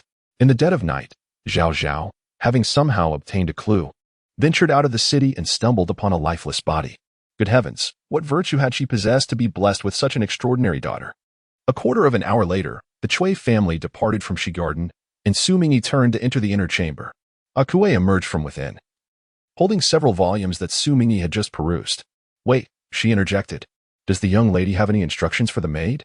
Akue paused, puzzled. Xu Mingyi approached her and extracted an invitation card that was nestled among the books. Akue glanced at it and remarked, "Miss, this is the birthday invitation sent by the second young lady of the Zhang family. We were just about to dispatch a gift for her birthday. However, you have never shown much inclination to engage with that second young lady of the Zhang family, and it is certain you will not attend her birthday banquet. At most, we could prepare a gift to send over, merely as a gesture of courtesy, as has often been the custom in previous years." Xu Mingyi gently closed the invitation. "There is no need to send anyone. I shall bring it with me when I attend the banquet this evening." She intended to visit the Zhang family to verify a matter. It is better to do it sooner than later, thus, this evening would suffice. As twilight descended, the orchid chamber of the second young lady of the Zhang family, Zhang Yunjiao, was ablaze with light, filled with elegantly attired young ladies who were engaged in lively conversation. Today marked the 16th birthday of Zhang Yunjiao, and naturally, she was the center of adoration and celebration. Yet, amidst the joviality, a round-faced girl clad in green attire disrupted the atmosphere with a rather inappropriate remark. "By the way, why hasn't Miss Su from the Duke of Dinan's residence arrived yet? The two families are situated so closely, and Miss Su shares a deep camaraderie with Miss Zhan. One would expect her to have arrived by now." A fleeting moment of surprise washed over Zhan Yun's delicate lips. Her friendship with Xu Mingyi had been a facade, a mere pretense she had maintained for the sake of appearances. However, this Lu girl, who had always harbored a disdain for her, was now audaciously speaking at her birthday banquet, delivering such remarks that left her feeling cornered. It was evident that the girl was envious of her father's recent promotion. Yet, instead of feeling anger, Zhan Yun's mood inexplicably brightened. With a gentle sigh, she remarked, "Did you not hear, Miss Lu? Sister Su was poisoned not long ago, and her health has yet to fully recover. making it unwise for her to venture out frequently. The Lu girl appeared taken aback. I had completely forgotten about that. Zhang Yun lifted her teacup to sip delicately, only to hear the other girl express a keen curiosity. Since Miss Su has not arrived, I presume her gift has already been delivered. I wonder what fine present she has bestowed upon Sister Zhang? Might we have the pleasure of seeing it? Who does not know of Miss Su from the Duke of Zhanggua's household and her extravagant generosity? Yet, having arrived early today, Zhang Yun had been attentive, noting that among those whose gifts had been reported by the maids of the Ming Lawn courtyard, Miss Su's name was conspicuously absent. Zhang Yun fought the impulse to hurl her teacup at the girl. Moreover, it was perplexing that Xu Mingyi had accepted her invitation yet failed to appear, and astonishingly, no gift had been sent either. Could it be that she had simply forgotten? Xu Mingyi is the sole daughter of the Duke's residence. Such trivial matters may be easily forgotten without anyone casting blame. Yet she finds herself the subject of ridicule for this minor oversight. As more young ladies cast glances in her direction, Zhang Yunjiao's smile becomes increasingly strained. She is momentarily taken aback by the mention of Su Jia. Is it Sister Su? She inquires, attempting to maintain her composure. The young maid nods with a smile. Zhang Yunjiao hastily sets down her teacup and rushes to invite her guest inside. As she speaks, she rises from her seat to greet Xu Mingyi, who enters alongside a Kuei. Sister Su, you have yet to recover fully. Why have you come in person? Zhang Yunjiao affectionately takes hold of the young lady's arm. A Kuei hands over a brocade box to a nearby maid, and Xu Mingyi responds with a slight smile. I happen to have some free time, so I thought I would join the festivities. While her words are not unkind, they are hardly endearing. She harbors no fondness for the second daughter of the Zhang family. Even in this charade, she seeks only to maintain a semblance of civility. Any display of excessive familiarity would seem rather unnatural. Zhang Yunjiao, however, is unperturbed, as Xu Mingyi's demeanor has always been thus. The mere fact that Xu Mingyi has chosen to visit today brings her great joy. Even without glancing at the Lu family's daughter, she is acutely aware of the latter's expression. Sister Su, please take a seat. Zhang Yunjiao cheerfully urges Xu Mingyi to sit and engage in conversation. Many young ladies gather around, and Xu Mingyi sips her tea while skillfully managing their chatter. For a moment, she appears to be the true guest of honor at this birthday celebration. Despite her lack of affection for Zhang Yunjiao, it seems rather ungracious to deliberately overshadow her. Moreover, she has far more pressing matters to attend to. Everyone, please continue your conversation. I shall take a stroll. Xu Mingyi remarked, setting down her teacup with a smile. Zhang Yunjiao rose to her feet, suggesting, may I accompany Sister Su to the garden to admire the blossoms? Recognizing the subtlety of the invitation, Zhang Yunjiao nodded appreciatively. I shall summon a maid to guide Sister Su. With that, she called for her personal maid.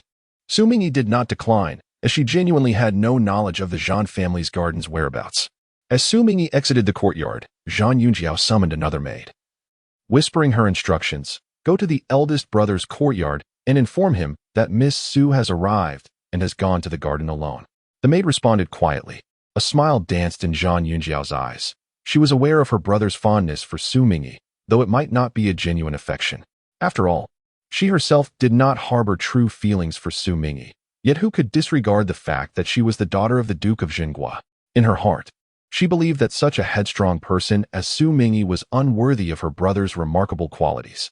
However, should her brother indeed marry Xu Mingyi, it would bring substantial benefits to the Zhang family, even enhancing her own prospects for marriage. The suitors currently seeking her hand were hardly worth her consideration. She had no desire to follow in her elder sister's footsteps and marry someone without due thought. In the garden, a gentle breeze wafted through as a Kuei surveyed her surroundings, feeling somewhat puzzled. She had never encountered such a diminutive garden before. Was this truly a garden? It was even smaller than the little garden in their she garden. The surroundings were dim, save for a pavilion adorned with 2 lanterns. How impoverished the Zhang family must be, a Kuei mused inwardly. In such a garden, there hardly exists a delightful place to wander. The young lady must have other intentions for venturing out alone, one might surmise. The little girl pondered over recent events. Xu Mingyi ambled leisurely along her path. If her intuition served her correctly, Zhang Yunju had surely learned of her arrival at the Zhang household. Since the incident with Lu Yi, Zhang Yuzhu had become increasingly cautious in his actions and words to conceal his true motives. However, this caution would inevitably delay his objectives. Her visit to the Zhang family today presented him with an excellent opportunity to maintain a semblance of affection with the Duke of Town. She was certain he would come, and likely with great haste. Indeed, This garden was rather small, and she could not linger for long. As anticipated, the sound of footsteps soon reached her ears. After strolling a further 10 paces at a fork in the path, a figure clad in moonlight, a young man, materialized before Xu Mingyi. Zhang in the moonlight. A hint of surprise adorned the young girl's face. A broad smile graced Zhang Yunju's lips as he regarded her, saying, "I heard from Jiao Jiao that you came to celebrate her birthday and wandered into the garden alone, so I thought I would come to see you, and indeed, I have found you."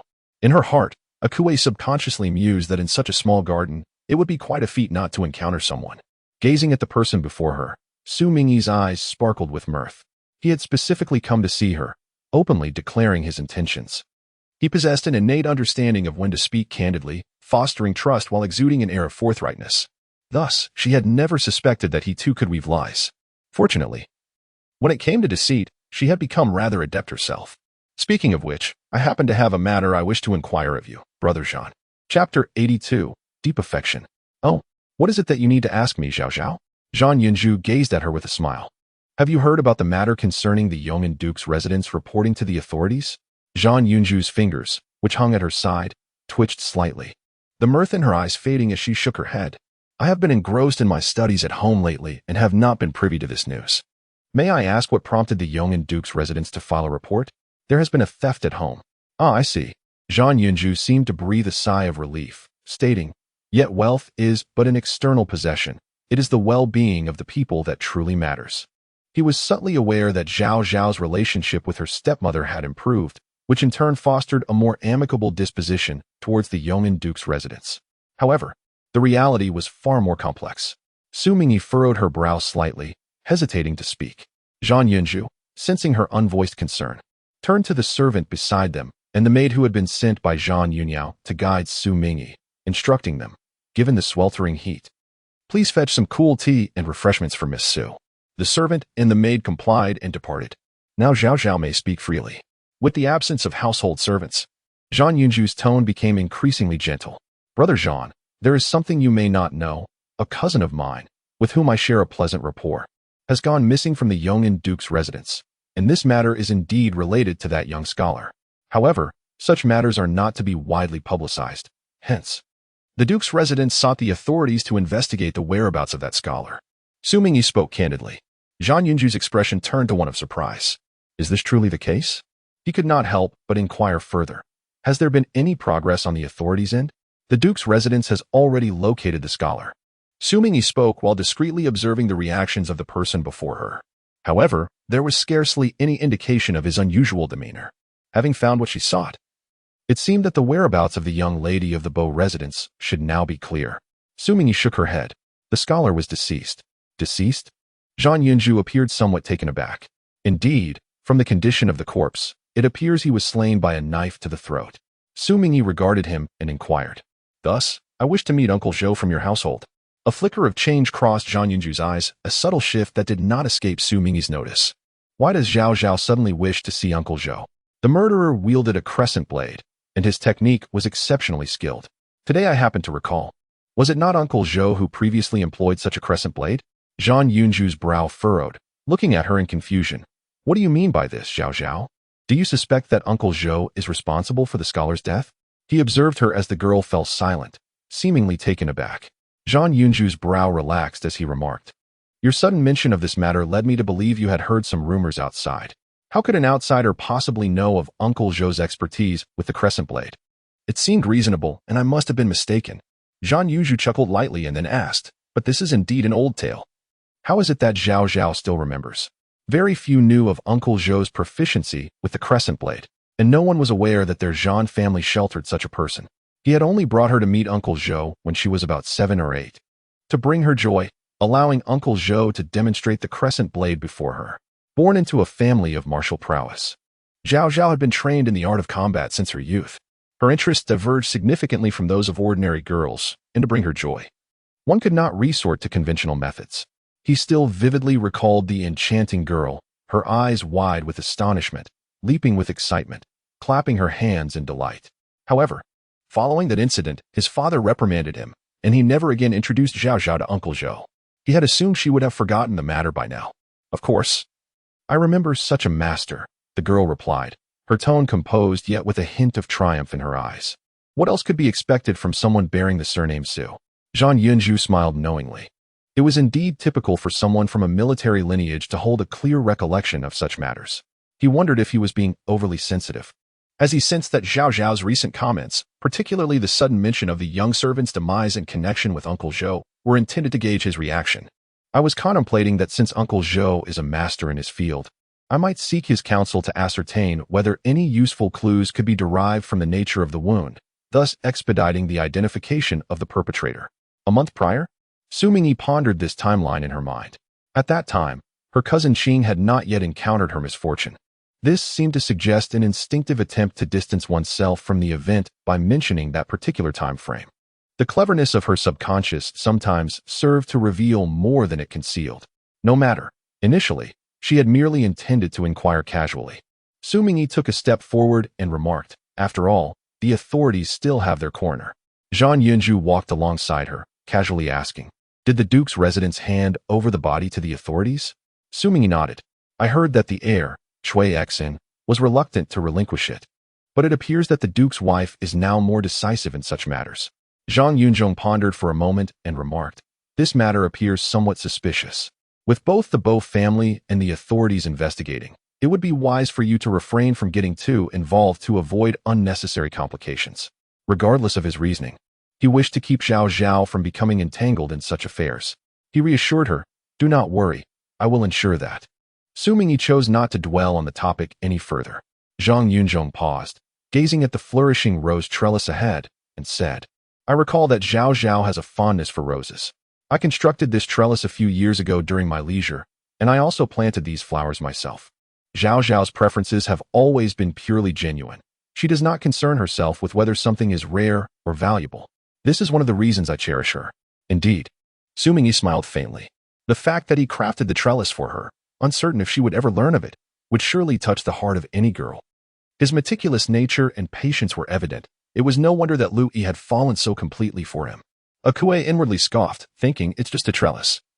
It's neither valuable nor labor-intensive. A Zhu and I could easily construct 10 in a single day. What is so remarkable about that? Ever since the incident concerning Lu Yi, Akue had developed a disdain for the seemingly refined son of the Zhang family. Chapter 83. Qingyu Temple. If I can succeed in this autumn examination, I shall soon be able to prepare for the higher-level tests. Zhang Yunju turned her face to look at Xu Mingyi, her eyes sparkling with amusement, and half-jokingly remarked, "Since childhood, I have been reminded by others of my humble origins. Unworthy to be your companion. I wonder if in the future, I might stand a little closer to you." Gazing at the flower rack before her, Xu Mingyi felt an unprecedented sense of disappointment toward the roses. She was uncertain of Zhang Yunju's true feelings towards her, whether they were genuine or feigned. Nevertheless, the sentiment of simultaneously expressing deep affection while plotting her downfall filled her with an innate sense of revulsion.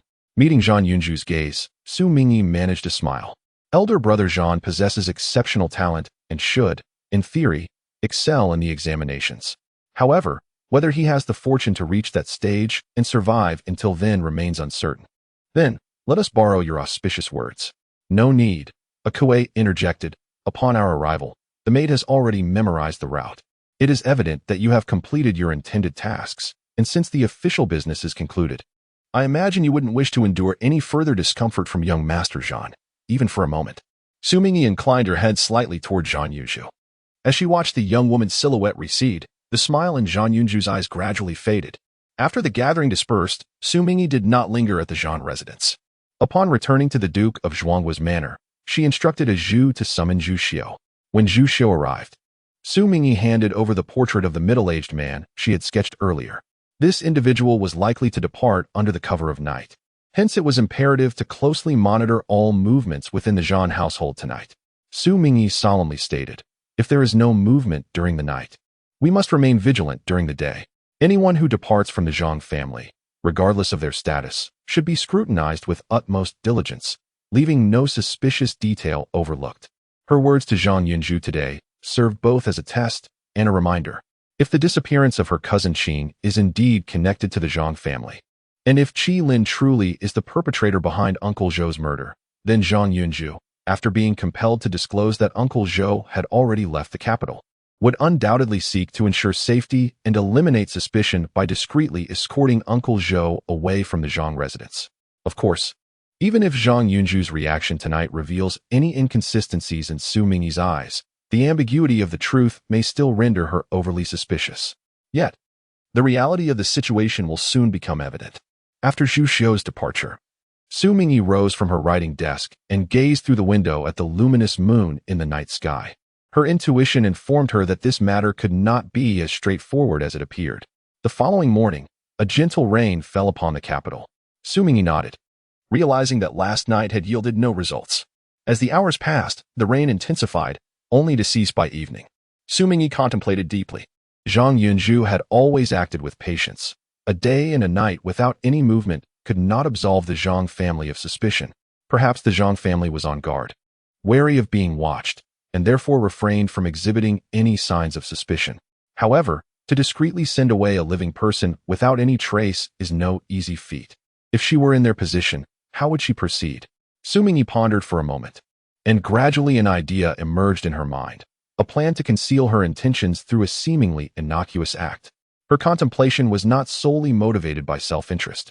Rather, it was sparked by a revelation she had overheard from Zhang Yunjiao the previous night.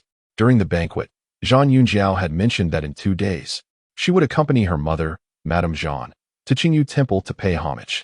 It was entirely customary for Madame Zhan, a devoted practitioner of Buddhism, to venture outside the city for such purposes. Would the Zhan family choose this moment to send someone out of town? Akue, she called for her maid. Prepare for the evening. I shall visit Qingyu Temple tomorrow morning. Akue was momentarily taken aback, but quickly acquiesced. That night, Xu Mingyi retired early to bed. Akue extinguished the lamp and quietly withdrew. Zhu, she gently prodded the maid on watch outside, whispering, "Did you know? The young lady is going to Qingyu Temple to pay homage tomorrow?" Zhu glanced at her and replied, "Now I do. That is indeed Qingyu Temple," Akue exclaimed, her excitement tempered by concern. "The most auspicious thing there is the marriage talisman." Zhu responded with a simple "Oh." Akue, feeling utterly exasperated, sensed her fervent curiosity being gradually extinguished. "The young lady has never visited Qingyu Temple before," she remarked. Zhu replied coolly, "What is so strange about that? The young lady previously had no knowledge of medicine either. Are there not numerous peculiarities surrounding her? If she claims she wishes to traverse heaven and earth, would that not also be a matter of indifference?" Akue's expression was complex as she fell silent. Indeed, it seemed she had been overly dramatic. Moreover, it appeared that her young lady did not require any matrimonial pursuits. The young lady was exceptionally outstanding in every regard, as long as she wished. Suitors would undoubtedly come seeking her hand, making it seem as though it was the suitors who needed her. Akue nodded to herself, contemplating this. The following day, Xu Mingyi, having finished her breakfast without delay, prepared to depart. She had specifically instructed Zhu Xiu to ready an inconspicuous blue cloth carriage outside the residence. Having rained the previous day, the roads outside the city were muddy, and there were not many people heading out to offer incense that morning. The carriage stopped outside Qingyu Temple, yet Xu Mingyi did not alight. Instead, she remained seated within, quietly sipping her tea. Zhu, who had been attentively observing the activity outside the carriage, murmured, "Young master Wu has arrived."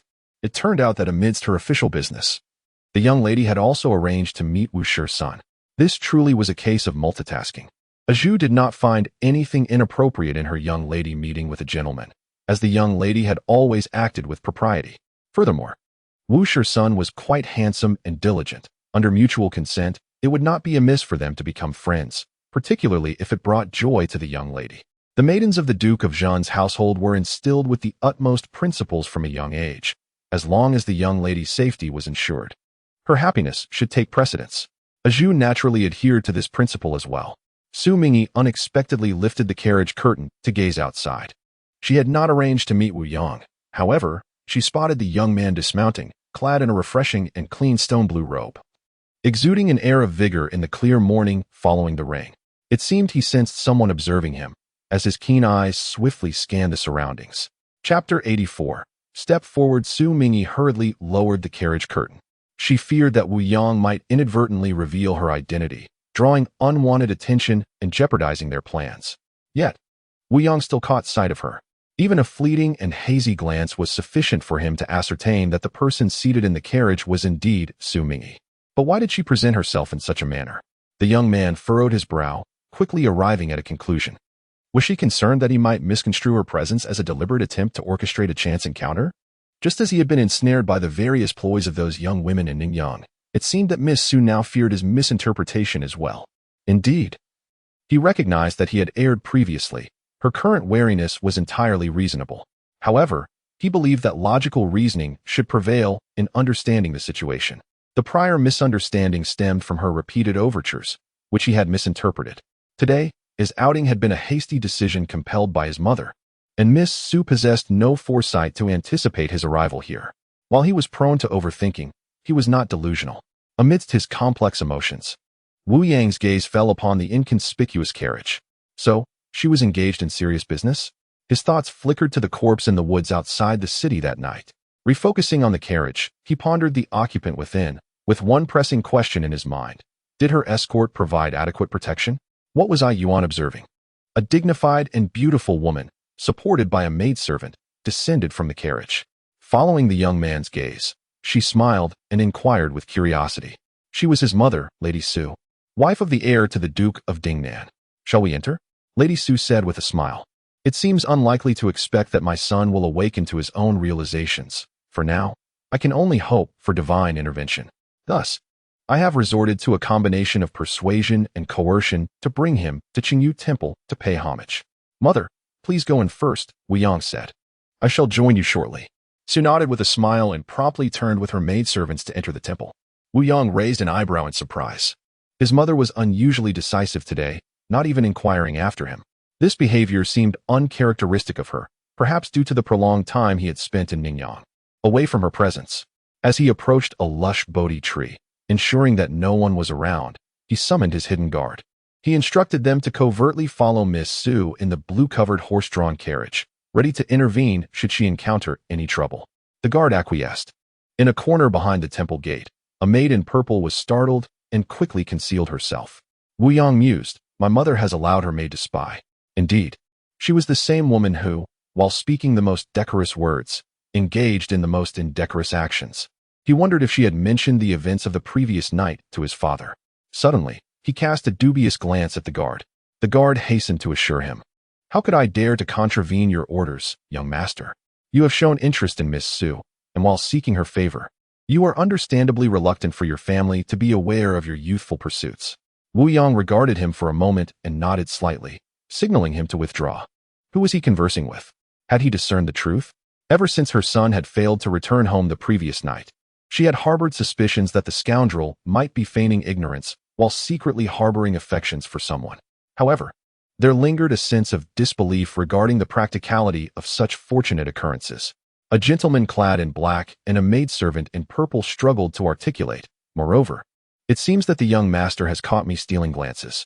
In that moment, she even harbored doubts that the reason the young master never allowed anyone to serve him closely was perhaps due to a secret, an eye lurking behind him that he wished to conceal. Out of the corner of her eye, she noticed Wu Yang striding into the temple, causing Xu to regain her composure, her expression transforming into one of dignified serenity as she proceeded forward with her maidservants. Wu Yang followed suit, his face devoid of expression, showing little inclination to shatter his mother's faade. Outside the temple gates, another carriage approached at a leisurely pace. Miss, it is the carriage of the Zhan family. Zhu whispered. Xu Mingyi raised her hand, gently pressing down the slightly lifted curtain of the carriage, signaling her to remain silent. Once the carriage came to a halt, the matron and daughter of the Zhan family were assisted down by their maid. Madame Zhan instructed her servant to hand a pouch of coins to the coachman, commanding, take these silver pieces to the estate. The Zhan family owned a small estate outside the city, where Madame Zhan's wet nurse had been sent years ago due to illness, and it was well known among the Zhan household that she was a kind-hearted and sentimental woman, sending someone each month to check on her and deliver some silver. Zhan Yinxiao had grown accustomed to this routine. Observing the coachman accepting the pouch, she urged, Mother, let us hurry inside while there are still few people around. Madame Zhan nodded, casting a final glance at the coachman, whose rough cloth garments and unkempt beard obscured his features, his eyes downcast, rendering his visage indistinguishable. Within the blue carriage, Xu Mingyi listened intently to the sounds around her, and only when the noise of rolling wheels reached her ears did she lift a corner of the curtain to peer outside. A seemingly inconspicuous middle-aged man grasped the reins with both hands, his faded sleeves obscuring much of his hands. In such circumstances, Xu Mingyi found it exceedingly difficult to discern whether the individual possessed any ailment in his right hand. Moreover, the man before her, with his beard concealing his face, may well have been deliberately masking his features. She had long forgotten the specifics of Uncle Zhou's appearance, retaining only a vivid memory of his remarkable knife skills that left a lasting impression. Xu Mingyi quietly instructed Zhu Xiu, who was disguised as the coachman. In this instance, it was preferable to err on the side of caution than to overlook any potential lead. As for whether this man was indeed the one she sought, that would soon be revealed. 15 minutes later, the Zhang family's carriage halted before a manor. The coachman dismounted, knocked on the door, and entered. A middle-aged man of similar stature and age murmured softly. The coachman silently removed his false beard and unfastened his outer robe, observing the man depart after receiving his payment. The middle-aged individual sighed inwardly. The master had taken this man in years ago, recognizing his capabilities, with the expectation that he would remain in the household for good. Yet, who could have anticipated that this time he would act carelessly, leaving behind incriminating evidence? Now, the only option was to send him away from the capital. He donned the garments left behind by the other man, lowered his head, exited the manor, and directed the carriage towards Qingyu Temple.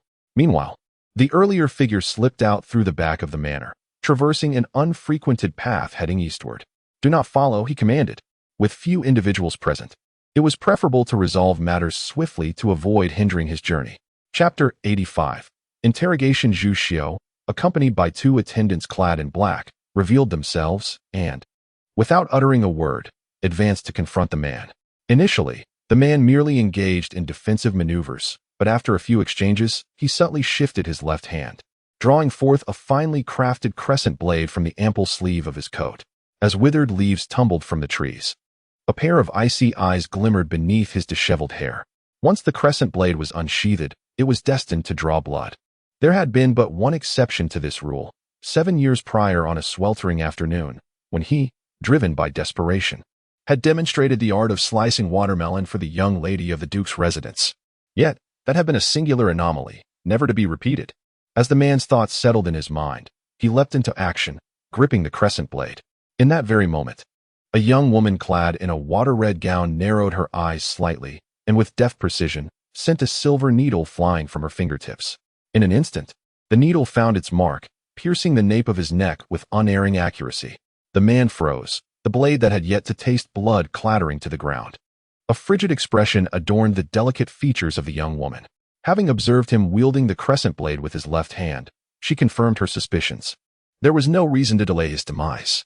Why linger to witness his martial display? In terms of entertainment, it paled in comparison to street performers. The man succumbed to the inevitable. A second time. Again, it was she. How would the young lady choose to dispose of this man? Zhu Xiu inquired with a tone of utmost respect. The Xu family possessed several estates outside the city, the largest of which was situated by the shores of Xiang Lake. A dowry from her late mother. Zhu Xiu promptly acquiesced. As the group swiftly departed, skillfully concealing the evidence of their skirmish, the hidden guards holding their breath in the thickets quietly vanished. Observing the young man finish a bowl of congee, Xu was thoroughly pleased. This porridge is known as the fate porridge. Regardless of its efficacy, one can simply regard it as a harbinger of good fortune. The son has finished his meal, and the mother savors it slowly. Wu Yang wiped his hands, rose, and bowed before gracefully exiting. Su Shi paid him no mind, contentedly indulging in her meal. As Wu Yang emerged from the meditation room, the shadow guard materialized. The guard remained silent, acknowledging the swiftness of events, yet lamenting his inability to assist. He recounted the sequence of occurrences. The man appeared quite formidable, yet before he could make a move, he was rendered unconscious by a single silver needle thrust by Miss Su. At that moment, he discerned the man's expression of reluctance as he fell, fully comprehending the humiliation of a skilled warrior defeated without a fight. Wu Yang, amidst his surprise, couldn't help but chuckle softly. How delightful! The shadow guard, perplexed, failed to grasp the reasoning behind Wu Yang's amusement. His assignment had not aided Miss Su in any significant manner. How could this be deemed delightful? Wu Yang strolled away with his hands clasped behind his back. It was indeed peculiar, yet he found himself unexpectedly pleased by the notion. Were he to have a daughter, he would aspire to nurture her in such a manner. Cherished at home, and capable of safeguarding herself in the world. He envisioned himself as a devoted father. The moment this thought crossed his mind, the young man's expression grew somewhat strange. A person who had no desire for a wife was now contemplating the prospect of raising a daughter. Was that even sensible? He glanced upward at the sky. The red thread of fate had yet to connect him with a partner, and now he was already pondering the ties of parenthood.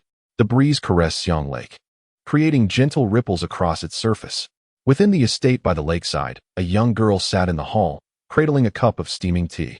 The pale green liquid stirred lightly, mirroring the undulating surface of the lake outside, disturbed by the soft wind. A middle-aged man, bound hand and foot and thrown to the ground, struggled to open his eyes, his blurred vision slowly surveying his surroundings. Awake? The girl's cold voice pierced through the air, causing his body to tense instinctively. With great effort, he turned his head in the direction of the voice. Gritting his teeth and gathering his strength, he declared, "If this is how you triumph over me, capturing me without a fair fight, then I shall not yield." Triumph without honor? Xu Mingyi scoffed softly. You dare to lay hands on a frail girl of merely 13. Can such an act truly be deemed honorable? As for the question of yielding or not, Xu Mingyi glanced at Zhu, who understood the cue and stepped forward. To be frank, she relished hearing others confess their unwillingness to submit in front of the young lady. Zhu produced a row of silver needles, methodically inserting them one by one into the man's body. While it lacked the immediate thrill of a knife-esque stab, as the young lady had stated, the aftermath would be far more potent. The man gritted his teeth in silence. However, once Zhu plunged the final needle into his arm, he suddenly felt a wave of pain surge through his previously numb limbs. In an instant, the agony spread from his extremities to engulf his entire being, intensifying as if countless insects were ravenously gnawing at his insides. There is poison on these needles. In moments, cold sweat drenched his body, his expression contorted in agony, veins bulging, and he instinctively curled up in response to the torment. I anticipated your stubbornness, hence I refrained from courtesy, Xu Mingyi stated, her tone unwavering. Now, I shall pose a question, and you will provide an answer. Should your response satisfy me, I shall procure an antidote for you. Xu Mingyi regarded the man's pained struggle with nary a trace of compassion. If you truly possess any skill, then why not simply end my life with a single stroke? The man glared at her with bloodshot eyes. Cease your meaningless prattle. Whether to kill you or not lies within my capabilities. Your fate, however, is not yours to dictate. Xu Mingyi gazed at him, her voice icy as she inquired, "What has become of the girl you abducted from the bamboo grove? Is she still alive?" The man clenched his teeth tightly, yet an overwhelming wave of pain surged through him, threatening to rend him apart and shatter his sanity. A voice within him struggled to break free, urging him to speak. Almost involuntarily, he uttered, "I do not know if she still lives. I was merely following Zhang Qian's orders." Xu Mingyi furrowed her brow. "Where did you take her that day?" "To a secluded villa," he replied. "The same place where the other woman was taken." Xu Mingyi's expression shifted. "Another woman? More have been abducted?" She rose, urgency lacing her tone. "Where is this villa located?" "In the western part of the city," the man labored to explain. "At the second-to-last household in Qingyufang." Chapter 86. The villa Qingyufang? Xu Mingyi's confusion was palpable. As far as she knew, Qingyufang, while not comparable to the likes of Qingyunfang, was still an affluent area. The residents there, though not all of noble birth, were certainly not of common stock. At the very least, they were well-to-do. Why would Zhang Qian choose such a conspicuous locale to abduct Qing's cousin? She suppressed her speculations, recognizing that her cousin's whereabouts might soon be revealed. With a tone tinged with urgency, she pressed, "What sort of people reside in that villa? Why did Zhang Qian instruct you to carry out this deed?" The man, enduring great pain, clenched his teeth and shook his head, saying, "I am solely responsible for escorting individuals to that secluded residence. Beyond that, I possess no knowledge." In his youth, during the tumultuous times of the former emperor's conquests, he acted as a chivalrous figure, unbound by any governmental constraints and unaffiliated with any faction. However, after the establishment of the Great Qing, his identity as a hero suddenly teetered on the precipice of legal repercussions. In those chaotic times, he bore the weight of numerous lives lost, and upon scrutiny, his pursuit of justice could very well lead him to imprisonment and suffering. It was then that Zhang Qian, taking a considerable risk, clandestinely sheltered him, bestowing upon him a new identity that allowed him to live in peace. Those of the martial world value loyalty and righteousness, and he was profoundly grateful for this. Thus, despite his aversion to being constrained, he continued to reside comfortably within the Zhang household. Yet, in recent years, Zhang Qian's ambitions had grown increasingly brazen, subtly urging him into morally dubious endeavors. Initially, these tasks were innocuous. However, they had escalated to the point where he was compelled to harm others. Once, he could be considered a half-hearted hero. While not particularly virtuous, he was certainly not a man of bloodlust. It was at this juncture that he realized his path diverged from Zhang Qian's. By killing that young scribe, he would exchange a life for a life, thereby settling his debt of gratitude to Zhang Qian once and for all. Yet, he struggled with his words, unable to voice the cruel sentiments that would extinguish the fervor of Zhang Qian's grand aspirations, which were laid out before him in meticulous detail. Reflecting on the impulsive vow he once made to repay today's kindness through servitude, he found it impossible to speak words that would douse the fire of ambition in another's heart. When the moment came to take the young scribe's life, he could have easily snapped his neck, but instead, he chose to wield a curved blade. This was not merely a manifestation of the pride and provocation characteristic of those from the martial world. He intentionally left behind this slender clue as a leverage, anticipating that when it reached the ears of Zhang Qian, he would undoubtedly opt to facilitate his departure. Yet, he could never have foreseen that this very piece of leverage would lead him into the clutches of that sinister young girl. Observing that he did not appear to be lying, but rather was genuinely unaware of the deeper intricacies, Xu Mingyi decided not to linger any longer in this place. Zhu Xiu promptly complied. Zhu cast a glance at the man on the ground, lamenting how swiftly they were to depart. She had yet to fully savor the lingering effects of this potent poison, which was truly a pity. However, as a seasoned maid, she understood that personal preferences must always be set aside for matters of importance. Forcefully administering an antidote, Zhu hastily followed in her young mistress's footsteps. The sky gradually darkened. Madame Zhang dismissed the maidservants and personally attended to her husband's change of attire. "Is everything in order?" Zhang Qian inquired softly. Madame Zhang nodded and replied, "Everything has been executed according to the master's instructions. We have not been detected along the way." Upon arrival at the estate, the steward personally ensured his departure. After half an hour had passed, and having surveyed the surroundings without any anomalies, Zhang Qian slowly exhaled in relief. Regardless of the circumstances, they had successfully seen him off. When he initially tasked the other party with this undertaking, he had not anticipated such a blunder, and now, in the interest of caution, he had no choice but to discard this remarkably useful tool. He had contemplated silencing the individual, but given their formidable skills and heightened vigilance, he lacked the confidence to execute it cleanly. To avoid complicating matters further, he resolved that the only option was to expedite their departure from the capital. In recent days, I have frequently dreamt of those two young girls, leaving my heart in disquiet. Mrs. Zhang, with reddened eyes, remarked, "They must be enduring their plight with great patience." Mr. Zhang gently patted his wife's shoulder.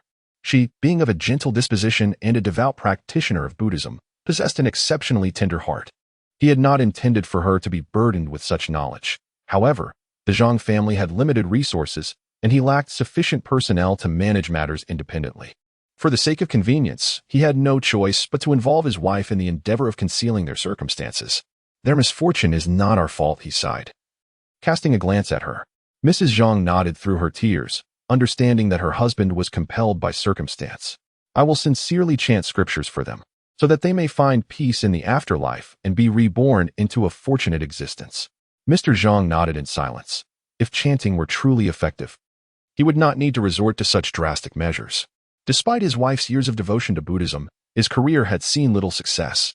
Now that he had finally found the right path, his fortunes had begun to change. "By the way, you must speak with Jinping," urging him to cease worrying about these matters.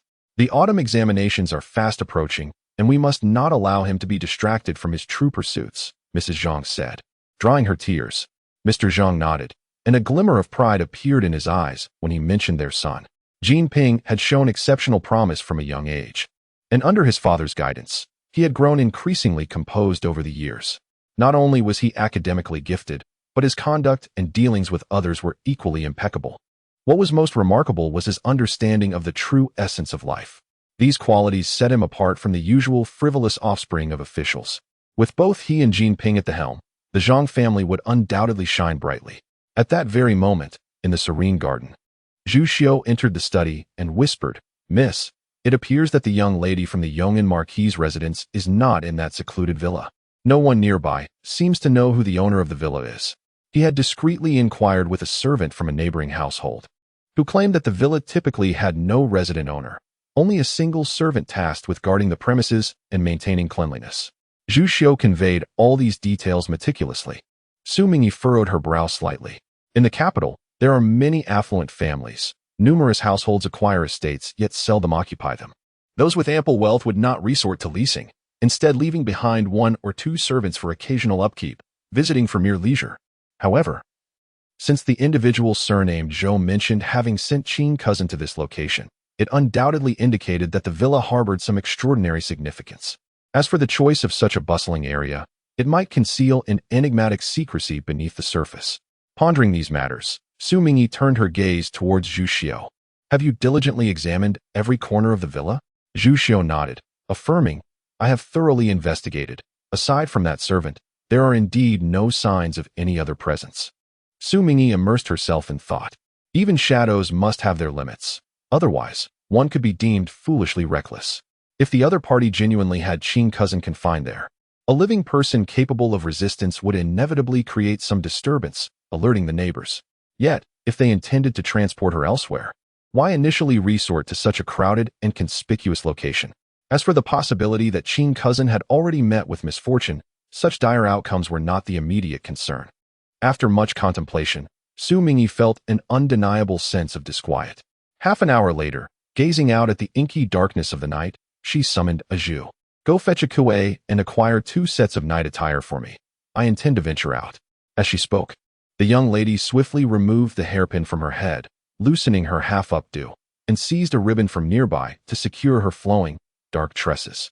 This secluded courtyard was the only lead she had at present. Relinquishing it would sever all connections, and she needed to see it for herself to quell her doubts. A Zhu, invigorated by her mistress's resolve, hurried off to find a kuei. It was only when she observed a kuei retrieving 2 dark robes from a chest that she realized something was amiss. When had the young lady's chamber been stocked with night garments? However, adhering to the principle that any peculiarities surrounding the young lady were not surprising, a Zhu promptly accepted this revelation with calm acceptance. Watching a Zhu accompany her mistress out, the anxious kuei stealthily made her way to the ancestral hall in the backyard to burn incense, praying for the Su family's ancestors to bless the young lady with a safe return. After nightfall, the Qingyu workshop was shrouded in silence, with most households extinguishing their lights. The daytime bustle now a memory. Several shadowy figures stealthily infiltrated a secluded courtyard. Zhu Xiu had previously scouted the area during the day and easily located the servants' quarters at this hour, pouring the narcotic smoke intended for Xu Mingyi through the gap beneath the door.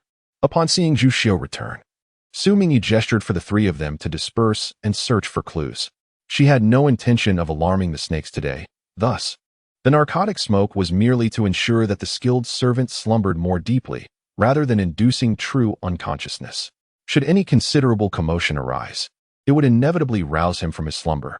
In the corridor, a solitary lantern flickered, casting a gentle glow that, though dim, allowed one to discern the general arrangement of the courtyard. Xu Mingyi stepped into a study, where a faint yet elegant fragrance lingered in the air. As her eyes adjusted to the light, she directed her gaze towards the incense burner beside the writing desk. The delicate aroma was evidently a remnant from within the burner. This subtle, cool scent struck a chord of familiarity in her memory, perhaps due to her childhood training in martial arts. Her senses of hearing and smell had always been more acute than those of ordinary individuals, and her memory was reasonably sharp. The fragrance, faint yet distinctly masculine, was rare, and she realized she had encountered it before. A sudden epiphany crossed her mind as she recalled the scent from a day spent at the Shangyu Pavilion. Although there had been many men present that day, aside from the attendants, only one gentleman of sufficient stature to indulge in such fragrance came to mind, the second son of the Xia family, Xia Han. Moreover, on that occasion, her missing cousin Qing had also been in attendance. In an instant, Xu Mingyi's thoughts raced, encompassing recent events concerning the promotion of Zhang Qian. Her gaze returned to the incense burner, growing increasingly frigid. Could this secluded courtyard be connected to Xia Han? Despite the inscrutable nature of human intentions and the unreliability of outward appearances, How could a scion of a prestigious family, who had attained the rank of genshur at such a young age, known for his gentle demeanor and harmonious marriage, essentially a paragon of perfection, be driven by motives that would compel him to engage in such perilous endeavors? She recalled her father's words. Those with shallow desires tend to act without restraint, while those with deeper thoughts, the more they possess, the more they comprehend the value of prudence. Xiaohan certainly did not strike her as the former. Yet, one must ponder, has Xiaoxi become increasingly audacious, resorting to violence against her cousin Qing over a mere exchange of words? Regardless of the truth, the circumstances at hand appear to substantiate the notion that Qing's disappearance is inextricably linked to the Xiao family. The actions of the Zhang family seem nothing more than a willing subservience, driven by the pursuit of mutual gain. Xu Mingyi momentarily suppressed her myriad suspicions, her gaze meticulously sweeping the study surroundings. After a brief pause, she advanced towards the wall-mounted bookshelf, step by deliberate step. During her earlier conversation with Uncle Zhu, they had speculated about the possibility of a hidden chamber within this villa, and any such secretive installation would undoubtedly require a means of concealment. The bookshelf, paintings, and even the artificial rockery in the courtyard warranted thorough investigation. In the dim light, Xu Mingyi cautiously explored the bookshelf. Upon brushing against the edge of one of the wooden compartments, she detected a slight looseness beneath her fingers. Her expression shifted subtly as she applied a bit more pressure, causing the wooden panel to yield to her touch and retract. A faint click, akin to the sound of a copper core lock being disengaged, reached her ears. In the next moment, the bookshelf before her began to part, slowly sliding aside and revealing a narrow passage just wide enough for a single person to enter. Indeed, a mechanism exists.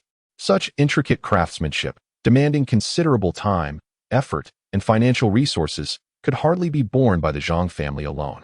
Her suspicions were further solidified. After a moment's hesitation, Xu Mingyi swiftly slipped behind the bookshelf. By contrast, the triggering mechanism behind the bookshelf became markedly more apparent. She reached up to turn the copper axle affixed to the adjacent wall, and the bookshelf seamlessly closed behind her. Before her lay a stone staircase leading into the underground chamber. Xu Mingyi descended step by step, her vision gradually expanding and clarifying. This hidden chamber starkly contrasts with her imagination. It is unexpectedly illuminated and meticulously arranged, with every detail from tables and chairs to incense burners and tea cups thoughtfully provided. Even a few well-maintained bonsai pines are elegantly displayed. The exquisite nature of this setting, appearing in such an incongruous location, evokes an unsettling sense of strangeness. Xu Mingyi held her breath, instinctively on guard, as she ventured further inside. On either side of the main room were small chambers. One was separated by a screen, while the other was draped with pale pink curtains. If she was not mistaken, there were indeed people in both rooms. Xu Mingyi approached the right chamber, maneuvered around the screen, and beheld the furnishings typical of a woman's bedroom. She stepped cautiously towards the bed and gently lifted the smoky-hued canopy. As the fabric stirred, a girl sitting with her knees drawn to her chest suddenly widened her eyes in shock, instinctively clutching her body tightly and burying her face in her knees. "Qing cousin?" Xu Mingyi tentatively called out to the girl, whose trembling form stiffened, taking a long moment before she hesitantly raised her head. Upon recognizing the familiar face, Xu Mingyi felt an immense weight lift from her heart. "Qing cousin is alive." Zhao cousin." The girl gazed at her intently, her voice unnaturally slow. Tears immediately brimmed in Cui Yunqing's eyes. Just then, Xu Mingyi heard footsteps approaching. Chapter 88, Subversion. "It is him, he is coming." Cui Yunqing, like a startled bird, urged in a tense tone, "Cousin, you must hide. He must not see you." Xu Mingyi hesitated for a moment before nodding slightly. Hearing only one set of footsteps, she realized that resolving the situation on the spot would not be particularly difficult. However, given the ambiguity of the current circumstances, it would be prudent to observe the situation from the shadows for a while longer. Should anyone dare to harm her cousin Qing, she could intervene at any moment. Xu Mingyi swiftly concealed herself behind a large screen beside the curtain, striving to regulate her breathing, and peered through the narrow gap between the two screens. A man clad in a deep blue brocade robe approached leisurely, his hair elegantly tied with a jade crown, and a folded fan held delicately in his hand, exuding an air of refined grace. As he drew nearer, Xu Mingyi discerned the visage of a young man, seemingly in his mid-20s. Her fingers tightened slowly around each other. It was indeed Xiaohan, the one who had orchestrated the abduction of her cousin Qing and concealed her in this secret chamber. The intentions of a grown man hiding a young girl were not difficult to surmise. Xu Mingyi suppressed the rising tide of anger within her. She understood all too well that recklessly revealing herself would not be wise, even if a commotion were to ensue. Deliberately alarming the townsfolk would not necessarily lead to the condemnation of her adversary. Rather, it would likely tarnish Qing's reputation irrevocably, shattering the young girl's nascent life at merely 13 years of age. The world was unjust to women, and she could not recklessly gamble with her cousin's fate. Even if she could inflict some harm upon Xiaohan, the true blade would ultimately pierce Qing. In moments of utmost importance, impulsive actions must be avoided. Outside the secret chamber, 2 attendants brought by Xiaohan stood guard in the corridor. Startled awake by the sound of a knock, the servant hastily rose, stifling a yawn outside the study. The courtyard was enveloped in silence, save for the yawns of the servants echoing one after another. Zhu Xiu, stationed by the courtyard wall, could not help but feel a tinge of unease. Moments ago, he had witnessed a man enter the study, and it soon became evident that a secret chamber lay beneath, where the young lady had yet to make her appearance. It was likely that she had discovered the hidden room and ventured inside to investigate. Such audacity from the young lady instilled a sense of trepidation in them, the servants. Zhu furrowed her brow slightly. She had observed closely that the man who had entered the secret chamber was evidently a frail scholar. A man of such stature could easily be subdued by the young lady, even without resorting to poison. It was the man's attendant who should be more concerning for their mistress's safety. Yet, despite her faith in her lady, Zhu could not entirely suppress her anxiety. After a brief discussion, the father and daughter resolved that if no sounds emerged from the secret chamber within a quarter of an hour, they would boldly intrude to ascertain the situation. Within the secret chamber, Xiaohan settled beside the bed, gazing at Cui Yunqing, and gently inquired, "Have you been eating well today?" Cui Yunqing, unable to meet his gaze, curled up in a corner, clutching her knees and appearing significantly thinner. Xiaohan let out a soft sigh, observing the girl huddled in a ball, and said, "Come sit by me." His tone was warm and tender, imbued with a patience one might reserve for a cherished possession. Yet, Cui Yunqing appeared terribly frightened, biting her lower lip tightly as tears streamed from her eyes. What was it? Did she still wish to be confined within a cage? Xiaohan's voice remained sufficiently gentle. Cui Yunqing's countenance suddenly turned pale. A cage? Xu Mingyi's gaze fixated on the massive dark iron cage beneath the window, his brows knitted tightly.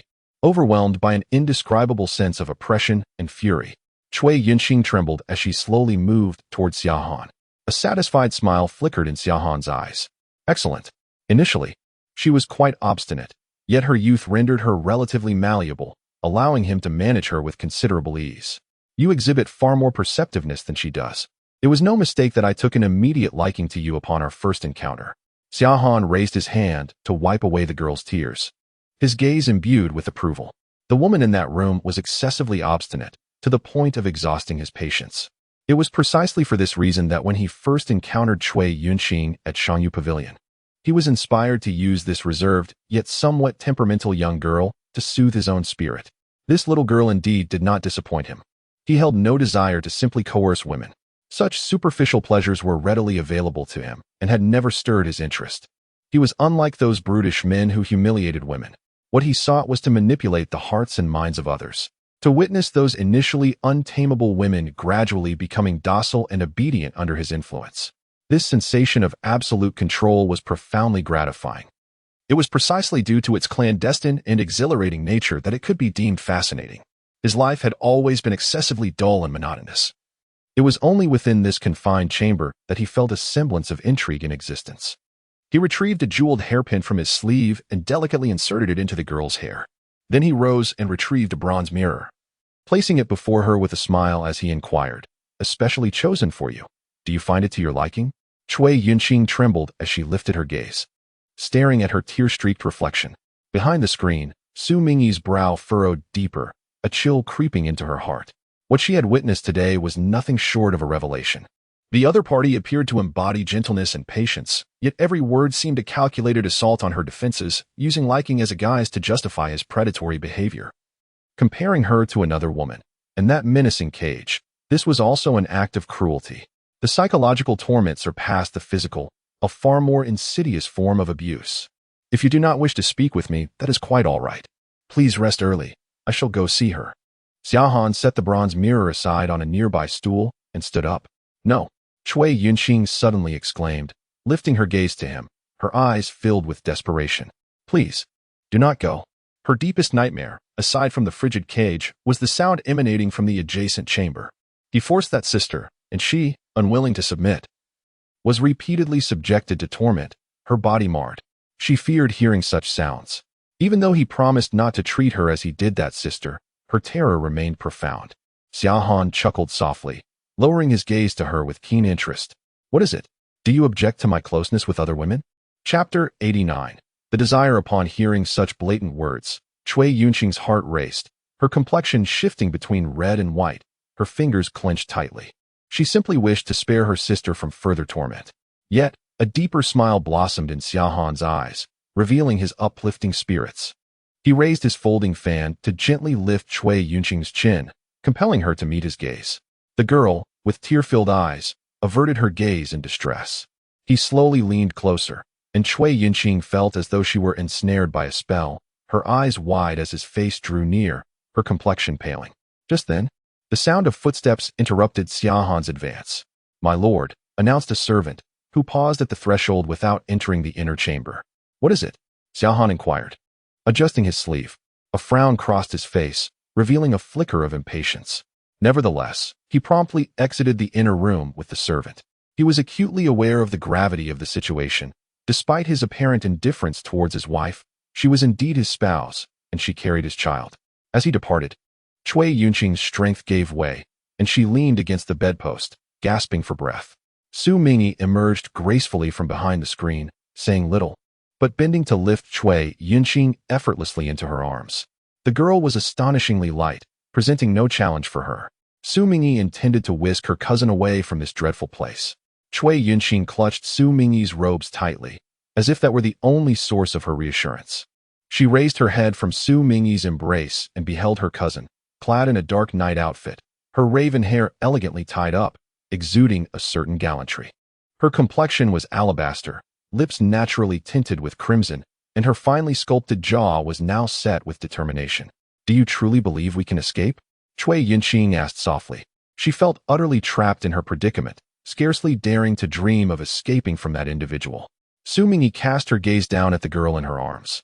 Cui Yunqing stared blankly at her. Xu Mingyi left the inner chamber, not hurrying away, but instead making her way towards another room. Suddenly, her cousin Cui Yunqing became anxious once more, her lips trembling as she shook her head incessantly. She did not wish to go, nor could she bear to look. Xu Mingyi paused, turning her gaze towards the entrance of the secret chamber. The sound of footsteps indicated that someone else had arrived. She needed no guesswork to know it was undoubtedly Azu. Miss, Azu approached briskly, and upon seeing her mistress safe and sound, she could not help but breathe a sigh of relief. Despite her unwavering trust in her mistress's capabilities, she vowed never to stray too far from her again. Just moments ago, that man had departed the courtyard with others, and the weary servant had gone to the bedroom. She had instructed her father to keep watch outside, and had rushed in without delay. Take good care of the young lady. Xu Mingyi entrusted Cui Yunqing to Azu and stepped into the room, separated by a curtain. The torment was not confined to her cousin alone, since rescue was the goal. It was only right not to neglect anyone. Yet, despite her mental preparations, upon observing the conditions within the room, Xu Mingyi pressed her lips together tightly. The furnishings of this bedroom bore little distinction from those of her cousin's quarters, and there too stood an iron cage. A gaunt woman leaned against the bars, her hair disheveled, her face marked with bruises, exuding an air of extreme fragility. Nevertheless, her pitch-black eyes remained wide open, fixed upon Xu Mingyi as she entered. Their eyes met for a fleeting moment, and Xu Mingyi strode forward with purpose. It turns out she is the daughter of General Xu, which explains her remarkable abilities. The other party, with great difficulty, tugged at the corner of their mouth and spoke in a hushed tone. Xu Mingyi crouched down before the cage and softly inquired, "Do you recognize me, miss?" With this single question, she could discern that the other was an extraordinarily resilient woman. Most individuals, after enduring such torment for an extended period, would hardly have the spirit for casual conversation. The woman nodded slightly, a hint of a smile gracing her lips, and softly replied, "Miss Xu, your beauty is renowned in the capital, it is hard to forget once seen. I am Xu Ying, and we have crossed paths at the Shanyu Pavilion. As Xu Mingyi fumbled for the dagger, she paused, unexpectedly lifting her gaze towards the other. Master Xu Ying? The woman nodded once more. Xu Mingyi was astonished. It turned out that this Master Xu Ying had not vanished after stealing Jiao Jiao's ruby, but had instead been imprisoned here. The man surnamed Zhou had mentioned that he had been commanded by Zhang Xian to abduct 2 women and deliver them to this secluded villa. Calculating the time, it appeared that Miss Xu had been captive for nearly 2 months. 2 months. Under ordinary circumstances, even if one survived, they would likely have succumbed to madness. Xu Mingyi glanced at her hands, scarred and battered. These were once hands skilled at crafting exquisite jade. The owner of such hands was a commendable young woman who had thrived in the capital through her own talents. She tightened her grip on the dagger, determined to pry open the copper lock. However, a hand pressed down on the back of hers. Miss, the Xiao family wields immense power. Without concrete evidence, we cannot act. If that were indeed the case, would it not be a futile ordeal to endure such beastly torment? Xu Mingyi remained silent, fully aware of this truth. The reason for my unwavering desire to take the 2 away is not only to spare them from lingering here any longer, but also because I cannot make the decision for them to remain as evidence before others. Only by allowing the authorities to discover this place and exposing the matter publicly can I substantiate the veracity of my plight. The young woman before me hesitated to rise and depart. She smiled gently and spoke again. If Miss Xu wishes to assist me, please discreetly inform the authorities of this matter, so that I may achieve my wish of revealing the atrocities committed by this beast. If it is inconvenient, do not worry. I shall always find a way to save myself. She is a kind-hearted girl, unwilling to burden others with her troubles. Chapter 90. The promise. The power of the Xia family looms large. Initially, Miss Xu sought to rescue only the daughter of the Chui family. Now that she has successfully done so, there seems little necessity to risk offending the Xia family for my sake. Nevertheless, she cannot simply depart.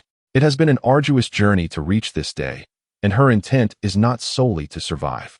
She yearns to expose the crimes of the guilty and ensure they receive the punishment they deserve. After hearing these words, Xu Mingyi gazed at her and said, "But once I take my cousin away, this matter will undoubtedly be discovered swiftly. I fear that Miss Xu will be left here alone and thus in danger. Rest assured, he will not easily take my life." Xu Ying replied with a sardonic smile. "He cannot tolerate those beyond his control. I have already planted a seed of doubt in his mind. If I were to die, he would be unable to rid himself of this affliction, which would drive him to madness." Xu Mingyi shook her head slightly, not in agreement with such a notion.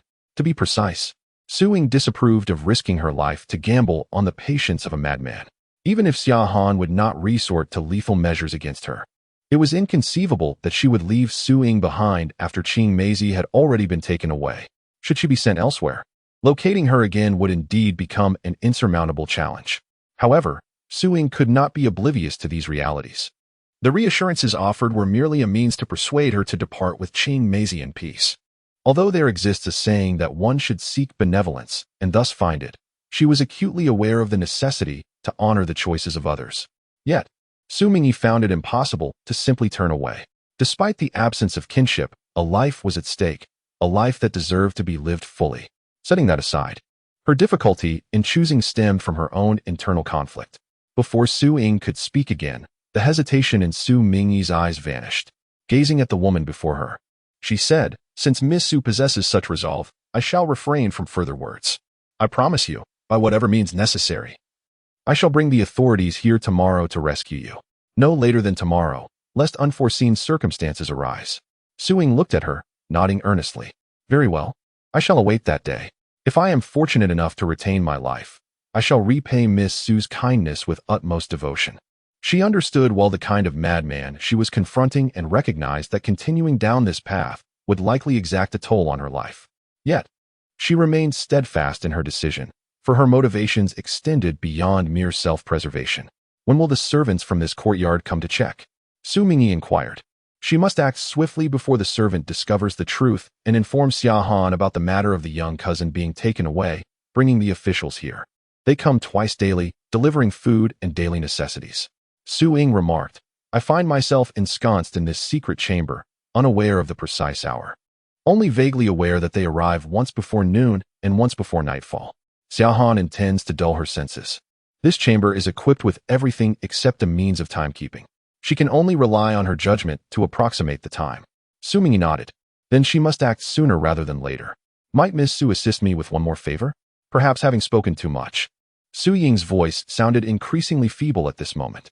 Miss Su, being a practitioner of martial arts, would you be so kind as to deliver a strike that would send me into slumber? I have not enjoyed a true night's rest in far too long, and the pains throughout my body torment me day and night. However, Xu Mingyi did not acquiesce to her request. On the final night, Miss Su must remain vigilant, prepared for any unforeseen circumstances. I will station a few individuals near the other courtyard. Should anything occur, they will reveal themselves to protect you. I implore you, prioritize your life, for the wicked can still appear respectable. You must not act impulsively. The young woman's expression was earnest and solemn, and Xu Ying nodded slightly. Thank you, Miss Su, for your daring assistance. After enduring torment for 2 long months without shedding a single tear, she found herself gazing at the unfamiliar young woman before her, unable to restrain her eyes from welling with tears. I may not truly be able to aid you, so there is no need for thanks. Xu Mingyi rose and said, I shall take my leave now. Please take care of yourself, Miss Su. Miss Su must also exercise caution. Xu Mingyi nodded, casting one last glance at the woman in the cage before turning to leave the place. She could sense that the captive had been watching her intently. Although Xu Ying wished to spare her any burden, the weight of responsibility had already settled in her heart. The moment she laid eyes on Xu Ying, this burden became inescapable. Tonight, she would undoubtedly face a momentous decision. As she exited the secluded residence, the moon hung high in the starry sky, and the vastness of the world enveloped her. Yet, Xu Mingyi found it impossible to feel at ease. Before rescuing Xu Ying, she must ensure that Xia Han remains oblivious to any abnormalities. Zhu acknowledged the gravity of the situation. Given the late hour, it was unwise to take the main entrance. Zhu Xiu escorted them to the back door, but Xu Mingyi chose to walk in the opposite direction. The young woman made her way to the banks of the Qing River, sitting upon a large stone that lay by the water's edge, tightly gripping the dagger in her hand. Her mind was filled with images of the secret chamber, her heart heavy yet turbulent due to her myriad concerns, making it difficult to find tranquility. Zhu Xiu kept a distant watch, refraining from approaching. He was not adept at comforting young women. Although he had a daughter, she was a martial arts enthusiast who preferred to engage in a good sparring match to alleviate her troubles. As Zhu Xiu pondered how to console his own daughter, he faintly heard a rustling sound behind him. A shadow swooped in. It was the plump, bald vulture that the young lady had once cared for. The large bird called out and landed gracefully on the stone beside Xu Mingyi. She reached out to stroke the vulture's head, its bare skin providing a rather unpleasant tactile sensation. Meanwhile, Zhu Xiu had drawn his knife halfway. It turned out to be Wu Shi's son, the master of this vulture. The young man approached slowly on horseback, his dark blue robe drenched in the night, accentuating the coldness of his features. Xu Mingyi gazed in surprise at the figure atop the steed. Wu Yang, equally taken aback by the unexpected encounter, dismounted gracefully and walked toward her. Young Master Wu, what brings you here at such a late hour? Surely, it cannot be merely for a stroll, Xu Mingyi inquired with a serious tone, for it was indeed unusual for someone of sound mind to be wandering about at such an hour. Wu Yang glanced at the large bird obediently squatting beside the young woman and remarked, I followed the Tianmu out, fearing it would cause a disturbance in the night. The bird widened its eyes in indignation. Was it not the master who, tossing and turning in bed, suddenly plucked it from its nest, claiming a desire to take it for a walk? Chapter 91. Confession. The Tianmu had become increasingly restless of late. Xu Mingyi tenderly smoothed the feathers of the bird, offering it praise. In her recollection, this ungainly creature had always been notoriously lazy. Its nocturnal activity must surely be a consequence of youth. Upon hearing her commendation, the bird puffed out its chest proudly. Seeing that Xu Mingyi was convinced, Wu Yang let out a subtle sigh of relief. He was not one to indulge in falsehoods. Yet the circumstances surrounding his presence at the back door of the Duke of Dinnan's residence were indeed difficult to explain. He feared that Miss Su might misunderstand his intentions as an attempt to scale the walls of the Duke's estate. As a scion of a prominent family, such an act was utterly inconceivable. In truth, he had found himself inexplicably restless this night, leading his thoughts to wander to many unrelated matters. For instance, how Miss Su dealt with the person she captured during the day, and whether she gleaned any clues from him. Given her spirited nature, she would undoubtedly take further action. After departing from Qingyu Temple today, he indeed pondered this matter. He had considered allowing Xiao Wu to continue shadowing her, yet upon reflection, he realized it would be unreasonable to intrude so excessively into her private affairs, as it would amount to an offense. Although they could now be deemed friends, having assisted one another, it would be inappropriate to overstep boundaries. As he had anticipated, Miss Su, with her hair tied up and clad in black, was accompanied by a dagger prominently displayed on a nearby stone. Observing her absent-mindedly stroking the feathers of a bird, her expression was anything but relaxed. Wu Yong hesitated for a moment before inquiring, "Is the situation not progressing smoothly?" "I found my cousin Qing," she replied. "Fortunately, nothing serious has occurred." Wu Yong felt perplexed. This seemed fortunate, yet her demeanor clearly suggested she was facing a dilemma. "Have you determined who is responsible?" the youth inquired, sensing something amiss. Xu Mingyi gazed toward the river and remarked, "A beastly madman." Wu Yong was taken aback. He had never heard a girl curse in his presence before. Strangely, he found no fault in her words, even finding them somewhat pleasing. However, given his unusual status, it was not easy to assign blame. This matter involved many complexities, and whether to intervene was a decision he felt ill-equipped to make. Xu Mingyi did not disguise her uncertainty, perhaps burdened by her feelings. She found herself sharing her innermost thoughts with the young man beside her. She agreed to report the matter to the authorities on behalf of Su Ying. But what would transpire thereafter? If she turned a blind eye, it was likely that Su Ying would not even have the chance to speak before her life was extinguished. Furthermore, one could hardly fathom the obstacles that would inevitably arise. Within the capital, though it appeared prosperous and serene, unspeakable and bloody affairs transpired almost daily. Each year, countless souls slipped away quietly. Some victims dared not pursue justice, while others, even if resolute, were destined to find no resolution. Even though what Xia Han had done was still unknown to the Xia family, should the truth come to light, they would undoubtedly employ every means at their disposal to exonerate Xia Han in order to preserve their reputation. In life, one encounters choices at every turn. She wished to save Su Ying, yet upon introspection, she realized that in the brief span of her rebirth, she had scarcely grasped the intricacies of the situation. Many concealed perils remained unclear. At this moment, she was indeed unprepared to confront the Xia family head-on.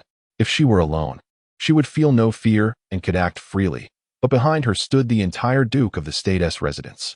In this new life, her foremost priority was to safeguard the Duke's household. Therefore, regarding matters of great significance, she had become accustomed to careful deliberation, never daring to act carelessly. She shared the details of the secret chamber with Wu Yong, who furrowed his brow in response. He suddenly felt that Miss Su's earlier words had been too mild. Without further commentary, he stated plainly, "If it is inconvenient for Miss Su to intervene, allow me to handle this matter." A respectable young woman should not be burdened with worry over such affairs. Xu Mingyi turned to look at him. The youthful visage of Ying Lang bore little expression. His attractive, thin lips were pressed into a straight line, revealing a profound discontent. Yet, young Master Wu remained oblivious to the identity of the individual before him. She subtly sensed that the person standing in front of her differed somewhat from her recollection of Wu Shi's son. "From the Xia family?" Yu Yang inquired. He had garnered some understanding of Miss Su's temperament, recognizing her ability to weigh the pros and cons, though her eyes reflected more than mere calculations. Were the individual's status more commonplace, she would not have hesitated in the slightest. In the capital, aside from the royal family's science, the only ones worthy of consideration for a lady of the Duke of Zhanggui's household were indeed the Xia family. Among the royal descendants residing in the capital, there were no young men of such age. Surprised at his accurate deduction, Xu Mingyi nodded and replied, "It is the second young master of the Xia family, Xia Han." A flicker of recognition crossed her mind. Wu Yang's expression remained largely unchanged. While the Xia family still held considerable influence, it posed no significant concern for him. Moreover, this matter was not one of slander. Rather, it was the Xia family who had initiated wrongdoing. Observing his calm demeanor, Xu Mingyi couldn't help but feel a twinge of envy within her heart. Such confidence was a privilege reserved for those of the Wu family. Yet, even if Wu Yang viewed the matter as trivial, she could not presume to involve him, who had no direct connection to it. Her grandfather entrusted her in all matters. Indulging her, and given that this situation pertained to the relationship between the Duke of Zhanggui's household and the Xia family, she had no justification to conceal it from her grandfather or make unilateral decisions. She gazed at Wu Yang, her tone now considerably more relaxed compared to her earlier tension. The reason she had confided in young Master Wu was due to an overflow of emotions, and now that she had expressed herself, she felt much relieved. Thank you, young Master Wu, for allowing me to express these thoughts. Wu Yang nodded slightly. It is good that you feel better. Though Miss Su did not witness matters of the battlefield tonight, the impact on a young lady must indeed be profound, and feeling discomfort is entirely natural. He suddenly felt fortunate to have remained awake this night, encountering Miss Su here, who needed an outlet for her emotions. Yet, he could only listen, if she wished. He might offer some assistance, but he was truly inept at providing comfort. With this thought, the young man abruptly turned to the side, deftly loosening his collar. Xu Mingyi was momentarily taken aback. Although he was positioned away from her, avoiding her gaze and preventing her from seeing anything inappropriate, one could not help but wonder why he was suddenly adjusting his clothing. Tian Mu, too, was tense, watching this scene unfold. Could it be that the master wished to abandon humanity and embrace the beast within? Chapter 92. Mutual assistance. The young man pulled out a bright yellow amulet that had been sewn into the inner lining of his robe, straightened his attire, and turned to present the amulet to Xu Mingyi. This talisman has been consecrated by a high monk and has been fervently recited over by my mother for many days. It is said to ward off evil and bring peace to the mind. You might consider keeping it with you for a few days to find solace. My mother, fearing I might refuse to carry it, had it sewn into my robe. Although I do not hold much belief in such things, the mere existence of certain objects can offer a sense of reassurance, leading one to perceive them as credible, which may indeed lend them some efficacy. Xu Mingyi, caught off guard, instinctively replied, "This is a token of your mother's affection for you. How could it be given to me?" She felt that it was rather too special. "No matter, I have many at home," Wu Yang replied candidly. "It is merely a talisman for peace, and the garments he frequently wears have scarcely escaped unscathed. If Miss Su feels reluctant to accept it without reciprocation, she may bring some delicacies to the tea house another day as a token of gratitude." Aware of her unwillingness to owe anyone, he added, "If young Master Wu desires some treats, he need only voice his wish. There is no necessity to exchange this item." The last time she sought out Qi Lin's remains, she still owed him a favor. Wu Yang raised an eyebrow. If one wishes for something, they should simply ask. Such kindness from Miss Su leaves no reason for me to be stingy. Ultimately, Xu Mingyi lifted her hand to receive the talisman. "Then I thank you, young Master Wu." The talisman seemed to retain the warmth of youth, and holding it in her palm allowed her to feel a flicker of warmth. This gentle warmth appeared to dispel the gloom clouding her heart. Xu Mingyi gazed earnestly at the young man before her. In this world, there are always individuals like Wu Yang, blessed with striking appearances, yet beneath their exterior lies a heart unafraid of scrutiny, a candid and pure spirit. Their existence brings a sense of comfort and beauty akin to the gentle light of summer, though they remain a rarity. Conversely, the sordid truths, dark enough to incite revulsion, are destined to remain hidden from the light. What she aspired to do was to bring those unsightly truths into the blazing sunlight, to obliterate them entirely and ensure they face the consequences they deserve. Holding the talisman, Xu Mingyi felt her courage gradually returning. She suddenly rose to her feet. "I shall go to see my grandfather and explain this matter." Wu Yang nodded. "I shall wait here for you." Noticing her apparent confusion, the young man solemnly clarified. "If the Duke of the State does not permit your involvement in this matter, I shall take it upon myself." The Duke of the State's residence lies beneath the feet of the Emperor, and with Xia Tingjin serving as the first minister, it is only natural for the Duke to exercise caution. He is aware that Miss Su harbors no intention of entangling him in this matter. However, should she find herself unable to accomplish her goal, she would inevitably bear the burden of regret. Thus, he resolves to act as her fallback when she has no other options. The youth's demeanor is meticulous, indicating that his words are not mere trivialities but are approached with utmost seriousness. She perceives his goodwill clearly, yet she firmly believes that, regardless of the circumstances, it is not her place to pass this burden on to him. Nevertheless, if her grandfather remains obstinate, she must devise alternative strategies. Wu Shisun has always been astute, and having him collaborate in formulating a plan is also beneficial. As she strides purposefully towards the Duke's residence, her slender figure clad in night attire, Wu Yang watches her for a moment before a look of puzzlement crosses his face. Did Miss Su truly intend to scale her own wall without knocking?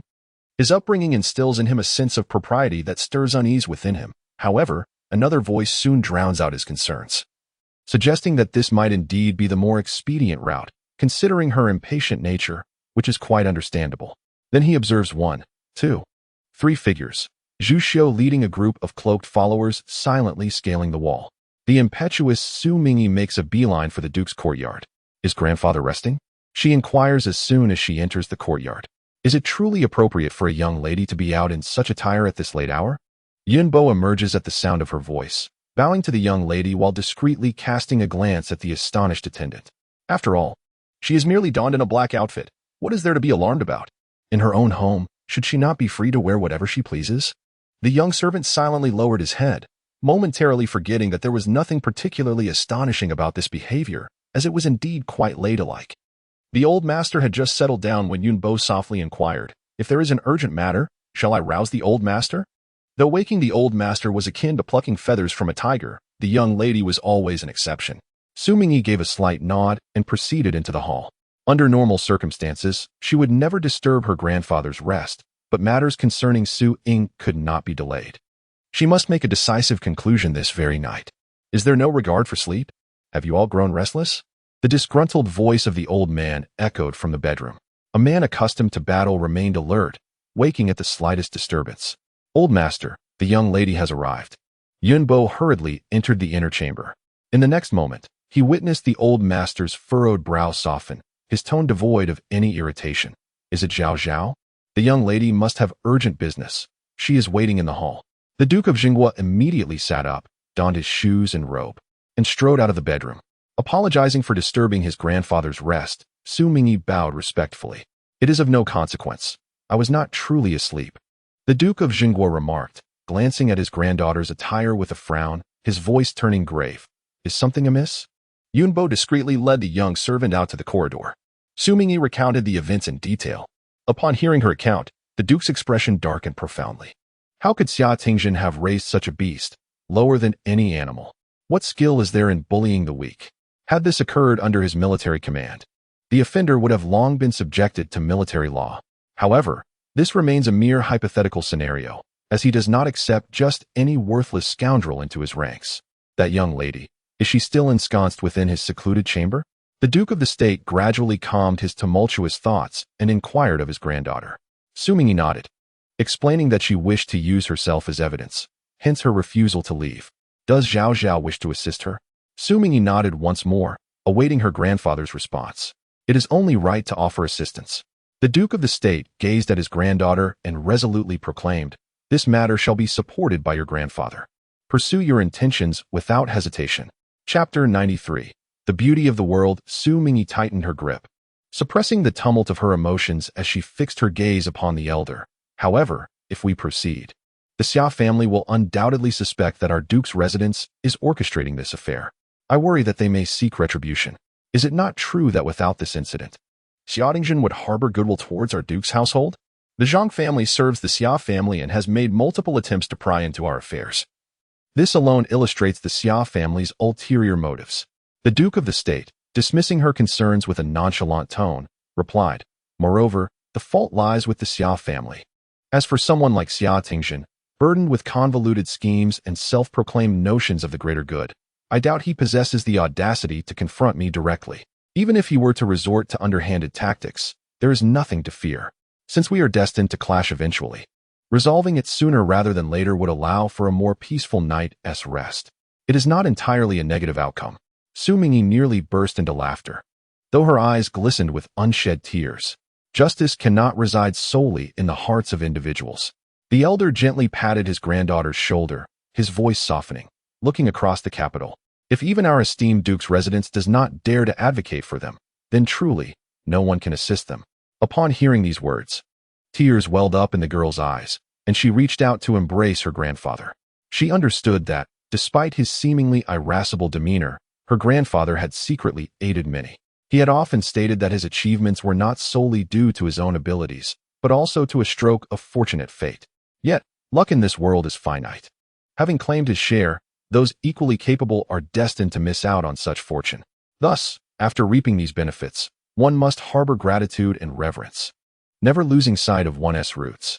For those deserving of assistance, it is imperative to offer help quietly, not to seek recognition for benevolence, but simply to act according to one's capabilities for the peace of one's own heart. She was blessed with the finest grandfather in the world. The matter concerning Xu Mingyi was far from trivial for her. While she would not typically be described as particularly soft-hearted, what she witnessed today filled her with profound anger. She yearned to take action, yet the shadows of her past compelled her to tread carefully. The experiences of losing her family in a former life had seemingly hardened her exterior, while leaving her inner self considerably more timid. To put it bluntly, she had been thoroughly frightened. In the past, her fearless ignorance would have driven her to act without concern, embodying her grandfather's sentiment to pursue her desires without hesitation. Yet now, she found herself excessively timid, always contemplating the worst possible outcomes. In this moment, embracing her grandfather and drawing strength from the familial bonds, she finally convinced herself that preparing for the future was indeed wise. However, if one were to obsess over gains and losses, failure would be inevitable. Her father had once imparted to her that in life, if one were to dwell on what is gained or lost, peace of mind is, in itself, a form of gain. Her grandfather understood that she was a determined child. Unless he urged her to act, she would inevitably struggle to overcome her inner turmoil. The benevolent Duke of the State gently patted his granddaughter's back and said, "If it truly cannot be done, I would not allow you to act recklessly. One must act within their capabilities. Is it not fortunate that our family possesses the means to undertake this task?" To speak rather bluntly, if the situation were his own, he might not have intervened. However, having witnessed it firsthand and knowing her desire to act, the circumstances were different. He was not one to engage in altruism without boundaries. The world is rife with injustices, and even in the pursuit of kindness, one must first assess their own capabilities, lest they act foolishly. And foolish kindness is devoid of meaning. He chose to safeguard the child's goodwill while reminding her to maintain a boundary. The grandfather was indeed correct. Xu Mingyi steadied her emotions, straightened her posture, wiped away her tears, and declared, "As long as I have discernment in my heart, I shall act with caution." Since she had resolved to proceed, the significance of this endeavor extended beyond merely assisting Xu Mingyi. The grandfather and granddaughter then engaged in a detailed discussion about the most prudent and comprehensive course of action. Ultimately, the Duke of the State advised his granddaughter, "As long as you exert your utmost effort, it suffices. Should it prove impossible, remember not to force the matter." In this capital city, attempting to provoke the second son of the Xia family is, after all, no trifling matter. Xu Mingyi nodded. Her granddaughter had taken note of it. Xu Mingyi acquiesced and, after performing a respectful bow, withdrew. Observing the silhouette of his granddaughter, the Duke of Jingwa felt an increased sense of assurance regarding the storms that may lie ahead. Yunbo entered the room. "Fetch me a book on military strategy," commanded the Duke as he settled into his chair. Yunbo was momentarily taken aback. "Are you not going to rest, sir?" The Duke cast him a sidelong glance. "If I instruct you to fetch it, then go and do so," the older one gets. The more they chatter. His granddaughter was proving to be exceptionally capable, which buoyed his spirits and dispelled any lingering fatigue. Yunbo hurriedly complied. He lit a lamp in the study and, relying on his instinct, selected several military texts. This slight delay stretched into nearly a quarter of an hour. "I am uncertain which book you wish to peruse. I have brought you a selection," Yunbo announced while returning with a stack of books, but abruptly halted mid-sentence. Meanwhile, Xu Mingyi made her way toward Shiyuan. However, halfway there, she suddenly paused. She nearly forgot that Wu Yang was still waiting by the riverbank. After such a long wait, he surely hadn't left yet, for he was not known for his patience. With this thought racing through her mind, the young lady swiftly turned on her heels and hurried toward the backyard. Initially, she merely walked briskly, but soon broke into a light run. A girl clad in black gracefully leapt down from the wall, akin to a nimble black cat. She dusted off her hands and approached him with quick strides. As she drew nearer, Wu Yang noticed her face was alight with joy, her sparkling eyes radiating vitality.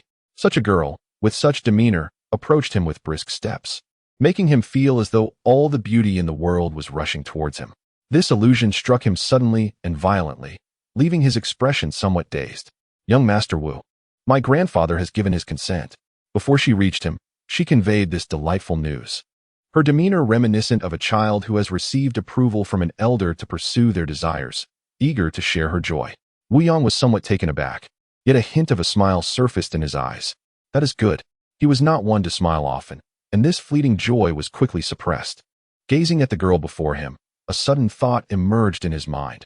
If he were to become a grandfather in the future, he would strive to be a good one, much like the Duke of Jingwa. As this thought took root, the youth's expression froze. He realized he was contemplating matters far beyond his present. The following morning, as dawn broke, the servants of the households in Qingyu Lane awoke early, bustling about as usual. At this moment, they were unaware that a significant event would unfold in the lane that day. Chapter 94. The intrusion as the West City Market began to open. The long street gradually came alive. Vendors selling buns shouted enthusiastically, their towering steamers exuding hot, white vapor. A young man, dressed in a nearly faded light gray robe and possessing a slender frame, passed by and could not help but swallow as he gazed at the plump buns. "Sir, would you like to have two freshly steamed meat buns?" The vendor eagerly beckoned. The young man patted his flat, empty purse at his waist and quietly walked away. The young man lowered his head, his gaze sweeping over the passers-by in succession. The vendor raised his eyebrows in surprise. For generations, his family had set up stalls selling buns here. He had seen all manner of people, yet the expression and demeanor of this young man suggested a most dubious intent. Sure enough, as the man walked with his head bowed, he collided with a dapper young gentleman. "Hey, how do you walk?" The servant accompanying the gentleman admonished sharply. It mattered little. The young gentleman paid no heed, casting a glance at his servant to signal him to remain silent. The master and servant continued on their way. However, the vendor noticed a glimmer of deep azure peeking from the young man's cuff. "Young Master Zhou, your purse has been stolen," the vendor exclaimed urgently. This young gentleman was the sole heir of the Zhou family from the nearby Qingyu Lane. The Zhou family was known for their benevolence and kindness, renowned in the vicinity as a paragon of virtue, and anyone who witnessed such an event would feel compelled to intervene. Upon hearing this, the young gentleman quickly reached for his waist, only to find his purse indeed missing. It was that man. The servant shouted, "Thief! Catch the thief!" The young man's expression shifted dramatically as he immediately took to his heels. The surroundings erupted into a flurry of commotion. As many people pursued the thief, the bun vendor clicked his tongue in disapproval. Of all the purses to steal, why target that of young Master Zhou? Was he not intentionally courting disaster? A group of burly men chased after the young man, and en route, they encountered the officers from the Xiqing Patrol, who were known to survey the streets at this hour. "What is all this uproar about?" one of the officials inquired. "My lords, someone is stealing in broad daylight. It's that man ahead. He has entered the lane." The commanding officer's expression changed abruptly. A theft in broad daylight. Their military division was typically responsible for maintaining law and order throughout the city, and yet someone dared to pilfer within the jurisdiction of the Western City Military Division? "I just noticed that the perpetrator seemed to be carrying a dagger."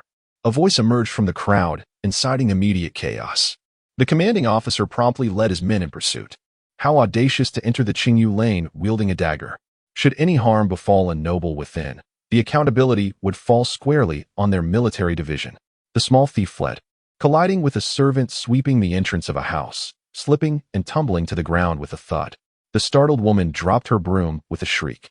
In his frantic state, the thief noticed that the gate of the nearby residence was unlatched and swiftly pushed it open, slipping inside. The military personnel soon caught up, entering the courtyard in pursuit. The courtyard was elegantly arranged, yet devoid of any occupants at that moment. After searching for a while, the commanding officer suddenly heard what sounded like porcelain shattering from a room in the south. "Let's investigate. The thief must have hidden in that room." At that moment, a young servant, just arriving at the outer gate of the side courtyard, was nearly struck with terror upon witnessing the scene. He had distinctly locked the courtyard gate before stepping out. "Make way, clear the path." The servant forcefully pushed aside the onlookers and rushed into the courtyard. Upon closer inspection, he saw a group of individuals clad in military attire had already reached the study, leaving him pale with fear. "This is my master's private residence. How dare you intrude without cause?" The servant discarded what he held and hurried over, blocking the entrance to the study. Fortunately, he was sufficiently prudent each time he departed. He would deliberately secure this study with an additional lock. The young master's actions were such that even the master of the house remained unaware. To prevent any leaks, he had been the sole guardian of this secretive matter, which had never once faltered. How could it be that today, unexpectedly, personnel from the military command had arrived? The commander, with a stern countenance, displayed his token. "We have witnessed a thief trespassing in this abode. We are on official business, and we request that you open the door for us to search for the suspect." "What thief? I have seen none." The servant, flustered, could scarcely think, still standing resolutely at the threshold. "This door is locked. How could a thief enter? Surely, you must have made a mistake." My lord, this window has been opened. The intruder likely entered through there, stated a soldier. We kindly ask for your cooperation. The commander's tone bore an air of authority. The already sweating servant hesitated. My master has always disdained the presence of others in this study. He is not at home, and I possess no key. I cannot grant you entry. If it were merely an ordinary thief hiding here, he would have no objection to allowing them to search, for he wished not to raise suspicions. Yet, this situation reeked of peculiarity. Where there is peculiarity, there lurks the potential for unforeseen consequences, and such consequences were beyond his capacity to bear.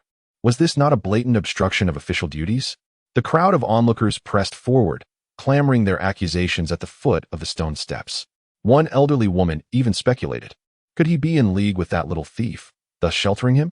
Indeed, this household possesses an air of mystery. Rarely does one witness visitors, yet at night. The sounds of carriages occasionally break the silence. Could it be that they are engaged in clandestine activities? Perhaps they harbor guilty secrets, fearing exposure. After all, is it merely a study? Upon hearing such remarks, the servant became incensed, his countenance shifting dramatically as he admonished the incessant chatter of the gossiping women. How audacious! Do you even comprehend the stature of my master, to dare fabricate such baseless slander? The women, dismissively spitting out sunflower seeds, replied, What stature? Do enlighten us. The servant, words caught in his throat, could not muster the courage to respond, his face a tapestry of red and white. It matters not if we lack a key. Let someone come and break the lock, commanded the officer decisively. Chapter 95, Breaching the Door. The sight of a thief entering the adjacent courtyard was witnessed firsthand. Yet this servant's furtive demeanor and countless attempts to obstruct the inquiry suggested a guilty conscience. As the officer of the West City Military Command, surrounded by onlookers, he could not overlook such a potential threat. With a resounding clang, a burly soldier shattered the delicate copper lock with a few swift strikes of his saber. Search the premises. Seeing the servant still attempting to impede their progress, the officer's expression darkened. This individual has repeatedly obstructed our duties. Seize him for further questioning. Two soldiers swiftly subdued the man on either side. The servant, consumed by anxiety, feared that they might fail to uncover any irregularities and instead cause a misunderstanding due to his presence. In a fervent attempt to clarify, he implored, My lord, you are gravely mistaken. I am merely concerned about the repercussions for my master at home. I harbor no intentions of concealment. The commander, casting a glance in his direction, chose to remain unresponsive. The presence of suspicion would only be determined after the apprehension of the thief. The study was sparsely decorated, and the diminutive thief, hidden behind a vase that stood half a man's height, was soon discovered. I shall surrender the pouch of coins to you. I was merely caught in a moment of folly. Please do not approach. The thief's visage was one of sheer panic as he flung the pouch from his grasp. A soldier raised his hand to catch it, advancing with his blade drawn. The pouch was to be returned to its rightful owner, and naturally, the thief was to be apprehended. Upon witnessing this, the thief trembled and, in a fit of desperation, began to hurl items from the bookshelf behind him. The servant inwardly exhaled in relief. The thief, appearing utterly dazed, did not seem to be feigning his fright. He was likely just an ordinary petty thief who had fortuitously stumbled into this place. However, in the next moment, his perception shifted dramatically.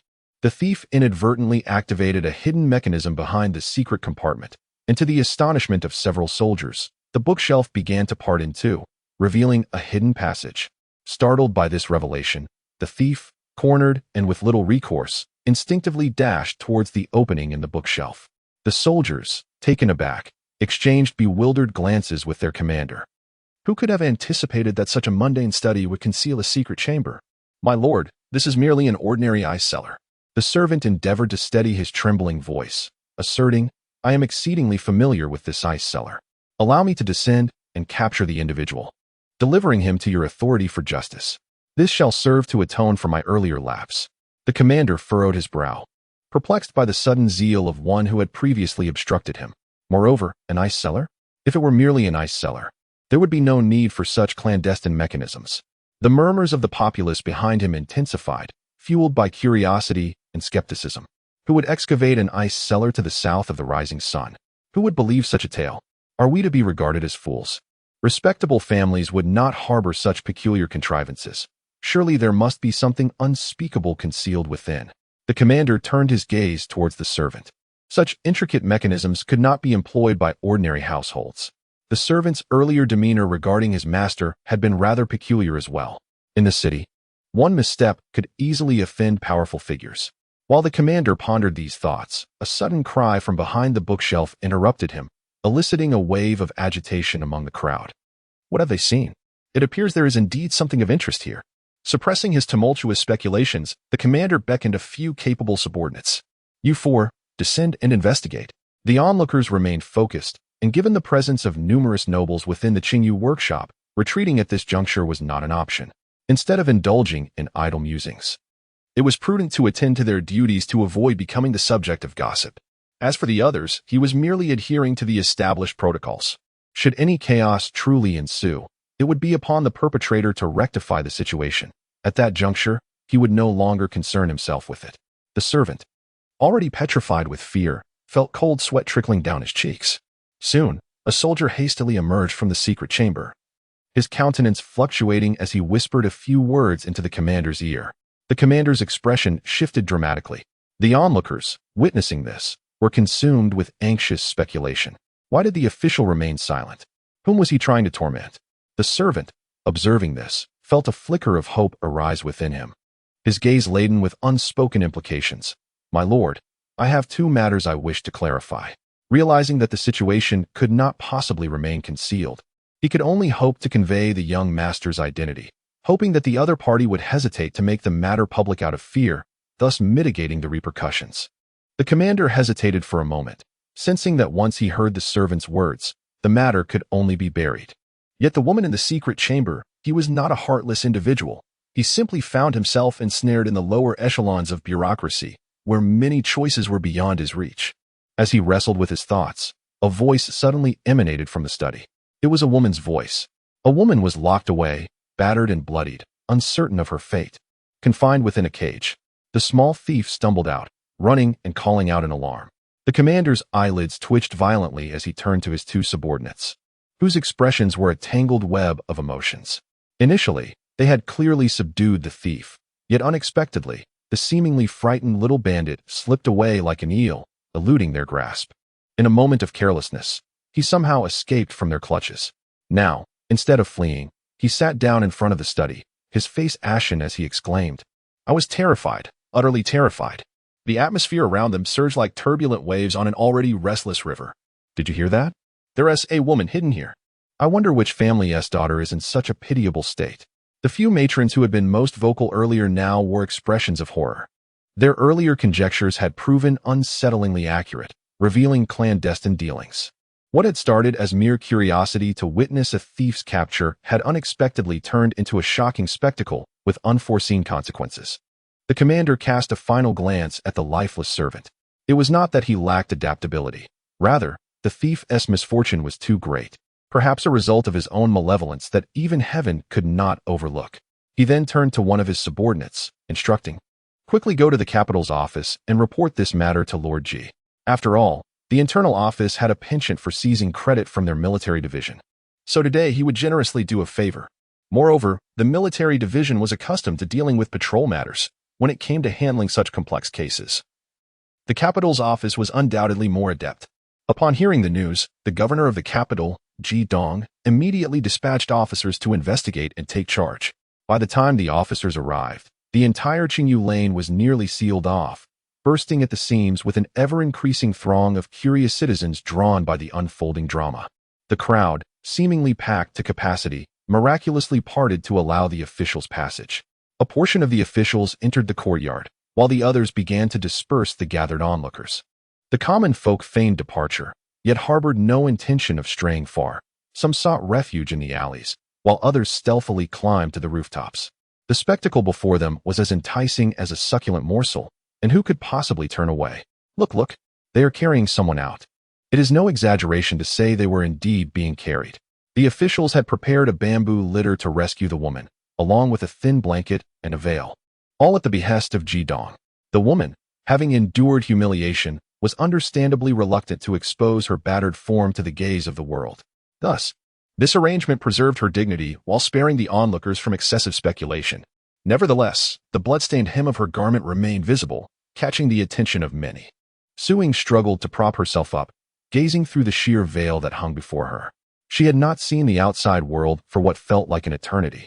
The sunlight was somewhat blinding, yet warmly embraced her. The eyes of the surrounding crowd reflected a mix of curiosity and pity, a spectacle they could not ignore. She felt deeply grateful for the officials' meticulous care, who had considered her needs so thoroughly. However, what she truly required was something far more profound. In the next moment, the spectators beheld the woman on the bamboo litter laboriously raise her hand, casting aside the blanket that had covered her. Her once plain garment was now indiscernible in color, marred by layers of deep and dark stains, while her bare feet were riddled with wounds, a sight that evoked gasps of horror from the onlookers. At that moment, the woman removed her veil, revealing a face marred by numerous wounds to the onlookers. Her emaciated cheeks were sunken, and her bloodshot eyes met the probing gazes of the crowd without a hint of retreat or fear. These marks were not of her own doing, thus. She feared not their gaze, but rather the truth being obscured. The bamboo sedan was carried out of the courtyard. Among the throng, the young master of the Zhou family observed this scene, his brow slightly furrowed. Anger welled within him, yet he remained oblivious to the unremarkable man ahead, who aimed a poison dart at the individual in the sedan. Word of this matter had already spread throughout the western part of the city, and soon the young master received instructions to ensure that this woman was silenced for good.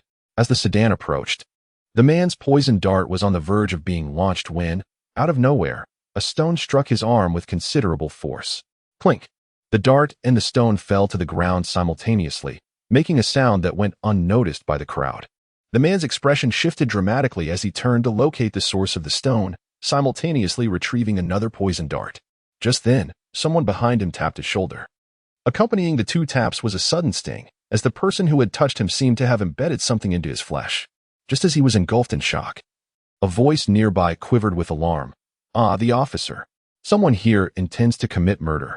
A man pointed at the poison dart in his hand. In an instant, chaos erupted, and the crowd scattered in panic. He still harbored a deadly weapon. Could it be that he intended to silence someone? The man clenched his teeth tightly, wishing to turn away. However, his entire body felt numb, rendering his movements exceedingly sluggish. Several officers swiftly approached and restrained him. Xu Mingyi, seated in the bamboo litter, gathered some strength, her fingers lightly gripping the bamboo. Indeed, they were determined to deny her the opportunity to speak. As soon as she exited the secluded courtyard, such events unfolded, and she could only imagine what further perils awaited her. The woman's voice, though frail, was sufficiently clear for those nearby to hear. "The son of the prime minister, you say?" The crowd was taken aback. The officers also changed their expressions in unison. "The truth of this matter shall be elaborated upon once we reach the magistrate's office," the leading officer whispered. "Yet, I wonder if I shall even survive long enough to get there." Xu Ying's lips curled into a cold smile, her voice rising slightly as she addressed everyone. "Although I hail from humble beginnings, I am not destined to be oppressed and humiliated. Why should I not speak of my unjust suffering to the world? Today, I shall reveal the truth to all of you, the ones who abducted me, who confined me in this secret chamber for months, who relentlessly tormented and humiliated me, are none other than the second son of the current prime minister, Xiaohan.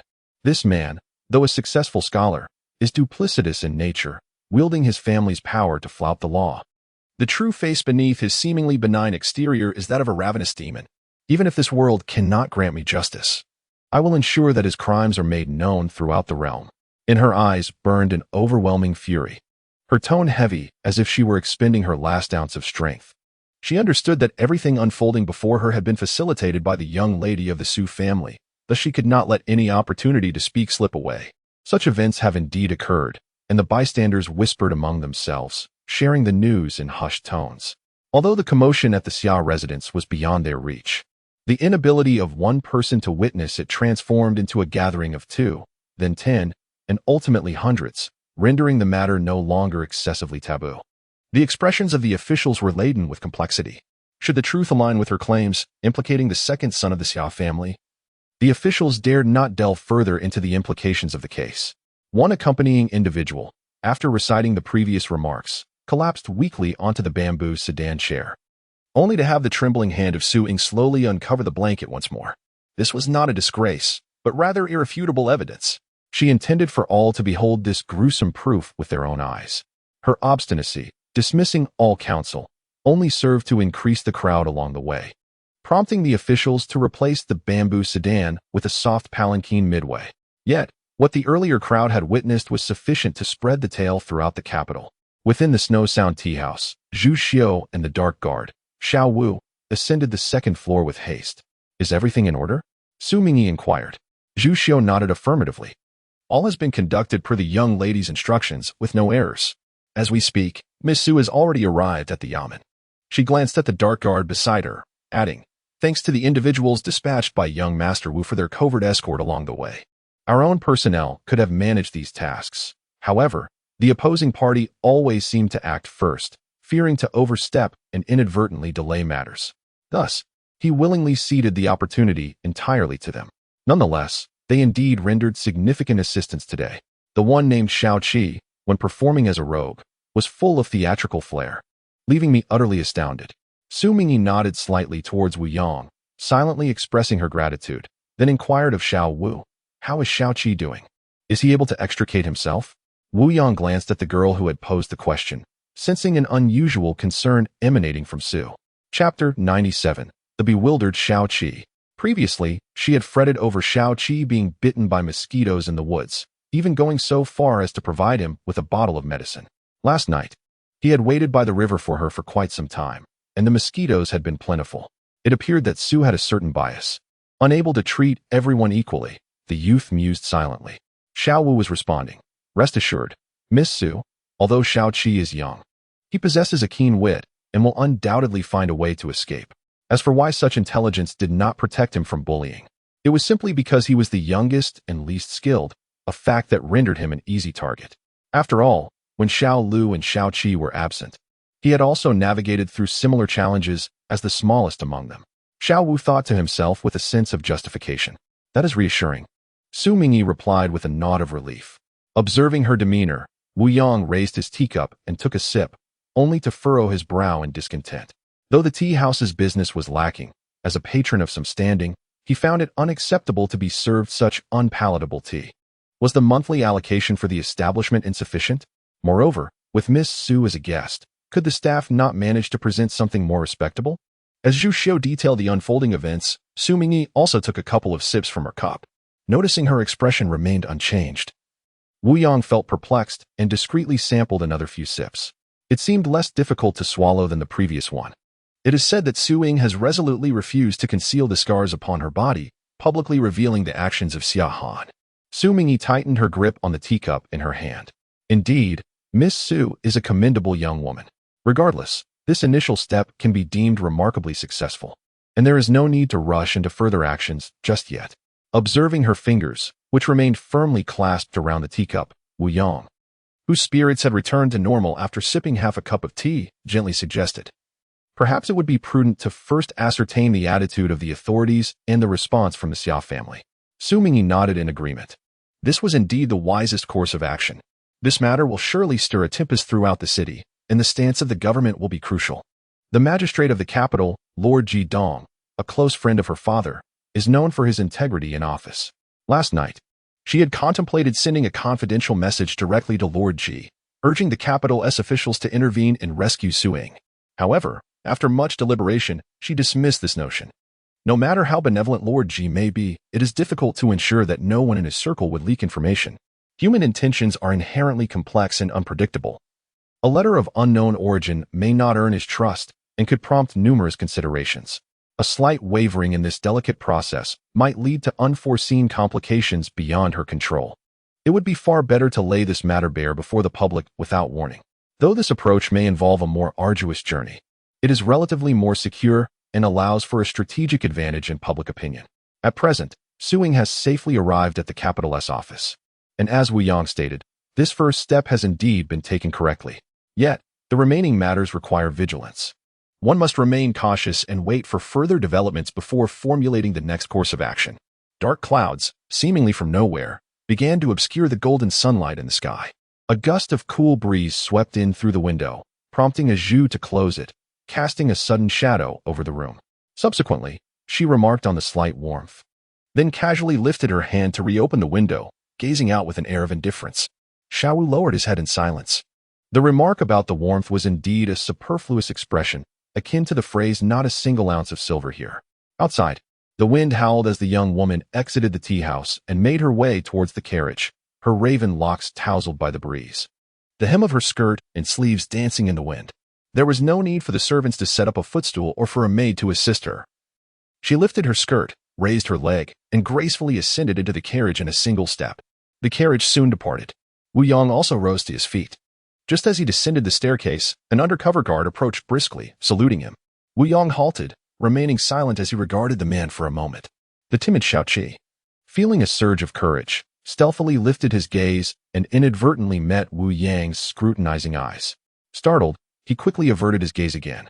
After a brief pause, Wu Yong continued on his way. Xiaoqi silently exhaled, yet the enigma in his heart deepened. He had executed his task rather satisfactorily today. Yet why did the young master appear somewhat dissatisfied with him? Moreover, it seemed the young master had been fixated on his face for an extended period.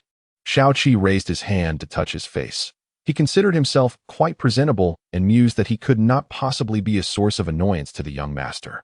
As noon approached, the summer courtier, Xu Dingshan, returned home from the palace before the sun had fully risen.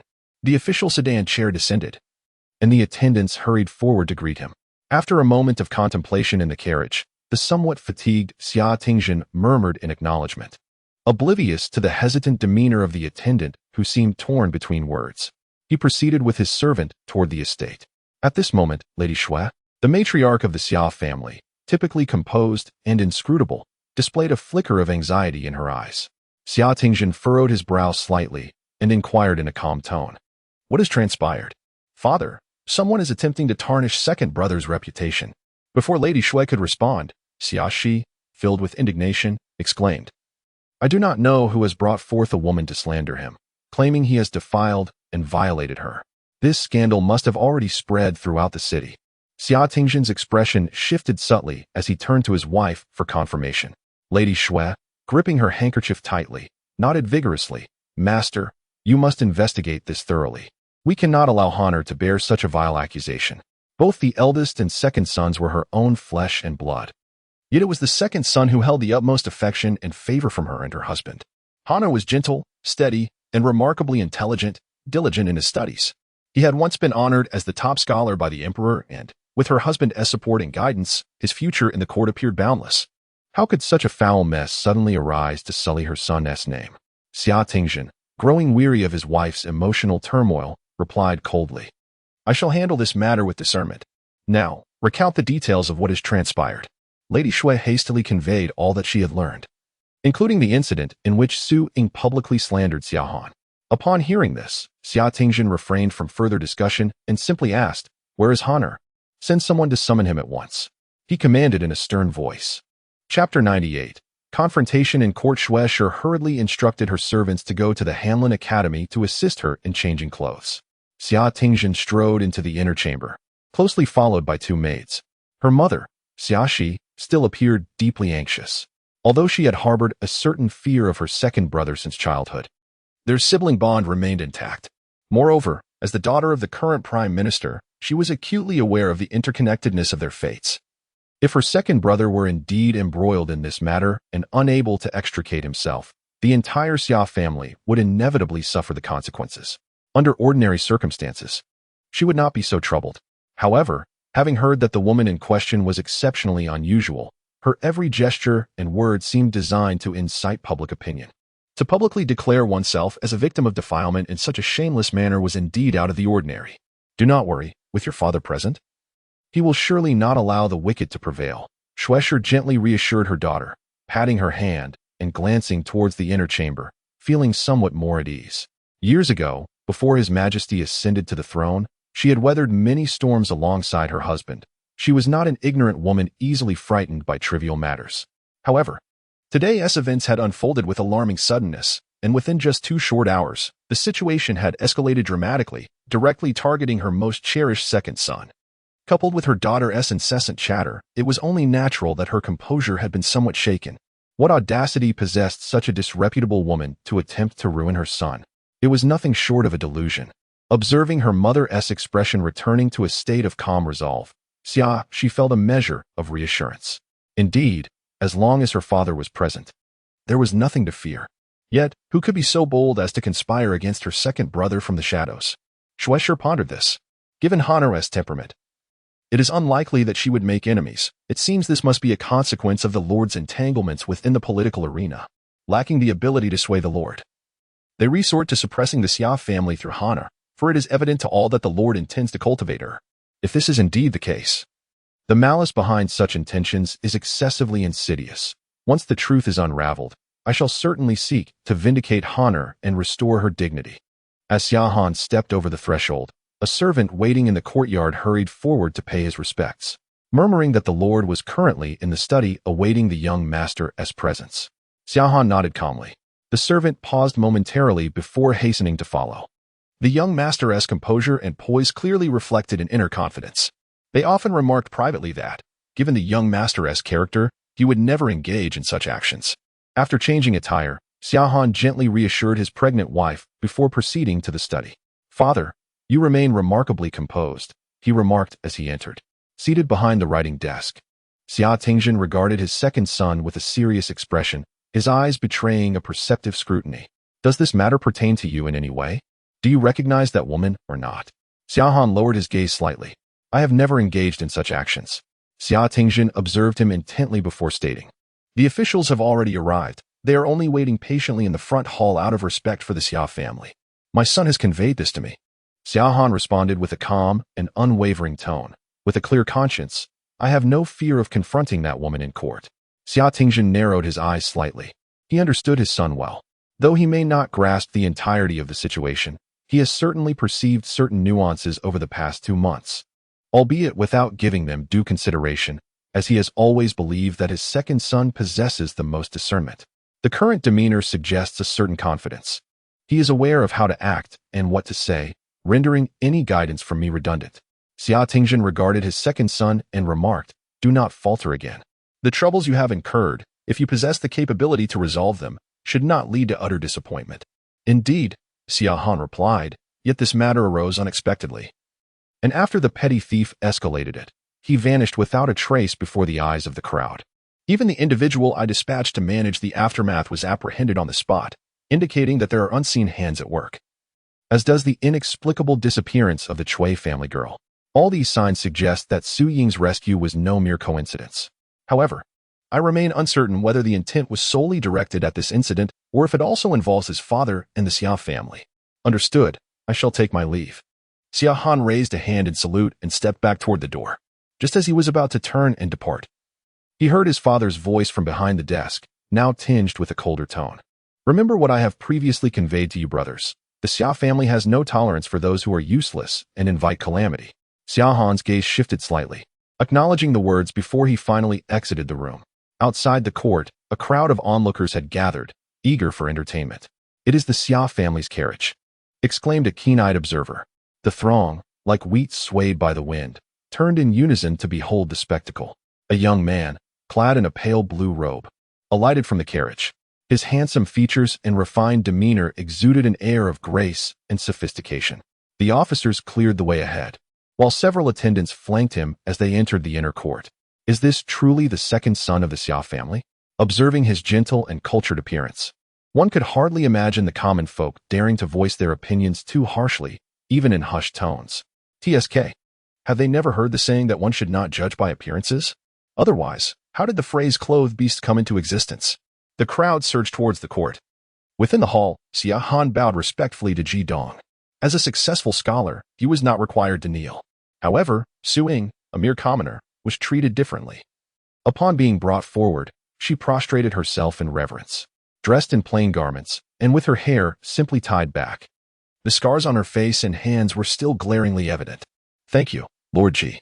Su Ying did not feign strength after expressing her gratitude. She took a seat on the bench, having drunk water and eaten something in the rear courtyard. She felt the urgency to conserve her strength for the confrontation with this beast.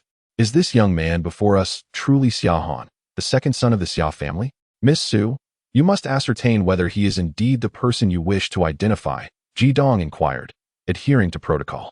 Su Ying fixed her gaze steadily upon Xiaohan. Inwardly, Xiaohan chuckled softly. This Miss Su certainly possessed a remarkable talent for stirring public sentiment, knowing precisely what to say to elicit the greatest reaction. Quite astute. Yet, she was exceedingly disobedient, showing such defiance towards her superior. He regarded her battered visage with a calm demeanor. Initially, upon hearing of the matter, he sent someone to take action against her in a bid to swiftly mitigate the repercussions. Little did he anticipate such a misstep. Yet, in retrospect, perhaps it is for the best that she did not meet her demise so soon. Does Xia Hanlin have something to say? Jidong inquired. Xia Han looked at Su Ying, whose eyes were filled with resentment, and slightly furrowed his brow, saying, "It is indeed peculiar. I have never encountered this young lady before. I wonder if she is in a state of distress due to some torment, leading her to mistake me for another, or if she is being manipulated by someone to deliberately slander me." Su Ying let out a cold laugh. Instantly, murmurs arose from the crowd gathered outside. Shangyu Pavilion? No wonder I found this young lady somewhat familiar. She is indeed the esteemed Su Ying from Shangyu Pavilion. Su Ying, the renowned jade sculptor? It was truly she. If that is the case, does it not imply that the second young master of the Xia family is lying? However, Xia Han displayed no signs of panic. He merely regarded Su Ying with mild surprise before continuing. "It turns out I have only met Miss Su once. Moreover, given the injury on your face, I truly failed to recognize you earlier." Su Ying tightened her grip slightly. The other party had feigned ignorance of her identity, not out of desperations, but rather as part of a premeditated scheme. Indeed, only having met once, coupled with her current appearance, would render it truly suspicious if he were able to identify her at a glance. Up until this moment, he still managed to maintain such meticulous composure. Was this truly a reflection of his calmness? No, he was, in fact, easily provoked. His current serenity was merely a facade born from an absence of fear. He was convinced that she could not possibly move him, and he was certain that this accusation would not be established. This confidence likely stemmed not only from his identity, but also from the possibility that he had already devised a countermeasure.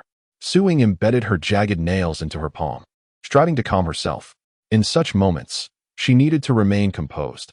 Otherwise, she feared that in the eyes of the onlookers, she would indeed become the madwoman. Tormented and driven to madness he had just described. The words of a madwoman carry no credibility. Thus, it was evident that his every word and action was a trap. Jidong nodded slightly. "Bring him up." This servant, attempting to escape from the grasp of the military officers, had been injured in the head during the scuffle and had fallen unconscious. As a person with inside knowledge, his testimony was undoubtedly crucial. The servant was soon ushered in by two constables, his face pale as he knelt and prostrated on the ground. "I ask you, who instructed you to imprison Miss Su in a secret chamber, and who was the one that harmed her?" I know nothing, my lord." The servant's head struck the ground, trembling like a leaf. Jidong cast a glance at him. It was evident that he was not ignorant but rather deserving of a beating, concealing evidence and shielding criminals. "Bring this man away and administer 20 lashes. "Yes." The two constables stepped forward, one on each side, dragging him up. The servant, stricken with terror, struggled to crawl forward, pleading, "My lord, spare me. I am willing to confess. Should there be even a hint of falsehood in your words, I shall not show leniency." Jidong's expression turned stern. The trembling servant, drenched in cold sweat, stammered in trepidation. At that very moment, in the tightly shut study of the Zhang family residence at Qingyunfang, Zhang Qian's hands shook uncontrollably as he perused the letter before him. Since hearing of the incident at the villa in the West City earlier that day, unease had plagued his mind. Now, it seemed they had reached the worst possible outcome. Outside the study, footsteps echoed. "Sir, your son has arrived," announced the servant, knocking twice on the door. Zhang Qian, striving to steady his voice, replied, "Come in." The door creaked open, and Zhang Yunju entered, promptly closing it behind him. "Father." What is the response from the Xia family? Since dawn, he had been immersed in his studies, entirely oblivious to the events unfolding outside. It was only during the midday break that he learned of the incident from the servants. With such a significant crisis at hand, why had his father not informed him sooner? Zhang Qian gazed at his son in silence. As Zhang Yunju stepped closer, he noticed the envelope clutched in his father's hand. A wave of unease washing over him. "Is the Xia family attempting to cast the blame upon you?" Zhang Qian's expression darkened with each passing moment. "This matter has stirred the entire city. To quell the uproar, we must provide a reasonably satisfactory explanation. Are they suggesting that you bear the weight of this blame?" Zhang Yunju, typically composed, was now filled with indignation and disbelief. Such a grave situation cannot be left to their whims. Is there truly any choice left for me? Zhang Qian's voice trembled with resignation. Suppressing his emotions, Zhang Qian suddenly raised his voice, his eyes reddening as he exclaimed, "This matter is indeed orchestrated by our Zhang family. Even if I refuse to comply, they will easily place the blame upon me. Rather than engage in futile struggles, it would be wiser to acquiesce, thus leaving an avenue of retreat for you and your mother." Confronted with these stark realities, Zhang Yunju felt as though he had plunged into a frigid abyss. In an instant, he regained his composure, yet this newfound calmness plunged him into despair. The blame could not be directed at others. The callousness of the Xia family was simply their norm. Zhang Qian closed his eyes and remarked, "It is solely our Zhang family's misfortune." Zhang Yunju stood rigidly, pondering whether it was truly just bad luck. A vivid image of a radiant young girl's face flickered in his mind. On the night of Jiang Zhao's birthday, Zhao Zhao had inquired about Uncle Zhou in the garden. The second son of the Xia family was known for his prudence. How could the existence of that hidden chamber in the villa be easily discovered? Uncle Zhou was aware of the villa's location. In that brief moment, Zhang Yunju contemplated a great deal. Zhao Zhao, in revealing this matter, could very well be connected to her. What was discussed in the garden that night might have been a trap. Zhang Yunju's gaze turned icy as he recalled Lu Yi's death. Perhaps, unbeknownst to him, Zhao Zhao had evolved beyond the innocent and transparent person he had always known. This realization rendered him unable to remain calm. "Master, at present, it is widely known that the authorities are investigating the case of the second son of the Xia family, who has been accused of cruelly mistreating a woman. It seems rather ominous that the officials wish to summon their master at such a time." Zhang Qian rose, casting a lingering, penetrating gaze at his son. The young master of the Xia family assured in his letter that he would do his utmost to provide assistance, but such words should not be taken at face value. To ensure safety, once the situation calms, it would be prudent to leave the capital with your mother and sister. He set the letter down and instructed, "Remember to burn this letter." Zhang Yunju remained silent, standing like a statue, watching as Zhang Qian exited, his figure gradually fading from view. After a prolonged moment in the study, Zhang Yunju finally departed with heavy steps. On the desk lay the books he had been studying, the ink and brushes neatly arranged beside them. A self-deprecating smile flickered across Zhang Yunju's lips. He was just days away from the autumn examination, a time when he had felt confident about his prospects despite outward modesty. His future was meant to be bright. Yet, within the span of a mere half-day, everything had changed. The very talents that should have secured him an official position now rendered him dependent on the patronage of the Xia family's second son for survival. And what could that individual possibly provide, setting aside the likelihood of his goodwill? The son of a convict is unworthy of taking the imperial examinations and cannot serve in the court. This disgraceful identity would haunt him for life, condemning him to live in abject humility. In a sudden surge of frustration, Zhang Yunju extended his hand, sending the items on the desk crashing to the floor. The study was soon left in disarray. The servant stationed in the corridor remained silent as a tomb, too intimidated to approach. My elder brother, who usually preferred to personally attend to the arrangement of his study and the organization of his books, seemed to be in the throes of some unspoken turmoil. As Zhang Yunjiao stepped into the study, her voice trembled with anxiety. "Leave." The pristine hem of his robe was stained with ink, and Zhang Yunjiao, with both hands pressed against the writing desk, wore a dark expression that eclipsed his usual warm demeanor. Brother Zhang Yunji was momentarily taken aback. Her sibling appeared transformed. "I said, leave." Zhang Yunju raised his gaze, enunciating each word with frigid clarity, under the piercing gaze of his eyes. Zhang Yunjiao felt as if an invisible hand were constricting around her throat, a profound dread compelling her to retreat uncontrollably. She exited the study, clenched her trembling hands, and hastily departed the courtyard. Their father had been taken to the authorities, and her brother had seemingly lost his mind. Their mother remained in the small Buddhist chapel. She needed to find her. Initially, when the officials arrived at the Zhang residence, she had informed her lady about the situation, which led to her suspicions. Xu Mingyi pressed her lips together. Indeed, Xiaohan was prepared. Zhang family had been complicit in Xu Ying's affair with her cousin, and thus they were not innocent. The ensuing repercussions were well-deserved. Yet, Xiaohan sought to use this deserved punishment to shield herself from guilt, demonstrating a shrewd calculation. "Zhu, the servant, is here. Dispatch more individuals to the Yamen to monitor the situation and report any developments to me promptly," Xu Mingyi instructed. Zhu will comply. As twilight descended, although the capital was rife with novelties, such a grand commotion as today was indeed a rarity. Just then, the young master of the Xia family had departed, and another figure, Master Zhang, arrived. The servant from the villa had already confessed, stating that his master was Zhang Qian, and all matters were orchestrated by him in secret. As for the young master of the Xia family, he had never laid eyes on him and did not recognize him. A group of officials returned, entering the hall to present a box of evidence. My lord, all of these were discovered in the villa at Qinyufang. The letters have been examined and confirmed to be in Master Zhang's handwriting without a doubt. Ji Dong accepted the box for inspection. Upon hearing this, Zhang Qian, who was in the hall, cast a sidelong glance at Xia Han standing nearby, feeling a chilling dread creep up his spine.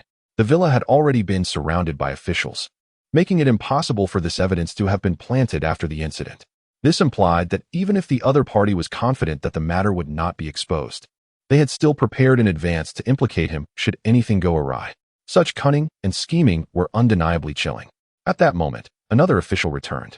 My lord, the Ministry of Revenue has confirmed that the villa is indeed a private property under Master Zhang's name. As he spoke, he handed over a thin volume. Ji Dong perused it, and then looked at Zhang Qian in the hall, asking, Does Master Zhang have anything to say? Zhang Qian slowly lifted his robes and knelt, his tone filled with remorse and shame. This official was momentarily blinded by folly, committing such a grave error, and I feel deeply ashamed before the court and His Majesty. Thus, he confessed. Ji Dong regarded him and inquired further, Was the young master of the Xia family aware of this matter? Were you in collusion with him? A wave of discussion arose among the common people. It turned out that the young master of the Xia family was innocent. But why had Miss Xu previously identified the young master of the Xia family? All eyes were momentarily fixated on the trembling figure of the woman, who appeared to be struggling to maintain her composure. Xu scoffed, declaring, I am fully aware of who has wronged me.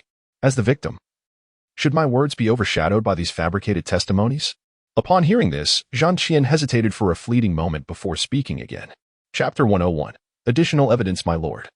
You may not be aware that Xu Ying has been in a state of madness for quite some time, often uttering nonsensical ramblings. I have even overheard her, in her madness, confess that she has harbored a secret infatuation for the second son of the Xia family for an extended period. The atmosphere immediately grew tumultuous. So, she harbors feelings for the son of the Xia family. No wonder she remains unmarried at such an advanced age. Could it be that she has truly lost her senses? Witnessing her innocence tarnished, and knowing she could never capture the heart of the Xia family's son, she resolved to drag her beloved into the abyss alongside her. TSK. I always thought she seemed ruthless in her words and actions. Indeed, the Xia family's son has fallen into misfortune by being the object of her affection. Listening to these remarks, Xu Ying's tightly clenched hands began to tremble. The prolonged court session had nearly exhausted her energy, and the current situation inflicted a dual toll on both her body and spirit. Whether I am mad or not, it is not for a mere few words from you, Lord Zhang, to ascertain. Moreover, this is our first encounter. Miss Xu, at this juncture, why must you insist on dragging others into this quagmire? Every word you utter in this court is fraught with falsehood. Zhang Qian furrowed his brow, seemingly resigned as he spoke. This matter is my fault. I had no intention of offending you before others, causing you embarrassment. As he spoke, he bowed once more to Ji Dong, his tone filled with difficulty. If you do not believe my confession, you may have someone verify it. Miss Xu has a red birthmark on her waist. Ji Dong's expression shifted slightly. However, given the ongoing trial, this could, albeit reluctantly, be considered evidence in the process of cross-examination, and thus he refrained from saying more. Xu Ying clenched her teeth, suppressing the turmoil within her heart. It seemed they truly intended to drive her to madness. Should she act impulsively or display even a hint of instability, the label of madwoman would be inescapable. Ji Dong's gaze turned to Xu, silently inquiring. This piece of evidence, in certain respects, did not reveal much. Whether to verify it or not depended entirely on the victim's willingness. The more they wished for her to lose her mind, the more she resolved to remain composed. Moreover, she felt a sense of gratitude for their reminder, as it led her to recall a crucial clue. By the way, Summer Hamlin, do you still remember 4 days ago? When you assaulted me, I left a bite mark on your left arm. Xu Ying fixed her gaze on Xia Han. At that time, she had been restrained, and in her desperate struggle, she had exerted all her strength, wishing to tear his flesh asunder. Thus the wound could not possibly have healed completely within 4 days. Xia Han's eyes flickered. Could young Master Xia roll up his left sleeve to prove the truth? Ji Dong interjected. Xia Han hesitated for a moment. Xu Ying observed the subtle yet distinct reaction, momentarily holding his breath in anticipation. After a brief pause, under the watchful eyes of the assembly, he slowly rolled up his sleeves. The young man, accustomed to a life of privilege, had fair arms, however. The inner side of his forearm bore several wounds of varying sizes, each smeared with ointment. "Young Master Xiao, what is this?" Ji Dong inquired, his eyes filled with curiosity. It was evident that these were not bite marks. Xiao Han composedly explained, "At that time, the candle was accidentally knocked over, nearly igniting the ancient texts. In my haste to extinguish the flames, I inadvertently set my sleeve ablaze, resulting in these burn marks on the inner side of my arm." Upon hearing this, Su Ying's gaze trembled, and his eyes gradually reddened. Yet, when he first heard her mention this incident, he had deliberately feigned hesitation as if to mock her, deriving amusement from her various reactions. This demeanor resembled that of a lofty hunter toying with its prey. At the time of the incident, several colleagues from the Hamlin Academy were present, and subsequently, a physician had attended to my injuries. "You may send someone to verify the facts, my lord." Ji Dong nodded. "I shall instruct someone to conduct a thorough inquiry." However, based on experience, it seemed that the certainty with which the other party spoke would not yield significantly different results, regardless of whether an investigation was conducted. He then turned his attention to Su Ying. "Does Miss Su possess any further evidence? Even though there were already indications of a confession, should there be discrepancies in testimonies, the case could not be easily concluded. As the official in charge of the investigation, he could not afford to be biased toward either side's claims. However, the evidence presently before us clearly leans towards the notion that this matter was indeed orchestrated by Zhang Qian. If Miss Su wishes to implicate Xiao Han further, she must present more compelling evidence. My lord, Xiao Han is a person of heinous crimes." As the conclusion of this case loomed near, Su Ying, who had been relentlessly pressured, could no longer contain her agitation. She abruptly rose, her reddened eyes fixated on Xiao Han, and declared, "The afflicted are not limited to just me." However, when her words brushed against his eyes, which seemed to glimmer with mocking amusement, they came to an abrupt halt. No, she possessed no evidence whatsoever. In her current state of impulsiveness, uttering words devoid of proof would only solidify the notion that her accusations were nothing but baseless slander, rendering her a genuine madwoman in the eyes of others. She could not fall into Xiao Han's trap and allow him to escape unscathed. "Does Miss Su have any other witnesses?" Ji Dong inquired. As the movement aggravated her wounds, beads of sweat trickled down Su Ying's forehead, and she replied with great difficulty, "I cannot clarify everything at this moment, so I beseech my lord for a few days' time to reorganize the evidence and clues." She could not concede defeat just yet. She could only buy some time and devise a new strategy. Ji Dong nodded in agreement. Given the conflicting testimonies, they had no choice but to await a re-examination. However, if during the re-examination, Miss Su still fails to present persuasive evidence, he would have no option but to conclude the case according to the rules. The confessing Zhang Qian was temporarily detained. Chapter 102. The intent before the results of the re-examination were revealed, these two officials would remain in close proximity to Xiao Han. This is the rule. Throughout, Xiao Han maintained an impeccable demeanor and composure, appearing unperturbed, observing the graceful silhouette of the figure departing the hall. Su Ying's fingers clenched and then relaxed. The news of the court session concluded swiftly spread. After an entire night of speculation, it became the most talked-about topic in the city the following day.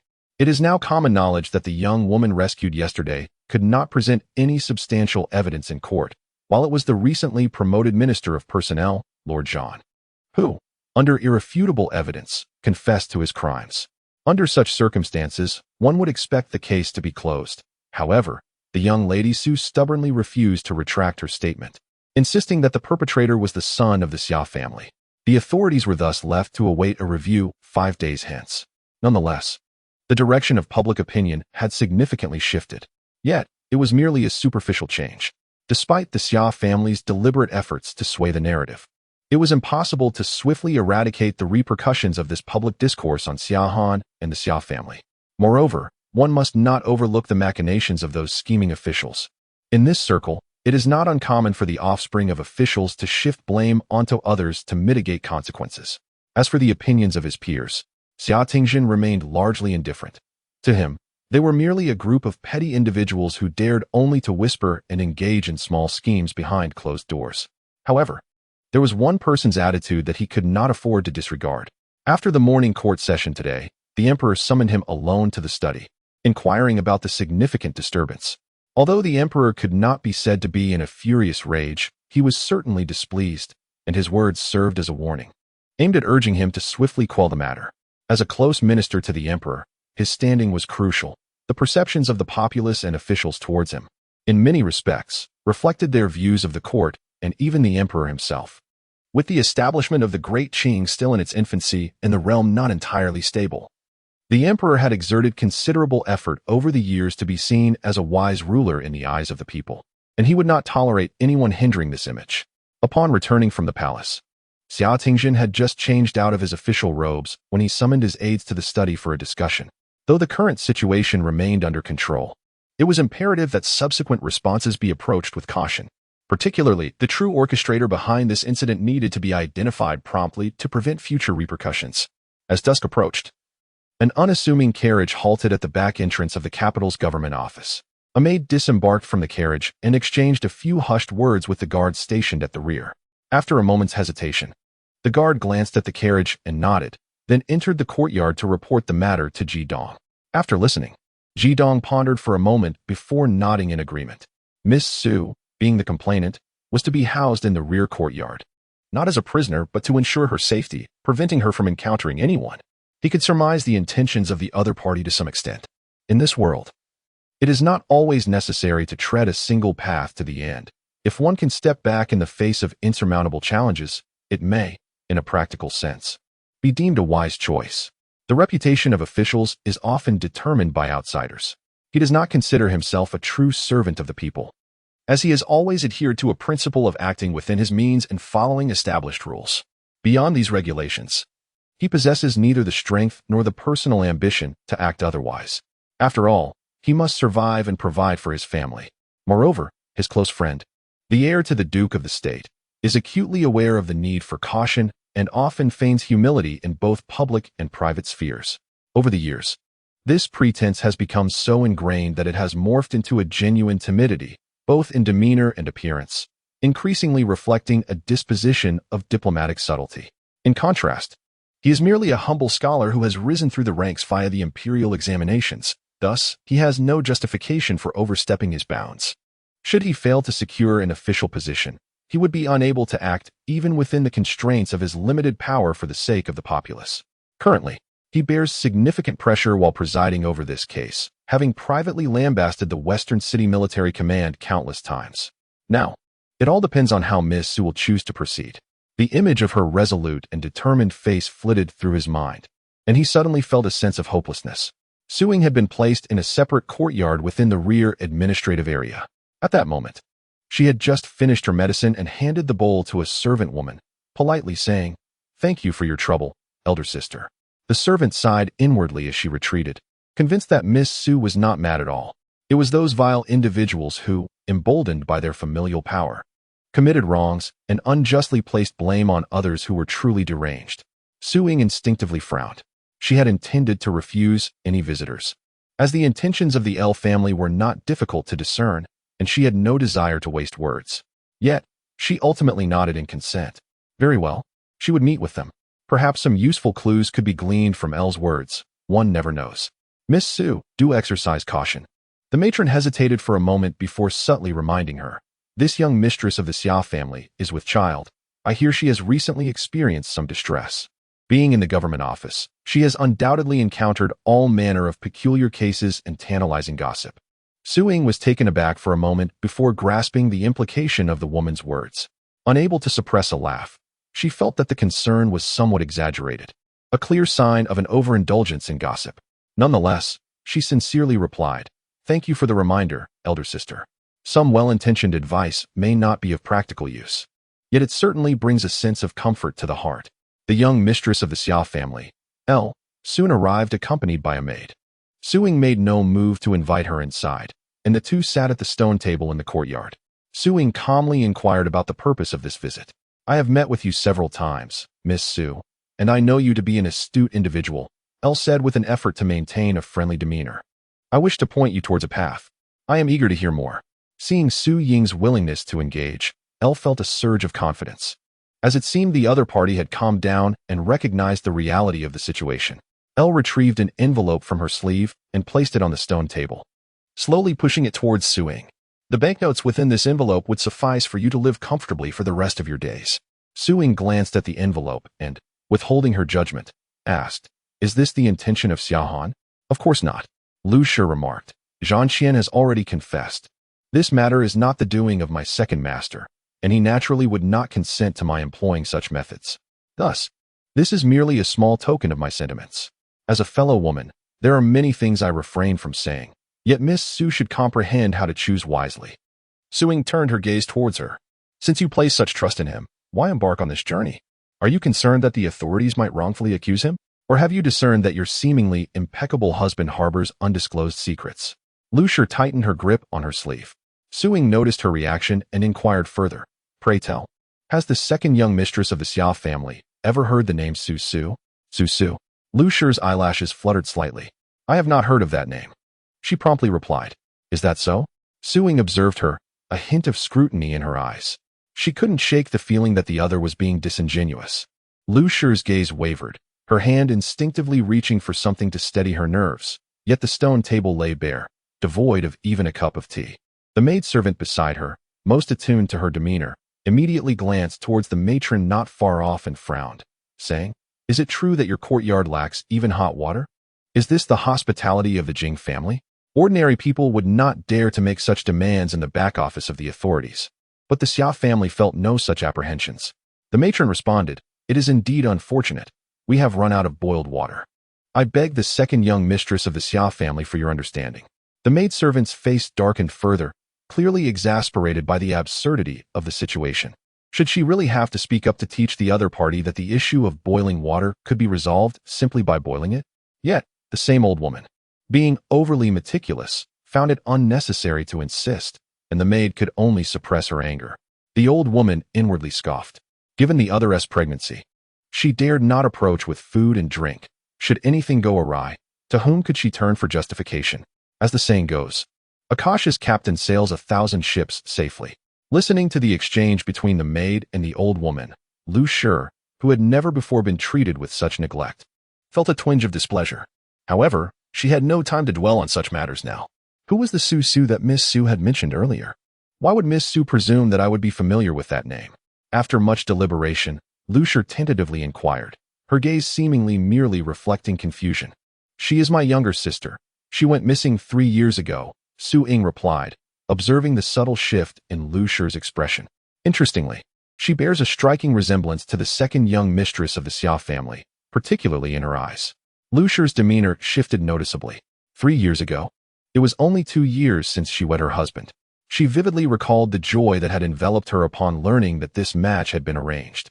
The second young master of the Xia family was among the most esteemed young gentlemen in the capital, renowned for his elegance and scholarly prowess. Notably virtuous, he had remained unbetrothed past the age of 20, prioritizing his career over early marriage. Who could remain indifferent to such an outstanding and composed man? Moreover, many families sought alliances with the Xia family, some even of superior status to her own. Yet, the Xia family had chosen her. She recalled having had a fleeting encounter with the second young master of the Xia family at a poetry gathering. Thus, she surmised that it was love at first sight. With a heart brimming with joy, she married him. Over the past 2 years, the couple enjoyed a harmonious relationship, and she could scarcely find any fault in her husband's treatment of her. However, one day, the usually self-disciplined man, for reasons unknown, indulged in drink. After she tended to him and he fell asleep, she heard him, inebriated, uttering a name, Su Su. It was the first time she had encountered that name. Shortly thereafter, a seed of doubt took root within her, fearing that her husband harbored feelings for another. By a fateful chance, she stumbled upon the name again, inscribed in a familiar hand, undoubtedly her husband's. This name, which she could not ascertain as belonging to a man or a woman, lingered in her mind, transforming into a thorn after countless days and nights of speculation. Now, she had finally uncovered the truth. It belonged to a woman. A young lady strikingly similar in appearance to herself. No, Lu internally mocked her own thoughts, with the other in front and her behind. It was probable that her husband did not even discern who resembled whom. Had the young Mrs. Xia pondered anything of significance? Xu Mingyi inquired. observing the shifting emotions in her eyes. Lu shook her head. Upon reflection, I must admit that I have never heard that name before.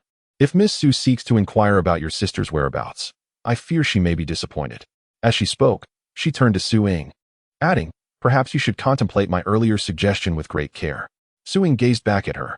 It was evident that the other had arrived at some realization. Yet she remained steadfast in her duty to alleviate her husband's burdens, a truly commendable wife. There is nothing to contemplate. What I seek is merely the truth and justice. Since Miss Xu is so resolutely stubborn, there is no need for us to waste our breath any longer. Madame L rose, her voice tinged with a slight chill. As for the remaining matters, Miss Xu should take care of herself. The maid also wore a frosty expression as she collected the envelope.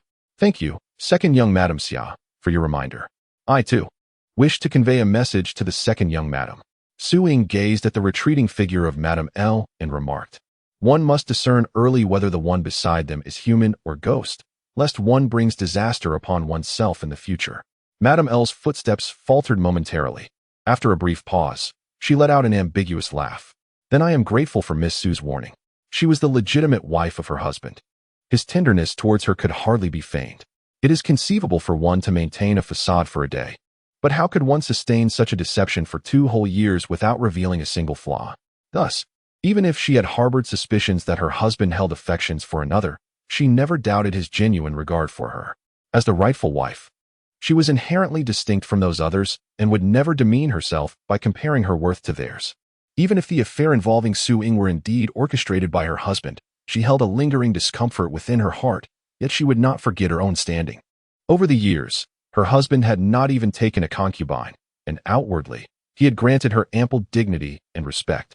Xu Ying, at best, was merely an object for his clandestine amusement, an entity even less significant than a so-called mistress. As for whether her husband had acted violently towards the other party, the truth of the matter remains uncertain. Even if it were true, one could only fault the other for their lack of discernment and for inviting trouble upon themselves.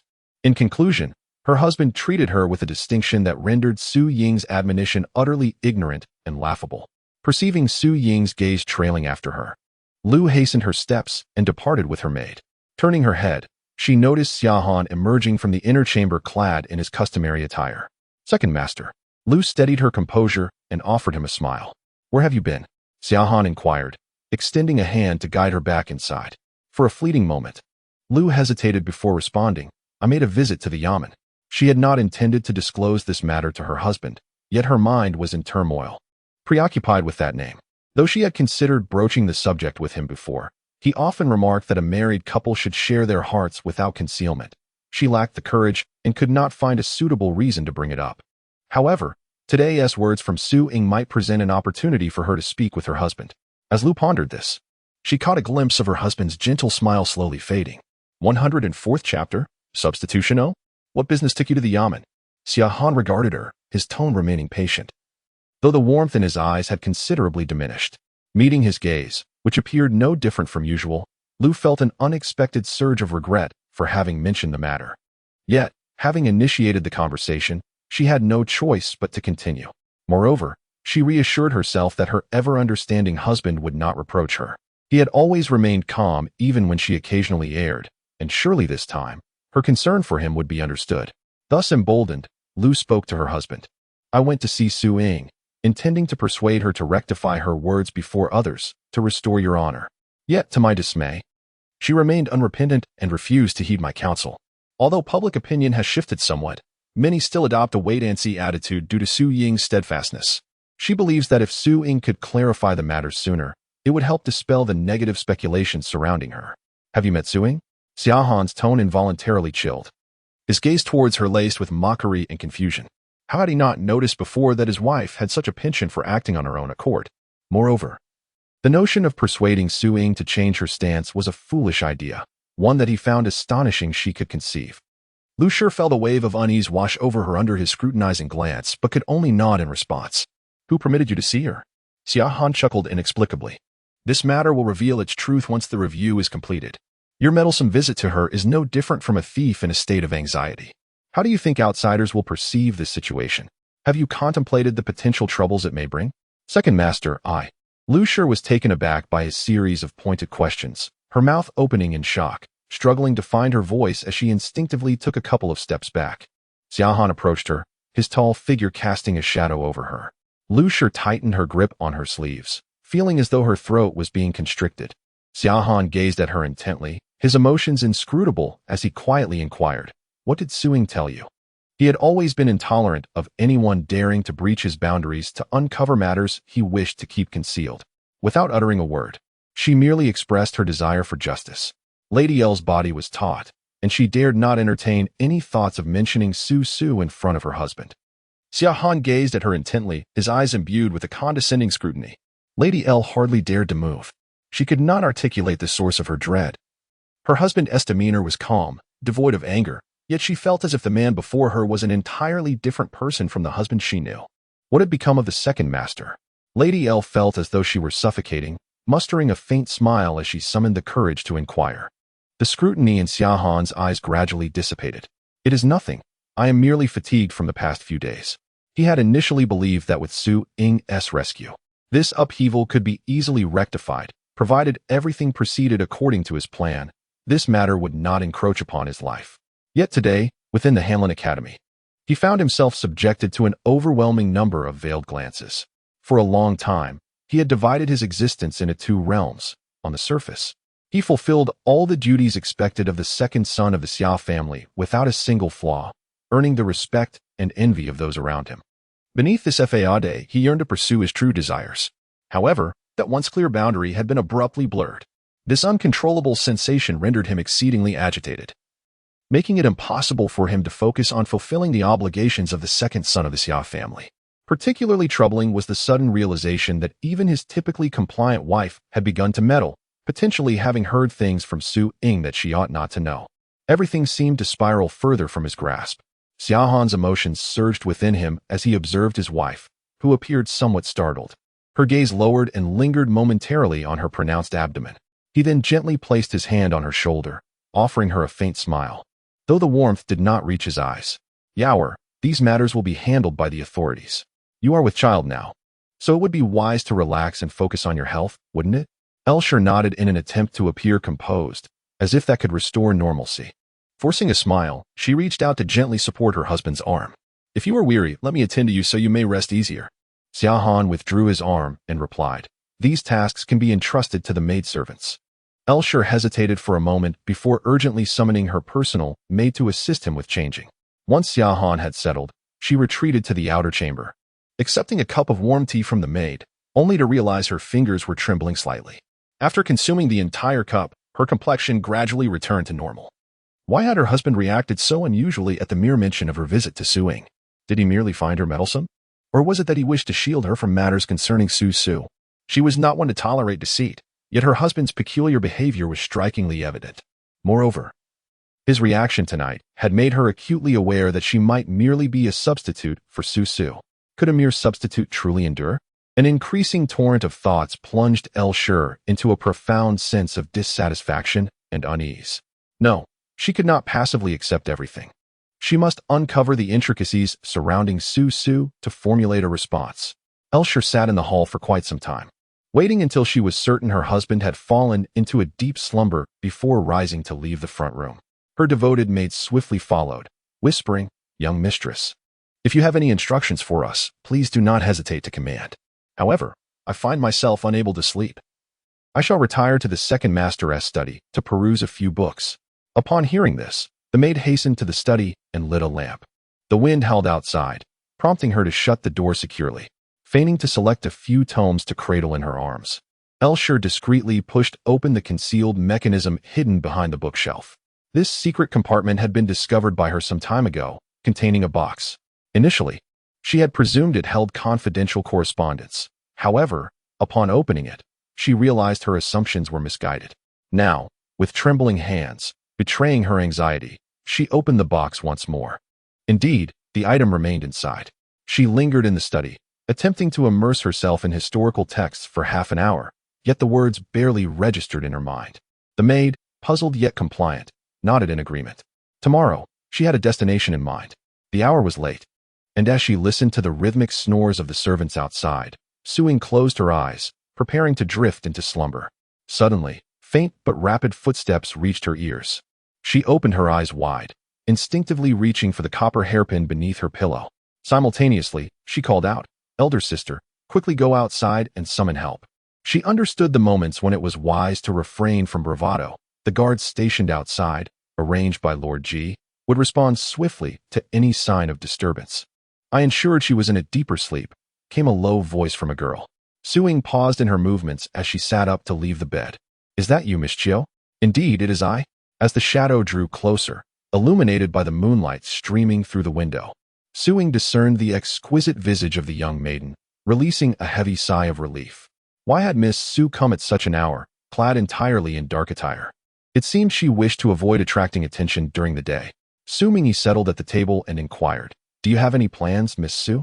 Confronted with the succinct nature of the girl's words, Xu Mingyi approached the table and poured a cup of tea for her. In a low voice, she remarked, "I anticipated he would have a response, yet I did not foresee his level of caution. He left not a single trace of evidence. Now, we can only proceed step by step." Yet, she felt no regret. When she initially resolved to undertake this endeavor, her odds of success were far from assured. She merely sought to wager everything in a desperate gamble. Should she fail to triumph over him this time, she would seize every opportunity to ensure he paid with his life.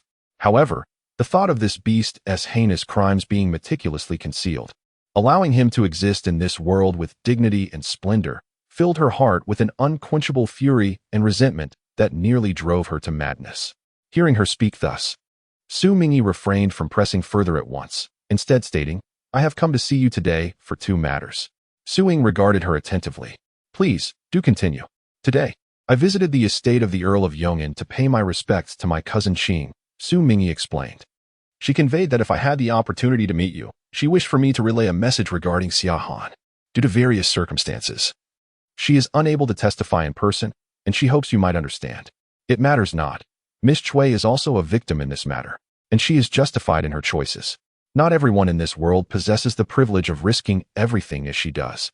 Moreover, even if Miss Chui were to cast aside all pressures to testify, it would merely amplify the sensationalism of the situation without decisively implicating Xia Han, as any charges related to Miss Chui could similarly be attributed to Zhang Qian.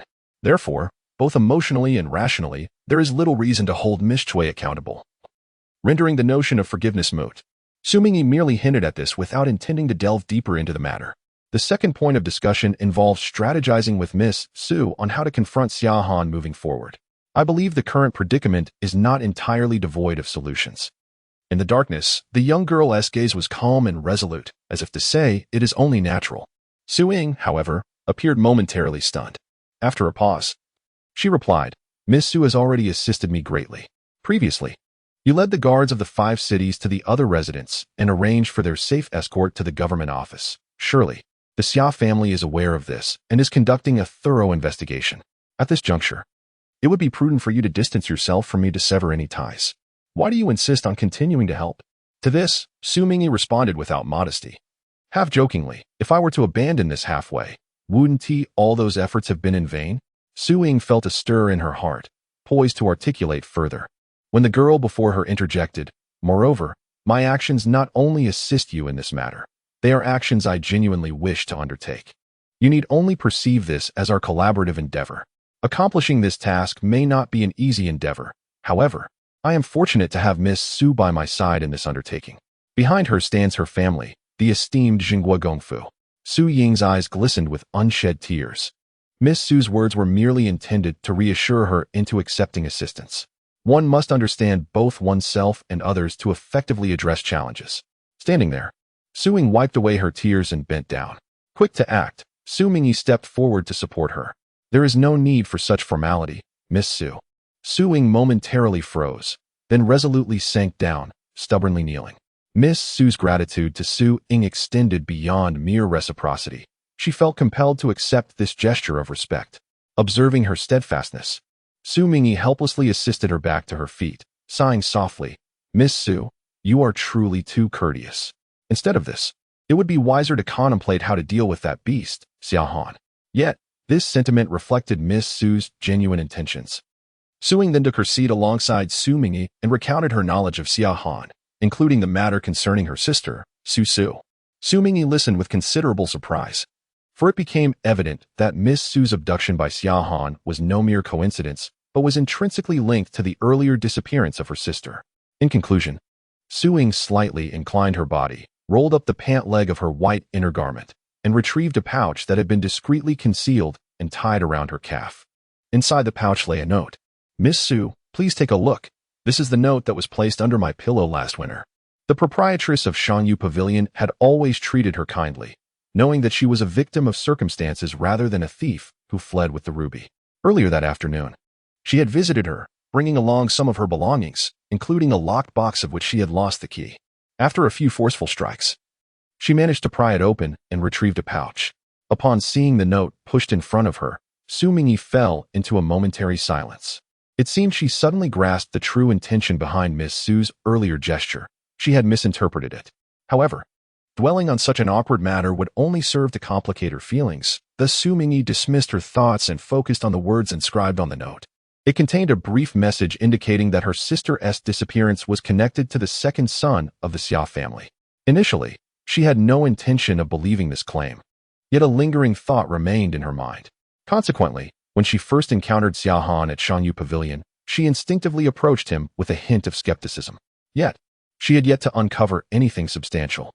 Merely half a month later, one afternoon as she was leaving Shangyu Pavilion to attend to some errands, she was suddenly struck unconscious. Upon regaining her senses, she found herself imprisoned in a cage. 2 days later, she encountered a drastically different Xia Han. It was then that she realized he had already sensed her intentions during their previous meeting. He confessed that Su's disappearance was indeed at his hands. Furthermore, from his later words, when provoked by her, it could be inferred that Su had long since departed from this world, having been cruelly strangled by him. And prior to her death, she must have endured unimaginable torment. Once Xu Ying had somewhat calmed her emotions, Xu Mingyi inquired, "Miss Su, have you discovered who prompted this note?" In her perspective, it was not a benevolent reminder. Xu Ying nodded, having conducted some inquiries and gleaned a vague understanding. Chapter 106, The Scapegoat. Xu Mingyi awaited her to elaborate. "Initially, I had my suspicions regarding the female proprietor. However, after conducting some tests, I realized I had erred in my assumptions. Yet, during this process of investigation, she inadvertently acquired a new suspect. The door to her room was consistently locked, and the individual who possessed the key and could seamlessly enter her chamber while also being aware of her fixation on her sister's disappearance would naturally lead her to suspect those closest to her. The first person she suspected was none other than the maid, Xiaozhu, who served the female proprietor. Xu Ying stated, "I have thoroughly verified this. Her suspicion is the most substantial." Xu Mingyi, puzzled, inquired, "What distinguishes this Xiaozhu?" To an untrained ear, she merely appeared to be a servant of the female proprietor, yet Xu Ying was resolute in her belief that the matter was unrelated to the proprietor herself. Directing suspicion towards this maid, there is indeed a significant distinction.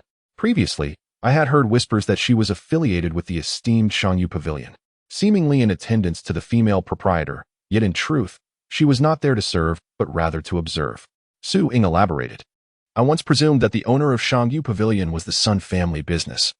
But on one occasion, when the young master of the Sun family visited Shangyu Pavilion for an account audit, I happened to overhear a private conversation between Xiaozhu and that young master in the courtyard. From their discourse, it became evident that Xiaozhu harbored little reverence towards him.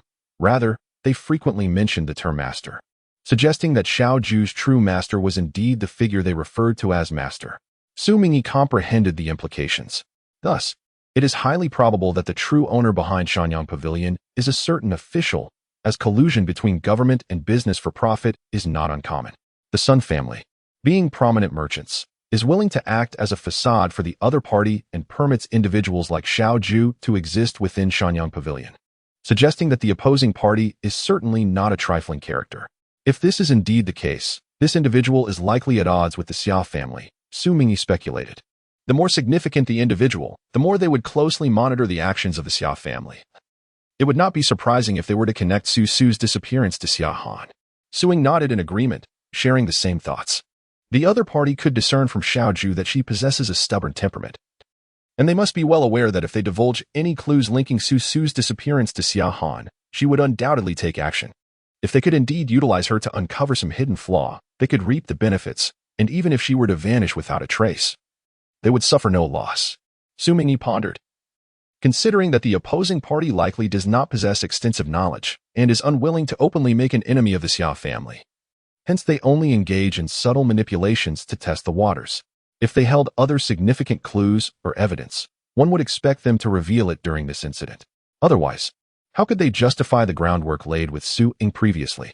Or, as Miss Xu suggested, she has been waiting for the opposing party to provide useful clues these past few days, even if it means being used as a pawn. Yet she has waited in vain. It seems, as Miss Xu indicated, that the other party lacks substantial evidence and perhaps merely seeks to use her life to probe into the true circumstances surrounding Xia Han. Xu Mingyi remarked, I shall investigate this matter further. The true backing of Shang Yuge remains a mystery. Perhaps the individual in question lacks concrete evidence. Yet such a person could effortlessly bear the burden of her recent actions. She had no intention of directly antagonizing the Xia family at this time, not out of fear, but rather to avoid premature exposure. Often, a well-concealed approach facilitates one's endeavors. However, in light of Xu Ying's situation, she found herself devoid of options if there were alternatives. She would certainly enlist someone to serve as a shield. A scapegoat presented before her should not go to waste.